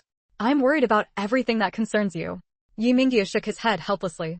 Fu Ting'an smiled and handed Yi Mingyu a step. Concern leads to chaos, understand? Yi Mingyu nodded quickly in response. Yes, yes, caring will lead to chaos. It's Mr. Fu who understands me. Yes, yes, it's an honor for me to have a brother relationship. Yi Ziqing laughed. Fu Ting'an smiled and asked Yi Ziqing, would you like to see the examination room tomorrow? No, there are still students in class today, so I won't go. Yi Ziqing glanced at the teaching building and shook his head. Anyway, there will be opportunities in the future. Well, there will be another chance in the future. Fu Ting'an was very confident that Yi Ziqing could enter into high school, so he was not in a hurry. Fu Ting'an smiled and left into high school with Yi Ziqing and the others and walked around. The two brothers and sisters walked around for a while, and it was almost time for dinner. The three of them had dinner at a nearby restaurant. Yi Mingyu went back to school and did not stay in the hotel with Yi Ziqing. After sending Yi Mingyu away, Fu Ting'an wiped the cold sweat from his forehead, feeling increasingly uncomfortable. When Yi Ziqing saw Fu Ting'an's appearance, he couldn't hold back and burst into laughter. Fu Ting'an turned around and saw that Yi Ziqing's smile had lost its image. He reached out angrily and flicked her forehead. Why are you laughing at me? Yi Ziqing touched his forehead and said with a smile, no, I just think why are you so afraid of my brother? Is my brother so scary? Fu Ting'an looked at Yi Ziqing fondly and helplessly. It's all for you. Yi Ziqing shrugged innocently. What does it have to do with her? Who made you covet me, so you have to bear the fear now? Yi Ziqing teased with a proud smile on his face. Fu Ting'an clicked his tongue, stretched out his hand and tapped the tip of Yi Ziqing's nose. If you promise me, won't there be so many things? Yi Ziqing had a teasing smile on his lips. Okay, I don't care.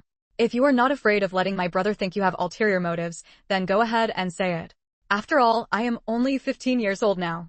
You have the guts to say it. Fu Ting'an's whole body seemed to be completely drained of energy in an instant. He actually forgot that Yi Ziqing is only 15 years old now, not yet an adult. Therefore, if he named his relationship with Yi Ziqing now, Yi Mingyu would probably be able to beat him out, and he would probably not be able to even meet Yi Ziqing in the future. It would be the best decision to hide it from Yi Mingyu now. So now he has to bear the fear and fear. Who asked him to covet someone else's baby sister? Why are you only 15? Yi Ziqing shrugged innocently. You blame me. She doesn't want to wear it so small. However, in fact, it would be better to be younger. She also wanted to be younger, so that maybe she could save her parents' lives. Unfortunately, God only gave her to save her brother's life. She could change his fate of being able to go to college. She was already satisfied and did not force too much. Then when will you grow up? Fu Ting'an looked at Yi Ziqing longingly, hoping that this girl would grow up quickly. Yi Ziqing showed a sly smile that took pleasure in others' misfortune, stretched out his white and tender hands and patted Fu Ting'an's shoulder, looking helpless. I will be 18 years old in 3 years, so I can be considered an adult. Chapter 353. Did you send someone? There are still 3 years left. Fu Ting'an sighed softly, a little regretful, but still looked at Yi Ziqing with a gentle smile on his face. Then do you accept me? Although Yi Ziqing has not recovered those memories, in fact, she has already accepted him in her heart and is already very familiar with him. The current way of getting along with him is the same as before. These days, she is really familiar and nostalgic. Huh? Yi Ziqing was stunned and opened his mouth as if he said something wrong. Didn't what she said just now seem like she had accepted Fu Ting'an's confession and then hid it from her uncle? I won't talk to you anymore. I'm going to bed early. You can go. With that said, Yi Ziqing pushed Fu Ting'an to leave the room. Fu Ting'an chuckled and let Yi Ziqing push him out. However, he stopped when he was walking to the dining room and turned to look at Yi Ziqing. Then, he bent down slightly, leaned into Yi Ziqing's ear and whispered, I will wait for you. Yi Ziqing's cheeks instantly turned red, and he pushed Fu Ting'an away again, holding onto the door with one hand. You go slowly, or I won't see you off. After saying that, he closed the door with a bang. Fu Ting'an looked at the closed door, his sexy and cool thin lips raised in a slight arc, with a smile of satisfaction and happiness on his face. Yi Ziqing leaned against the door, took a few deep breaths and patted his cheek. This guy has been plotting against me all day long. Yi Ziqing muttered. To be honest, he felt quite unhappy and had to find a way to fight back. Fu Ting'an could always plot against her, but Yi Ziqing could only be bullied. This feeling felt very familiar, but also very sweet. Never mind. Yi Ziqing didn't want to think about Fu Ting'an, so he went to look through some things in the document bag, looked at tomorrow's exam venue, exam arrangements, etc., and understood the following arrangements, and then went to take a shower, wash his hair and go to bed. Early the next morning, Yi Ziqing got up and had breakfast with Fu Ting'en in the hotel restaurant. Yi Ziqing stood outside the hotel and looked around. He didn't see Mingyu arriving. He looked at the time again. It was past 7 o'clock, so he probably hadn't arrived yet. I've sent someone to pick up your brother, don't worry, he's on his way. Fu Ting'en comforted Yi Ziqing with a smile. Yi Ziqing looked at Fu Ting'en in surprise. Did you send someone? She didn't expect that Fu Ting'en would do such a good job and arrange things well. Well, I've asked them to send your brother to the school gate. Okay, let's go to school first. Yi Ziqing also went to school with Fu Ting'en first, and sure enough, he saw Fu Ting'en's car parked at the school gate. Yi Mingyu got out of the car and saw Yi Ziqing smiling and waving. Brother, you're here. Yi Mingyu smiled and nodded, and glanced at Fu Ting'en gratefully. Well, thanks to Mr. Fu, otherwise, I would still have to wait for the bus. Brother Yi, you're here to send Qingqing for the exam, so you can't miss it. Fu Ting'en smiled. Well, you can't miss it. Yi Mingyu nodded, turned to Yi Ziqing and said, go in. Yeah. Under the escort of Yi Mingyu and Fu Ting'en, Yi Ziqing entered Yingda High School and sent her to the examination room. Qingqing, don't worry, just perform normally. Yi Mingyu patted Yi Qing's shoulder to comfort him. Yi Ziqing smiled and waved. Yeah, I understand, brother. Then I'll go in alone. Chapter 354 The Brother Who Was Plotted Again. Yi Mingyu waved his hand and watched Yi Ziqing go in together with Fu Ting'en. Fu Ting'en glanced at Yi Mingyu, who seemed a little nervous next to him, smiled and patted his shoulder. Don't worry, I believe in your sister. Well, I believe it. Yi Mingyu smiled awkwardly. I just can't help but worry. Fu Ting'en also smiled. Well, after all, it's normal for a brother to worry. However, the two of them didn't communicate much after that. Instead, they walked around the school, then returned to the car and sat waiting for Yi Ziqing. Brother Yi, are you confident in handling that piece of land? Fu Ting'en asked Yi Mingyu with a smile. Yi Mingyu suddenly felt a little embarrassed. I don't know yet. If Brother Yi wants to develop in this area, I can recommend you to try a company, do an internship, and at least understand how to do it. Fu Ting'en said with a smile. Yi Mingyu pondered for a moment and quickly thanked. Thank you so much, Mr. Fu. He wanted to rely on his own abilities, but sometimes, one person couldn't do it at all, and it was such a big thing. His sister also spent a lot of effort on this land, so he couldn't let his sister down. Even if he owes Fu Ting'en a favor now, he doesn't care. If he accepts the favor this time, he will pay it back next time. This is a business card. You can contact him when the time comes and he will help you arrange it. Fu Ting'en took out a business card from his wallet and handed it to Yi Mingyu. Yi Mingyu took the business card with both hands and secretly vowed to do a good job. Fu Ting'en smiled proudly in his heart. The plan was successful. As long as Yi Mingyu is busy all day long, he will have time to accompany Yi Ziqing. Moreover, if Yi Mingyu asks for leave, he can know his movements at any time, right? Well, the plan is perfect. Yi Mingyu didn't know that Fu Ting'en had already plotted against him. The test paper was very simple. It only took Yi Ziqing half an hour to complete it, but he did not leave early. Instead, he waited until an hour had passed to avoid drawing too much attention. After the exam in the morning, there were also exams in the afternoon. There were 4 exams in total, including language and mathematics and comprehensive arts and sciences. Yi Ziqing took the exam for a whole day and finally passed all the courses. Yi Mingyu and Fu Ting'en also accompanied Yi Ziqing, waiting for her exam to be completed. When the last exam ended in the afternoon, Yi Ziqing was the first to come out. He came out a little early, so it was still relatively early, only around 4 o'clock. Fu Ting'en opened the door to greet Yi Ziqing and asked with concern, Are you tired? Fortunately, I'm not tired. The questions are very simple and I didn't spend too much time on them. Yi Ziqing smiled and shook his head, speaking very relaxedly. Yi Mingyu smiled and patted the back of Yi Qing's hand to comfort him. Just keep it simple. I believe you will get good results. Now everything is a foregone conclusion. It's best to wait for the result whether it is good or bad. When will the results be released? The school will post the announcement list in a week. Yi Mingyu smiled. That'll be quick. I'll take a look at it then, so you don't have to come. I'll tell you the result. Okay. Thank you for your trouble, brother. Yi Ziqing smiled and did not refuse. She believed that her brother also wanted to do this, so she would not stop him. Although it was still early, it was almost dinner time, so Fu Ting'en took Yi Ziqing and the others to a place a little further away for dinner. They had more time on the way, so they could have dinner there just in time. Chapter 355 Skincare products are about to be launched. After dinner, Fu Ting'en personally took Yi Mingyu back to university. Brother, you don't have to come to see me off tomorrow. Brother Fu will take me home tomorrow morning. Yi Ziqing smiled. Yi Mingyu sighed helplessly. Well, I feel relieved that Mr. Fu is here. When you get back, give me a call. Do you understand? Yeah, I got it. Yi Ziqing smiled slightly, thinking to himself, he still needs a mobile phone. Be careful along the way. When you get back, you can play if you want. If you don't want to play, go and rest. Okay, bye. Yi Ziqing waved and saw Yu Mingyu off before returning to the car. Fu Ting'an drove away, and Yi Ziqing breathed a sigh of relief and stretched. I can do my own thing tomorrow. Where do you want to go first tomorrow? Let's go see Yu Zhou first and see what's going on with him. Last time, Yi Ziqing did not give all of the 5 million he got from Mr. Miao to Yu Mingyu, so part of the investment was added to the skincare company. This also accelerated Yu Zhou's work progress. I believe that we are now in the final stage, and we will be able to get our money back soon. Okay, it's all up to you. Fu Ting'an smiled and asked Yi Ziqing, will you go to my house to rest today? Yi Ziqing glanced sideways at Fu Ting'an and guessed almost exactly what his purpose was, but she didn't tell him off. It's up to you. Okay. Fu Ting'an was very happy when he got the answer. Having made the decision, he took Yi Ziqing to move his luggage and live in his villa. Arriving at Fu Ting'an's villa again, Yi Ziqing couldn't help but clicked his tongue. You are really well prepared. This is natural.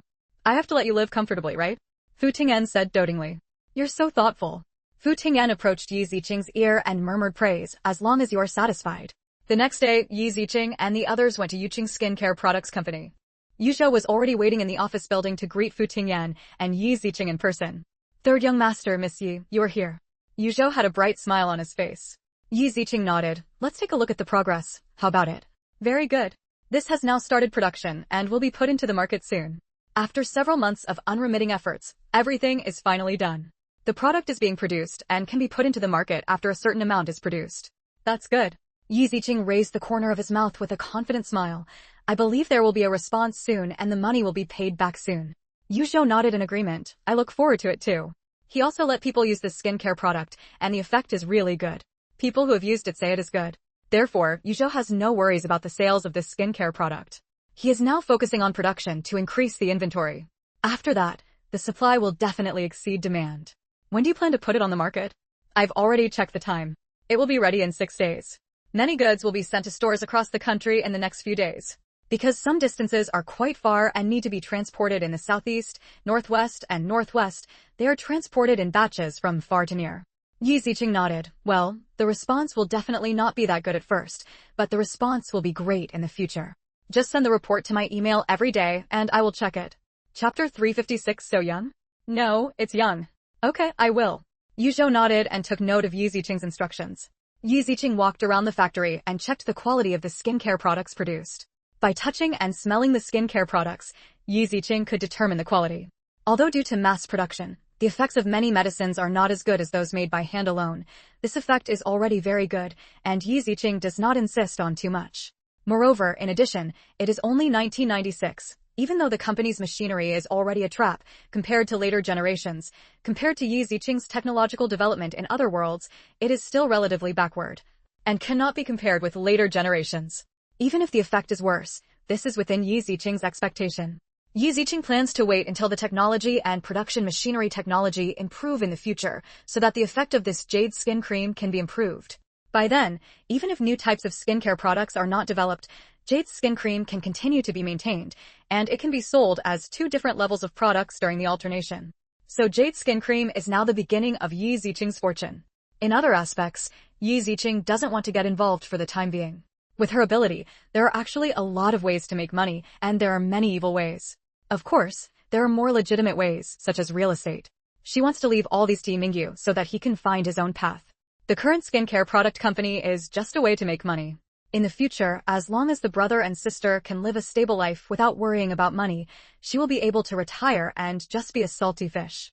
I spent the whole day in the factory, looking at the production situation in the factory, looking at the latest company documents, and meeting the current company's employee team. Yu Zhou still had some abilities, but compared with the subordinates that Yi Ziqing had collected before when he traveled to other planes, they were still far behind. Many of them were a little immature, and some of their methods were still a bit behind. However, it is now 1996 after all, and many people have not yet developed their thinking. It is much better than in those ancient times. After exploring the skincare product company all day, Yu Zhou secretly breathed a sigh of relief when he returned. The assistant who had been accompanying him asked curiously, Mr. Yu, is this really our boss? The assistant was with Yu Zhou all day long, so the assistant had no chance to confirm again. Yu Zhou glanced at the assistant and laughed. You didn't expect it, did you? Our boss behind the scenes is so young. No, he is young. Well, yes. The assistant nodded in agreement. Many of our products are traditional Chinese medicine, and Ms. Yi is a traditional Chinese medicine practitioner who has been trained by teachers and can be regarded as ancestral, so there is nothing special. Yu Zhou patted the assistant with a smile and said matter-of-factly. In Yu Zhou's heart, the reason why Yi Ziqing has this recipe is because it was passed down from his ancestors. Many of the recipes now are passed down from his ancestors. Therefore, Yu Zhou felt that the reason why Yi Ziqing was able to achieve his current development was all thanks to Fu Tingyan and Duan Yi. Otherwise, she really wouldn't be able to do it on her own, and it would have to be done when she grows up. The assistant also agreed with Yu Zhou's statement. Nowadays, there are many people who talk about things based on the inheritance of their ancestors, not to mention that their facial creams are still very effective. I have to say that this little girl Yi Ziqing is very forward-looking. Chapter 357 Education Fees Required. Even though Yu Zhou said it was passed down from his ancestors, the assistant said Yu Zhou admired Yi Ziqing more. Who would have thought of doing this, and who would have the ability to build such a company? Yi Ziqing didn't know yet that she had gained a little fan during this trip. Where are we going to eat? Fu Tingyan glanced at the time. It was already past 5 o'clock, and asked Yi Ziqing with concern. Yi Ziqing crossed her legs and shook her head boredly. I can do whatever I want. There is a decent restaurant nearby. Let's go eat there. Okay. Yi Ziqing nodded indifferently. Without Yu Zhou, Fu Tingyan asked without hesitation, are you satisfied with the company's situation? Well, it's okay, but some of my ideas are still a bit behind. But let him do it for now, and you'll know when he touches his head. Yi Ziqing said nonchalantly. Although she is in urgent need of money, she is not in a hurry. It is enough to get back the money she added before and give Yi Mingyu an explanation first. She is not in a hurry for anything else.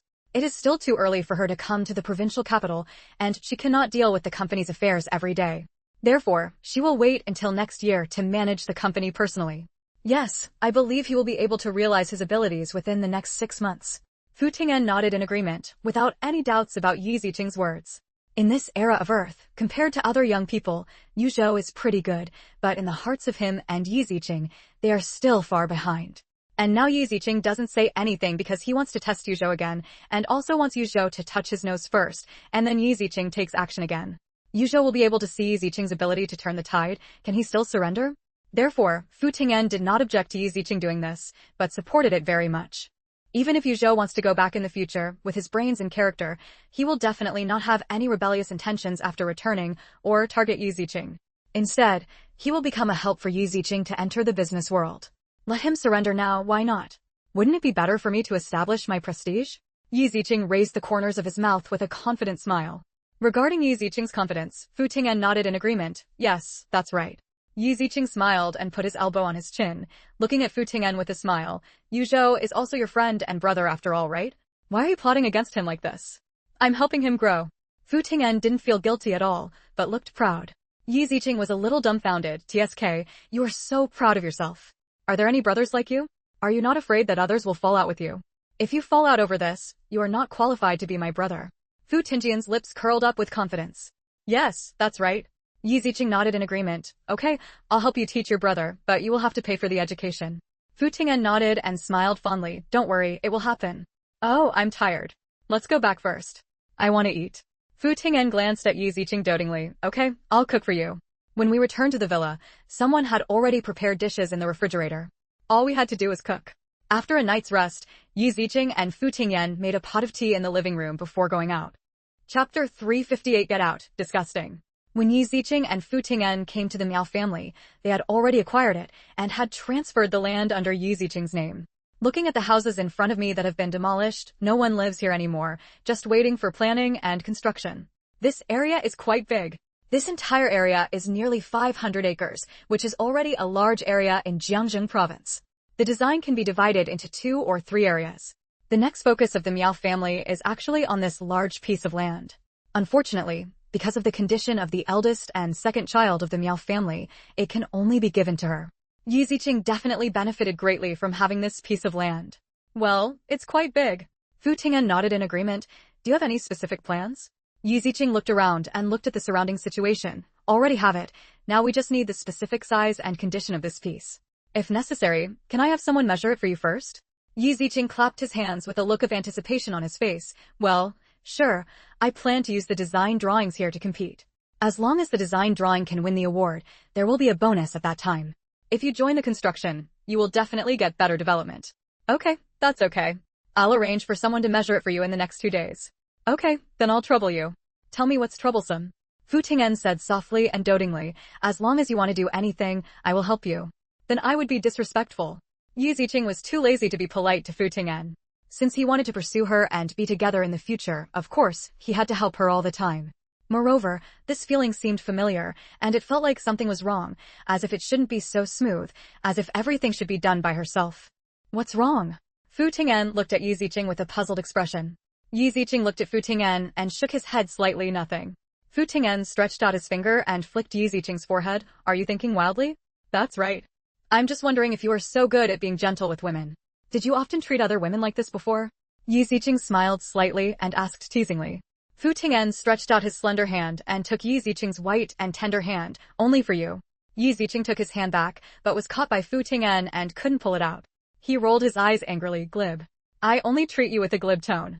Yi Ziqing shivered and felt goosebumps all over his body. Get out. It's disgusting. Fu Ting'an chuckled lightly and touched Yi Ziqing's head. You will know when your memory returns in the future. Huh. Yi Ziqing glanced sideways at Fu Ting'an and then sneered again. This was deliberately bullying her because she had no memory. I don't want to talk to you. Yi Ziqing turned around and left. This man was so annoying that he really didn't want to say a word to him. Don't go. Is it okay that I was wrong?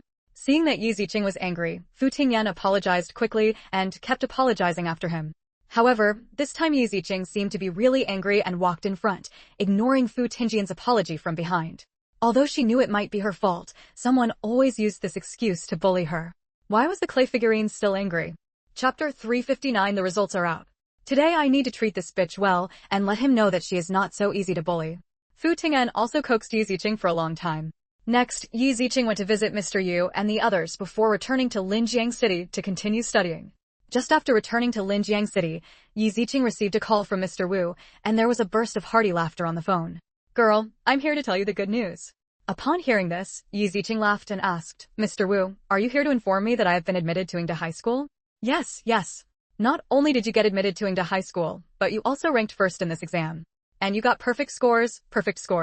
Although there were not many people taking the exam this time, there were about 100 people, but being able to take the first place still relied on perfect scores. He was still the first person in history. Mr. Wu recommended a student with perfect marks this time, which made him look unhappy. After the current principal and director of the Academic Affairs Office learned about this, they all expressed their admiration for Mr. Wu. Even if Mr. Wu retired, he could still bring such good talents to the school. The director of the Academic Affairs Office had met Yi Ziqing. When Mr. Wu recommended him, he said that he was a student with special talents and was studying Chinese medicine. At that time, he thought that maybe Yi Ziqing was focusing all his attention on Chinese medicine and his academic performance was not very good, but he never expected that Yi Ziqing would get such good results and be the first with perfect scores. Mr. Wu was in the limelight again this time, and he felt his face was bright and he was very proud. Well, really? I didn't expect to get perfect marks on the exam. Yi Ziqing smiled. His tone was very calm, as if he was also surprised. However, Yi Ziqing knew that her grades would definitely be full marks. As long as the teacher was more relaxed, her essay would be full marks without deducting points. Therefore, Yi Ziqing was somewhat surprised by this perfect score. He did not expect that there would be no points deducted at all for the composition. Mr. Wu also understood that Yi Ziqing's words were reasonable and said with a smile, "You girl is really a genius. You are so good at Chinese medicine and so good at learning, so I don't have to worry." At first, he was worried that Yi Ziqing was not very good at studying because she was studying Chinese medicine, and he thought about whether to let her enter a specialty class. But now there is no need to consider the results at all. Such a good student and a good prospect cannot be wasted by letting her go to a specialty class. Thank you, Mr. Wu, for reporting the good news, and thanking Mr. Wu for his recommendation. If it weren't for you, I wouldn't have such a good opportunity. Yi Ziqing smiled slightly, still saying very gratefully. Mr. Wu smiled and continued to praise, haha. I am also proud of being able to send such a talented student to the school after retirement, old man. Mr. Wu should give me a chance. But you can't relax, there is still a high school entrance examination. The two scores will be 50 to 50. Mr. Wu warned carefully, I also believe that with your grades, you will definitely get good results. Yi Ziqing smiled and responded, yes, I will. Thank you, Mr. Wu. If nothing happens, I'll hang up. I'm here to give you the good news. Wu Laoshao said hello and hung up. Okay, thank you, Mr. Wu. Next time I go to the provincial capital, I will treat you to dinner. Chapter 360. Yi Mingyu's Pride. Okay, see you next time. Yi Ziqing hung up the phone with a relaxed smile on his face. Are the results out? Yeah. Yi Ziqing nodded and looked confidently at Fu Ting'an, who came out of the kitchen. Guess my score. Fu Ting'an said matter-of-factly, it must be a perfect score. Yi Ziqing curled his lips. Oh, no surprise at all. Fu Ting'en was even more confident than Yi Ziqing and said with certainty, because your grades are not the first with perfect scores, that means Ingda High School has manipulated you. What you said is not bad, it pleases me. Fu Ting'en reminded with a smile, then you won't tell your brother the good news?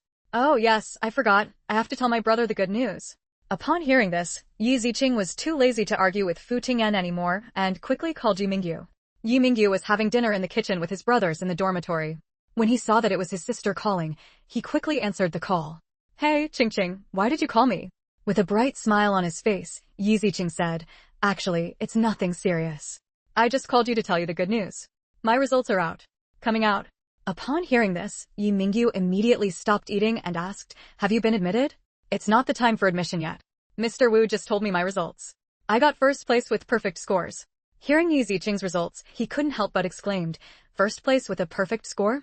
You got a perfect score. Yes, Mr. Wu said that as long as my grades are acceptable in the high school entrance examination, I can definitely get in. Don't worry.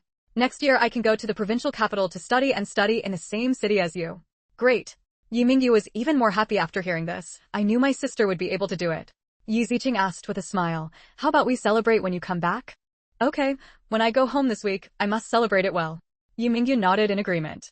Well, then I'll wait for my brother. Okay. Yi Mingyu asked with concern, have you had dinner? Not yet, I just took Mr. Wu's call, but it's almost time to have dinner. Well, then I won't disturb you. You eat first. Okay. Yi Ziqing smiled and hung up the phone with Yi Mingyu. Yi Mingyu hung up the phone, still with a bright smile on his face, making the brothers in the dormitory look curious. Brother, what's wrong? Yi Mingyu didn't hide it. His face was full of pride. Didn't I accompany my sister to the Ingda High School entrance examination last week? The results are out, and my sister got the first place with perfect scores. First place with perfect score? Is it true or false? Your sister's grades are really great. After hearing this, Xiang Chong and Zhang Haixiang couldn't help but praise him. Yeah, I didn't expect Qingqing to be so smart and get first place with perfect scores. Yi Mingyu was also extremely proud. He just felt that his sister was really amazing and she deserved to be his sister. Not bad, not bad. Xiang Chong smiled and nodded, winking at Yi Mingyu. Since it's good news, why don't you treat us to celebrate? Yi Mingyu also waved his hand generously, okay? Treat me, I'll treat you tomorrow. You can eat whatever you want. Good brother. Brave. I believe your request is worth it. Your sister will not let you down. Yi Mingyu is still full of pride, of course. Qingqing is very good. Chapter 361 Visiting Graves during Qiming Festival. Even if he got such good grades in the exam, Yi Mingyu didn't think it was a big deal. However, when his sister got good grades in the exam, Yi Mingyu felt that his face was extremely bright. Yi Ziqing got good grades in the exam, but only they knew about it. As for the matter of Ingda High School, Ziqing has not told the class teacher about it for the time being. The class teacher doesn't know when the results of the provincial school will be released, so he doesn't interfere. He only looks at Ziqing's monthly exam and the following high school entrance exam. Yi Mingyu said he would come back to celebrate Yi Ziqing, but it was already Qiming Festival when he came back. For the Qiming Festival holiday, there was no rest during the weekend, so Yi Mingyu came back before the Qiming Festival. Fu Ting'en has also returned to Beijing, leaving Yi Ziqing alone at home. However, this is not a problem for Yi Mingyu. After all, Fu Ting'en has a big problem at home. Sorry, I just came back today. Seeing Yi Ziqing, Yi Mingyu sighed helplessly and apologized quickly. Yi Ziqing smiled nonchalantly and said, no, after all, it happens to be Qiming Festival and the school is closed. It's normal. She is very clear about school days off and so on, and some students have to go to school and work for more than a week in order to take the day off. She has long been accustomed to these things and is not surprised at all. She is not angry at all. Yi Mingyu patted Yi Qing's head lovingly, his eyes full of tenderness. Well, brother knows that Qing is the best. Of course. Yi Ziqing smiled obediently. Brother, it's just the right time for you to come. We can go visit our parents' graves first tomorrow. Yi Mingyu smiled and nodded. Well, it's time to go to the grave and report your good results to them. Although I have already told my parents about the Yi family, I still have to tell them the good news this time. But since they are going to Jiangzhou City in the future, they have to transfer their parents there first? It's okay, but my parents will be happy if they find out. Yeah. Yi Mingyu nodded and asked Yi Ziqing, do you think we should move our parents' graves to the provincial capital? No need for now. It's not like we won't come back after we go to the provincial capital. Moreover, we also need to find our parents' relatives. If they are really good, they will definitely move. Moving here and there will make our parents uneasy. Yi Mingyu thought for a while and nodded in agreement. Well, you're right, so let's do this for now and talk about it later. Although he did not report any hope of bringing his parents home, Yi Mingyu stopped moving for the time being after Yi Ziqing said so. It rains heavily during the Qiming festival, and pedestrians on the road feel like they are dying. There was a little drizzle in the sky. Yi Mingyu was wearing a raincoat and riding a bicycle. Yi Ziqing was holding an umbrella and holding incense, paper money, etc. in his arms, but they were all wrapped in plastic bags because of the rain. Their graves were placed on the mountain behind the village, and their bicycles were parked at the foot of the mountain. The brother and sister came to visit their parents' graves and burn paper money. I came here once when the Yi family got the punishment they deserved, and the weeds on the grave were still cleared away. Dad, Mom, my brother and I are here to see you again. Yi Ziqing took out all the paper money and candles and arranged them. At this time, the drizzle in the sky gradually stopped, giving Yi Mingyu and Yi Ziqing the best moment. Yi Mingyu cleaned up the weeds around him and accompanied Yi Ziqing to pile the ingots he had folded into several piles, lit candles, and put incense. Chapter 362. This is my house. Yes, I stopped by today to tell you some good news. Yi Mingyu glanced at Yi Ziqing proudly. Qingqing has been admitted to Yingda High School in the provincial capital. Her future achievements will definitely be higher than mine. Yi Ziqing smiled modestly. It's not confirmed yet. It's almost done. I believe you can do it. Yi Mingyu touched Yi Ziqing gently, trusting her very much. Yi Ziqing nodded in agreement. Well, I believe Mom and Dad will bless us too. Well, he will protect us.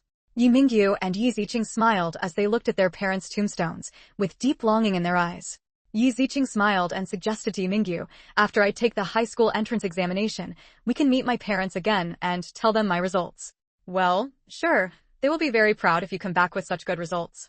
Yi Mingyu nodded in agreement, believing that Yi Ziqing's results will not disappoint his parents. Okay, come back in June. Yi Ziqing knelt on the ground and clasped his hands in front of the tombstone. Mom and Dad, you must help me get good grades in the exam. Yi Mingyu also knelt beside Yi Ziqing. Mom and Dad, you must protect your sister.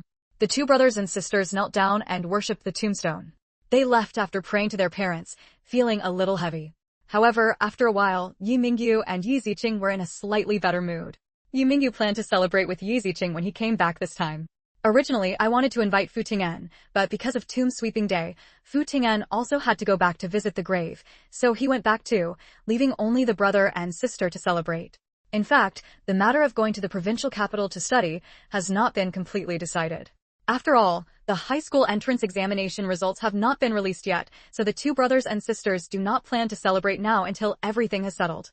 Time flies, and Aunt Yi and third Aunt Yi are finally released from prison after 3 months in prison. The two went to jail together and were released from prison together, but neither of them looked at each other on the way out of prison. Second Aunt Yi and third Aunt Yi went their separate ways and went home without saying a word. Aunt Yi almost walked home. She caught a ride along the way to get back to the city center. Then she had to walk back to the village. When she got back to the village, it was already getting dark. Aunt Yi was already a little exhausted when she walked home, with a look of exhaustion and embarrassment on her face. Aunt Yi's appearance immediately attracted the attention of the villagers. Isn't this Yi Lao's wife? Yeah, why is she back? Isn't she in jail? I heard that the sentence was 3 months. It seems to have been 3 months, right? Calculating the time, it seems to be 3 months. Are you out of prison? It looks like he was released from prison. Why did he come back after he was released from prison? Do you still not know that your house has been awarded to the Yi Ziqing brothers and sisters? Aunt Yi came to the entrance of the village amidst the discussion among the villagers, and saw a bit of joy and expectation on the faces of the villagers. However, as she approached, the villagers dispersed in an instant, as if Aunt Yi was a plague, and even just talking would be infected with the virus. What's going on? Aunt Yi looked at the fleeing villagers and was very puzzled. She left before she said a word. The villagers had all left, and Aunt Yi could not ask any questions. She could only walk towards her building. At this time, she had forgotten that their house had been taken away by Yi Ziqing, and she had no home. Chapter 363. Being kicked out of the house. When I walked to the door of my house, I realized that the door of my house seemed to have been changed, and there were still familiar and strange people living inside. It's familiar yet strange because this is obviously her home, but there are foreigners who rented in other houses in their village, and she also knows it. At this time, there was only an old man at home lying on a lounge chair on the first floor, smoking a big cigarette. Why do you live in my house? The old man who lives in this house now saw Aunt Yi and took a long puff of cigarette, daughter-in-law of the second son of the Yi family. Shouldn't you know that your house has been awarded to Yi Mingyu and his sister? Now they have rented this house to us, so of course we live here. What?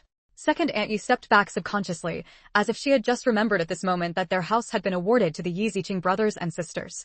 daughter-in-law of the second son of the Yi family. If you want to take your things, go to village chief Tan.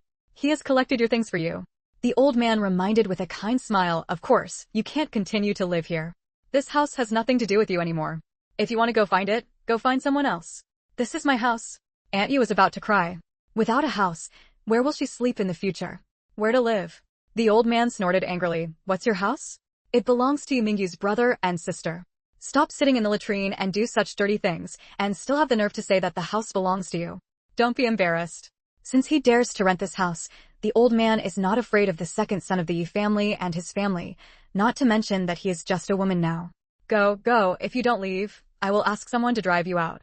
The old man glared and threatened Aunt Yu fiercely. Although Aunt Yu was usually fierce, she had just come out of prison. Faced with the old man's intimidation, she subconsciously weakened and was immediately frightened to the point where she stepped back and walked out of her original home.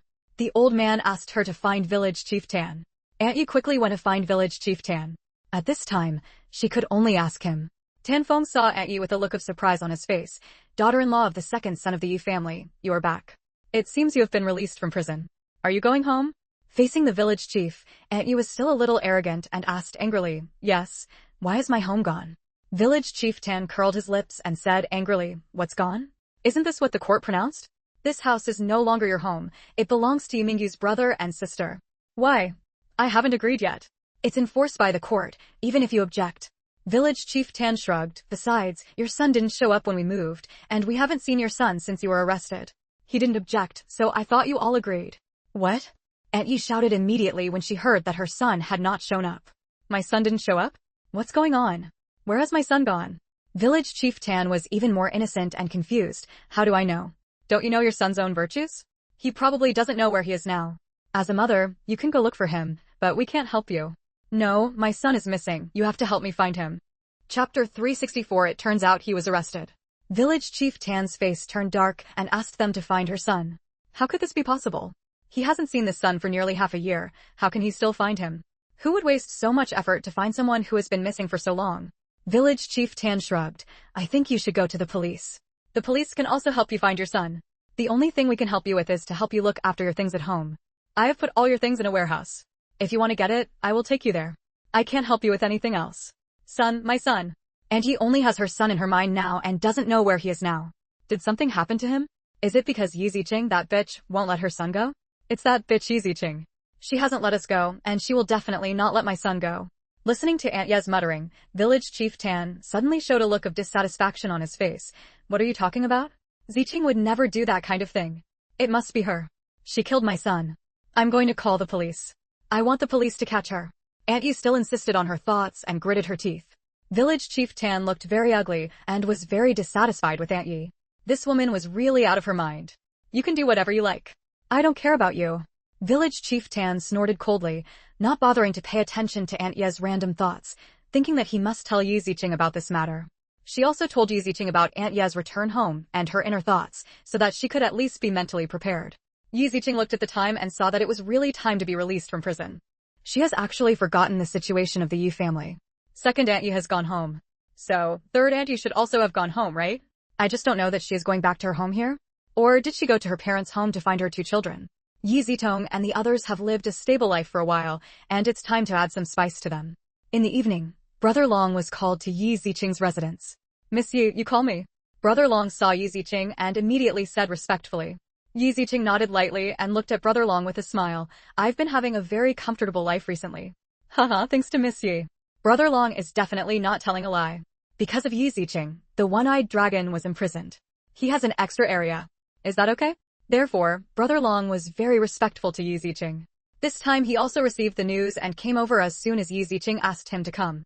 He did not dare to delay. Yi Ziqing nodded and asked, how's Yi Haidao doing lately? After hearing this, Brother Long felt embarrassed, touched his head, and said sheepishly this. What's wrong? Is something wrong?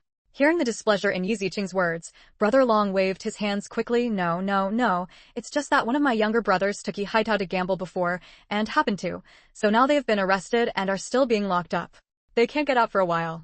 Yi Ziqing raised his eyebrows, completely unexpected that things would turn out like this.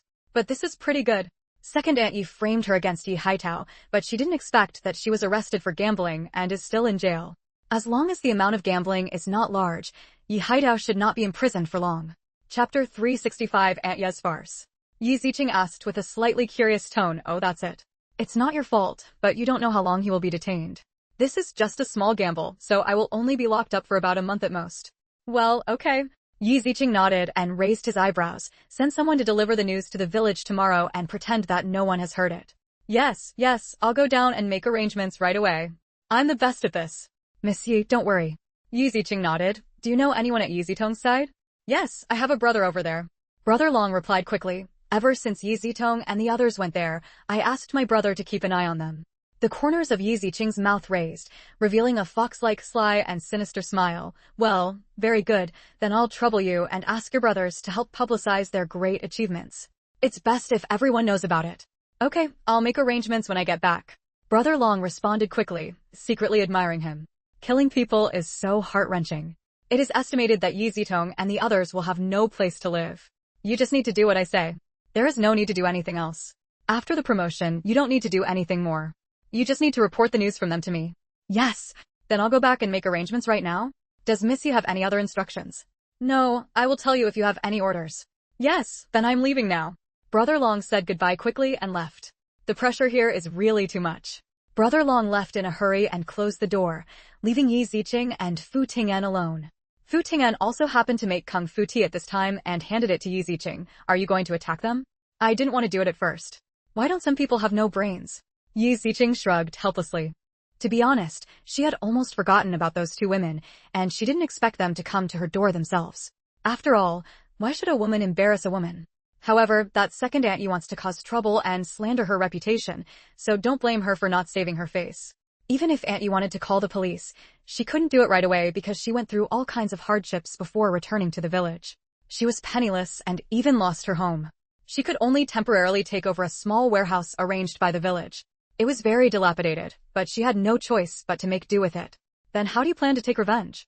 A sinister smile appeared on Yi Ziqing's face, and he raised his fingers at Fu Ting'an. Come on. Fu Ting'an put his head close to Yi Ziqing's ear and listened to her instructions.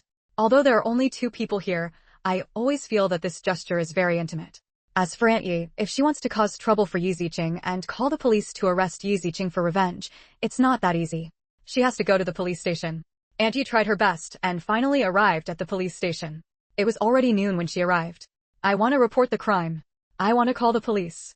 The police officer comforted Aunt Yi. Auntie, don't worry. Please tell us slowly. My son is missing. You go arrest him. Help me arrest him. Aunt Yi quickly grabbed the police officer's arm and shouted, telling them to arrest Yi Ziqing. She was the one who harmed her son. The police officer was confused and speechless by Aunt Ye's madness. He just felt that the woman in front of him was a madman. While the surrounding police officers were looking at Aunt Yi curiously, a relatively well-dressed young man walked in. When he saw a group of police officers gathered around to watch the show, a smile appeared on his face. Chapter 366 Aunt Yi also went back. Hello police officer, I would like to ask if there is a person named Xiao Shan who was arrested with Yi Haidao some time ago. That is my brother. I am here to bail him out today. The young man said a little loudly, so that everyone around him could hear him. The three words Yi Haidao were like a thunderbolt hitting Aunt Ye's head. Yi Haidao? Do you know my son? Aunt Yi rushed in front of the young man, grabbed his arm, and shouted. The young man threw Aunt Yi away in dissatisfaction. Who are you? I don't know you. Aunt Yi quickly introduced herself and looked at the young man expectantly. Yi Haidao is my son. The young man snorted coldly and threw Aunt Yi away again. Are you Yi Haidao's mother? Your son abducted my brother to gamble, and now he's been arrested. Do you still have the nerve to come in front of me and question your son? What's going on? What's going on? TSK, this lady came to the security guard before and said that her son was arrested and asked us to arrest someone. Haha, it turns out that his son himself was caught by our gambling, and he still wants to wrongly accuse others. Luring others into gambling, TSK, that's really good. A son is not a thing, and a mother is even less a thing. There are so many strange things in this world. Our son was arrested by us, and the mother wrongly accused others. She said she wanted to arrest the person named Yi. The son's name is Yi Haidao. Are we a family? He deserves it. Like mother, like son, they all should be arrested. Those watching the show included people who came to the police station to do business, and some were police officers.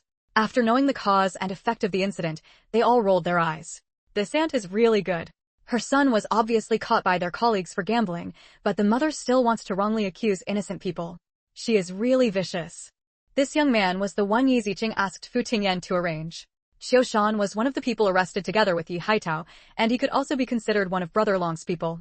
Yi Ziqing deliberately asked this young man to come, just to slap second Aunt Yi in the face.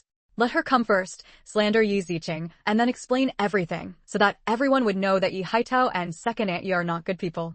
After the news spread to the village, it probably became more like a rat crossing the street. It was obvious that Yi Haitao was caught at the police station for gambling, but because second Aunt Yi wanted to take revenge on Yi Ziqing, she blamed her and wrongly accused her of calling the police to arrest him. Don't pester me. Your son took my brother to gamble. I will send you a lawyer's letter on this matter. The young man said coldly, this matter will not end like this. Aunt Yi was thrown away, and she sat on the ground blankly, not knowing what to do for a moment. What happened at the police station today was also spread to the ears of Yi Ziqing, and then to the ears of the villagers in the village. I told you that no one in the Yi family is good. Yes, the second daughter-in-law of the Yi family said before that Yi Ziqing abducted his son in revenge. Tisk, are you calling the police to arrest her son? How ridiculous. He didn't come back because he was arrested for gambling. As expected, except for Yi Mingyu and his sister, everyone else in the Yi family is trash. Hey, what is the Yi family except Yi Mingyu and his sister? They are not the Yi family at all, okay? Yes, I forgot. Their parents were all kidnapped and trafficked by them, not counting the Yi family. No wonder they are so outstanding. Chapter 367, being kicked out of the house. Sure enough, dragons give birth to dragons and phoenixes give birth to phoenixes. I think the true identity of their brother and sister's father should be pretty good. It seems that we really have to maintain a good relationship with their siblings in the future. Look at their current results. They will definitely have great potential in the future. Well, then don't give the Yi family any good looks or help them. Knowing the stupid things Aunt Yi did, the villagers all sneered at them and felt that they should not be friends with them, and they could not have too much involvement with them in the future to avoid being harmed. Initially, everyone thought that since we were from the same village, we would help if we could. But after this incident, everyone gave up their thoughts on helping Aunt Yi and her son. Such indiscriminate people would help in vain. At the same time, the people Yi Ziqing asked Brother Long to arrange also started taking action. Aunt Yi spent all her money before returning to her parents' home. At least her parents were still at home, so she could still live there for the time being. When I got home, my family members couldn't help but ask about what happened during this period. After all, Yi Zitong and her brother came to visit her for help, but they couldn't contact her for several months. Naturally, Aunt Yi did not dare to tell the truth to her parents. She only said that the eldest son of the Yi family was not from the Yi family and was involved in some troubles. Part of the compensation money from the parents of Yi Mingyu's brother and sister in the car accident was misappropriated by them to buy a house. For this reason, the two parties went to court, which made the matter more difficult. As things turned out to be true, Aunt Ye's mother-in-law believed her explanation and allowed her to stay for the time being. However, within a few days, some rumors spread around. Aunt Ye spent 3 months in jail because she was involved in the abduction and trafficking of children and women. Because she was only involved and the evidence could not prove that Aunt Ye was involved, but she knew it, she was only sentenced to 3 months. However, even so, it was a heavy blow and a big deal to Aunt Ye's family. After all, Uncle Yu was fully involved, and Aunt Ye later participated in dividing the spoils. Who would believe it if she said there was no direct evidence to prove that she was also involved? When the news spread, people with children around them immediately became wary of Aunt Ye. Who would feel at ease if such a person stayed near them? Who can rest assured? Originally, Aunt Ye's mother's family didn't believe it, and it was impossible for Aunt Ye to lie to them. However, the matter was serious, and someone had evidence and took out the newspaper. At first, no one thought it was Aunt Ye. But when the news spread, everyone immediately matched up. Isn't it Aunt Ye and her family? At this time, Aunt Ye's family could only believe it and immediately questioned Aunt Ye. Aunt Ye tried her best to refute the explanation at first, but in the end, when the evidence was in front of her, she could only admit that it was true. The two elders who originally had a good reputation around them became the most disliked people because of Aunt Ye. Especially those old people with their grandchildren, they immediately hid away when they saw them. What's more, they deliberately amplified their voices to remind their grandchildren not to get too close to them, otherwise they would be sold to remote places where they would not be able to see their parents and would be forced to do hard labor and so on. After listening to their words, the two elders' blood pressure soared, and they were so angry that they passed out in the hospital. Third Aunt Ye's eldest brother showed no mercy to Third Aunt Ye and moved all her things out. The same was true for her two children. All their things were thrown on the street. Chapter 366, Really Homeless. Go away. Don't come back from now on, otherwise I will break your legs. Yi Zitong and Yiku both hugged Aunt Ye and cried bitterly, their faces covered with tears. Brother, you can't be so heartless. Aunt Ye's eldest brother still had a determined expression of anger on his face. Are we heartless? If you hadn't done such a crazy thing, would your parents have been so angry that they were hospitalized? If you still want to be filial to your parents, then get out and never appear in front of your parents. After knowing what Aunt Yu had done, her brothers and sisters-in-law were also implicated, talked about in the back, and were ostracized and targeted by colleagues. Not to mention how uncomfortable this day was. Because of his unsatisfactory life and work, he put all the blame on Aunt Yi. How can you pretend that nothing happened after you did such a vicious thing? Even brothers and sisters, even sisters-in-law, cannot be merciful. In addition, because of this incident, Aunt Ye's parents have been sent to the hospital out of anger. For the sake of their own future life, they must cut off this relationship. Such people must not stay at home anymore. Aunt Yusin never expected that such a big trouble would come with her when she came back. Everything was fine before. How did they know about this? Aunt Yu complained angrily and aggrievedly. Brother, how could you do this? If you drive us out, where will we go? We will be homeless. Uncle, Aunt, you can't drive us away. Yi Zitong also cried aggrievedly. We have no home anymore, please. You're homeless and have no business with us. That is, if you hadn't done such a crazy thing, how could the house be evicted? This is all your own fault. This is what you deserve, don't blame us. Your parents have been hospitalized because of your anger. If you still have some sense of filial piety, get out of here and don't show up in front of your parents. Otherwise, I will call the police, accuse you of trespassing, and arrest all three of you. The family did not give any chance to the pleas of Aunt Yi, mother and son. The family of three had no choice but to leave Aunt Yi San's natal home. This time, they were really homeless. Yi Zitong grabbed Aunt Ye's arm with both hands, tears streaming down her face. Mom, my grandparents won't let me live here anymore. Where will we live? Mom, let's go home. I want to go home. I want to go home. I want Dad. Yika cried with tears on his face and looked at Aunt Yi expectantly.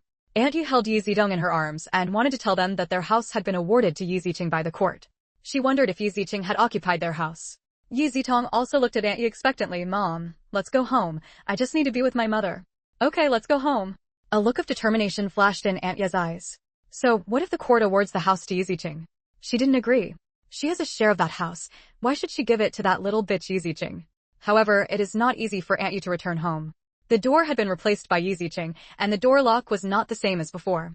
Even if third Aunt Yi wanted to go in, she couldn't. However, the sound of them throwing the ball was heard by the neighbors. Chapter 369. You can't even enter the house.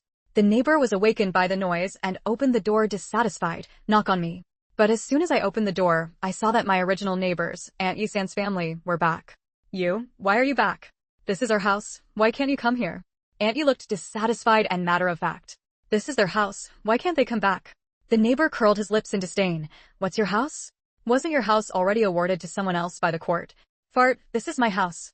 Yi Zitong also yelled at the neighbor angrily. That's right, this is obviously our house.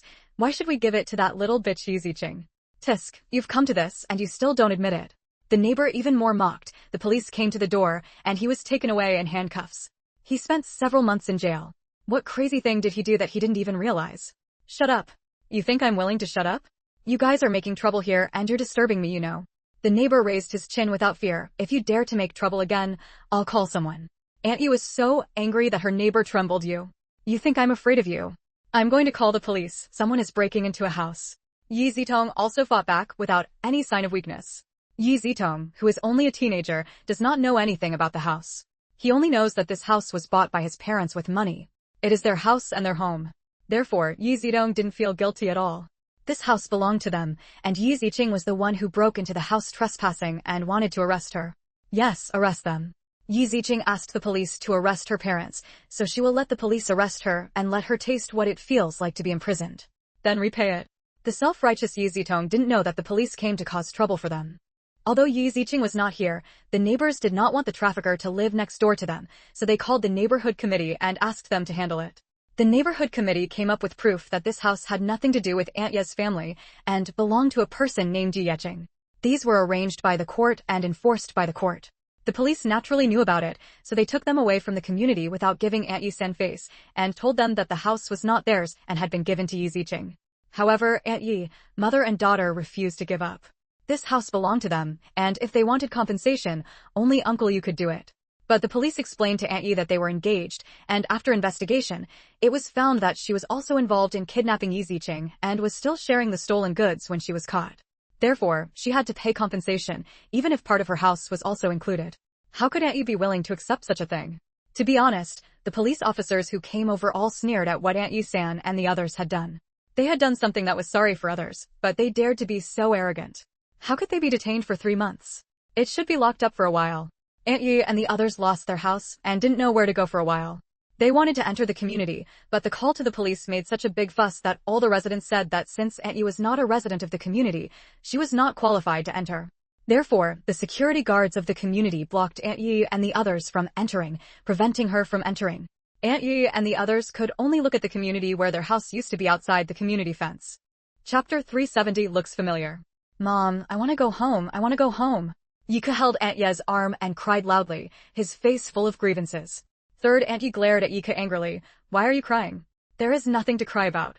She was already very angry and had a headache because of this incident, but now that the brat was still crying, her head hurt even more.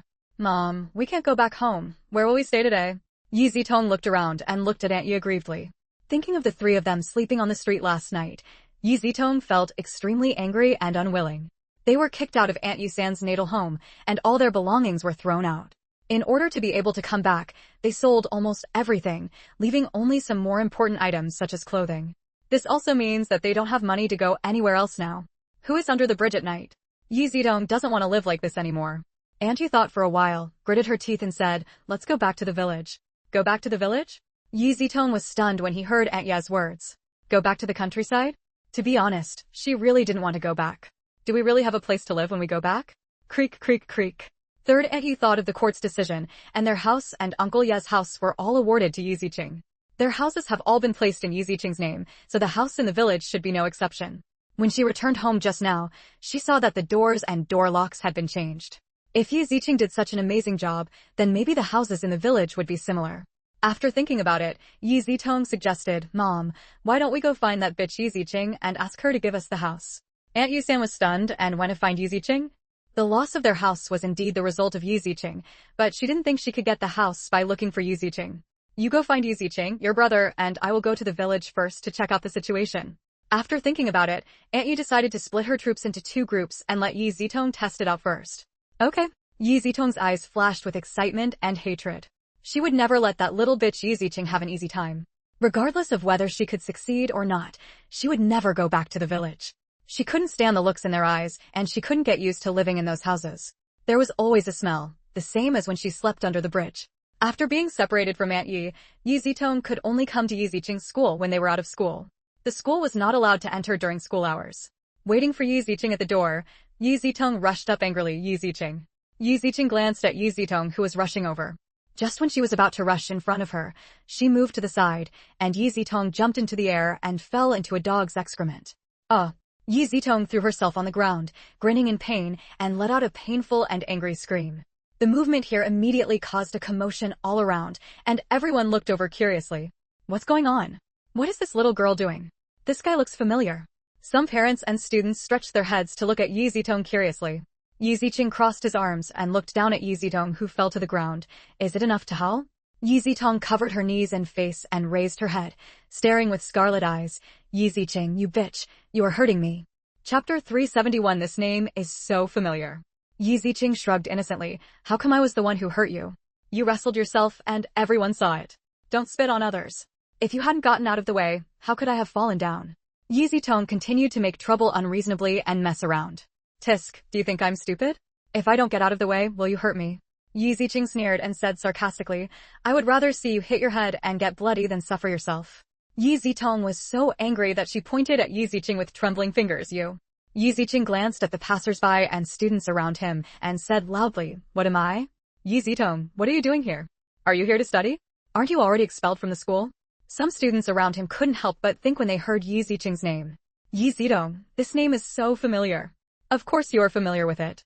You forgot that last semester there was a scene where your parents are traffickers. Oh, come to think of it, she is the daughter whose parents are human traffickers? It's so vicious. No wonder my parents are human traffickers. It's not like the same family doesn't enter the same house. Like parents, like daughter. Looking at it like this, it turns out that daughters are not a good thing either. Are we going to cause trouble again? Or are we kidnapping children again? Knowing Yi Zitong's identity, the surrounding parents who came to pick up their children subconsciously held their children behind them and looked at Yi Zitong warily. Although several months have passed, they still will not forget it. After all, this kind of thing is quite rare, and it was such a big deal back then. Shut up, shut up. Yi Zitong glared angrily at the people around her, her eyes scarlet red, as if she wanted to tear these people who spoke ill of her into pieces. Faced with Yi Zitong's fierce appearance, many parents hugged their children behind them to prevent her from hurting their children. Of course, these parents were also thinking secretly in their hearts that they really had to be expelled.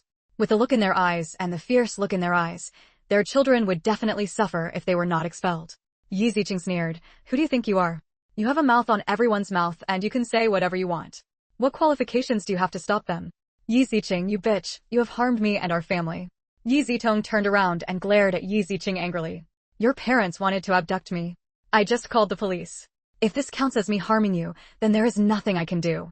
I can only accept the charge. Yi Ziqing shrugged innocently, changed the subject, and looked at the people watching the show with a smile. However, I will never feel guilty for what I have done. Even if I am accused by thousands of people, I will not regret it. Little girl, don't worry, you won't be blamed.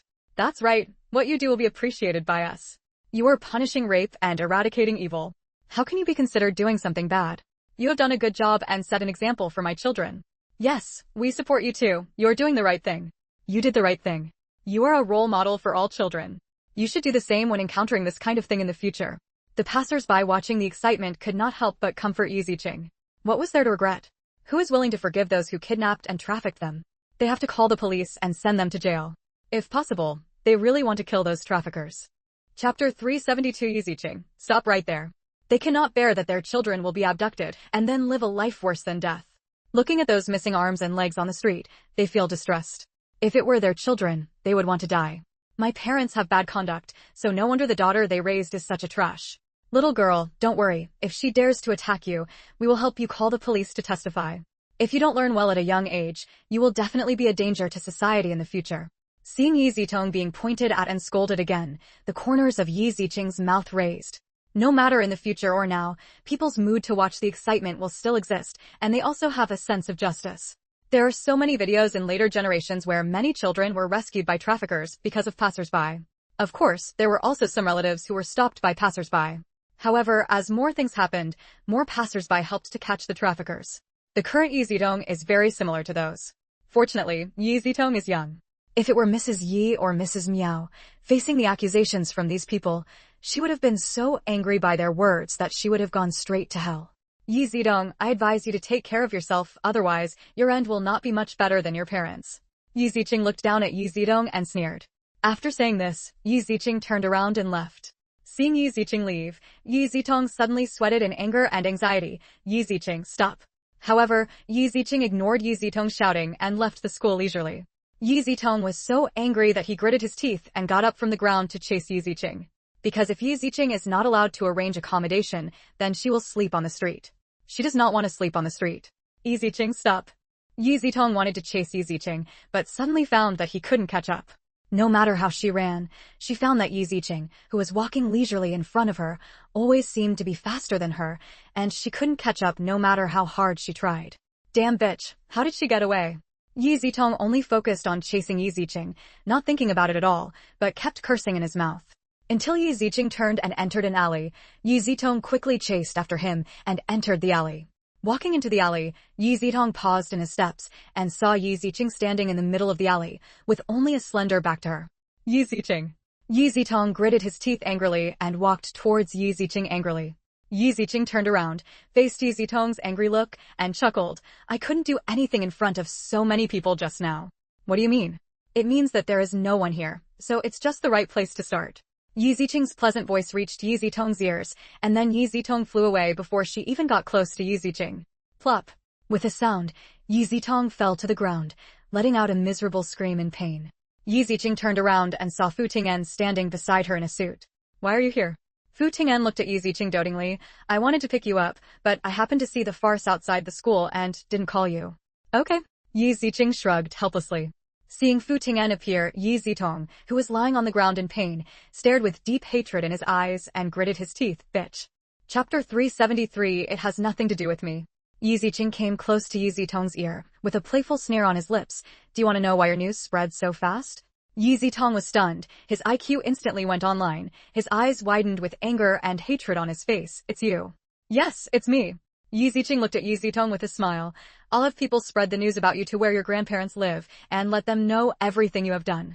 Do you think they will continue to keep you at home? Yi Zitong glared at Yi Ziqing with angry hands. You, bitch, how can you be so cruel?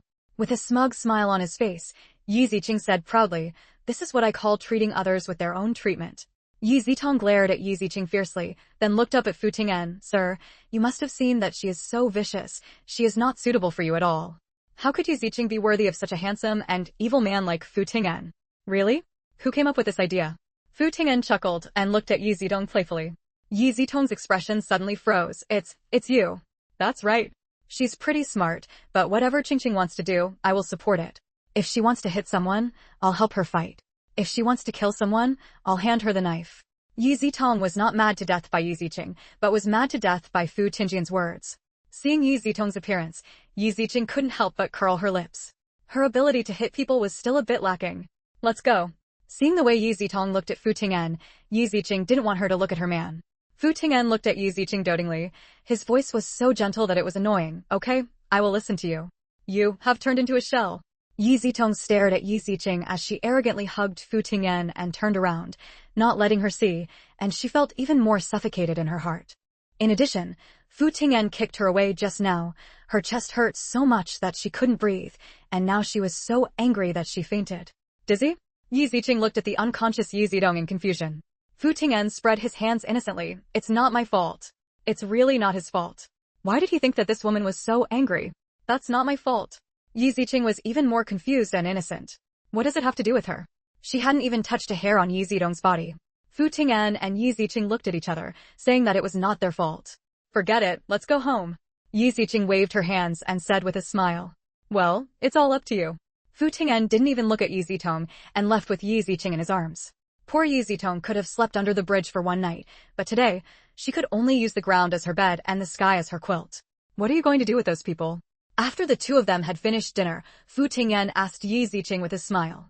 The corners of Yi Ziqing's lips turned up, revealing a fox-like sly and sinister smile. Since they want to sell me, then I will let them sell their daughter too. Trafficking? Yi Ziqing rolled his eyes and said angrily, I won't do anything illegal. Fu Ting'an naturally knew that Ziqing would not do such a thing, but he still touched Ziqing's head helplessly. Then what do you want to do, tell me. I can help you solve it. Chapter 374 One-day trip to the police station, with update notice. I will need you some time. Yi Ziqing blinked, but for this kind of thing, it would be better to find someone like Brother Long to deal with it. The more rubbish the better. After hearing this, Fu Ting'an already knew what method this ghost girl used to deal with Yi Zitong. He fondly scraped Yi Ziqing's nose with his long fingers. Little ghost. Don't move. Yi Ziqing covered her nose and glared at Fu Ting'an dissatisfied. Okay, stop moving. Fu Ting'an smiled fondly. Yi Zitong, whose fate has been arranged, still doesn't know how miserable her future will be.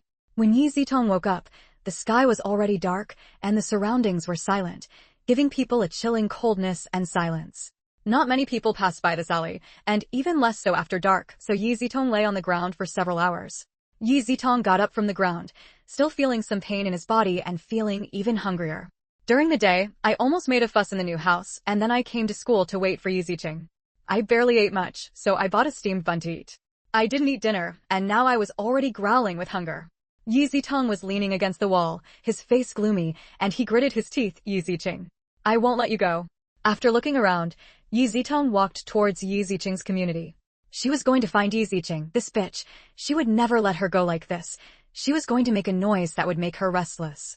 In the early morning, Yi Ziqing heard the knocking on the door outside, and Fu Ting'an next door also heard it. It's really haunting. A flash of light flashed in Yi Ziqing's eyes. Fu Ting'an called, do you need me to do anything? Call the police and let the police arrest her. Okay, I'll report it. I'll find someone. Fu Ting'an chuckled, hung up the phone and made another call. Within half an hour, someone came. It was the police. The police didn't stop Yi Zitong from making any noise at all, and took her away without listening to her arguments. These people were arranged by Fu Ting'an, so that they could just take them away without disturbing the people inside. Let the police know that it was the people inside who asked them to arrest the people, and they were just unwilling to come out to avoid trouble. Therefore, no matter how much trouble Yi Zitong made, she could not stay. She was directly taken to the police station and then notified her family. But now is not the time when everyone has a mobile phone in future generations, so it is very difficult to contact them. After the police investigated Yi Zitong's identity, they found that there was no one they could contact, and even if they asked Yi Zitong's mother, they didn't know where they had gone. Although Aunt Yi said she would go back to the village, she was not sure. In the end, people from the police contacted village chief Tan first and asked him to contact Aunt Yi and ask her to go to the police station to collect the person. The news spread throughout the village and the villagers couldn't help but sigh. The upper beam is not straight and the lower beam is crooked. How could a girl be caught in it? What bad thing have you done? Isn't the daughter-in-law of the third child of the Yi family a teacher? She can't even teach her own children well. What teacher? The teacher is also involved in that kind of trafficking. It would be best if she is deprived of her teaching qualifications. Yes, such a person should not be a teacher. How can he kidnap and traffic children if he is a role model? In the past, updates were reduced due to physical reasons, but the situation was not good because the baby was not saved and was still miscarried. Therefore, the author cannot update frequently and in large quantities, and can only try his best to ensure continuous updates. This is the author's second baby, and he has not been able to save it, so the author will first recuperate his body and go to the hospital to check the cause. There will be a lot of things, and he will be very busy, so it is difficult to control the update. Please forgive me. Chapter 375, Looking for a Young and Beautiful Wife. No matter what happened to Yi Zitong, they felt that it was definitely not a good thing. After all, he was imprisoned in the police station. Aunt Yi went to pick up Yi Zitong, feeling that she was losing all her face. Now, in their family of 4, only Yi has never been to the police station or been arrested and locked up. The moment she saw Yi Zitong, Aunt Yi stepped forward and slapped her directly. Yi Zitong was stunned. She never expected that Aunt Yi would hit her. He failed to harm Yi Zicheng, but instead harmed himself. He was locked up and left alone in this police station. If the police hadn't informed her, she wouldn't have known that Yi Zitong had been arrested. Finally, Aunt Yi apologized to the police before taking Yi Zitong home. Yi Zitong was taken home by Aunt Yi, and this trip took most of the day. Aunt Yi was so angry that she really wanted to beat her up. Things are not going well, so Aunt Yi needs to calm down for the time being and settle down first, so that Aunt Yi can't let Aunt Yi take away their house. The village does not give Aunt Yi air and Yi San other houses. They can ask for other houses, but they have to pay rent. How can they be willing?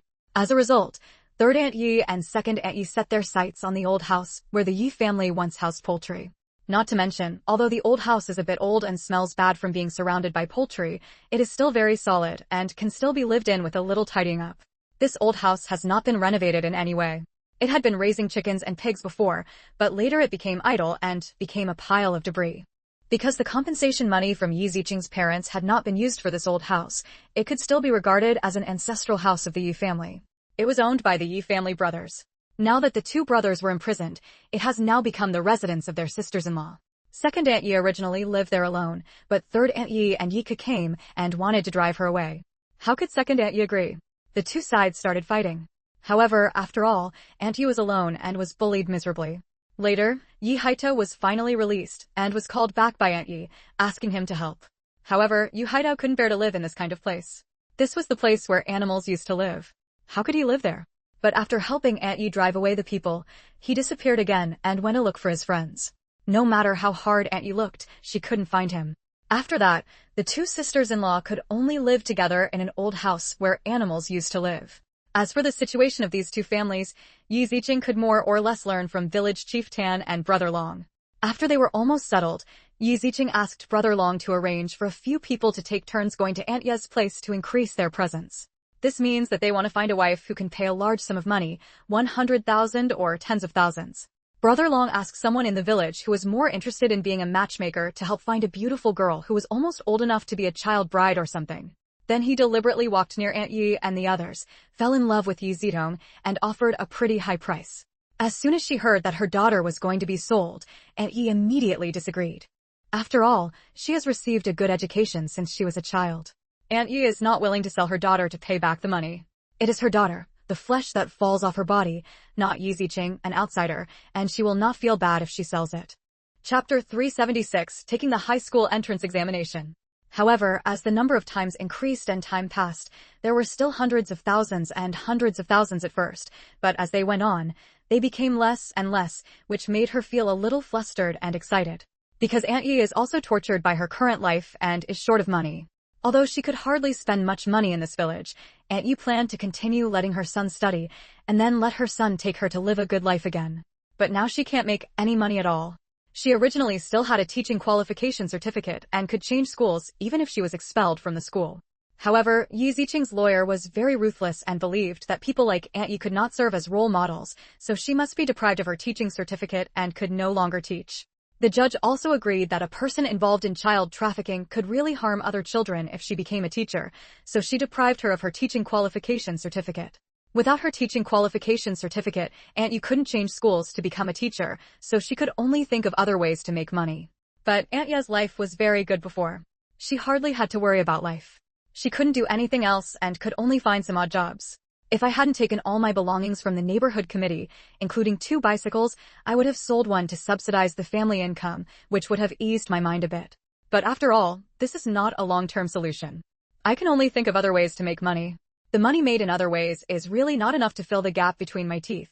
Therefore, the matter of selling Yi Zitong has become the most troublesome and entangled thing for Aunt Yi. She is struggling with it every day, and the matter is currently deadlocked. While second Aunt Yi and third Aunt Yi were running for life, Yi Ziqing's high school entrance examination time was gradually approaching. Yi Ziqing was taking the high school entrance examination this year. For this reason, Yi Mingyu came back from the provincial capital the day before and made sure to send Yi Ziqing to the high school entrance examination. Originally, Yi Ziqing thought it was not necessary and Yi Mingyu would still attend class, but Yi Mingyu didn't think so. My parents are not here and there are no other relatives at home. As an elder brother, I have to be there in person to send my sister to the examination room and cheer her up. Yi Mingyu had already made up his mind, and Yi Ziqing had no choice but to let her go. However, the person who sent Yi Ziqing to take the high school entrance examination was not only Yi Mingyu, but also Fu Ting'an and Duan Yi. Fu Ting'an and Duan Yi also came. Yi Mingyu saw them with a look of surprise on his face. San Xiaofu, Mr. Duan, why are you here? Duan Yi clenched his fists and said with a smile, of course I'm sending Yi Ziqing to take the high school entrance examination to cheer her up. Thank you so much, Mr. Duan and Mr. Fu. Actually, there is no need. I will accompany my sister. It's nothing, we don't have anything to do anyway, and there are more people, so we can have more momentum. Yi Ziqing raised his eyebrows and said jokingly, would you like to wear a cheongsam? Cheongsam? Duan Yi blinked in confusion. With a bright smile on his face, Yi Ziqing said, yes, we're winning. Duan Yi's mouth twitched slightly. This cheongsam is not suitable for us. Women still have to wear cheongsam. The 3 of them are all men. How can they wear cheongsam? Yi Ziqing looked at Duan Yi amusedly. I don't mind if you wear women's clothes either. Duan Yi's body trembled and he quickly surrendered. No, Miss Yi, just spare me. I don't want to be the center of attention. Chapter 377 The high school entrance examination ends. Just kidding. Duan Yi breathed a sigh of relief and patted his chest. It's scary. Yi Mingyu also chuckled and comforted Duan Yi. Yes, Qingqing will not let Mr. Duan wear women's clothes, don't worry. Duan Yi glanced at Yi Ziqing suspiciously. He didn't think this girl would let him do this. I told you it was a joke. Why are you still looking at me with such suspicious eyes? Yi Ziqing shrugged, with a sly smile on his face. Of course, if you really want to wear it, I won't stop you. The corner of Duan Yi's mouth twitched slightly, and he immediately shut up. He didn't dare to say anything, for fear that if he said more, he would make a mistake. Fu Ting'an didn't sympathize with Duan Yi at all. Instead, he looked at Yi Ziqing dotingly and told her to relax while bickering. Early the next morning, the first day of the high school entrance examination. Although there was only a short distance, Fu Ting'an still drove to pick up Yi Ziqing and take her to school for the exam. Yi Mingyu didn't refuse. The weather was getting hotter, and it was still a bit hot to walk over. When Yi Ziqing got off the car to take the exam, many people saw him, and they were all very curious and shocked. In 1996, after all, there were only a few people with cars, and they were still in Linjiang City, so the use of cars to transport students to take the high school entrance examination still attracted some attention. However, Yi Ziqing ignored those scorching gazes and walked into school to take the exam. The 2-day exam was relaxing for Yi Ziqing, but for Yi Mingyu, it was tense and anxious. But you can't show it in front of Yi Ziqing. This is the mentality that every parent has. The 2 days of exams ended quickly. Yi Ziqing finished his last homework test and walked out of the examination room half an hour early and got into Fu Tingjian's car outside the school. Is it so fast today? Duan Yi looked a little surprised when he saw Yi Ziqing. Yi Ziqing smiled. For me, it would be a waste of time in there, so it's better to end it early and go home to celebrate the end of the high school entrance examination. That's right. Yi Mingyu still asked with concern, is the exam easy? After the exam is over, there is no way to say whether the next exam will affect my mood.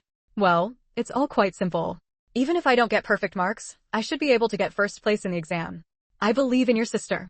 Yi Ziqing smiled and winked at Yi Mingyu and said confidently. Yi Mingyu touched Yi Ziqing's head amusedly and proudly. Well, of course my brother trusts his sister. Duan Yi heard this and asked excitedly, then do we want to celebrate? Forget it, let's wait until my results come out before celebrating. I will invite some more people to celebrate together. Fu Ting'an nodded in agreement without waiting for Duan Yi to speak. Okay. Duan Yi glared at Fu Ting'an with resentment. That's not how you save money. The current Yi Ziqing is not the Yi Ziqing they just met. He is now a millionaire. Then let's go get something to eat today. Yi Mingyu smiled. I'm going to school tomorrow. Ching, where do you plan to go next? I'm going to stay here for a while longer. After all, I have to come back to get my transcripts. Yi Ziqing smiled and explained. After I get my grades here, we will go to the provincial capital. Yi Mingyu did not object and nodded in agreement. Yes, I will listen to you. Chapter 378. Be careful with your belly. In the end, since today was just the end of the high school entrance examination, Yi Ziqing and the others just found a nice restaurant to have dinner. After dinner, Yi Ziqing and Yi Mingyu went home first, and Yi Mingyu took the car back to the provincial capital early the next morning. Originally Fu Ting'an planned to send someone to take Yi Mingyu back, but Yi Mingyu refused because he thought it was too troublesome. Yi Ziqing did not persuade Yi Mingyu, and he could not let him know about his plan now. The reason why Yi Ziqing did not go back to the provincial capital with Yi Mingyu was because Yi Ziqing wanted Fu Ting'an to go to the provincial capital together. Yi Ziqing packed up a lot in the morning and moved most of the things in this house to a new house in the provincial capital. Duan Yi and Fu Ting'an helped move things and put them in Fu Tingjian's car. Oh, I've finally moved. We can play more often in the future. Duan Yi said to Yi Ziqing with excitement on his face. Yi Ziqing smiled and nodded, looking at Duan Yi teasingly. Well, you're not bad for free labor. The corner of Duan Yi's mouth twitched slightly, and he felt a chill on his back. It felt really unpleasant to be plotted against. Fu Ting'an glanced at Yi Ziqing dotingly and nodded in agreement. Well, it's free labor, feel free to use it.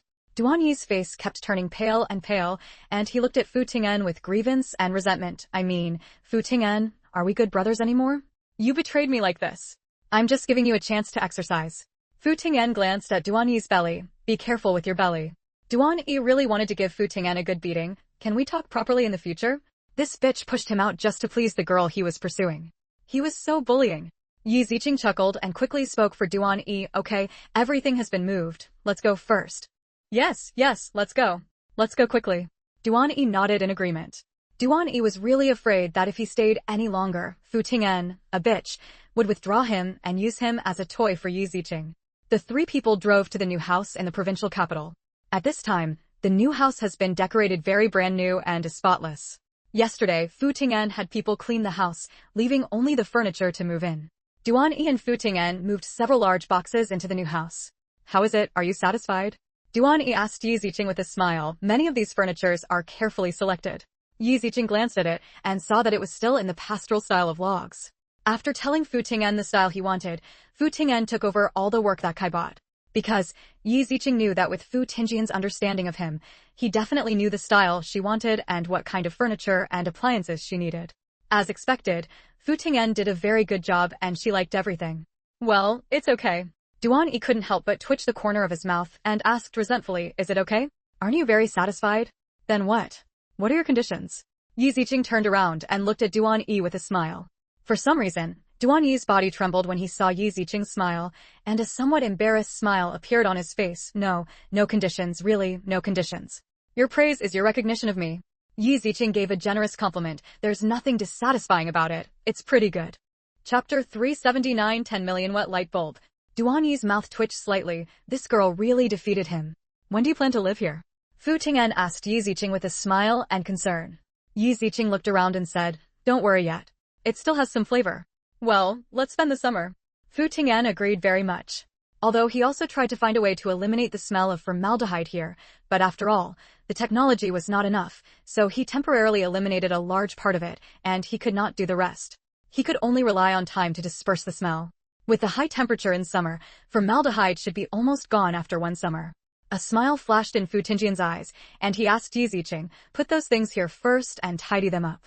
You and I can go to the villa to live together. I can do it. Yi Ziqing shrugged indifferently. I even broke out in a sweat after putting things in order. It is already summer, so some winter clothes and thick bedding can be moved over first and put into the cabinet. Other bits and pieces can also be moved here, but most of the things are still in the house in Linjiang City. Yi Ziqing has no plans to sell or rent that house for the time being. He can live there when he comes back later. He can stay in a hotel or something like that. Yi Ziqing is still not used to it, and the hygiene is still not guaranteed. So not everything has to be brought over, some of it still has to be left over there. There are still some things needed here.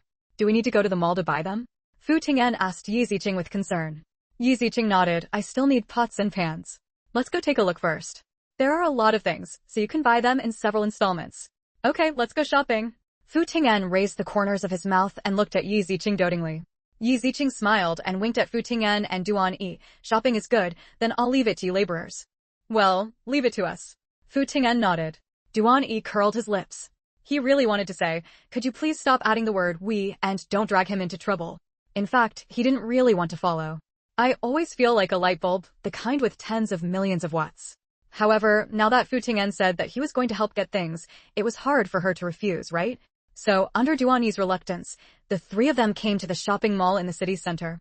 In 1996, there were not many large shopping malls and supermarkets, but as Jiangxing City is the provincial capital of Jiangzhou Province and is also the city center, large shopping malls are a must, and there are quite a lot of people there. However, those who can afford to spend here are either rich or expensive. As soon as they arrived at the shopping mall, Yi Ziqing and Fu Tingyan found a restaurant to have a meal first. Yi Ziqing and the other two wandered around the mall and bought some nice-looking dishes, tableware, and some bedding utensils. I bought 2 or 3 boxes of things at random, and the waiter was very attentive.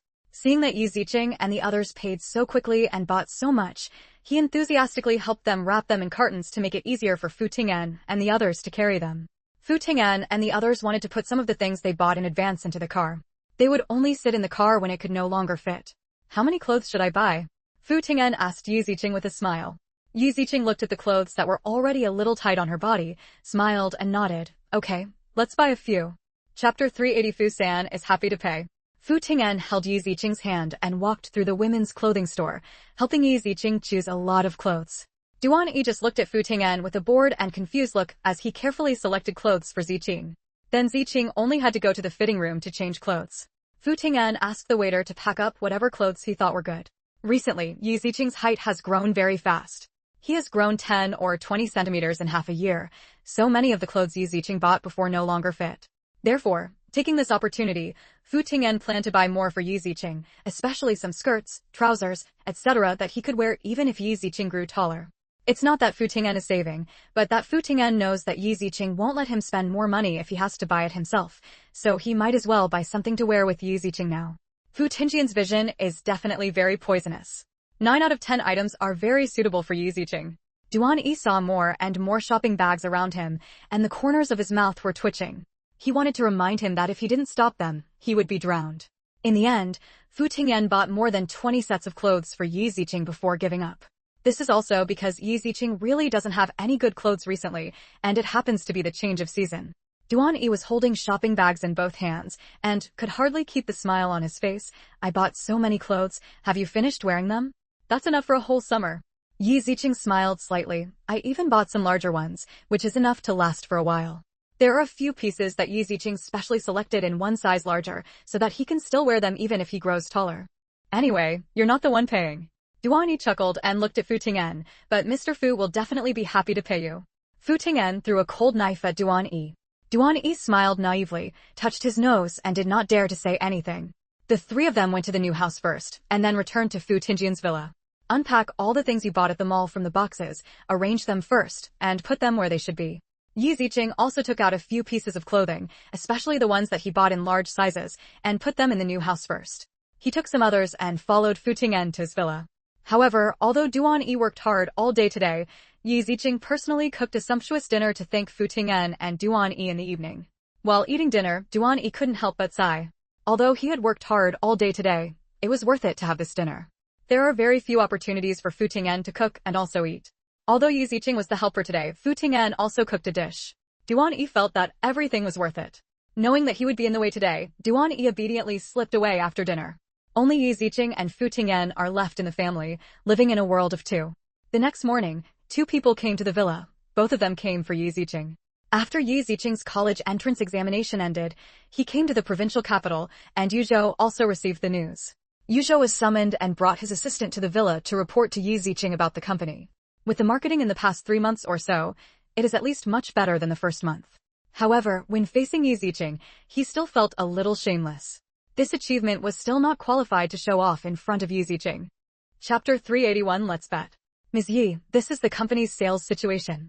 Yu Ziqing lay on the back of the sofa and looked through the summary in his hand. You give me a summary every other week. Although I see that sales are growing steadily, I think you should know that you are very dissatisfied with the speed. Yu Zhou nodded, yes. Have you ever thought of other ways? Yu Ziqing asked Yu Zhou with a teasing smile on his lips. Yu Zhou nodded, with a guilty look on his face. I thought about it, but none of those methods could increase sales. Next, I may come to the provincial capital for development. I will pay attention to the company's situation from time to time. In the future, the company's marketing will also follow my instructions. Yu Ziqing closed the document and said to Yu Zhou. After Yu Zhou heard this, he originally wanted to refuse. Yu Ziqing was not yet an adult, so how could he make a decision? Are you sure you won't ruin the company? Seeing that Yu Zhou didn't agree immediately, Yu Ziqing chuckled and said, You don't believe that my decision can help the company? Yu Zhou raised his head and glanced at Fu Ting'an subconsciously. Fu Ting'an's face was calm, and there was no reaction. He didn't know what his reaction was to him. However, he still spoke truthfully. Ms. Yi, to be honest, it would be better for the company to be run by professionals. Why don't we make a bet? Yu Ziqing tilted his head slightly and looked at Yu Zhou with a smile. When Yu Zhou heard this, he was slightly startled and looked at Yu Ziqing in confusion. A bet? What bet? Yu Ziqing raised the corners of his mouth and showed a confident smile. Bet. Give me a summer vacation, and I can double up on your marketing in the first 3 months. How about it? This. Yu Zhou opened his mouth, not knowing what to say.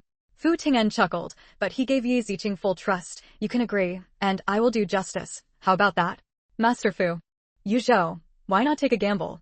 If Yu Ziqing can really double the company's marketing, it will prove that Qingqing is more suitable to be the leader of the company than you.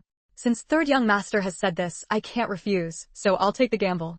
Fu Ting'an smiled and looked at Yu Zhou teasingly. Then what are you going to bet on? I don't have anything good, so I'll work for Miss Yi for free for 5 years. Fu Ting'an chuckled. Don't you still get bonuses? The corner of Yu Zhou's mouth twitched slightly. He really wanted to say something to Fu Ting'an. Master Fu, if you don't tell me, we can still be friends. Then I will work in vain and I will not receive any dividends for 5 years. Yu Zhou thought for a while and said helplessly. Fu Ting'an gave Yu Zhou a thumbs up, indicating that he was doing well. Okay, Qingqing, what do you think? Fu Ting'an turned around and looked at Yu Ziqing with a smile. Yu Ziqing nodded lightly and said in a funny tone, I don't care, it's all up to you. Then I will follow Miss Ye's arrangement. Yu Zhou said to Yu Ziqing with a smile. Even though he said that, Yu Zhou didn't believe that Yu Ziqing's abilities were more powerful than his. Yu Ziqing told Yu Zhou some of his sales concepts. He could first issue coupons to deduct coupons and then make a fuss about it, such as discounts on purchases, free gifts on purchases, lottery gifts, etc. You can also get coupons by sharing introductions, etc. You can also accumulate points through purchases, and the points can be redeemed for coupons, trial items, genuine products, etc. Chapter 382 I am willing to admit defeat. After all, it is now 1996 and many things cannot be compared with what will happen later in the 21st century. Yu Zhou was still surprised by the sales plan that Ziqing mentioned, and looked at Ziqing with a somewhat different look. Yu Ziqing just said 2 things now, in terms of discounts and points, it feels like it is much better than his marketing methods, and it should be able to increase a lot of marketing. Fu Ting'an saw the change in Yu Zhou's expression and smiled slightly. How is it? Yu Zhou's mouth twitched slightly, and he glanced at Fu Ting'an resentfully. Fu Sanxiao, who used to value his brothers, now that he has a woman, he values sex over friends. Sure enough, brothers and everything else are just clouds. Yu Zhou could only admit obediently, although it has not been implemented yet, Miss Ye's idea will definitely be better than my marketing, and it will definitely turn over. I am willing to admit defeat. Yu Ziqing looked at Yu Zhou in a funny way, looking very depressed. He didn't seem to be shocked at all. He was probably angry at Fu Ting'an. Then I'll bother you, Mr. Yu. Yu Ziqing said to Yu Zhou with a smile. The corner of Yu Zhou's mouth twitched slightly. Sure enough, the woman that Fu Sanxiao fell in love with was so different. Although it was a bet and he lost, he still felt like his heart had been stabbed several times. This is what I should do. After all, I will still get dividends in the future. What I earn now is just a fraction. Yu Zhou smiled, but he spoke the truth. Yu Zhou felt that the quality of the skincare products was so good, and with Yu Ziqing's operating methods, it would definitely not be bad. Even 5 years later, he would still be able to get a lot of dividends, and it is estimated that the dividends in 1 year at that time would be greater than those in the previous 5 years. Because of this thought, Yu Zhou didn't care at all. Okay, let's continue discussing. Yu Ziqing smiled and discussed with Yu Zhou the sales plan for skincare products, as well as other plans. When Yu Zhou and his assistant listened to Yu Ziqing's arrangements, they were all amazed. The assistant who originally regarded Yu Ziqing as her idol has become a loyal fan of Yu Ziqing, to the point where she vows to devote herself to Yu Ziqing till her death. If Yu Ziqing asked his assistant to betray Yu Zhou, he would probably agree without saying a word. Even people like Yu Zhou surrendered, let alone a young person like his assistant.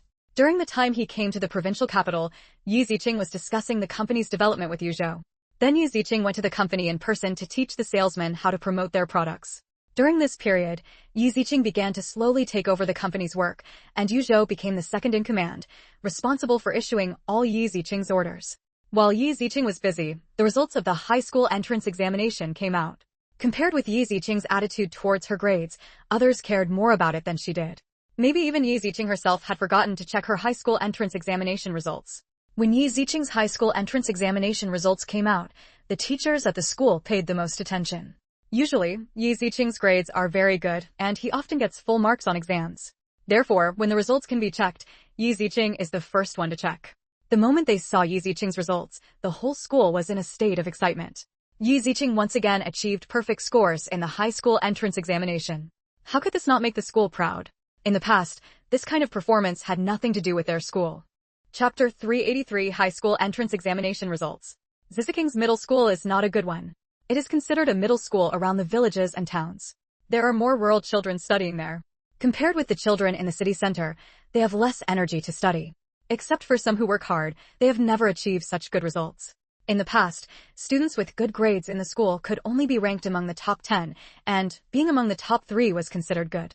However, this time, Yu Ziqing relied on perfect scores and was ranked first, unless there were some additional points. However, even if there are additional points, they are still not as good as Yu Ziqing, who really got a perfect score. Yu Ziqing's good grades in the exam brought glory to the school. As Yu Ziqing's class teacher, her face was filled with glory. As a principal, he has never had such a highlight moment.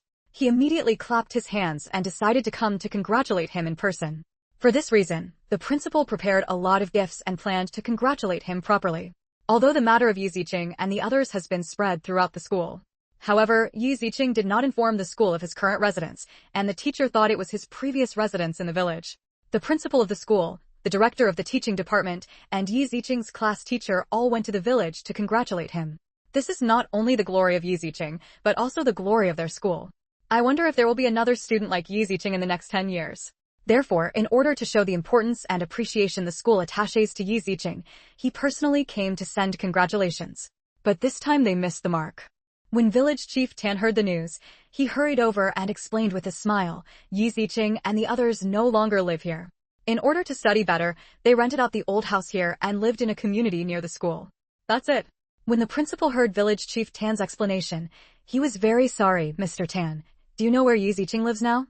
I've come here and done all the things, but I haven't seen anyone. This feels really bad. Although Yu Ziqing could later learn the good news from the villagers and know that they had been here, it was still different to come to the door in person.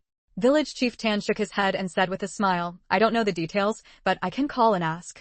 Okay, thank you. Upon hearing this, the principal thanked him quickly. Village Chief Tan took the principal and the others to the village committee to make calls. Only the village committee could make calls in the village. After all, the phone bill is not something that ordinary families can afford. Although the principal did not see Yu Ziqing, word of Yu Ziqing's results had spread throughout the village. When the villagers heard that Yu Ziqing had scored perfect marks and was ranked first in the high school entrance examination, they all started talking and kept praising him. What am I talking about? These siblings are not creatures of the pond. Yes, my brother is excellent, and my sister is even better. It seems that Yimingyu wasn't so powerful back then. I didn't expect that this girl Yu Ziqing could surpass her brother. No, these two brothers and sisters are both promising, but they really give our village chief face. Yes, the Yi family brothers and sisters are not ordinary children. They will definitely have great potential in the future. The villagers were talking a lot, and this discussion also reached the ears of second Aunt Yi and third Aunt Yi. Yi Zitong also heard Yu Ziqing's results and was so angry that she threw the things in her hands, wishing that the thing in her hands was Yu Ziqing and smashed her to pieces. Chapter 384 School Leaders Come to Visit. She can't even go to school, and she's not qualified to take this year's college entrance examination. As for Yu Ziqing, she participated and got first place with a perfect score, which was a serious blow to her. Qingqing, where are you now? I'm in the provincial capital now, Uncle Tan. What's wrong? Is there something wrong? Oh, it's in the provincial capital. Village Chief Tan looked at the principal next to him with regret, Girl Qingqing has gone to the provincial capital. When the principal heard this, he was shocked and complained. Why did you go to the provincial capital? How could they inform her of her results after she went to the provincial capital? Yi Ziqing, who was on the other side of the phone, heard the commotion and asked, Uncle Tan, why did you call me? Village Chief Tan immediately came to his senses and said excitedly to Yi Ziqing, oh, it's a big event, a great thing. The principal of your school, the dean of the academic affairs office, and your class teacher are all here. They're here to tell you the good news. Oh, then what score did I get? Yi Ziqing was very calm and not surprised at all. Whether she scored a perfect score or missed it by 1 point, she was definitely in first place, so she was really not surprised at all when the principal and others came to announce the good news. If the principals and others do not seize this good opportunity to promote their schools, then they are really not qualified to be the principals. Qingqing, do you know? You got perfect scores in the exam. Perfect scores. First place with perfect scores. Village Chief Tan's tone can be called excited or exciting. People who don't know better think it's him who got first place with perfect scores, or his son got first place with perfect scores. Yes, I understand. Yi Ziqing nodded. Village Chief Tan, thank the principal and the others for me. I am with my brother in the provincial capital. I will go back to school when I get my report card. Oh, okay. Village Chief Tan nodded and had no objection to Yi Ziqing's words at all. It doesn't seem to be a big deal if my sister goes to play with her brother. Moreover, Yi Ziqing's grades are so good, so he deserves to have some fun. The class teacher knew that Yi Ziqing was going to study in the provincial capital, so he quickly asked Yi Ziqing, I am the class teacher. You asked me for leave before and said that you were going to study in the provincial capital. How's the situation in the provincial capital? Well, the results of the high school entrance examination are out, so I should be admitted, and I will study in the provincial capital in the future. When the principal and others heard this, they were immediately delighted. Unexpectedly, Yi Ziqing relied on his own ability to go to the provincial capital to study. It is not easy to go to a provincial capital to study in this era. Unless your family is rich and you want to pass the exam, you must have really good grades. Then where do you study? IDEC High School. Hey, Ingda High School. When the principal and others heard this, they couldn't help but gasped. Ingda High School also has a very good reputation in the provincial capital, and its teaching quality is among the top 3 among all high schools. None of them expected that Yi Ziqing could be admitted to Ingda High School on her own ability. Only Village Chief Tan didn't know about Ingda High School. Seeing the excited expressions of the principal and others, he was very curious. Ingda High School? Is it good? Of course it's fine, but I've got several top scorers in the National College Entrance Examination. When Village Chief Tan heard this, he was even more surprised. It's so good. At the beginning, Yi Mingyu was only from the city, just from Linjiang City. However, Ingda High School was able to produce many top scorers in the college entrance examination, and the results were very good. Chapter 385, The Pride of the Whole Village. Even in Linjiang City, no one has ever won the top spot in the National College Entrance Examination. Therefore, needless to say, Village Chief Tan knew that Ingda High School, where Yi Ziqing was admitted, was a really awesome high school. The principal smiled and said to Yi Ziqing, then you can have fun in the provincial capital and come back when the school gets the report card. Okay, thank you, principal. Yi Ziqing knew very well how enthusiastic the principal was, and there was no need to pay too much attention to it. Her ability to get such good results really had nothing to do with the school. Moreover, when Mr. Miao was in school, if he was really expelled, the principal probably wouldn't even blink an eyebrow. Naturally, Yi Ziqing was very calm when dealing with the principal now, and just said everything that needed to be said. There was no need to come back to accept their congratulations. All she had to do was let everyone in the village know. This was a good time to slap second Aunt Yi, third Aunt Yi, and the others in the face. She didn't go up to slap them in the face herself. As soon as the principal and others came and greeted them in the village, their faces would probably be slapped, and they would be embarrassed to see anyone. No, you're having fun. Yi Ziqing hung up the phone, but Village Chief Tan still had a bright smile on his face. The little girl is the pride of their village. Principal, would you like to sit down and have a cup of tea? No. We have other things to be busy with. Since Yi Ziqing is not here, there is no need for the principal to stay any longer, and they leave first. Okay, I'll see you off. Village Chief Tan quickly smiled and sent the principal and the others out of the village. The villagers watched with pride as Chief Tan sent the principal and others out of the village. Xiao Tan, what's going on? A villager asked Village Chief Tan curiously. Village Chief Tan smiled and told the villagers about Yi Ziqing's grades and admission to Ingda High School in the provincial capital, and also introduced Ingda High School to the villagers. I knew this girl wasn't a creature of the pond, as expected. You have been admitted to the provincial capital. It's amazing. Only the Yi family siblings in our village have such talent. The Yi family brothers and sisters are really amazing. I'm so envious. If my children could be half as old as their brothers and sisters, I would be thankful to God. Half? I'm happy to have 1/10 of them. It's not better than the rest of the Yi family. Don't become a regular visitor to the police station like the rest of the Yi family. No, my brothers and sisters have all gone to the provincial capital to develop, and only the Yi family are still in jail. As Yi Ziqing expected, many villagers went to second Aunt Yi and third Aunt Yi to tell them the good news about Yi Ziqing, telling them that this time Yi Ziqing got the best score in the exam. There is no one in their village who ranks first in the high school entrance examination, which is enough for them to show off. Even though they had actually heard about Yi Ziqing's achievements just now, they still felt like they were slapped in the face. Compared to second Aunt Yi, third Aunt Ye's face was darker and angrier. Aunt Yi didn't have much hope for her son. After all, he had never had such good results before. Seeing that Aunt Yi was angry, but didn't know where to direct her anger, she laughed. This Yi Ziqing's brain is really amazing. He actually got full marks in the exam. I wonder what score your Zitong will get in the exam. Aunt Ye's face turned even darker, and she wanted to give Aunt Yi in front of her a good beating. Chapter 386. This kind of good thing will happen more often. He clearly knew that she was in a bad mood, but he still wanted to make trouble for her and ridicule her. Thinking of this, Aunt Yi turned around and glared at Yi Zitong fiercely. The final analysis is that Yi Zitong and Yi Ziqing are students in the same grade and should have taken the high school entrance examination together. But because of Yi Ziqing's incident, Yi Zitong dropped out of school, and now it is difficult even for Yiku to go to school. Now Aunt Yi-sen has been looking for a way to find a school to send Yiku to. If it was just an ordinary elementary school, Aunt Yi felt that the quality of education was too poor. Just look at the results of those schools, and you would know that going there would definitely be in vain, and she wanted to go to a good school. But good schools are not willing to accept transfer students like Yiku who suddenly arrive in the middle of the semester. Yiku and Aunt Ye's third aunt's family because they had some ability there. After all, they were also engaged in literature. But since what happened to Aunt Yi, I have been unable to get married. There is nothing to do with coming back here. Even if there is, it is from the past. I used to have a good relationship with Aunt Yi, but everyone has closed the door. Therefore, even if Aunt Yi wanted to ask those friends to help her, she couldn't do it. In the end, she could only let Yiku read at home, and Aunt Yi could supervise her from time to time when she was free. As for Yi Zidong, she was not in Aunt Ye's care. Aunt Yi also has a preference for boys over girls, but it's just not that strong. The situation at home is so tense now, money is very tight, and it is already difficult to send Yiku to school, so Yi Zitong can't even think about it. Even if Yi Zitong doesn't want to, he has now become the family's labor force. Yi Zitong originally wanted to go to Yi Ziqing, but was stopped by Aunt Yi. Now she had no extra money to go to Huahua. And now Yi Ziqing is not so easy to bully. Look at Yi Zitong's fate. He was already locked up in the police station before he even knocked on Yi Ziqing's door. The most important thing is that Yi Zitong told her that the person who publicized their affairs in her parents' home was Yi Ziqing, and she was the one who did it. To be honest, Aunt Yi didn't even know how Yi Ziqing got publicity. She was still in school. She could reach out her hand and felt chills all over her body. Therefore, Aunt Yi suppressed her hatred for Yi Ziqing for the time being, thinking that Yiku would be able to learn a lot in the future and help them get revenge in the future. Now, they have no qualifications or ability to deal with Yi Qing.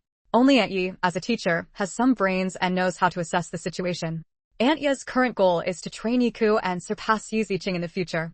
However, now listening to Aunt Ye's teasing, third Aunt Yi felt like a fire was burning in her heart, and it was getting stronger and stronger. However, I don't know how Aunt Yi's second and third Aunt Yi got into trouble with Yi Ziqing in the village. She is now telling Yi Mingyu the good news.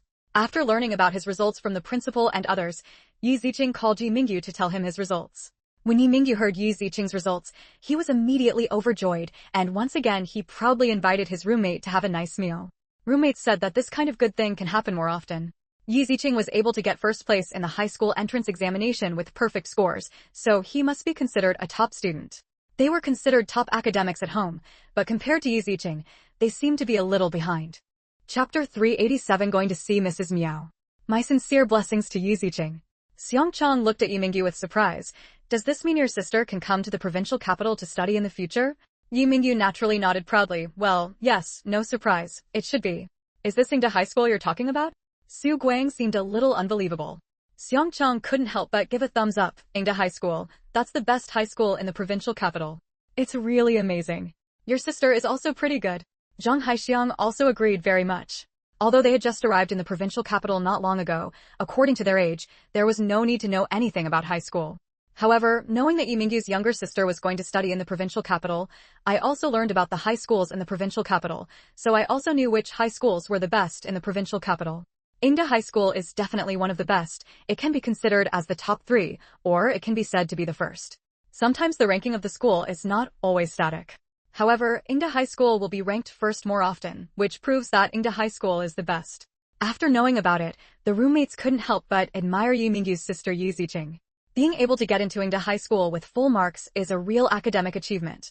It seems that your sister will definitely be the top scorer in the National College Entrance Examination in the future. Xiang Cheng praised Yu Mingyu with a thumbs up. Zhang Haixiong nodded and gave 2 thumbs up. Yes, your sister's achievements are even greater than yours. Yu Mingyu smiled modestly. Well, Qingqing is smarter and more powerful than me. You are still young now, after all, you're only in high school. Su Guang said coolly. The smile on Yu Mingyu's face disappeared a lot, but he still nodded in agreement. Well, after all, I just entered high school, and everything has just begun. I believe it will work. Yes, we also believe that your sister can do it. Xiang Chong and Zhang Haixiong quickly praised and put in good words for Yu Ziqing. Because he hasn't gone to school to get his score report yet, Yu Ziqing hasn't gone back yet. Yu Mingyu will have his final exam soon, and Yu Mingyu doesn't plan to go back. He plans to celebrate after the exam is over. After handling the company's affairs, Yu Ziqing returned to Linjiang City temporarily. This time I came back not only to get my transcripts, but also to see Mrs. Miao. Yes, the Miao family's verdict has also been issued. Because of her age and the fact that it had been decades, Mrs. Miao was not sentenced to jail for much time, only 1 or 2 years. The most she did was to help her son conceal his involvement. After the results came out, Yu Ziqing was no longer worried about the subtle impact of using metaphysics to get Mrs. Miao to reveal the person behind the scenes. After using metaphysics, Yu Ziqing's recent fortune will be affected. It will only be a little unlucky in the past week or half a month. However, Yu Ziqing can still weaken it through other methods. Otherwise, according to Yu Ziqing's metaphysical skills, he will definitely be able to crush the entire audience. After Yu Ziqing returned, he first went to see Mrs. Miao, who was already in jail. When Mrs. Miao saw Yu Ziqing, her old face had an angry look, and her eyes were fierce, glaring at her fiercely. Bitch! Yu Ziqing sat on the stool with a smile and looked at old Mrs. Miao playfully. Old lady, it seems that you have no remorse at all for being in jail. Chapter 388 Interrogation of Mrs. Miao. Mrs. Miao glared fiercely and gritted her teeth. If it weren't for you, my son, and I wouldn't be like this. I wish I could kill you, eat your flesh, and gnaw on your bones. Yes, everything that happened to you is caused by me, but you can't take revenge. Yu Ziqing raised the corners of his mouth, revealing a smile that deserved a beating. Old Mrs. Miao was immediately trembling with anger at Yu Ziqing's words. Yu Ziqing sneered and said sarcastically, what am I? Isn't this the fate you deserve? The person who asked you to replace my father back then is still at large.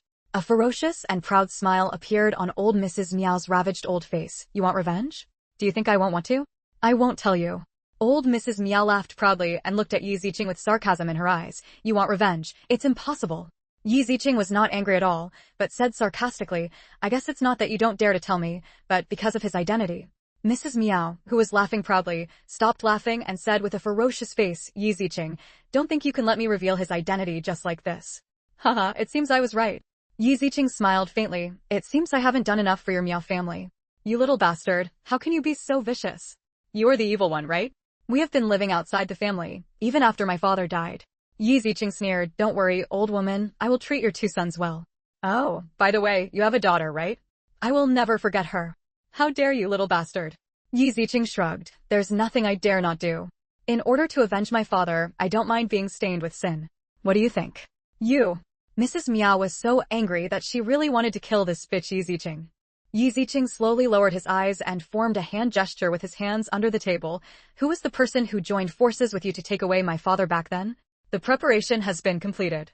Now that Mrs. Miao's mentality has collapsed, it's time for her to ask questions. Sure enough, Mrs. Miao's expression froze, and then became very calm, looking like a puppet.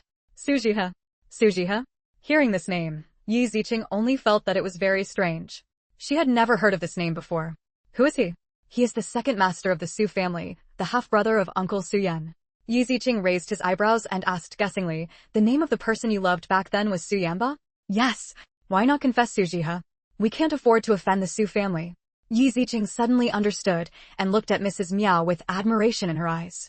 Even at this time, she still had some brains and knew that some people should not be offended. The fact that the Su family can't afford to offend her means that her father's biological father has an extraordinary status. Even if he knows who did this, he probably won't let her go, and he won't let the Miao family go either. Now with medical DNA identification, even if they have never met, they can still confirm the identities of Yimingyu and Yi Ziqing and that they have the blood of the Su family. After confirming his identity, Mr. Su will definitely take revenge. When the time comes, Mrs. Miao's fate may be even more miserable than it is now, so she will do nothing.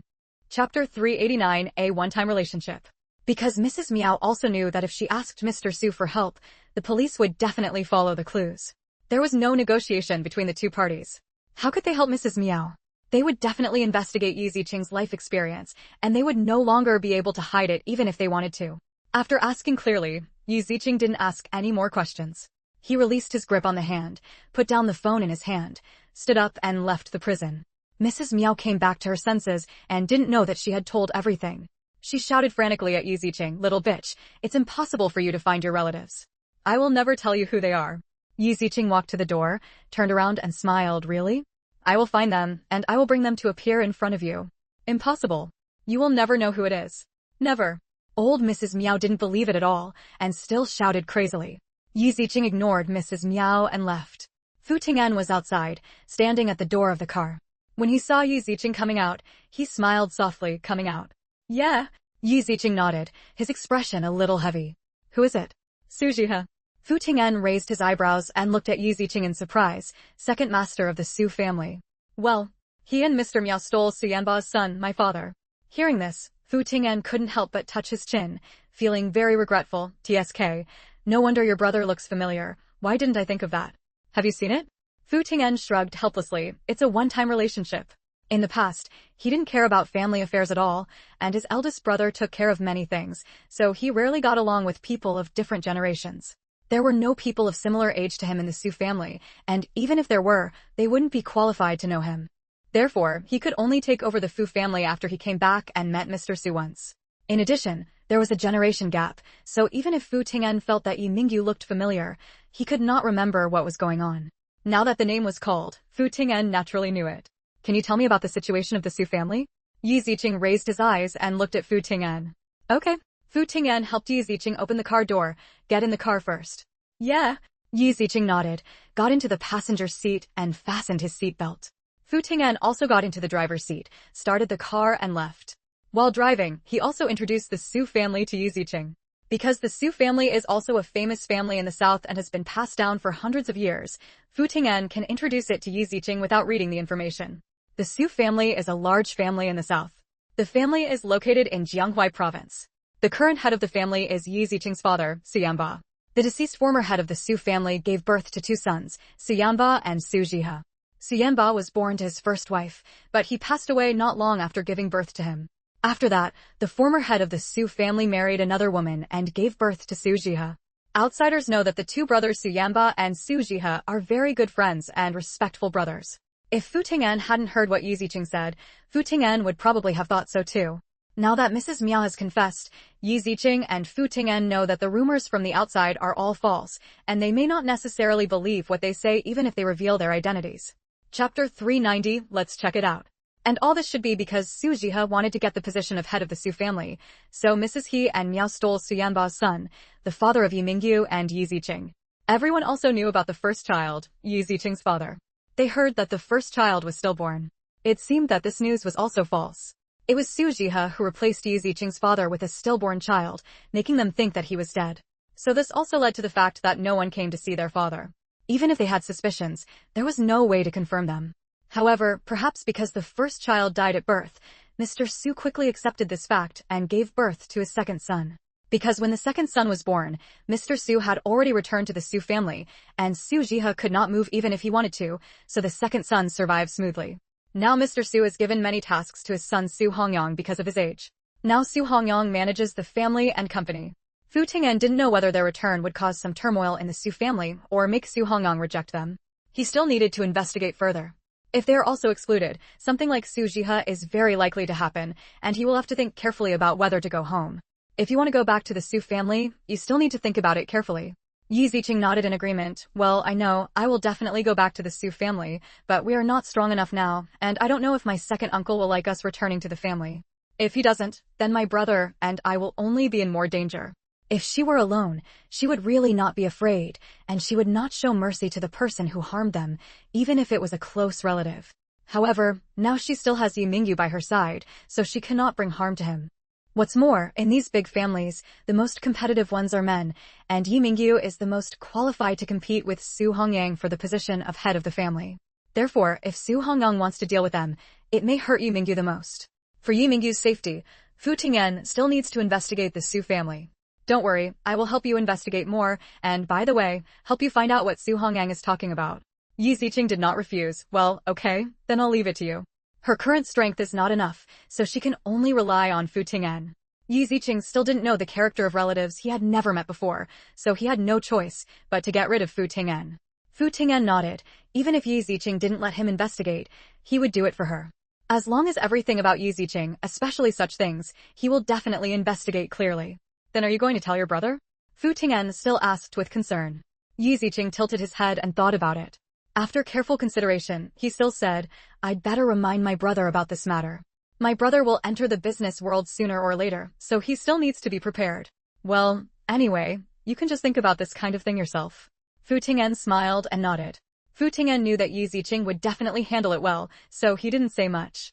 After meeting Mrs. Miao, the big stone in my heart fell.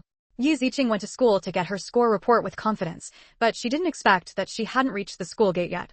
There was a red strip hanging at the school gate, which was to celebrate her getting the first place with perfect scores. Chapter 391. The top scorer in the high school entrance examination is here.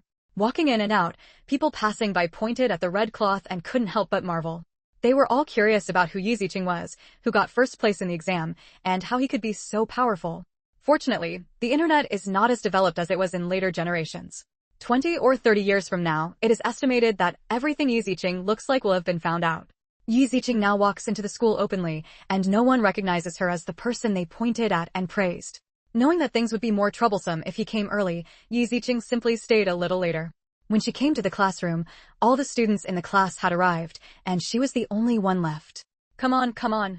Our top scorer in the high school entrance examination is here. Yi Ziqing, you are so awesome. How on earth did you pass the exam? Yeah, why did you get perfect marks on the test? Seeing Yi Ziqing, all the students were extremely excited.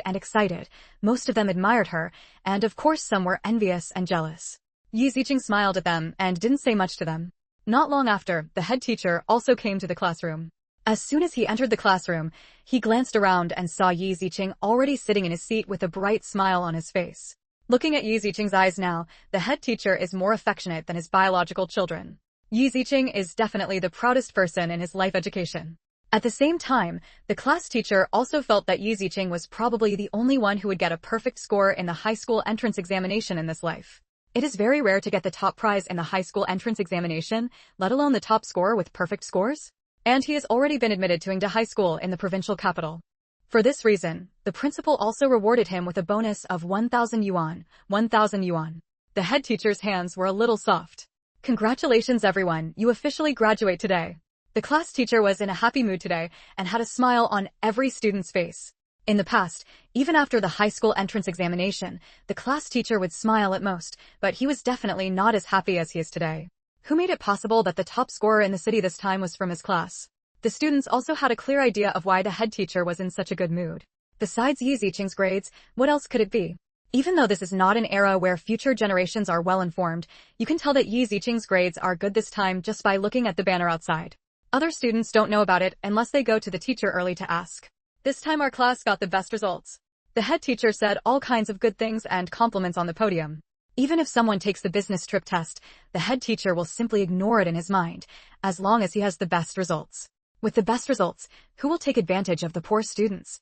Those students also secretly breathed a sigh of relief, but their hearts were lifted. They all had the best grades in the class, but they had the worst grades in the exam. Then, they would go home to play mixed doubles. I always felt that it was such a shock to them that Yi Ziqing got such good results. The students felt sleepy after listening to it, and were waiting for the head teacher to issue their report cards. Looking at their own results, they said that comparing people to others is infuriating. This is the gap, it's too big. That is to say, Yi Ziqing's grades are the best, and the other students, even if they get good grades, are not even among the top 100 in the city. Chapter 392. This kid is really a genius. Therefore, we can only say that today is a carnival for Yi Ziqing alone. Some students have already begun to decide whether they should continue studying or go to a vocational high school to acquire skills that will make it easier to find a job. Originally, some students did not have high hopes and had already made preparations. For these students, many families are short of money, and it is good to be able to support them in junior high school, especially those girls. Most of the students will no longer study, and their families have already helped find factories. They can go to work after graduation. Some will continue to study, but only in some vocational high schools. That is to say, it is not so strict now for minors to start working.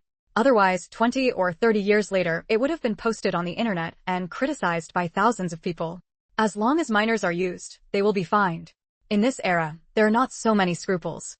In this era, many rural parents still feel that studying is of no use and it would be better to go to work early, especially if there are men in the family and all girls have to work. The graduation ceremony of this kind of school, no, it should be said that there is no graduation ceremony. It just takes the score report and that's it. There is no summer homework. After all, some people don't go to school, so why do they give out summer homework? If you want summer homework, you have to go to high school. Therefore, even if the principal wanted to let Yu Ziqing give a speech, there was no chance. Moreover, Yu Ziqing did not agree. She said that she was very busy and had to go to the provincial high school and needed to do a lot of things. In the end, Yu Ziqing didn't stay at school any longer and made an excuse to go to the provincial capital early to hand over her results to Yingda High School. After hearing this, the principal couldn't stop him. If Yu Ziqing lost the opportunity because of his delay, it would be his fault. Yu Ziqing would probably hate him. Anyway, Yu Ziqing studied in their school before and got the best score in the exam. This is an unchangeable fact. As long as he has this fact, he can be proud and he can publicize it. It's just a pity that I can't ask Yu Ziqing to help promote their school more and let better and more students enter their school. It's not that Yu Ziqing doesn't want to go to such a school because her status and worth are different now, but there's really nothing about this school that makes her nostalgic. In her previous life, this school didn't cause any trouble for her. She usually didn't have pocket money. Every time she wanted to buy any materials at school, she had to hand over money. If she couldn't pay, she would inevitably get into trouble. The worst was in the third year of junior high school. This made Yu Ziqing not have a great impression of the school. That is, she continued to study in this school because she wanted to solve the Yi family's affairs. Therefore, Yu Ziqing really didn't want to stay in this school any longer. However, even after receiving the high school entrance examination report card, Yi Mingyu had not returned home from the exam. He had to wait for several days to pass the exam before returning home.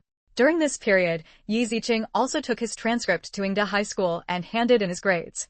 After all, in this era, if you want to go to other schools, the internet is not so developed, and you can't check it all on the internet. Yu Ziqing went to Yingda High School and met with Director Xia, the director of the Academic Affairs Office. Director Xia, these are my results in Linjiang City. Yu Ziqing took a document, which contained other contents, not just the results of this high school entrance examination. Chapter 393 Celebration Banquet. Director Xia smiled and took the document handed over by Yu Ziqing. He looked at Yu Ziqing's results first and looked surprised, but seemed to take it for granted. I didn't expect you to be first again, and also get perfect scores. Okay. Yu Ziqing smiled modestly. Director Xia smiled and said to Yu Ziqing, your grades are very good. If nothing unexpected happens, you will become the representative of the new students. As expected of Mr. Wu's recommendation, he got full marks in their school's exams, and he also got full marks in this high school entrance examination. He is nothing but a freshman representative. Thank you. Director Xia looked through other information and saw Yu Ziqing's previous grades. Well, your previous grades don't seem to be very good. Yu Ziqing nodded and didn't hide anything. Well, my father was trafficked. After my parents passed away, my grandparents made me busy with housework every day and didn't have much time to study. Later, I broke away from them and had more time to study, so I started studying. Director Xia glanced at Yu Ziqing in surprise, never expecting that this girl had such a life experience. Moreover, it seems that this girl also has powerful Chinese medicine skills, right? That's why Yu Ziqing was still studying Chinese medicine under so much pressure before, and he learned so well. This child is really a genius. Okay, Yu Ziqing, just go back and wait for the notification. The more Director Xia looked at Yu Ziqing, the more satisfied he became. Yu Ziqing smiled and bowed slightly. Okay, thank you very much, Director. Director Xia personally escorted Yu Ziqing out of his office, and then Fu Ting'en, who was waiting outside, picked up Yu Ziqing and left together. After the school affairs were settled, Yu Ziqing only stayed in the provincial capital for one night before returning to Linjiang City. A few days later, Yi Mingyu also finished his exams. It was Duan Yi who drove Yi Mingyu home because Yu Ziqing was waiting for Yi Mingyu to come back and then invited everyone to dinner to celebrate her good results in the high school entrance examination. Duan Yi was also the one who invited him, so when he came back and took Duan Yi's car this time, Yi Mingyu didn't object. He even talked about Yi Ziqing with Duan Yi along the way. For this celebration, Yi Ziqing only invited village chief Tan and his wife, Captain Xiao, Duan Yi and Fu Ting'en. In Linjiang City, Yi Ziqing and Yi Mingyu were relatively familiar with them. The matter between the Yi family and the Miao family was thanks to Captain Xiao's help, so Yi Mingyu and Yi Ziqing thought they could treat Captain Xiao to a meal. Captain Xiao was surprised when he received Yi Ziqing's invitation, but he was also very happy. He didn't expect that Yi Ziqing would get such good results in the exam. Sure enough, he knew that this girl was no ordinary child. Captain Xiao did not refuse such a good thing and agreed to participate. The banquet hall booked this time is in the Xinghue Hotel, a small box. Village Chief Tan arrived at the hotel with shock on his face. Girl Ziqing, are you sure you want to celebrate here? Yes, it's rare for me to get such good results, so I naturally have to celebrate. Yi Ziqing smiled. Village Chief Tan was still worried and asked Yi Ziqing, the cost here is quite high, are you sure it's okay? Yi Ziqing knew what Village Chief Tan was worried about. The brothers and sisters had a very hard life in the past, but now they had to eat in such a high-end hotel, and they were still very worried. Uncle Tan, don't worry. You have forgotten that I have a house on hand. There is rent for the house in the village. Even the house owned by the third child of the Yi family was awarded to me, and I received a lot of rent. Yi Ziqing explained with a smile. Chapter 394 Banquet Guests.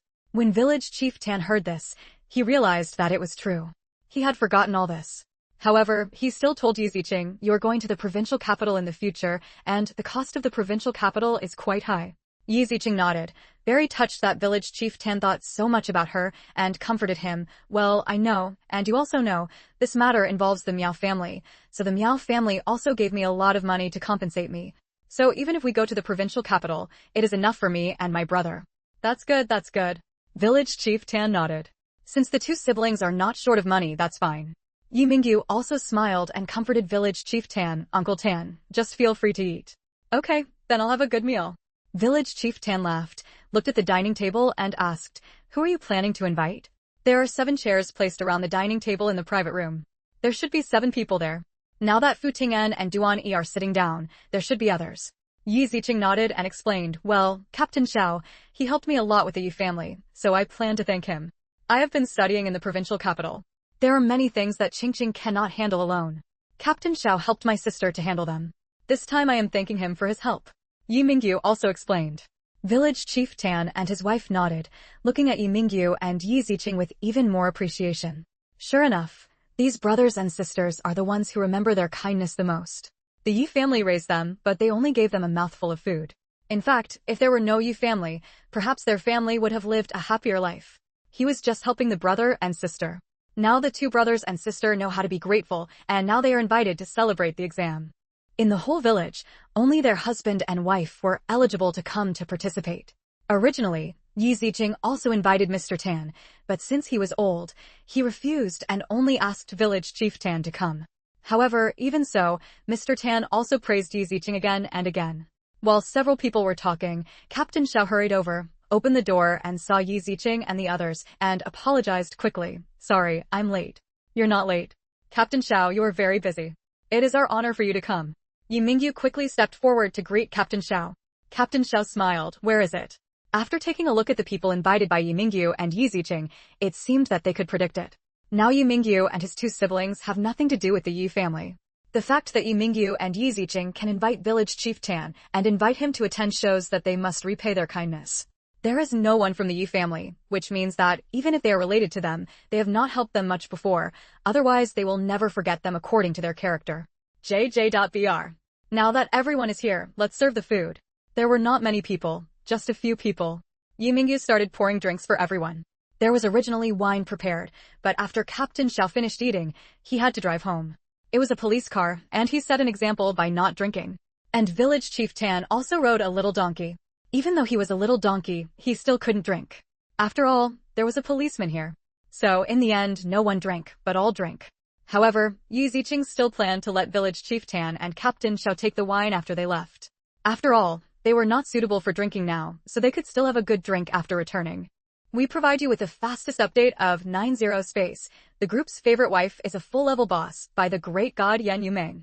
In order that you can check the fastest update of this book next time, please be sure to save the bookmark. Chapter 394. Banquet Guests Free Reading. Chapter 395. Finally going to live in the provincial capital. Captain Xiao and village chief Tan expressed their apologies for Yi Ziqing's arrangement. They were embarrassed to eat and take it. Aunt Tan, who had always liked Yi Ziqing, asked with concern, "Qingqing, are you planning to go to the provincial capital to develop in the future?" Yi Ziqing smiled and nodded. "Well, yes. I will live with my brother in the provincial capital from now on." Village Chief Tan quickly asked for work for himself. "What about your house here? What do you plan to do with it? Do you still need to rent it out? If necessary, Uncle Tan can help you. Whenever you are free, you can come and get the rent.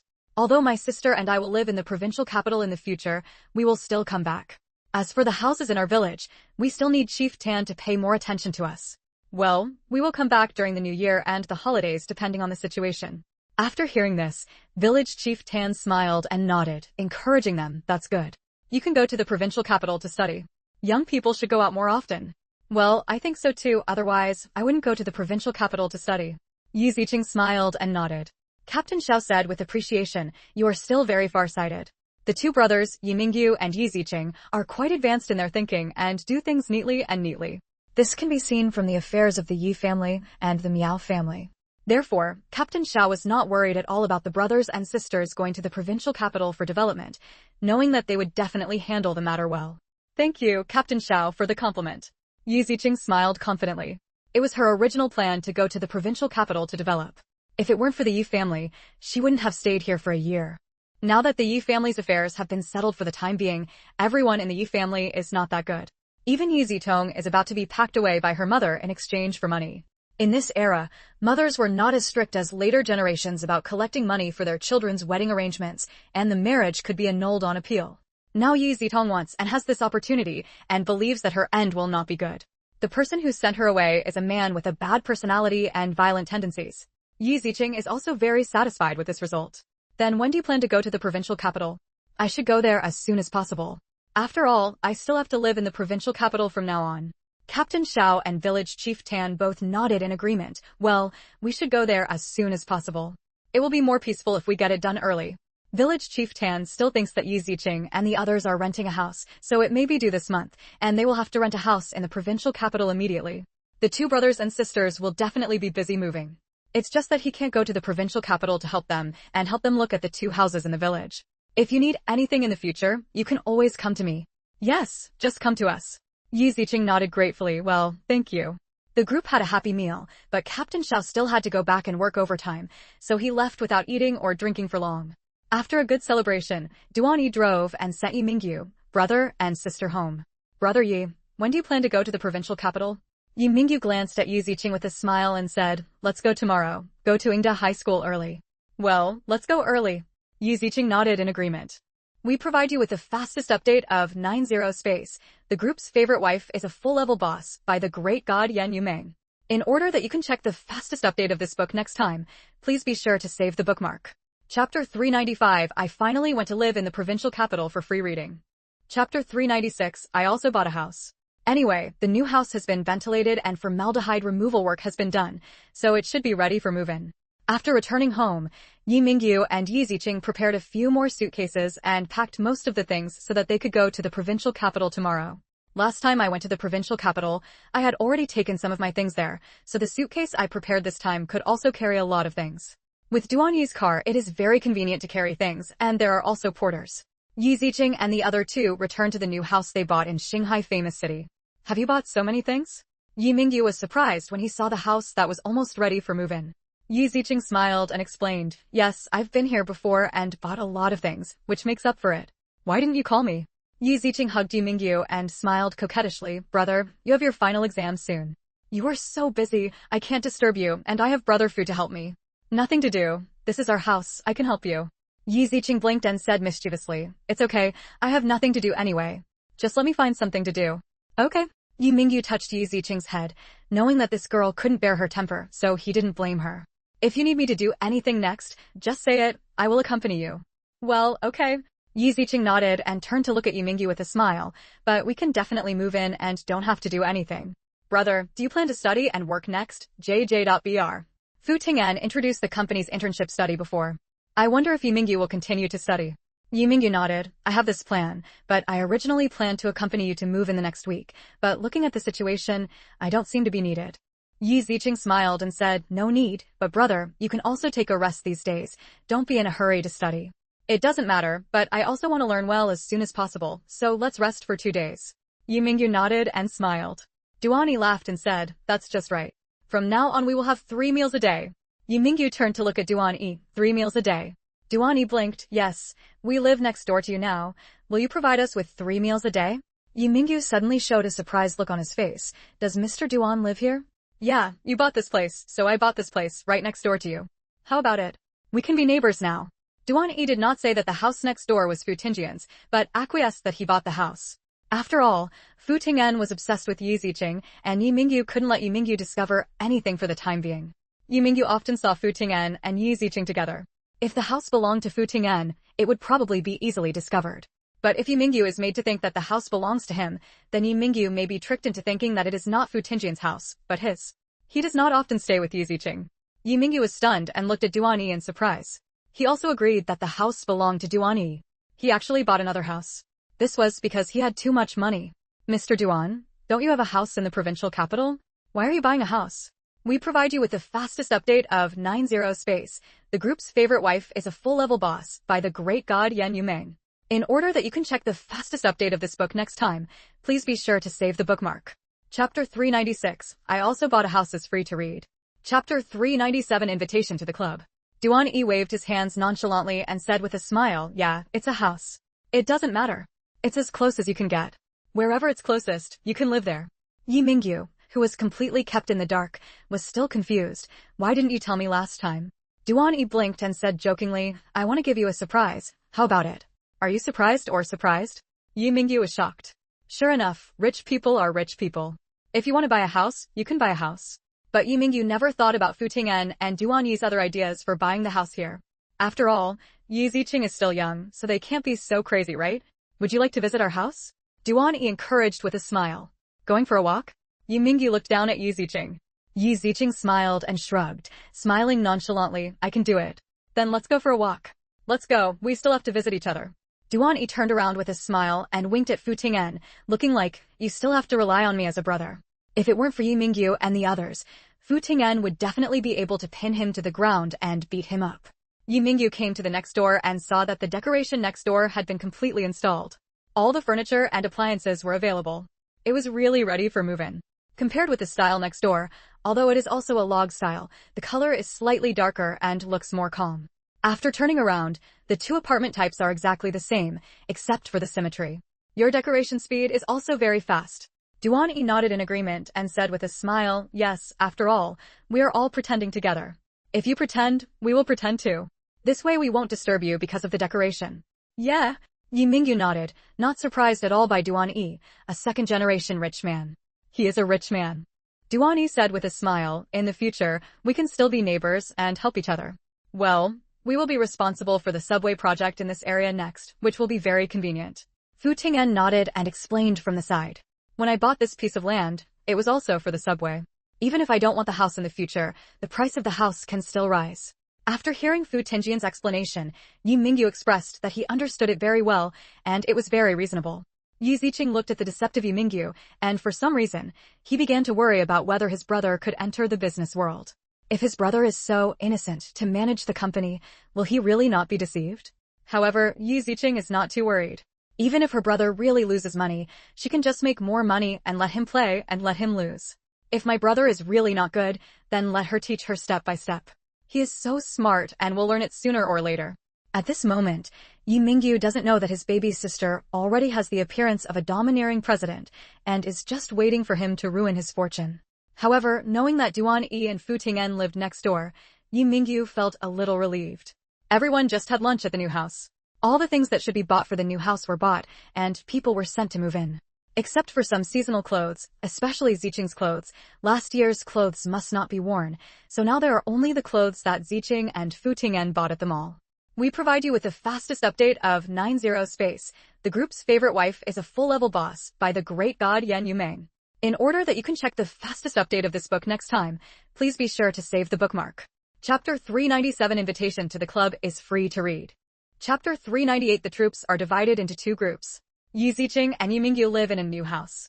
It is a real new house, an absolute first-hand house. The two brothers and sisters are very happy. The two brothers and sisters still went out for shopping and bought some clothes. Yu Mingyu also went back to school and moved some other clothes to the dormitory to the new house. These were winter clothes, and most of them were moved here first. It is actually very convenient to take them out later. The whole new house is also more popular. Yu Mingyu and Yi Ziqing had nothing to do, so Duan Yi enthusiastically invited them to the club. Regarding going to the club, Yu Mingyu said that he had no money and was embarrassed to go. It's nothing, don't worry, we are top members. Duan Yi waved his hand to comfort Yu Mingyu. Yi Ziqing also nodded in agreement. Yes, brother, let's go for a walk together and expand our exposure to the world. In fact, Yi Ziqing originally didn't want to go, but with Yu Mingyu there this time, he felt it was necessary to go. JJ.BR. Yu Mingyu hasn't changed his mind to a rich person yet, and he still doesn't know how to spend money. In the future, Yu Mingyu will also enter the business world. He will definitely go to places like this frequently. It is necessary to go around more and know the situation of the club. If he goes there for the first time, he will not feel a bit like a country bumpkin entering the city. Forget it, right? You can just go. Yu Mingyu still refused with some discomfort. However, Yi Ziqing began to persuade Yu Mingyu earnestly, brother, since you want to enter the business world in the future, you must go to places like this. When you meet partners in the future, will you be on the street? Or if someone invites you to go, but you don't understand when you go in, this is not good, don't you think so? Yes, brother Yi, you still need to see the world. We took you there just to let you know more about the lifestyle of the upper class. Duan Yi also nodded quickly and helped Yi Ziqing speak. Fu Ting'an nodded and reminded Yu Mingyu, brother Yi, you should know where people of certain status go during your recent internship. This kind of communication is necessary, you can go and find out about it. Yu Mingyu listened to the words of the three people and felt that it made sense and nodded. Okay. Whether it was Yi Ziqing or Fu Ting'an and Duan Yi's words, they all proved that he had to go around or understand something. Even if Yu Mingyu feels embarrassed, for the sake of the future, Yu Mingyu can only be thick-skinned. Many times in the business world, he has to be thick-skinned, especially since he is still in the initial stage. He often has to look at people's faces. If he is not thick-skinned enough, he probably won't be able to find a partner. After pondering for a moment, Yu Mingyu felt that it was necessary to go there. So, Yu Mingyu followed Duan Yi and the others to the club. This was a newly opened club in Jiangzhou City. There was also a large race course in the club, which was a luxury that poor people could not imagine. Yu Mingyu, who was visiting this kind of place for the first time, really felt as if Grandma Lu had entered the Grand View Garden. Yu Mingyu's eyes were simply useless. He looked left and right and was attracted by the luxurious decoration of the club. Seeing Yu Mingyu's eyes, Duan Yi felt very proud. He just said that he would definitely be shocked when he came here. Only that girl Yi Ziqing didn't feel any surprise or curiosity at all when she came to a place like this. She felt as if she came to this kind of place often. We provide you with the fastest update of 90 Space. The group's favorite wife is a full-level boss by the great god Yan Yumeng. In order that you can check the fastest update of this book next time, please be sure to save the bookmark. Chapter 398. The troops are divided into two groups to read for free. Chapter 399. What are you doing here? Duan Yi couldn't help but glance at Yi Ziqing and was very suspicious. Is this girl really Yu Mingyu's sister? Why does my brother have such a shocked expression, and how can my sister be so calm? In the end, Duan Yi could only attribute all this to the fact that she was worthy of being the woman Fu Ting'an fell in love with. Yi Ziqing is definitely not an ordinary woman, otherwise, how could she make Fu Ting'an fall in love? And he kept showing up in the south because of her. Duan Yi smiled, put his arm around Yu Mingyu's shoulder, and said jokingly, brother Yi, you can come here often in the future. If you want to come, you can come to me. I will bring you here to see more. We must be calm about this kind of club. Okay. Yu Mingyu nodded. Fu Ting'an and Yi Ziqing looked at each other and smiled slightly. Let's go, let's take you around. Duan Yi urged Yu Mingyu excitedly. Yu Mingyu nodded, but still turned to look at Yi Ziqing. Ching ching. Yi Ziqing smiled and waved his hand. Brother, go ahead. Brother Fu said there is a horse farm here. Brother Fu and I will go and have a look. Yu Mingyu did not stop Yi Ziqing. Then you can call me if you need anything. Okay. After everything was said, the two parties split into two groups. Before leaving, Duan Yi turned around and gave Fu Ting'an an okay gesture. He was responsible for Yu Mingyu, so Yi Ziqing would be handed over to Fu Ting'an. Fu Ting'an glanced at it, smiled and took Yi Ziqing to the race course to choose a horse first. You can bring your brother here more often in the future. Fu Ting'an said to Yi Ziqing with a smile. Yi Ziqing also nodded in agreement. Well, I know, otherwise I wouldn't have helped you if you suggested it.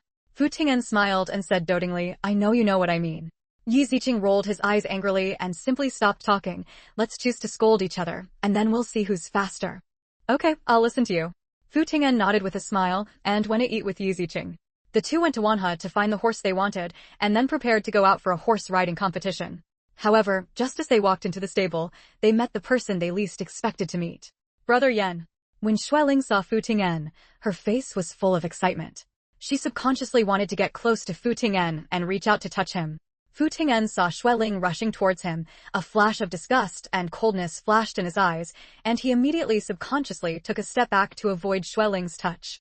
Xueling failed to pounce on Fu Ting'an. Her eyes were full of grievance, and her ears were filled with Fu Ting'an's disgusted questioning. What are you doing here? I just came to the club to have fun. Xueling Liang looked at Fu Ting'an with tears in her eyes.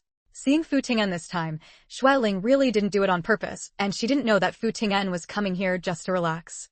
However, at this moment, Yi Ziqing came over and stood beside Fu Ting'an, holding the horse's traction rope in his hand, and glanced at the shy and timid Xueling. It's you. When Xueling saw Yi Ziqing walking over and Fu Ting'an standing side by side, her eyes suddenly showed a look of jealousy and anger. It's me, what's wrong? Yi Ziqing raised his eyebrows, also a little annoyed. This woman doesn't deal with him, and if possible, he really doesn't want to have too much interaction with her. However, her relationship with Fu Ting'an could not be avoided, which made Yi Ziqing feel speechless and disgusted. We provide you with the fastest update of 90s Space. The group's favorite wife is a full-level boss by the great god Yan Yumeng. In order that you can check the fastest update of this book next time, please be sure to save the bookmark. Chapter 399, What are you doing here? Free to read. Chapter 400, Why is Brother Yan still here? Why are you still relying on Brother Yan? Fu Tingjian's face suddenly darkened, and he shouted in a low voice, I told you, don't call me Brother Yan. Xueling was immediately frightened by Fu Tingjian's voice, and her body trembled. With tears in her eyes, she looked at Fu Ting'an aggrievedly, Brother Yan. Shut up. Fu Tingjian's deep, dark eyes were even colder, and his tone was full of threats. Please call me Mr. Fu. Xueling could feel the strong killing intent emanating from Fu Ting'an. The look in her eyes made her feel as if he was looking at prey, which made her feel cold. Her voice was trembling. Fu. Third young master Fu. Facing Fu Ting'an like this, Xueling dared to disobey his orders again, so she could only change her title obediently. Fu Ting'an snorted coldly, his eyes full of coldness. I told you, don't bother me, otherwise, I wouldn't mind finding something for the Xue family to do. Xueling had an expression of shock and grievance on her face, and tears fell uncontrollably. Master Fu. I just like you, isn't this okay? Fu Tingjian's words were merciless at all, and he said coldly, no, I'll feel sick. Xueling covered her chest with her hands. Her pretty little face looked hurt, and she felt that her whole heart was bleeding. Fu Ting'an was so unfeeling towards her. Out of the corner of his eye, he saw the smile on Yi Ziqing's face and felt anger welling up in his heart. The eyes looking at Yi Ziqing were filled with deep anger and hatred. Yi Ziqing felt Xueling's murderous eyes, suppressed the smile on his face, and shrugged helplessly. Why are you looking at me like that? It's you. It's all you, bitch. Xueling glared at Yi Ziqing angrily, wanting to rush forward and tear her face apart. Compared to the first time I met Yi Ziqing, although Yi Ziqing's face is still a bit childish now, her stunning beauty can still be seen. Yi Ziqing is so beautiful now. Xueling already has a sense of crisis. It must be this woman who seduced Fu Ting'an. You blame me for not being able to do it? Yi Ziqing felt that he was shot while lying down, very innocent. Xueling suddenly felt several hard slaps on her cheeks. You. Fu Ting'an frowned in dissatisfaction, stood in front of Yi Ziqing, and shouted, get out. This word suddenly made Xueling's body tremble violently. It seemed that she was really frightened. Xueling covered her face and left in tears. Seeing Xueling running away, Yi Ziqing walked out from behind Fu Ting'an with a teasing smile on his lips. You're so fierce, aren't you?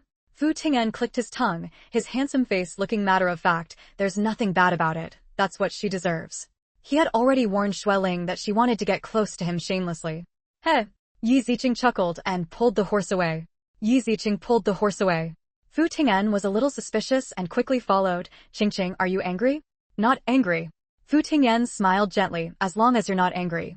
Yi Ziqing led the horse to the race course and quickly got on the horse. Fu Ting'an saw Yi Ziqing's actions and quickly followed her. Xueling, who left in tears, could stay in the club any longer. If she didn't leave, she would lose all her face. When Xueling returned to her villa, she threw things angrily. Everything in the hall was thrown to the ground and smashed to pieces. We provide you with the fastest update of 90s Space. The group's favorite wife is a full-level boss by the great god Yan Yumeng. In order that you can check the fastest update of this book next time, please be sure to save the bookmark. Chapter 400, Why is Brother Yan still here? Read it for free.